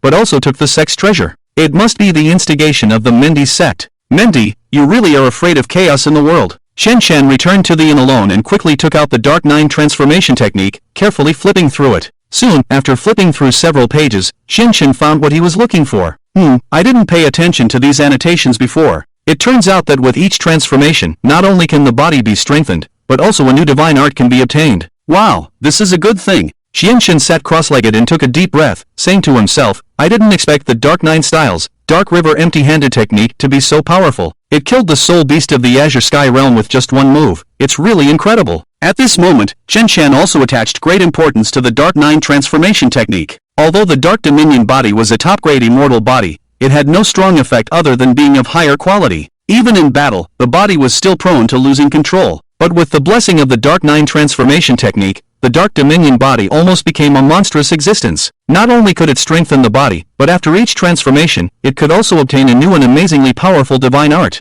Seeing that it was getting dark, Shen Shen began to worry about whether he could wait for Night God Shinsun to return. The two of them had not arranged a place to meet again. How could they meet again in such a vast city? Of course, Chen Shen did not know the true identity of Night God Shinsun, always thinking that her name was Jinsun, not Night God Shinsun. With nothing else to do, Chen Shen sat cross-legged and continued to cultivate the Dark Nine transformation technique. Because this time there was no support from Emperor Qiyu's herbs, the cultivation process became very slow. At the same time, he also began to ponder how to obtain special body refining techniques of the Azure Sky Realm and above in the future, or similar rare herbs that Emperor Qiyu had given him. Thinking of this, Chen Shen once again called out Emperor Qiyu's name. Emperor Qiyu quickly appeared in front of Chen Shen, who couldn't help but say, Why are you always so fast? I seriously suspect that you are constantly monitoring me. Emperor Qiyu laughed and said, Little brat, you can eat your meal messily, but you can't talk nonsense. How can you call that monitoring? I am secretly protecting you. If it weren't for me, you wouldn't know how many assassination attempts you faced. You brat, don't be ungrateful. Being secretly protected by an Emperor Realm cultivator, in the entire ancient continent, who else has this treatment? Forget it, those who want to claim the bounty are just a group of Holy Realm cultivators. Although they are one realm higher than me, my perception is enough to sense them before they make a move against me. Emperor Qiyu smiled meaningfully. I didn't say it was those who came for the bounty. Chen Shen was somewhat puzzled, but didn't dwell on it, and asked, You said that in order to accelerate the Dark Nine transformation technique, I must have a large amount of special body refining techniques of the Azure Sky Realm. Besides killing cultivators of the Azure Sky Realm, are there any other ways to obtain them? You've asked the right person. Go to the half-buried desert. There is the largest underground black market on the ancient continent. On the black market, as long as you have money, you can buy anything. Not to mention a body of the Azure Sky Realm, even the body of a Holy Realm cultivator can be bought. Half-buried desert? I remember that it is the territory of the Yao sect and the Qingyun Pavilion. At the 100 Sects Conference, I used the divine art of the Yao sect and defeated the disciples of the Qingyun Pavilion. If I go to the half-buried desert now and am discovered by the people of these two sects, won't I be in big trouble? Chen Shen couldn't help but shiver. Facing the second and 10th of the 10 great sects, he still had some concerns. After all, he was not yet an Emperor Realm Emperor. The Emperor Qiyu shrugged and replied, Danger and opportunity are proportional. Since you want to cultivate the Nether 9 transformation technique early, you have to bear the corresponding risks. Ahem, let's discuss this later. Besides, do you have any more of the herbs you gave me? If not, where can I find them? Chen Shen looked embarrassed. If he really went to the semi-desert of Ban Song, he would be in a difficult situation. The herbs I gave you were all collected in the Starry Night. The entrance to the Starry Night is in the extreme cold land. With your current walking speed, it is impossible to reach there in a short time. So, if you want the herbs, you have to go to the underground black market in the semi-desert of Ban Song. Chen Shen smiled bitterly, so I have to go to the semi-desert of Ban Song? What else? Chen Shen sighed and nodded to Emperor Qiyu, then took out the map of the Henggu continent. The semi-desert of Ban Song is not far from the Golden Han City. If he doesn't stop on the way, he can reach it in about 4 days. After making the decision, Emperor Qiyu, who was still there, looked at him with doubt. What, do you have something else to say? Emperor Qiyu nodded and then said in a low voice, The semi-desert of Ban Song is not very peaceful recently. There are too many gazes from the gods there. You should be more careful when you go there. In the Gate Realm, the Gate Emperor slaughtered most of the practitioners who joined the Zhuning Palace, in order to enhance the realm for the Black-Masked Youth. With a roar from the Black-Masked Youth, his immortal shadow gradually changed from deep red to black. He. It seems that you will soon break through to the Emperor realm. Have you thought of your Emperor name? The Gate Emperor smiled satisfactorily. The Black Youth said lightly, As a shadow, I must have the determination to be a shadow. Let's call the Emperor name Dark Shadow Emperor. Chen Shen spent another sleepless night and practiced the Nether 9 transformation technique all night. The next morning, he decided not to wait for the night god Qianshuan anymore and prepared to go to the semi-desert of Ban Song. Before leaving, Chen Shen finally decided to go back to the place where he and the night god Qianshuan had said goodbye to take another look. Maybe she was waiting there. After arriving at the place, he only saw a few vendors setting up stalls and passers-by, and did not see the night god Qianshuan. Forget it, it would be more troublesome to bring her to the semi-desert of Bansang. Maybe she doesn't want to travel with me again, so she deliberately made up this excuse. Qianchen muttered to himself, then prepared to leave the Golden Han city with the black howl on his back. At this moment, Qianchen's eyes were suddenly covered by someone, and a unique fragrance of a girl came with it. Guess who I am? This childish but lovely behavior made Qianchen, who was already a little lost, suddenly tremble in his heart. Then he deliberately said, "Is it Xiaoyu?" Sure enough, when the night god Qianchuan, who was standing behind, heard this, her smile instantly froze on her face, and her voice became cold. Who is Xiaoyu? The night god Qianchuan's hand was removed from Qianchen's face, and when Qianchen turned around, he only saw the indifferent night god Qianchuan. He knew that his plan had succeeded, but still pretended to be surprised. "Oh, Qianchuan, I thought it was." "You thought it was what?" The night god Qianchuan crossed her arms and squinted at him. Qianchen suddenly felt that he might have gone too far with the joke. He hurriedly explained, "Ahem, okay, I was just joking with you, don't mind. Where have you been all day? You didn't arrange a place to meet with me. Fortunately, I was smart enough to wait for you where we separated." Unexpectedly, the night god Qianchuan persisted, "Don't change the subject. Who is Xiaoyu? Really, it's just a casual remark, just to tease you, I swear." Looking at Qianchen's sincere appearance, Yesen Qianchuan finally withdrew her suspicious gaze, then pushed back her silver hair and said, "Humph, you didn't even think to arrange a meeting place with me, and now you're blaming me? But you didn't say anything either, so why is it all my fault?" "I don't care, a girl should be reserved. If you don't say it, I won't say it either."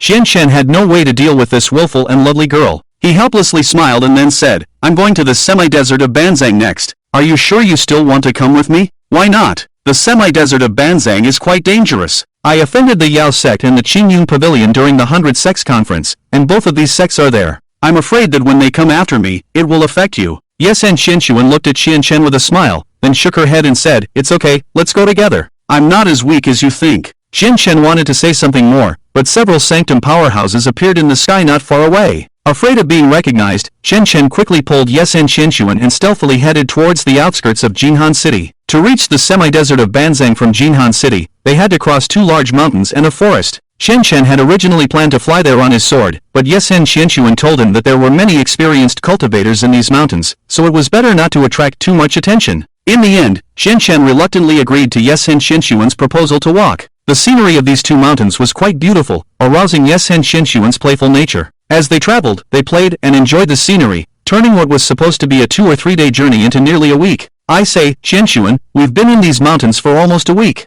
Aren't you done playing yet?" Qianchen looked at Yesen Qianchuan, who was still squatting by the river watching the fish, and couldn't help but smile wryly. "What's the rush? We finally made it here." During these 6 days, they traveled half a day and rested in nearby caves at night. To prevent experienced cultivators from passing by, Qianchen sat cross-legged at the entrance of the cave, practicing the Dark 9 Revolutions technique. This not only alleviated his fatigue from lack of sleep but also ensured Yesen Qianchuan's safety. Little did Qianchen know that every time he practiced with his back to Yesen Qianchuan, the girl behind him would secretly laugh. Finally, the two of them crossed the two mountains, and after 6 days of cultivation, Qianchen's Dark 9 Revolutions technique was about to reach its peak. "I'm just a little bit away from completely mastering the first revolution. I can start practicing the second one soon." After coming out of the forest, a golden desert came into view, the largest and most mysterious desert in the ancient continent, the semi-desert of Banzang. Why does it feel like there's an indescribable power hidden in the semi-desert of Banzang? Am I imagining things? After seeing the semi-desert of Banzang, Qianchen felt that there was some mysterious force attracting him.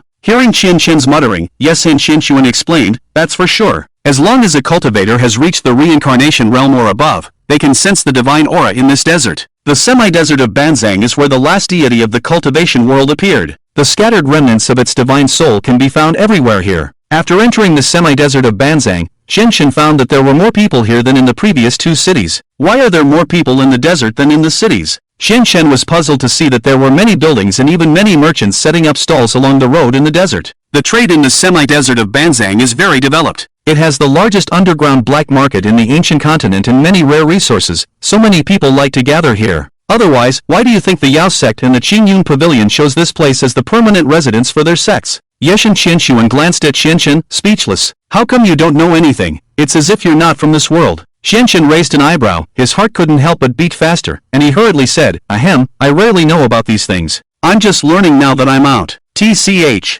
By the way, why did you say you wanted to go to the semi-desert of Banzang?" "To buy some things at the underground black market. I need to earn some money now, the money I have on me is not enough." Qianchen planned to use his skills to write a book of immortal techniques, and there must be an auction in the vast Banzang Desert. He also planned to capture and sell some soul beasts in the Void Star Realm. He estimated that a special body of the Sky Realm would cost at least 2 to 300,000 ancient coins. At this moment, an old man walked up to Qianqian and Yeshan Qinshuan. The old man smiled at the two and said, "Little friends, would you like to join our hunter god sect? The Lord will descend soon, and those who become his followers will be spared from death and will follow him to a new world." Hunter god sect? What is that? Qianqian was a little confused. What kind of sect was this? Yeshan Qinshuan was also puzzled, looking at the old man in front of her and said, "Grandpa, are you joking? There haven't been any gods appearing in the immortal world for thousands of years. How could there be a god descending? The appearance of a god describes the birth of a deity, while the descent of a god is a metaphor for a deity appearing in a certain place." The old man smiled and continued, "The Lord does not belong to this world, but he will descend here."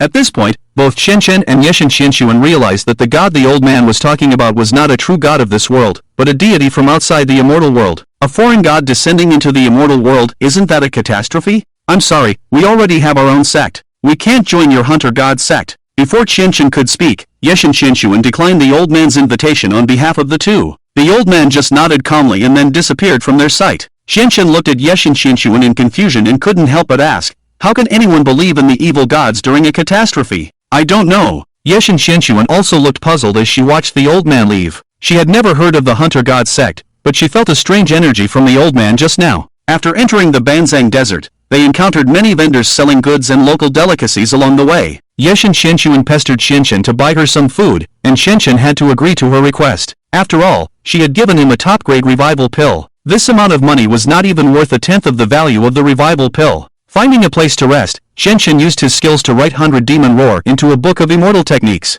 Although this divine art belonged to the demon sect, he was afraid that no cultivator outside the demon sect would dare to use it without authorization. But Qianqian also knew that there probably wasn't such an immortal technique book on the market, and even if someone wanted to use it, they probably wouldn't be able to. It was better to write it down and take it to the underground black market to sell. After all, identities were strictly confidential in the underground black market, and no one would be able to find out his true identity. Then, Qianqian said to Yeshan Qinshuan, who was eating nearby, "You can play around here for a while, and wait for me here in 3 hours. "Oh, where are you going?" "To the Void Star Realm, to capture some soul beasts and sell them." When she heard the 3 words Void Star Realm, Yeshan Qinshuan put on a surprised expression and said, "Wow, can you open the door to the void with just the Sky Realm?" Qianqian coughed lightly and modestly said, "Keep it low-key. In fact, I can open the door to the void when I'm in the Void Realm. Will you take me in to play? I've never been to the Void Star Realm before." Yeshan Qinshuan's eager expression made Qianqian feel a bit awkward. Previously, he had caught a few black gold apes, offending the chief of the black gold ape tribe. The last time he entered the Void Star Realm, he almost lost his life. If they were to encounter the chief of the black gold ape tribe again, Yeshan Qinshuan might also meet her end. Qianqian sternly refused her, but he couldn't resist Yeshan Qinshuan's coquetry and ultimately compromised once again. However, Qianqian warned, "Once we're inside, no running around. You must stick close to me and follow my commands. Otherwise, I might not be able to protect you if something happens." "Got it." Seeing Yeshan Qinshuan assure him, Qianqian led her to a sparsely populated area and began reciting the divine text to open the gate of the void. After a moment, the gate of the void opened in the sky, and Qianqian pulled Yeshan Qinshuan into the Void Star Realm. Kobe, who was hiding in the shadows, was about to join them, but he saw his younger sister frown at him and reluctantly stayed behind, waiting for the two to come out. After entering the Void Star Realm, Qianqian immediately summoned his immortal shadow and remained vigilant, watching his surroundings to prevent the sudden appearance of the chief of the Black Gold Ape tribe. Fortunately, after waiting for a while, there were no abnormal movements. Qianqian and Yeshan Qinshuan drifted through the war fog and soon encountered 5 three-headed wolves. 2 of them were in the Celestial Realm, while the remaining 3 were only in the Void Realm. Qianqian didn't feel much pressure facing these 5 spirit beasts. However, he faced a very tricky problem. His most powerful immortal technique at the moment was the Nether 9 Styles, Nether River Barehanded Technique, which could instantly kill a Celestial Realm spirit beast. But his goal was to capture, not to hunt and kill, so he had to consider using other immortal techniques. However, other immortal techniques might not be able to subdue all 5 three-headed wolves at the same time, posing a very awkward problem. "Qinshuan, how strong are you?" Qianqian asked tentatively. Yeshan Qinshuan blinked and smiled. "What, can't you defeat them?" Cough, "It's not that. I'm afraid that if I kill them all at once, I won't be able to sell them. Since you're in the Void Realm, your strength should be good. You can assist me with immortal techniques." Yeshan Qinshuan smiled meaningfully and blinked at Qianqian. "If I help you, what do I get in return?" Qianqian was taken aback and instinctively said, "I'll split the money with you? I don't want money. Just promise me one thing," Yeshan Qinshuan said as she revealed her immortal shadow, then turned to Qianqian. I haven't thought of it yet. Let's leave it for now, and I'll tell you when I think of it later. Watching Yes and Qianqian fly towards the 5 three-headed wolves, Qianqian didn't dare to delay any longer and followed closely behind her. The 5 three-headed wolves sensed the approach of the two and quickly gathered together, baring their sharp fangs and glaring fiercely at Qianqian. However, they sensed Yes and Qianqian's aura and their ferocious momentum weakened, showing fear in their eyes, and even a desire to turn and flee. Divine punishment. Yes and Qianqian was the first to use her immortal technique. A golden circular array appeared under the bodies of the 5 three-headed wolves, instantly restraining them. Seizing the opportunity, Qianqian recited the divine text. 100 demons roar. A huge roar sounded, and the 3 void realm 3-headed wolves directly fainted. However, the remaining 2 celestial realm 3-headed wolves were unaffected, and their bodies gradually became transparent as they prepared to flee. Qianqian's eyes narrowed, realizing the situation was not good. Just as he was about to release another immortal technique, the 2 3-headed wolves suddenly lay motionless on the ground, leaving Qianqian bewildered. He hadn't even used his skill yet, so why were they scared? Qianqian did not see that there was a change in the fairy shadow of Yishan Qiansun behind him. The 3-headed wolf just glanced at it and immediately lurked. It's so easy to catch 2 high-level soul beasts. This money is too easy to make, isn't it? After Qianqian put the 5 three-headed wolves into the Qiankuan bag, he still felt somewhat incredulous. Just now, those 2 three-headed wolves in the sky realm were clearly about to run away. Their speed was surprisingly fast. Even if Qianqian had noticed them first, he might not have been able to catch them. But they suddenly fainted, which puzzled him. Yishan Qiansun smiled and said, isn't it because of the credit of this young lady? This time, it is indeed thanks to you. I didn't expect your fairy skills to be quite powerful. Clearly only in the void realm, you can actually trap the soul beasts in the sky realm. Even I don't have such a strong controlling fairy skill. This was not Qianqian deliberately praising Yishan Qiansun, but his sincere admiration. And he also decided to learn and apply Yishan Qiansun's fairy skills. When he displayed it at his level, the effect would certainly be more significant. After successfully hunting the 3-headed wolves, Qianqian quickly left the original place with Yishan Qiansun. He was afraid of staying here for too long, as the leader of the Black Gold Ape clan would smell his presence and come over. In fact, when Qianqian had just arrived in the Void Star realm,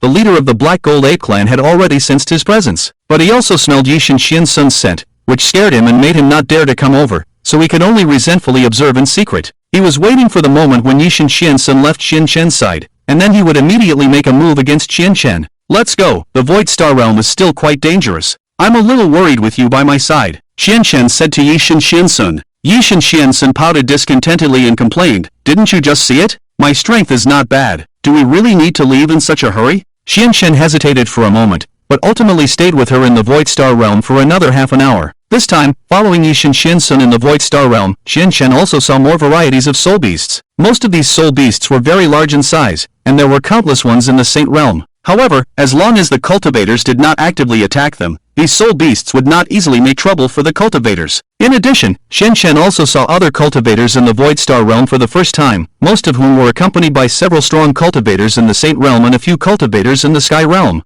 Occasionally, he would see a few groups of cultivators capturing soul beasts. Those who capture soul beasts are generally from various sects and arenas. A capture team must have at least 3 or more strong cultivators in the Saint realm, otherwise it is difficult to handle unexpected situations during the capture process. After hearing Yishan Qiansun's explanation, Qianqian realized how bold he had been. When he was still in the Void realm, he dared to enter the Void Star realm alone and even launch an attack on the Black Gold Ape clan. In the eyes of other cultivators, this was a suicidal act. Qianqian felt embarrassed and said, you are only in the Sky realm, yet you dared to come in with me. You are quite bold.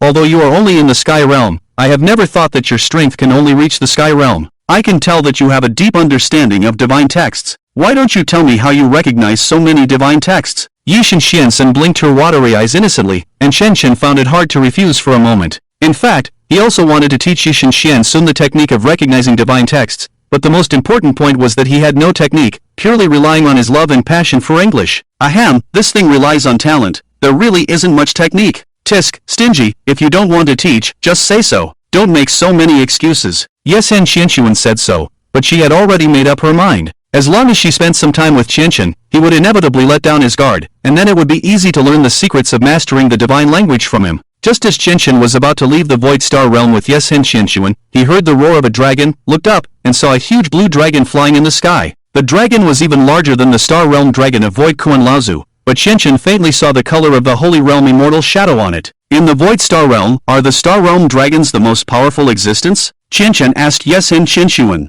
Basically, yes, and the Star Realm dragons have been at the level of the Celestial Realm since their birth. There are many Star Realm dragons in the Void Star Realm who have reached the level of Quasi-Emperor. You won't provoke their attention, will you? I did attract such attention, but with my current strength, it's probably difficult to capture. My master once had a Star Realm dragon, but unfortunately, he has already passed away. At this point, Xianxian suddenly remembered what Emperor Qiyu had told him, that the three ancestors had used all their strength to send Zhongzhu Qiruyan into the Void Star Realm before the immortal explosion. Was she still in the Void Star Realm? Xianxian made up his mind that after mastering the second turn of the 9 revolutions of the Netherworld, he would enter the Void Star Realm to find Qiruyan. With her strength as the sect master, she would not encounter any danger in the Void Star Realm for the time being. Mount Taizong, the location of the Medicine Sect's Holy Land. Muyu reported to her father, the sect master of the Medicine Sect, about the fusion of the longevity clock in Xianxian. The sect master of the Medicine Sect was shocked. Who exactly is this young man named Xianxian? He can actually merge with an ancient artifact. No wonder the 7-star sect has issued a wanted order to capture him. He is indeed the descendant of the annihilated sect who took the longevity clock.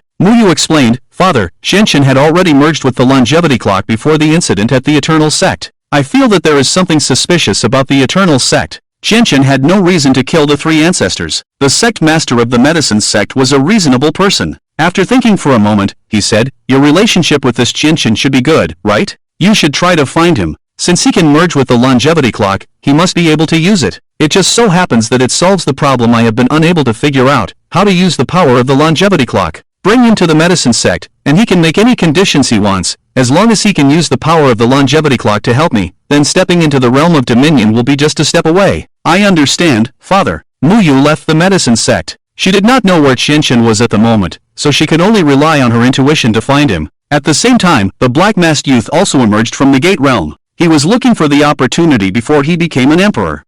Wearing the mask for a long time is really uncomfortable. It's really hard to live as a shadow. He took off the mask on his face, and there was no surprise when he saw Xianxian's appearance. Then he slowly blended into the crowd, thinking of heading to the half-buried desert. He had a hunch that he would find the opportunity to become an emperor there. At that moment, Muyu was flying on her sword towards the half-buried desert. Among a group of merchants below, she saw a familiar figure and immediately landed. Muyu saw his back clearly and confirmed that it was Xianxian, and she was very surprised, saying, Xianxian, it's really you. The black-masked youth was somewhat surprised when he turned around and saw Muyu, and then he suddenly had an idea. He quickly put away his slightly dark expression and pretended to be surprised, saying, Xiaoyu? Muyu had not yet noticed that the current Xianxian in front of her was different from before. Besides being surprised, she was also curious about the incident at the Eternal Sect. After Yeshen Xianxuan and Xianxian came out of the Void Star Realm, it was already evening. Then the two of them went to one of the beast-fighting arenas in the half-buried desert. When Xianxian released the 5 three-headed wolves from the Qiankuan bag, the staff at the beast arena were somewhat surprised. The speed of the 3-headed wolves reaching the realm of the heavens was extremely fast, and few practitioners outside the top 10 sects could capture them. One person asked Xianxian, May I ask if you are a hunter? Hunter? What's that? I'm not. Xianxian didn't quite understand the person's words. Night God Xiansun, who was nearby, lowered her voice and said, Hunters are practitioners who hunt soul beasts. They usually act alone. The beast arena likes to deal with hunters and is willing to pay a higher price to recover the soul beasts in their possession. Upon hearing this, Xianxian quickly changed his tune. Oh, a hunter, yes, that's me. I didn't know that's what it's called. The person's face immediately lit up and said, Since you are a hunter, the price for these 5 three-headed wolves will be based on the expert hunter's recovery, totaling 230,000 ancient coins. Please wait a moment, I will go get it for you. Soon, 2 people came back carrying a large box filled with shiny ancient coins. After Xianxian collected them, he was about to leave but was stopped again. Sir, since you are a hunter, would you be interested in joining our Beast Arena's hunter group? As long as you come to our Beast Arena in the future, hunting soul beasts will be free, but you will need to provide the Beast Arena with at least 2 soul beasts every month. Any level is acceptable, and for those above the realm of the void, we will pay corresponding rewards. Xianxian looked at Night God Xiansun, trying to ask her if this was feasible. Night God Xiansun nodded, and Xianxian immediately agreed. Afterward, the people from the Beast Arena gave him a token, symbolizing that Xianxian was now a member of the Beast Arena's hunter group. After the two left, Xianxian couldn't help but exclaim, I didn't expect to gain such benefits by becoming a hunter in the Beast Arena. It's really great. Although the treatment is good, you still need to provide the Beast Arena with at least 2 soul beasts every month. If you fail to do so, you will be blacklisted by the Beast Arena. And if you encounter other hunters from the same hunter group in the Void Star Realm, you will be hunted down, Night God Xiansun added casually. Qian Shen shrugged, thinking that it was just 2 soul beasts, and there were no restrictions on the realm of cultivation. He counted the ancient coins on him and realized that he had earned a total of 360,000 ancient coins from selling the Super Soul Annihilation Firecloud Immortal Technique Manual for 130,000 ancient coins and the 230,000 from selling the soul beasts. With this much money, buying 2 bodies should be no problem at all. When I sell the 100 Demon Roar book on the black market, I might even earn enough for another body. Qian Shen thought to himself, feeling quite pleased. At the same time, Mu Yu and the Qian Shen she had encountered arrived at the edge of the Halfsang Desert. Both of them sensed a strange aura. Qian Shen, since the eternal sex matter has nothing to do with you, and there are people everywhere trying to capture you for the reward, why don't you join the medicine sect with me? I know people there. Mu Yu chose to hide her identity from Qian Shen. Shadow Qian Shen smiled faintly and said, it's not the right time yet. I need to find something in the Halfsang Desert first. After I find it, I will consider this matter. Okay, then I'll help you find it. Emperor Qi Yu sensed the aura belonging to Shadow Qian Shen on him. He used his divine sense to track down the location of Shadow Qian Shen and Mu Yu, and was shocked by Shadow Qian Shen's current realm of cultivation. I didn't expect his shadow to have reached the realm of a quasi-emperor. Now, with just one opportunity, he can advance to the realm of an emperor. What a terrifying talent. But why is this little girl with him? Could she have mistaken the person? This is going to be interesting. Qi Yu the Great Emperor chose not to tell him about the escape of Qian Shen's clone. He always felt that this was a very interesting matter. At this moment, the elegant man with 3 swords also arrived at the semi-desert, standing with his hands behind his back, and then went to the underground black market of the semi-desert. Unconsciously, several people with connections appeared above the semi-desert. The master of the Yao sect sensed a few familiar auras and squinted at the left guardian, saying, several distinguished guests have come to the semi-desert, including that little devil wanted by the 7-star sect. The left guardian said, Master, I seem to have sensed the aura of the person who was protected by the Gate Emperor at the 100 Sects conference last time. I also sensed it. Let's not act rashly for now. Send more people to monitor the underground black market recently. It's not common for several emperors to come to the semi-desert at the same time. The left guardian nodded and then disappeared into the Yao sect. Qian Shen and Night God Qianshuan stayed at a hotel in the semi-desert for one night, and then they headed to the underground black market. When we get to the underground black market, you must stick close to me. There are definitely many high-level practitioners inside, and there may even be emperors present. Qian Shen once again instructed Night God Qianshuan, fearing that she might encounter danger inside. Night God Qianshuan impatiently nodded, I know. You're like an old man. Stop treating me like a child, okay? Ahem. Okay. Qian Shen was suddenly exposed, as he had indeed been taking care of Night God Qianshuan as if she were his own younger sister in the previous world. They were very similar, but Night God Qianshuan had a touch of sensibility. Soon, the two arrived at the entrance of the underground black market, where the practitioners at the entrance issued them with orc helmets. No one's identity could be exposed here. Once one's identity was exposed in the underground black market, it would be very dangerous.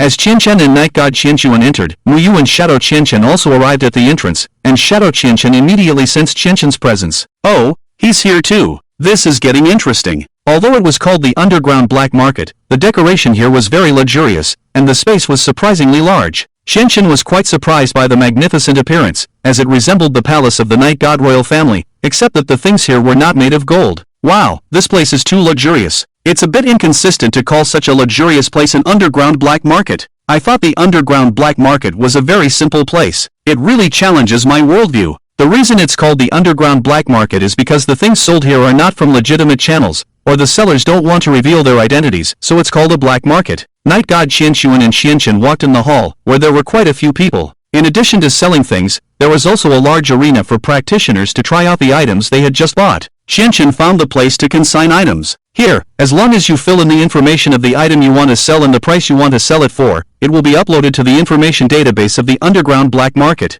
Once the item is sold, you will receive 98% of the amount, with the remaining 2% as the intermediary fee of the underground black market. After uploading the 100 Demon Roar Immortal Technique, Qian Shen planned to sell it for 80,000 ancient coins. After all, the 100 Demon Roar was not an immortal technique he had created himself, and it would not be a good thing if it attracted the attention of the Yao sect.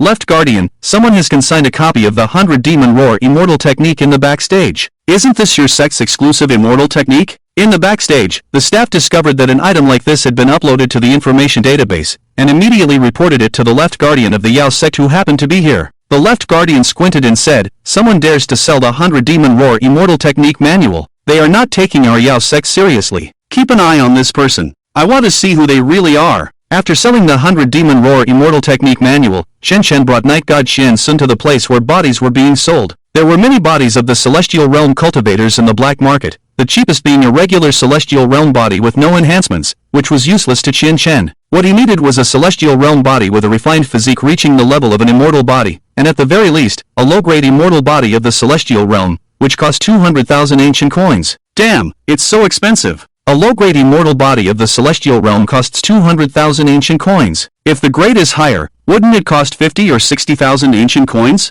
Shen Shen was shocked by the price of the bodies. He had originally thought that the money he had on hand would be enough to buy 3 or 4 bodies, but it turned out that he could only afford one. This underground black market is really dark. Shen Shen felt somewhat desperate. He had worked so hard and spent so much time to earn over 300,000 ancient coins, and now he had to spend it all just to buy one Celestial Realm body. Night God Qian Sun looked at Qian Shen and asked in confusion, "Why do you want to buy a Celestial Realm body? It's needed for a cultivation technique I practice. I didn't expect a body to be so expensive. I miscalculated. If I had the chance, I would rather find a better one myself. Where would I get so much money to buy several bodies?" Qian Shen lamented, and in the end, he spent 320,000 ancient coins to buy a medium-grade immortal body of the Celestial Realm. It is likely that the absorption effect after being refined will be more significant for a higher-grade immortal body. After obtaining the immortal body, Shen Shen wandered around the area where herbs were being sold. At one stall, he saw a type of herb that the former Emperor Qi Yu had given him. "Excuse me, how much is this pearl herb?"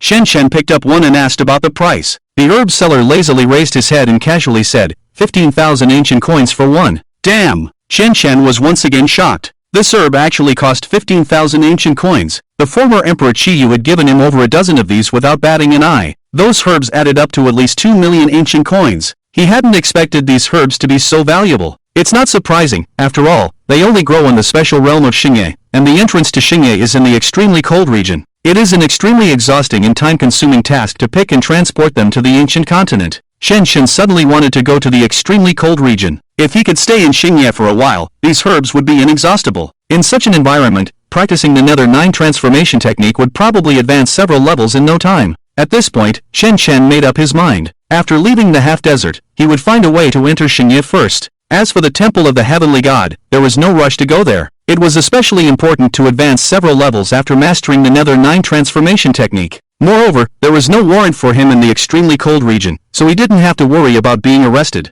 Thinking of this, Shen Shen immediately asked Night God Qian Sun beside him, "Qian Sun, how do I get to the extremely cold region?" "You want to go to the extremely cold region?" "Yes, isn't the entrance to Xingye there?" "I want to go inside Xingye." Night God Qian Sun looked at Qian Shen with a complicated expression and said, "Your cultivation realm doesn't have much significance in the extremely cold region. The cultivators in the extremely cold region focus on cultivating their soul power level. If your soul power level is too low, I advise you not to go there." Qian Shen nodded. He didn't think his soul power level was low. He had already reached the level of the mid-stage of the fiery soul, which was considered to be at the level of medium soul power. After that, Shen Shen, with Night God Qian Sun, planned to leave the underground black market. Although there were many good things here, he didn't have enough ancient coins to buy them. The urgent matter was to go back and absorb the low-grade immortal body, and then start practicing the second turn of the Nether 9 transformation technique. Just then, 3 disciples of the Yao sect appeared next to Qian Shen, blocking their way. "The immortal art of 100 demons roaring is the one you put up for sale, right?" the leader asked Qian Shen. Qian Shen frowned. All 3 of them, like him, wore helmets to conceal their identities. How had his identity as the seller of the 100 demons roaring immortal art been discovered? Suddenly, Qian Shen realized that something was wrong. The 3 people in front of him were very likely from the Yao sect. "It's not me. You've got the wrong person," Qian Shen said calmly. The 3 disciples of the Yao sect were instantly stunned. This was the information given to them by the Left Guardian. How could there be a mistake? Could it be that the Left Guardian had made a mistake? Just as the 3 disciples of the Yao sect were dazed, Shen Shen grabbed Night God Qian Sun's shoulder and disappeared in an instant. The 3 disciples of the Yao sect immediately came to their senses, cursed under their breath, and the leader said, "Quick, chase them. If they escape, the Left Guardian will kill us." Shen Shen and Night God Qian Sun had already appeared outside the underground black market. He realized that he had been targeted by the Yao sect and needed to leave the half-buried desert immediately. "Not good, they're coming after us." Shen Shen hadn't run far when the 3 disciples of the Yao sect had already caught up, revealing their blue immortal shadows. All 3 of them were practitioners of the Azure Sky realm. "Bold traitor, you have privately learned our sect's immortal art, and openly written it into a book to sell in the underground black market. I, on behalf of our great Yao sect, will eliminate you." The leader of the pursuing disciples of the Yao sect spoke to Qian Shen. Xianxin took off the helmet that concealed his identity and squinted, saying, "Indeed, you are from the Yao sect. If you don't want me to sell it, then I won't. Why do you have to chase and kill me?" The leader of the Yao sect disciples angrily said, "How dare you? You cannot just learn and sell our sect's immortal art as you please. Offending the Yao sect means certain death for you. Is that so? Just the three of you can't do anything to me." Xianxin's eyes narrowed. Since he had already yielded, but these three were still unwilling to let go, there was no possibility of reconciliation. In that case, let's fight. After all, the reputation of the Yao sect in the ancient continent was not very good. There were many rumors that the Yao sect used human blood as essence, and in order for each of their disciples to have a special immortal body, they had to kill many practitioners of the Azure Sky realm every year. With such cruel methods and practices, it had long aroused dissatisfaction among many practitioners and sects in the ancient continent. But because the Yao sect was the second-ranked sect, many dared not speak out. "You have a big mouth. All three of us are practitioners of the Azure Sky realm, and we all have medium-grade immortal bodies. Even a Saint Realm powerhouse would have to think twice before dealing with the three of us." After the leader of the Yao sect disciples finished speaking, he immediately charged towards Qianchen in the sky. "Qiansun, you retreat to a safe place. Leave these three to me." Qianchen protected Night God Qiansun behind him. Night God Qiansun obediently nodded, not intending to intervene in Qianchen's battle. Qianchen also revealed his immortal shadow and then laughed wildly, "Perfect timing. I can't afford the immortal body of the Azure Sky realm, but you three are delivering yourselves to me. In that case, I won't be polite." The three disciples of the Yao sect formed a triangular formation, trapping Qianchen in the middle. They each stood at one of the three corners and simultaneously launched their immortal arts. 100 demons roaring. The three of them simultaneously launched their attacks, and Qianchen immediately used a defensive immortal art, then recited the divine text, "Heavenly attraction of a myriad of forms." In an instant, the sky tore open, and instead of just a few dozen meteorites falling from it, now thousands of them were descending. Qianchen had reached the realm of the heavens, and his celestial arts had greatly improved with his realm. Hundreds of large and small meteorites fell from the sky. Seeing such a massive group of meteorites, the three of them were surprised, and then they used their celestial arts to destroy the meteorites. Seizing this opportunity, Qianchen broke through the encirclement of the three, and immediately drew out Heixiao. His celestial shadow also had an additional black sword, and he said, "Soaring Thunder Technique." A sword shadow struck one of the disciples of the Yao sect, but their special celestial bodies did not suffer much damage from the attack. Qianchen looked surprised and said to himself, "I didn't expect the high-grade celestial body to have such amazing defensive power. It seems I underestimated these few people." The three of them had already shattered all the meteorites in the group, and then the leading disciple released his celestial arts again, 100 Demon Slash. His celestial shadow transformed into an incredibly ugly appearance, his hands turned into a demon blade, and the huge celestial shadow directly attacked Qianchen. Ice Age. Numerous ice beads appeared around Qianchen, attempting to freeze the celestial shadow of the person, but this only slowed down his attack speed and did not freeze his entire celestial shadow. At this moment, Qianchen's eyes narrowed, and he no longer underestimated the three disciples of the Yao sect in front of him. He took a few steps back and accelerated the speed of his celestial arts. Super Soul Annihilation Fire Cloud. Numerous red fire clouds appeared in the sky, and three fireballs flew out from the fire clouds, each hitting one of the three. Seizing this opportunity, Qianchen released his celestial arts again, Nether 9 Forms, Nether River Unarmed Combat. As Qianchen's voice fell, his celestial shadow's arms turned purple, and a huge purple palm print flew towards the three disciples of the Yao sect. In order to completely defeat them with this move, Qianchen released a controlling skill he had just learned from Yeshen Qianxuan. Heaven's Punishment. A huge light array appeared under the feet of the three, and their bodies became stiff. They tried to use defensive celestial arts to avoid Qianchen's two attacks, but their bodies soon became unable to move, and they could only watch as the celestial arts struck them. Ah! The three let out a miserable cry as the huge palm prints solidly hit them, and they were instantly thrown out, their bodies bursting with blood mist as many blood vessels were ruptured. Qianchen flew in the air, looking at the three who were already seriously injured on the ground, and sneered, "I'll take your bodies." He held Heixiao and prepared to deliver a fatal blow, but the bodies of the three suddenly underwent a transformation, visibly growing larger and becoming distorted and ugly. In a matter of seconds, the three of them turned into three huge and extremely ugly demon beasts. Qianchen was surprised and quickly retreated. He remembered that the Yao sect Shashan had used this celestial arts at the Bai sect's grand meeting, called Transforming Demons into Saints, which would greatly enhance the caster's abilities in a short period of time. However, Qianchen was still a step too slow, and he was grabbed by one of the transformed disciples and ruthlessly thrown to the ground. Qianchen got up from the ground, blood already seeping from the corner of his mouth. He wiped it away and said in a cold voice, "You've got some strength, you've angered me." Qianchen reversed Heixiao into the ground, then leaped into the air and once again released the Nether 9 Forms, Nether River Unarmed Combat. This time, however, Qianchen used more than half of his soul power, concentrating half of his soul power into this palm. This palm struck the 3 transformed disciples of the Yao sect, and they couldn't resist it, instantly falling to the ground, bleeding from their 7 orifices. Qianqian also jumped down from the air, looking at the 3 who were now unable to fight anymore, panting heavily. I didn't expect their strength to reach this level. It's really a bit of a stretch to fight 3 practitioners of the heavens at the same time. However, Qianqian did not notice that one person quietly gathered energy and performed a fairy technique. His hand turned into a demon blade, ready to stab Qianqian with all his might. Even the onlooker, Yeshen Qianqian, did not react in time. Her face changed drastically. Qianqian, be careful behind you. Before Qianqian could turn around, the demon disciple was just a step away from him, and the demon blade was about to pierce Qianqian's waist. At this critical moment, Qianqian knew that he couldn't avoid this attack, and his waist would definitely be pierced. However, the next second, a flash of light from a sword cut off the demon disciple's arm that had turned into a demon blade, and it fell from the sky. When he realized it, his hand was already covered in blood mist, and his severed arm was still spurting blood. Ah! He let out a miserable scream as he fell heavily to the ground from the sky. Qianqian was also surprised by this sudden turn of events. He turned around and saw a man in a white robe standing behind him. The elegant man held a sword in his hand and had 2 more swords hanging from his waist, with a faint smile on his face. Qianqian realized that the man in front of him, probably a swordsman, had saved him. He quickly thanked him.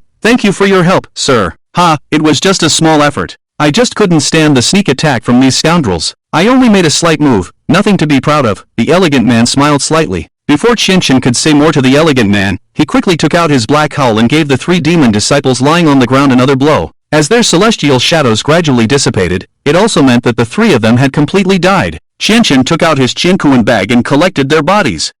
Just now I spent over 300,000 ancient coins to buy a body, and now I have 3 more bodies. It seems that killing is still the best option. Buying one is too expensive. Qianqian was pleased with himself, then said to the elegant man standing there, these are disciples of the demon sect. You should leave here quickly, so as not to be implicated by the demon sect people later. So what if it's the demon sect? The elegant man said calmly. This surprised Qianqian once again. He didn't expect someone who wasn't afraid of the demon sect, which made him very interested in the swordsman in front of him. Sir, my name is Qianqian. May I ask for your name? Qianqian asked tentatively. This person was very strong, otherwise he wouldn't have saved him in the situation just now. The elegant man smiled and then put away the sword in his hand, saying, I am Hua Buzhan. Hua Buzhan. What a great name. You look like a swordsman, and your sword is very fast. Qianqian praised. Hua Buzhan just smiled lightly and then looked at Yeshen Qianqian behind Qianqian, frowned slightly. He felt that this girl looked familiar, but he couldn't remember who she was. Yeshen Qianqian was also in a panic. She recognized Hua Buzhan's true identity at a glance and was afraid that her true identity would be exposed.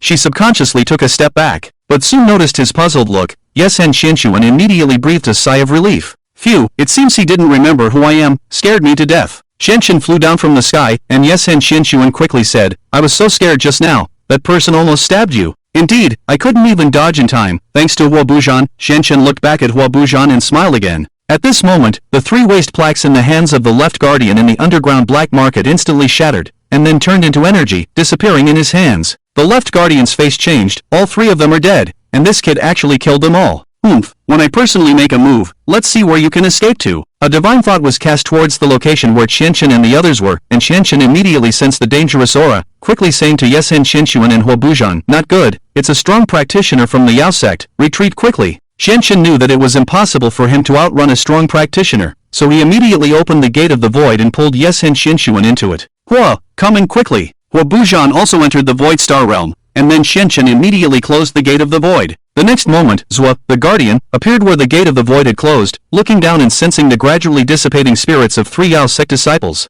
Selling exclusive immortal techniques of the Yao sect, killing my Yao sect disciples, if I catch you, I will skin you alive. Zhua also opened the gate of the void and then entered it. Inside the void star realm, Qianqian looked at Hua Buzhan who had followed, and apologized, I'm sorry, Hua, for involving you in this to save me. It's okay, I'm a wandering swordsman myself, with no shortage of enemies. What's one more from the Yao sect? Hua Buzhan said calmly, seemingly unconcerned about being targeted by the Yao sect. Ahem, may I ask what realm of cultivation Brother Hua is in? Saint realm. Qianqian was slightly surprised. No wonder Hua Buzhan wasn't afraid of the Yao sect. He turned out to be a strong practitioner in the Saint realm. However, as the second-ranked sect in the ancient continent, the Yao sect probably had nearly 100 strong practitioners in the Saint realm, and their strength was equally formidable. At the same time, what surprised Qianqian even more was that Hua Buzhan, who looked to be at most 25 years old, had actually reached the astonishing Saint realm. It was worth noting that many elders in the sect who had reached the Saint realm were almost 100 years old. It seemed that Hua Buzhan was also an exceptionally talented individual.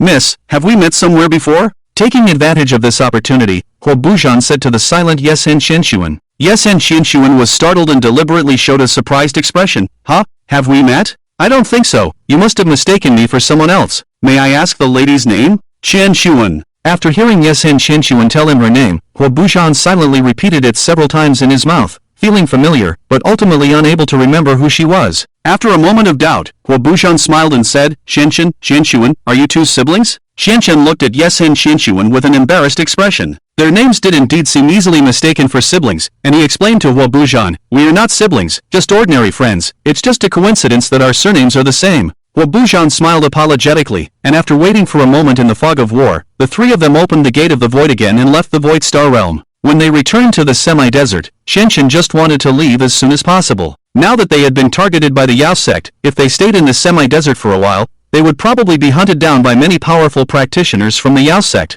At this moment, several strong practitioners in the Sate realm arrived from a distance, and Qinshuan immediately recognized them as people from the Yao sect, causing cold sweat to break out on his back. So many strong practitioners in the Sate realm, and almost every practitioner from the Yao sect had extremely powerful immortal bodies. Qinshuan knew very well that with his current strength, if he were to fight these several strong practitioners in the Sate realm, it would be like hitting a rock with an egg. Ha, so many people have come. Do you two want to hide with me first? I have a hiding place nearby, Huo Buzhan suggested. Then I'll trouble Brother Hua. My friend's cultivation realm is not high, and it really wouldn't be a good thing if we were to fight. Huo Buzhan nodded, then quickly disappeared from the spot, and Qinshuan immediately grabbed Yesen Qinshuan's hand and followed behind Huo Buzhan. When the several strong practitioners in the Saint realm landed here, Zhua, the Guardian, also emerged from the Void Star realm. Oomph, there are three of them now, their realms should not be high. Kill my demon sect disciple, this is a provocation to the demon sect, he must not be allowed to walk out of this desert alive. The left Guardian angrily spoke to the several holy realm powerhouses who had come from the demon sect. One of them said, Left Guardian, the leader seems to be Qinshuan, who is wanted by the 7-star sect. It is said that he is carrying the ancient artifact, the longevity clock, and is on the run. Oh,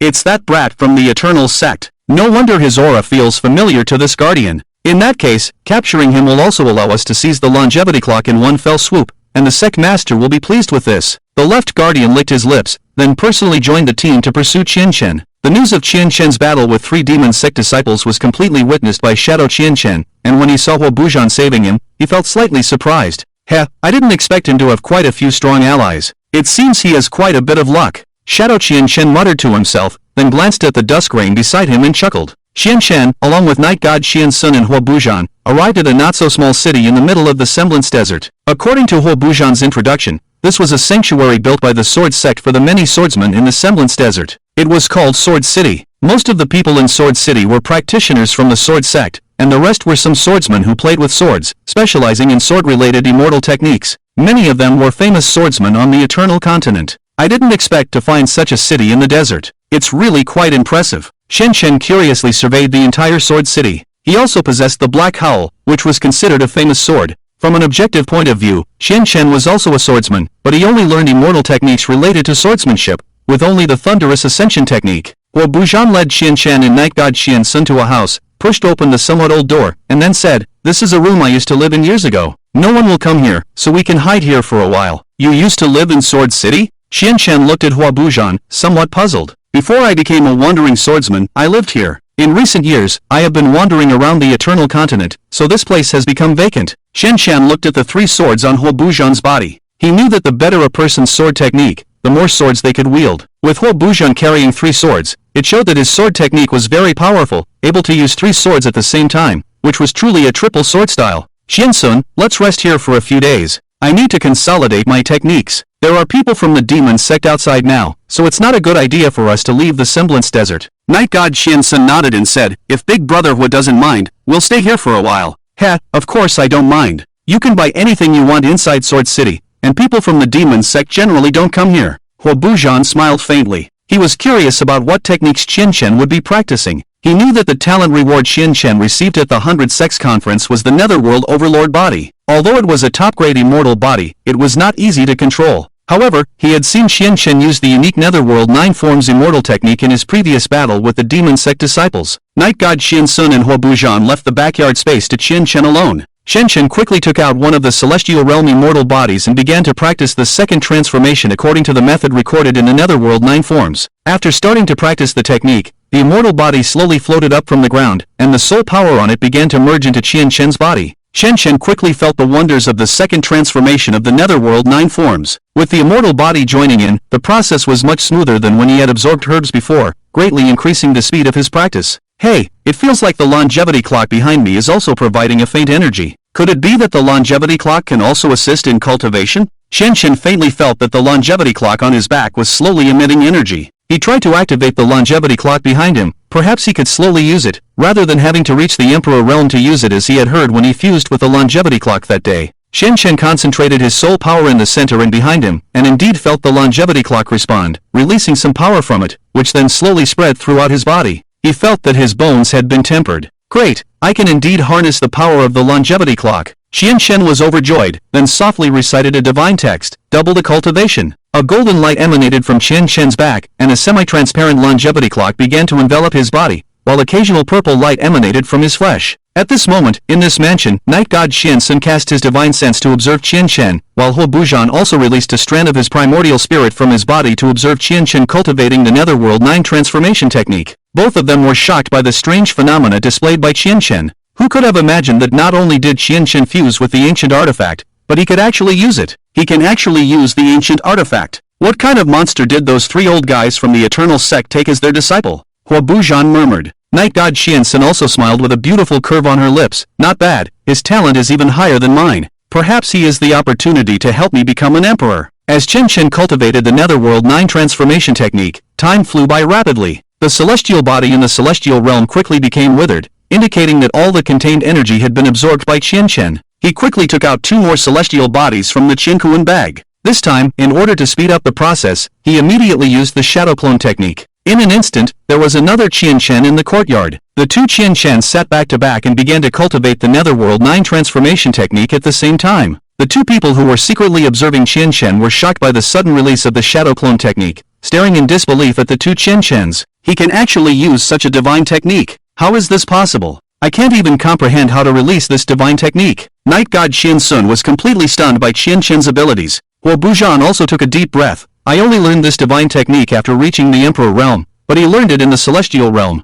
What kind of terrifying level has he reached in the divine texts? As Qian Shen used the shadow clone technique, his other clone also quickly comprehended the second transformation of the Netherworld 9 transformation technique. A whole day passed, and his body was already soaked in sweat, but he had already successfully cultivated 40% of the second transformation. During this time, neither Huo Bujan nor Night God Qian Sun disturbed Qian Shen's cultivation. 2 days later, Qian Shen had already absorbed all 3 celestial bodies in the celestial realm that he possessed, and had also completed most of the second transformation of the Netherworld 9 transformation technique. It seems that I still need 2 more bodies to complete the second transformation. Phew, I didn't expect that just the second transformation would require 5 celestial bodies to complete. I wonder how many bodies will be needed for the subsequent transformations. It was already late at night, but Qian Shen felt particularly energetic. After completing the second transformation of the Netherworld 9 transformation technique, he clearly felt that his body had been greatly strengthened. Moreover, even his soul power had been greatly enhanced. He had a premonition that he might soon break through from the mid-stage of the fierce soul to the late stage. Walking out of the courtyard, he found that Night God Qian Sun had already fallen asleep in bed.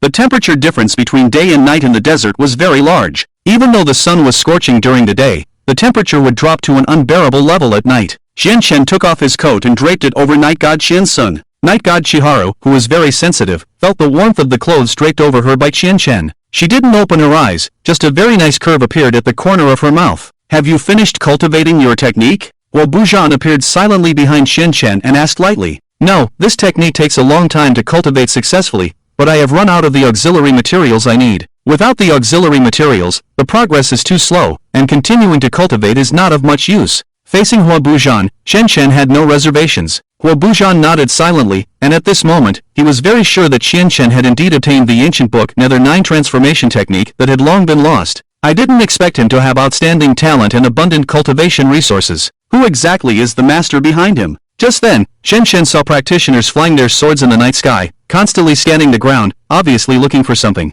The disciples of the Yao sect have already come to the Sword City. It seems that it is not suitable to stay here for long. Qian Shen looked at the disciples of the Yao sect flying in the sky and said worriedly. Brother Hua, do you plan to continue staying in the Half-Sun Desert? Qian Shan looked at Hua Bujan beside him. Not necessarily. There is nothing in the Half-Sun Desert that can continue to improve my strength. I have been a wandering swordsman outside for these years, and I only returned here recently. Qian Shan was delighted and said, why don't you accompany me to the land of extreme cold? After entering there, we can go to the Starry Night, where there are many herbs for cultivation, and there are also a large number of soul beasts that can enhance soul power levels. That's a good suggestion. I can consider it. Qian Shan had his own selfish motives. Since Emperor Qiyu told him that he needed to establish a great force in order to confront the Seven-Star Sect, Qian Shan also understood this truth. No matter how powerful he was ultimately just one person. In order to confront the powerful sect of the Seven-Star Sect, which had an Emperor Realm Emperor and countless Holy Realm powerhouses, he must have his own force. Of course, this strength does not necessarily need to be numerous. Even if there are many people, if the strength is not up to standard, they are just a group of people for show.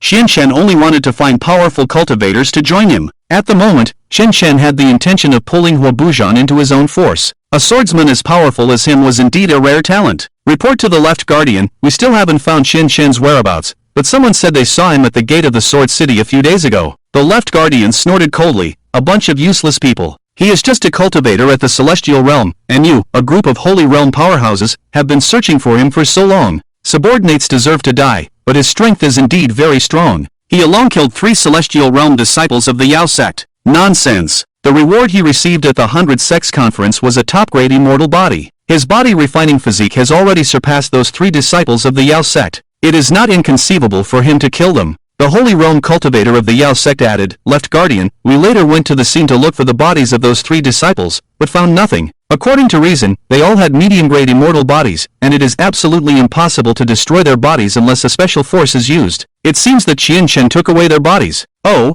there is still this matter. I remember the top-grade immortal body he obtained was the Nether Tyrant body. Could it be that he has a way to cultivate the Nether Tyrant body, so he needs the bodies of the Celestial Realm, and it must reach the immortal body level? The Left Guardian fell into contemplation, naturally knowing the hidden secret of the Nether Tyrant body. But he still didn't believe that Qian Shan could obtain the Ghost 9 transformation technique. This ancient book has been lost for a long time. Otherwise, the elder ancestors of the 100 Sects Conference would not have used the Ghost Dominator body, a fairy body that can be cultivated to the holy body, as a reward for talents. What the Left Guardian did not expect was that at this time, Qian Shan not only obtained the Ghost 9 transformation technique, but he had already cultivated to the second transformation. This amazing speed, even if he were to cultivate, would be impossible to achieve. In order to capture Qian Shan as soon as possible, the Left Guardian cast his divine sense in the direction of Jiancheng. After a search, he indeed sensed Qian Shan's presence. Kid, you are indeed hiding here. The Left Guardian led a group of demon sect cultivators to Jiancheng, and at this time, they were at the gates. Morning quickly arrived, and Qian Shan quickly sensed the energy that had surrounded Jiancheng.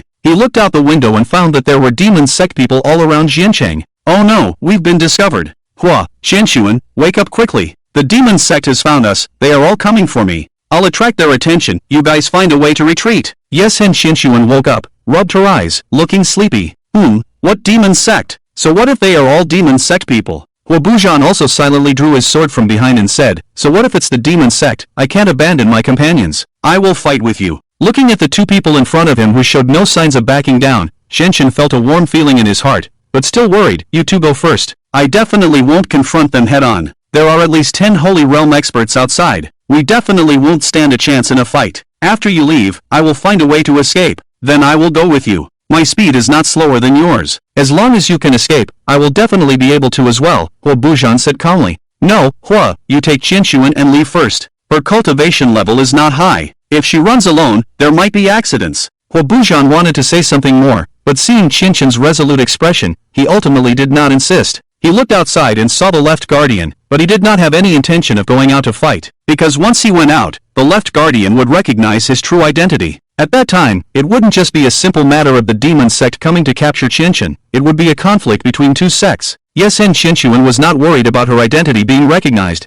because she had hardly appeared in public over the years, and almost no one outside of the Yesen royal family knew what the daughter of the Yesen clan leader looked like. She had originally wanted to stay and fight alongside Qian Shan. With her strength, she could definitely ensure that he would not have any accidents when facing the demon sect. However, Hua Bujan unexpectedly compromised. Let's go, Qianshuan. Since Qian Shan doesn't need us to stay here, you should leave with me. If we stay here, it will only make him unable to act freely. Yes, and Qianshuan looked at Hua Bujan and frowned. If you want to leave, go ahead. You are clearly a cultivator of the Holy Realm, yet you are letting Qianchen, who is only at the Celestial Realm, confront so many Holy Realm experts from the demon sect. I don't want to either, but Qianchen doesn't want us to stay here. I respect his wishes. Yes, Hen Qianchuan was so angry that she stomped her foot, but she couldn't confront Huo Buzhan, as it would expose her identity. Helplessly, she quietly left the house with Huo Buzhan. At this time, Qianchen had already walked out of the main gate, and the many demon sect cultivators gathered outside all revealed their celestial shadows at the same time. "Heh, you've come to Jiancheng early in the morning.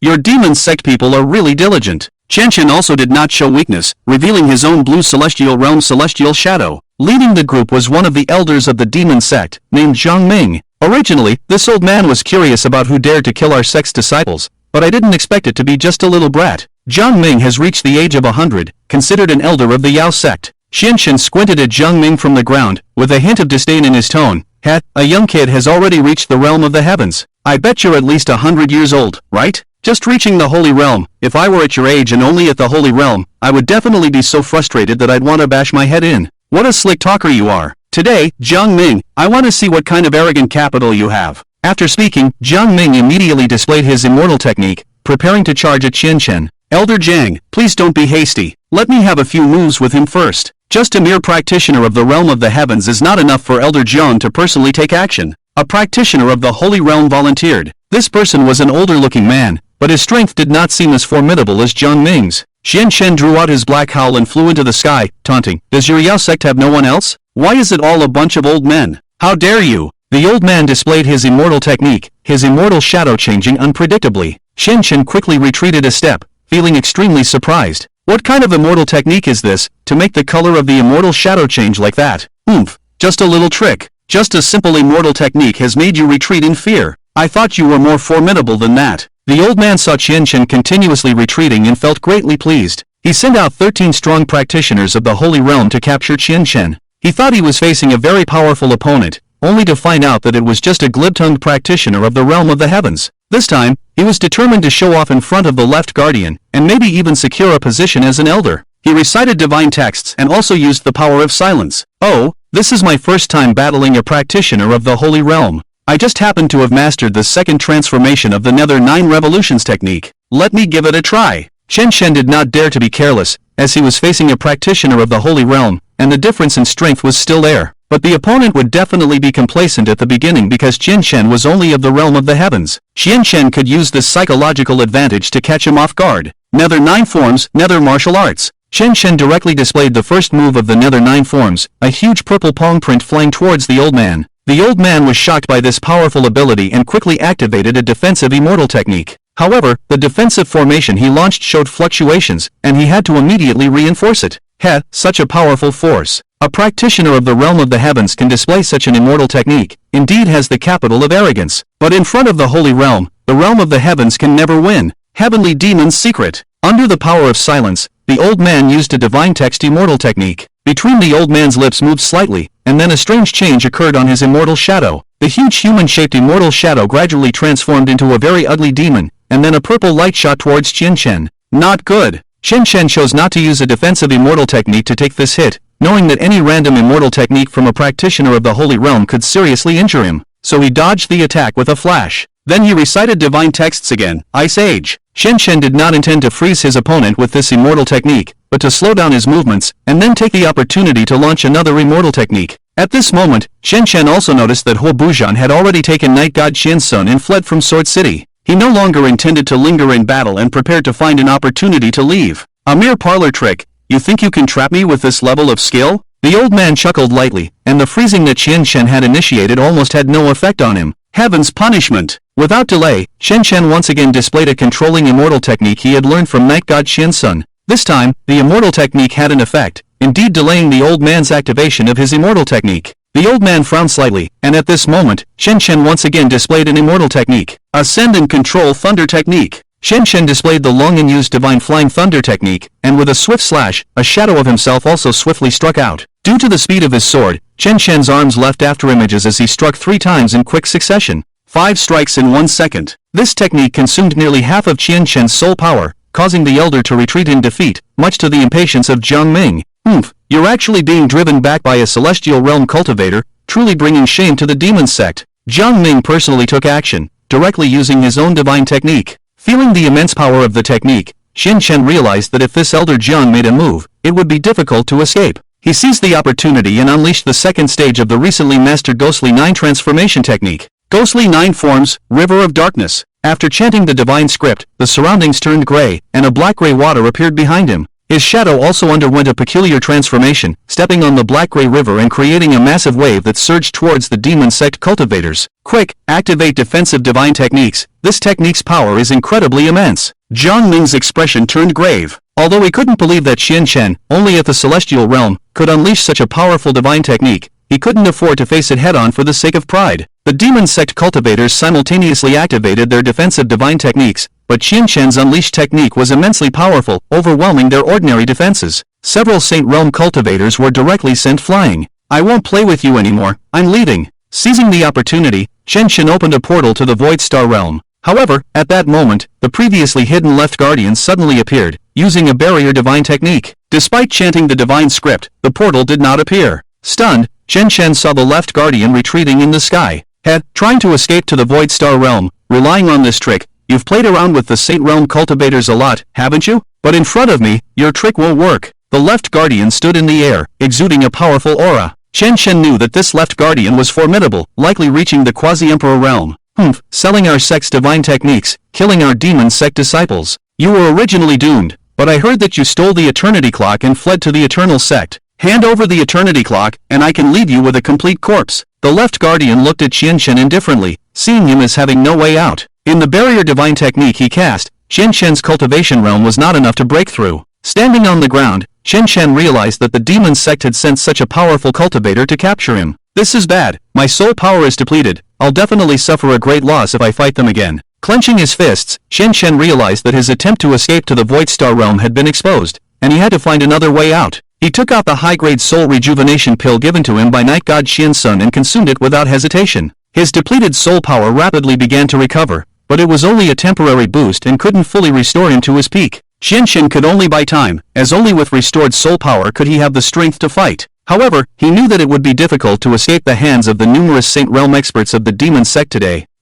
Your sect's divine techniques? Who said that a divine technique can only belong to your demon sect? How domineering! Xin Chen retorted. The Left Guardian sneered, think what you want, but if you think you can recover your soul power with that pill and fight me, I advise you to think again. I've been in the Quasi-Emperor realm for nearly 100 years. Even if you use all your tricks, you can't possibly defeat me. You're just a mere celestial realm cultivator. Xin Chen was surprised, thinking to himself, the Left Guardian in front of me is indeed a sly old fox. All my thoughts have been exposed. It looks like I can only seek help from Emperor Qiyu now, otherwise I might really die here today. The reason Xin Chen was at ease letting Huo Buzhan leave was not because he had much confidence in himself, but mainly because he was very clear that even if he couldn't defeat the Yao sect, there was still Emperor Qiyu, a true Emperor realm cultivator, secretly present. How could Emperor Qiyu just watch him die? Qiyu, old man, how long are you going to wait? Xin Chen shouted, somewhat worried that he was trapped in a barrier and Emperor Qiyu couldn't hear his call. However, there was no response from the surroundings after he spoke. At this moment, the Left Guardian laughed and said, what's wrong? Is there still someone secretly helping you?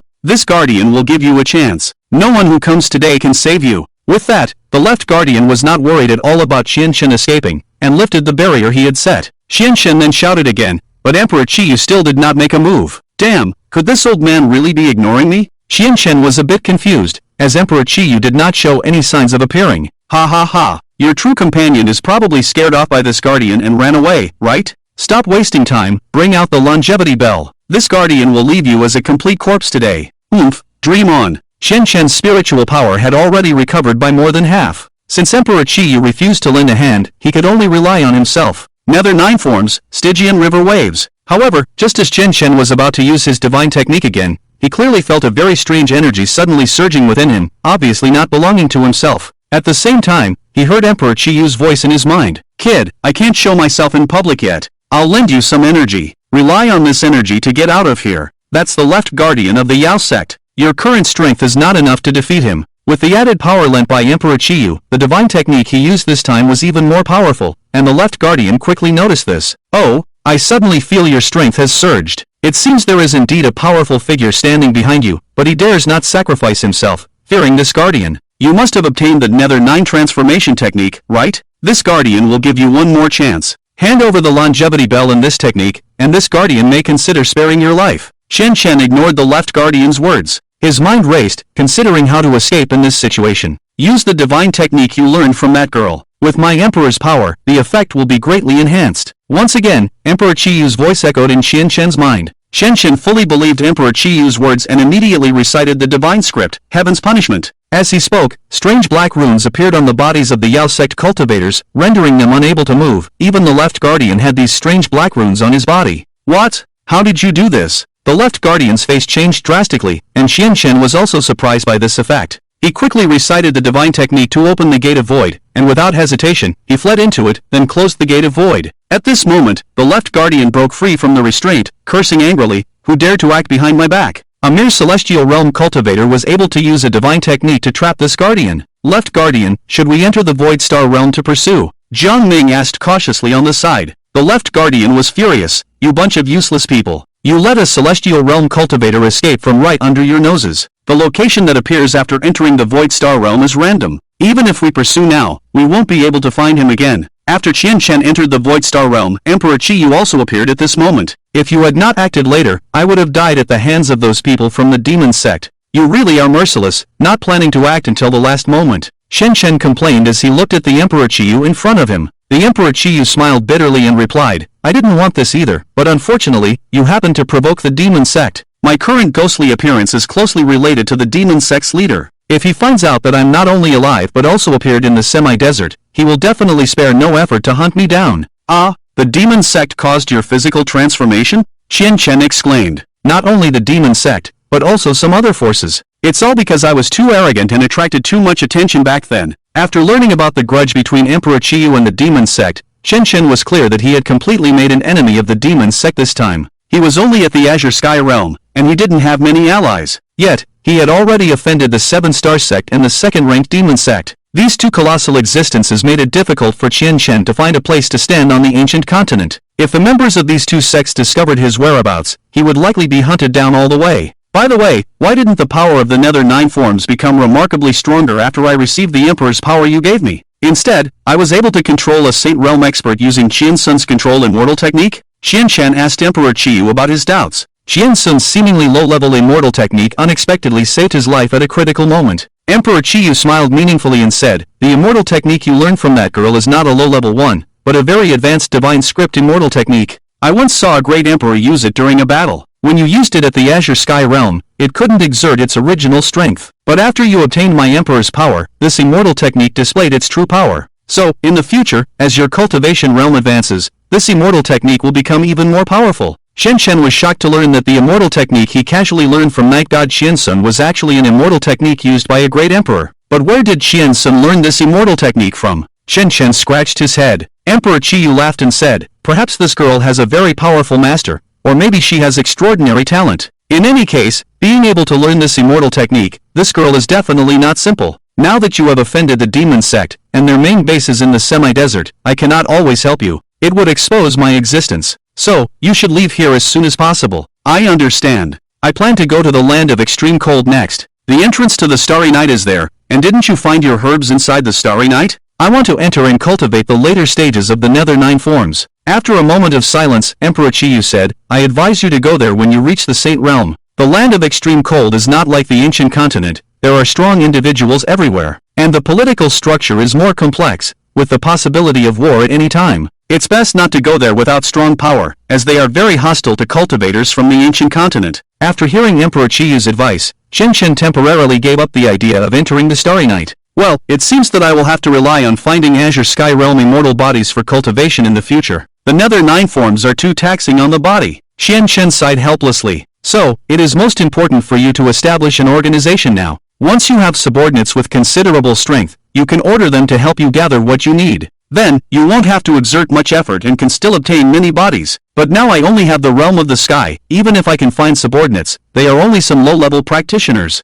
I'm afraid the highest I can find are practitioners of the realm of reincarnation to follow me." However, Emperor Qiyu smiled meaningfully and said mysteriously, "This is not true. Who said that in the realm of the sky, you cannot find subordinates of high realms? Your mastery of divine texts is more powerful than those who have entered the realm of Quasi-Emperor. Not only can you understand all divine texts, but you can also write numerous super high-quality immortal arts. With this advantage, you can find many followers. Of course, the premise is that you do not expose your true cultivation realm. Just then, a practitioner passed by, and Emperor Qiyu disappeared instantly. Shen Shen knew that he did not want to expose his own existence and did not care about Emperor Qiyu's sudden disappearance. But Emperor Qiyu's words enlightened Shen Shen. Yes, I don't necessarily need a high cultivation realm. I can pretend that my cultivation realm is very high. Even if I am about to be exposed, I can push Emperor Qiyu to the forefront and show off my strength. I can find many followers with extraordinary strength here. With this in mind, Shen Shen excitedly left the Void Star realm. At the same time, in a certain place in the Void Star realm, a masked woman was hunting soul beasts wantonly, and her soul power level was increasing at a terrifying speed. Many soul beasts below the realm of sanctity around her fled at the sight of this female demon,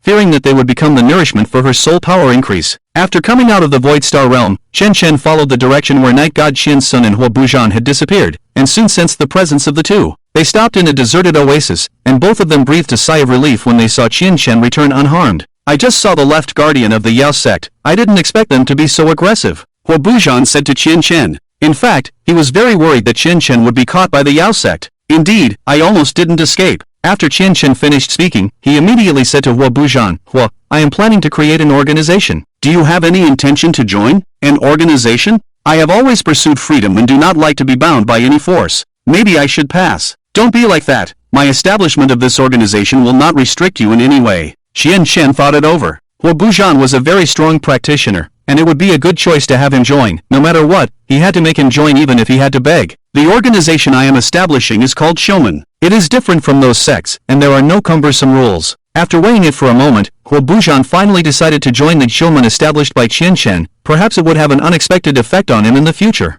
Alright, then I will join this Showman. When he heard that Qian Shen was going to establish Showman, Night God Qian Sun, who was standing nearby, was also eager to try. I also want to join Showman, and give me a position of authority. Night God Qian Sun walked to Qian Shen's side and shook his arm.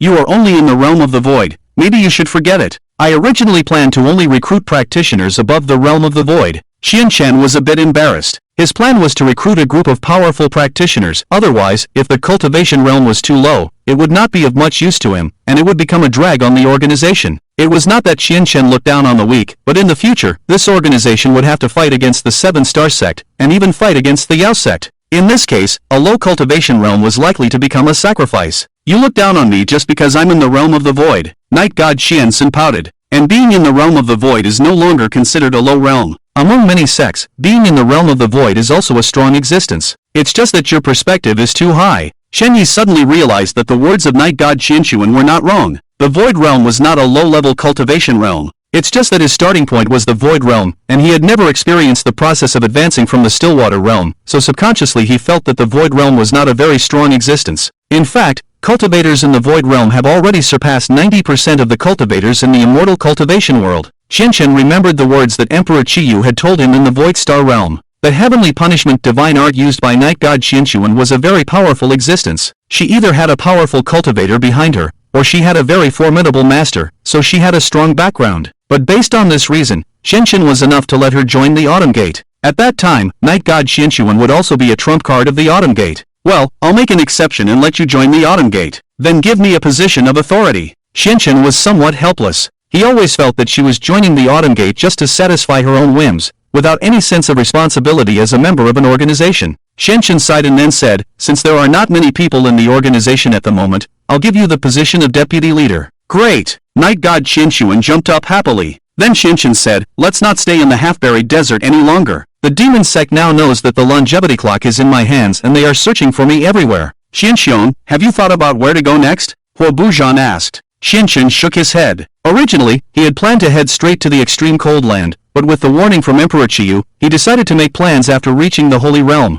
Now, suddenly without a destination, he felt a bit lost. Well, let's leave the half-buried desert first and then make plans. The people of the demon sect are watching me, and I dare not continue to cultivate here. The three of them immediately prepared to leave the half-buried desert. In order not to attract the attention of the demon sect, Qian decided that the three of them would act separately, but not too far apart, maintaining a certain distance. After that, Qian, Night God Qianshuan, and Hua Buzhan made some simple disguises and set out to leave the half-buried desert. To leave the half-buried desert, they had to pass through a place called Sand City, the largest city in the half-buried desert, where there were many cultivators from the Qingyun Pavilion and the demon sect. At this time, Elder Qi Hoi of the 7 Stars sect had just arrived here. Elder Nalan sent me to the half-buried desert to find that kid. This is the territory of the demon sect. I heard that the kid used the demon sect's divine art at the 100 Sects conference. How could he dare to come to this place? However, at this moment, Chihua saw a man in a black cloak walking on the street not far away. He kept his head low, obviously intentionally hiding his identity. Chihua approached the man and his guess was correct. The whole person was Qianchen in disguise.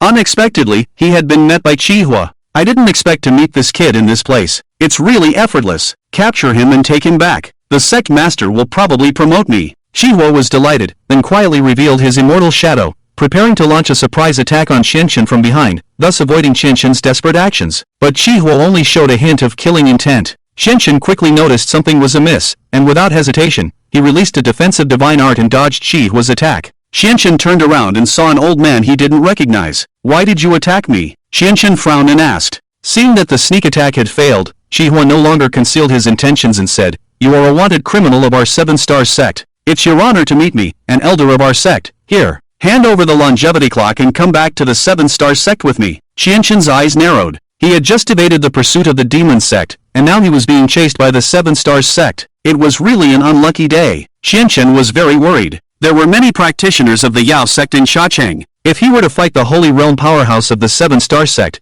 it might quickly attract the attention of the Yao sect practitioners. It was feared that Zhuo Protector would soon find his way here. Your 7-star sect killed many elders and disciples of my eternal sect, and yet you still shift the blame onto me. How despicable. Chihua's face turned cold. Many people had already noticed him here. If the secrets of the 7-star sect were heard by these people, they would quickly become targets of the entire continent. So much nonsense, you are seeking death. Chihua said angrily, then immediately displayed his immortal technique. Qianchen had just fought many practitioners of the Yao sect, and his spiritual power was already depleted. He had only recovered some after taking the soul returning pill. Now, he had to rely on the few remaining spiritual powers to continue the fight, which definitely wouldn't last long. Moreover, his opponent was a Holy Realm powerhouse. I can only delay time. Huo Bujan will be here soon. He is also a Holy Realm powerhouse and can fight this person. Qianchen made up his mind and prepared to delay time, waiting for Huo Bujan to arrive and deal with this elder of the 7-star sect together. While dodging Chihua's attacks, Qianchen ran towards a place with fewer people, occasionally using immortal techniques to counterattack. This behavior finally angered Chihua, who directly used his boundary immortal technique to trap Qianchen within his boundary. "Kid, I want to see where you can run now," Chihua said coldly. Qianchen knew that he couldn't run anymore, but he also saw Huo Bujan coming late, which made him very happy. "Brother Hua, over here." Chihua turned around and saw an elegant man in a white robe running towards him, with a sword on his back and 2 swords at his waist. Chihua was very familiar with this appearance, but he still couldn't believe that this person would appear here. After seeing Huo Bujan's face clearly, his expression changed instantly. "You are Jiangu." However, Chihua didn't finish his sentence. Huo Bujan slid past him at an incredibly strange speed, and with a swift motion, 3 sword lights flashed, and Chihua's voice abruptly stopped. The huge red immortal shadow behind Chihua gradually dimmed until it finally extinguished. Chihua knelt down, blood gushing from his body, and his head slowly slid off his neck. Qianchen stared at Huo Bujan with wide eyes, taking a deep breath in disbelief as he watched the scene. Chihua was a Holy Realm powerhouse of the 7-star sect. Although not as powerful as Nalan Sunghai, he was still a terrifying existence. Yet Huo Bujan had killed him with just 3 ordinary sword strikes, without even revealing his immortal shadow or using immortal techniques. Damn! Qianchen knew that Huo Bujan was very strong and that his sword skills might have reached a terrifying level, but he never expected him to be able to kill a Holy Realm powerhouse with a single strike, especially without using spiritual power or immortal shadow. Chihua didn't even have time to react. "Brother Hua, your strength is so great that it makes me feel a little fearful." Huo Bujan smiled faintly and said, "He was just careless, not expecting me to strike directly. If he had reacted, I might not have been able to kill him so easily." Huo Bujan turned back and glanced coldly at the now headless Chihua. If Chihua hadn't recognized his identity, Huo Bujan wouldn't have easily revealed his strength. But it wasn't time for him to expose his identity yet, so he had to kill Chihua. At this moment, Yesen Xianchuan also arrived late and was shocked to see the headless Chihua. "My god, this is the elder Chihua of the 7-star sect, and you two actually teamed up to kill him." Qianchen smiled bitterly and pointed at Huo Bujan. "It was Brother Hua who killed him. I'm not yet strong enough to kill a Holy Realm powerhouse." And Huo Xiong didn't even release any immortal techniques, he just used a regular sword strike to kill him. Qianchen had a feeling that Huo Bujan's use of the sword was probably even above that of the Ancestor Woji. Even Ancestor Woji didn't easily kill a Saint Realm powerhouse when the 7-star sect invaded the Eternal Sect that night. Let's go, each elder of the 7-star sect has a special way of sensing. Chihua has fallen, the other elders of the 7-star sect will soon be able to sense it. Hua Bujan looked at Qi Hua's body and said calmly, "Wait, I want his body." Shen Chen walked to Qi Hua's side and put his body into the Qingkuan bag. Compared to the immortal body of the Azure Sky Realm, Qi Hua had reached the Sate Realm, and his immortal body grade was at least high grade, at least equivalent to the bodies of 3 Azure Sky Realm cultivators. This is an unexpected gain. The body of a Sate Realm powerhouse, even if bought, would cost nearly 1 million ancient coins, right? After collecting Qi Hua's body, Shen Chen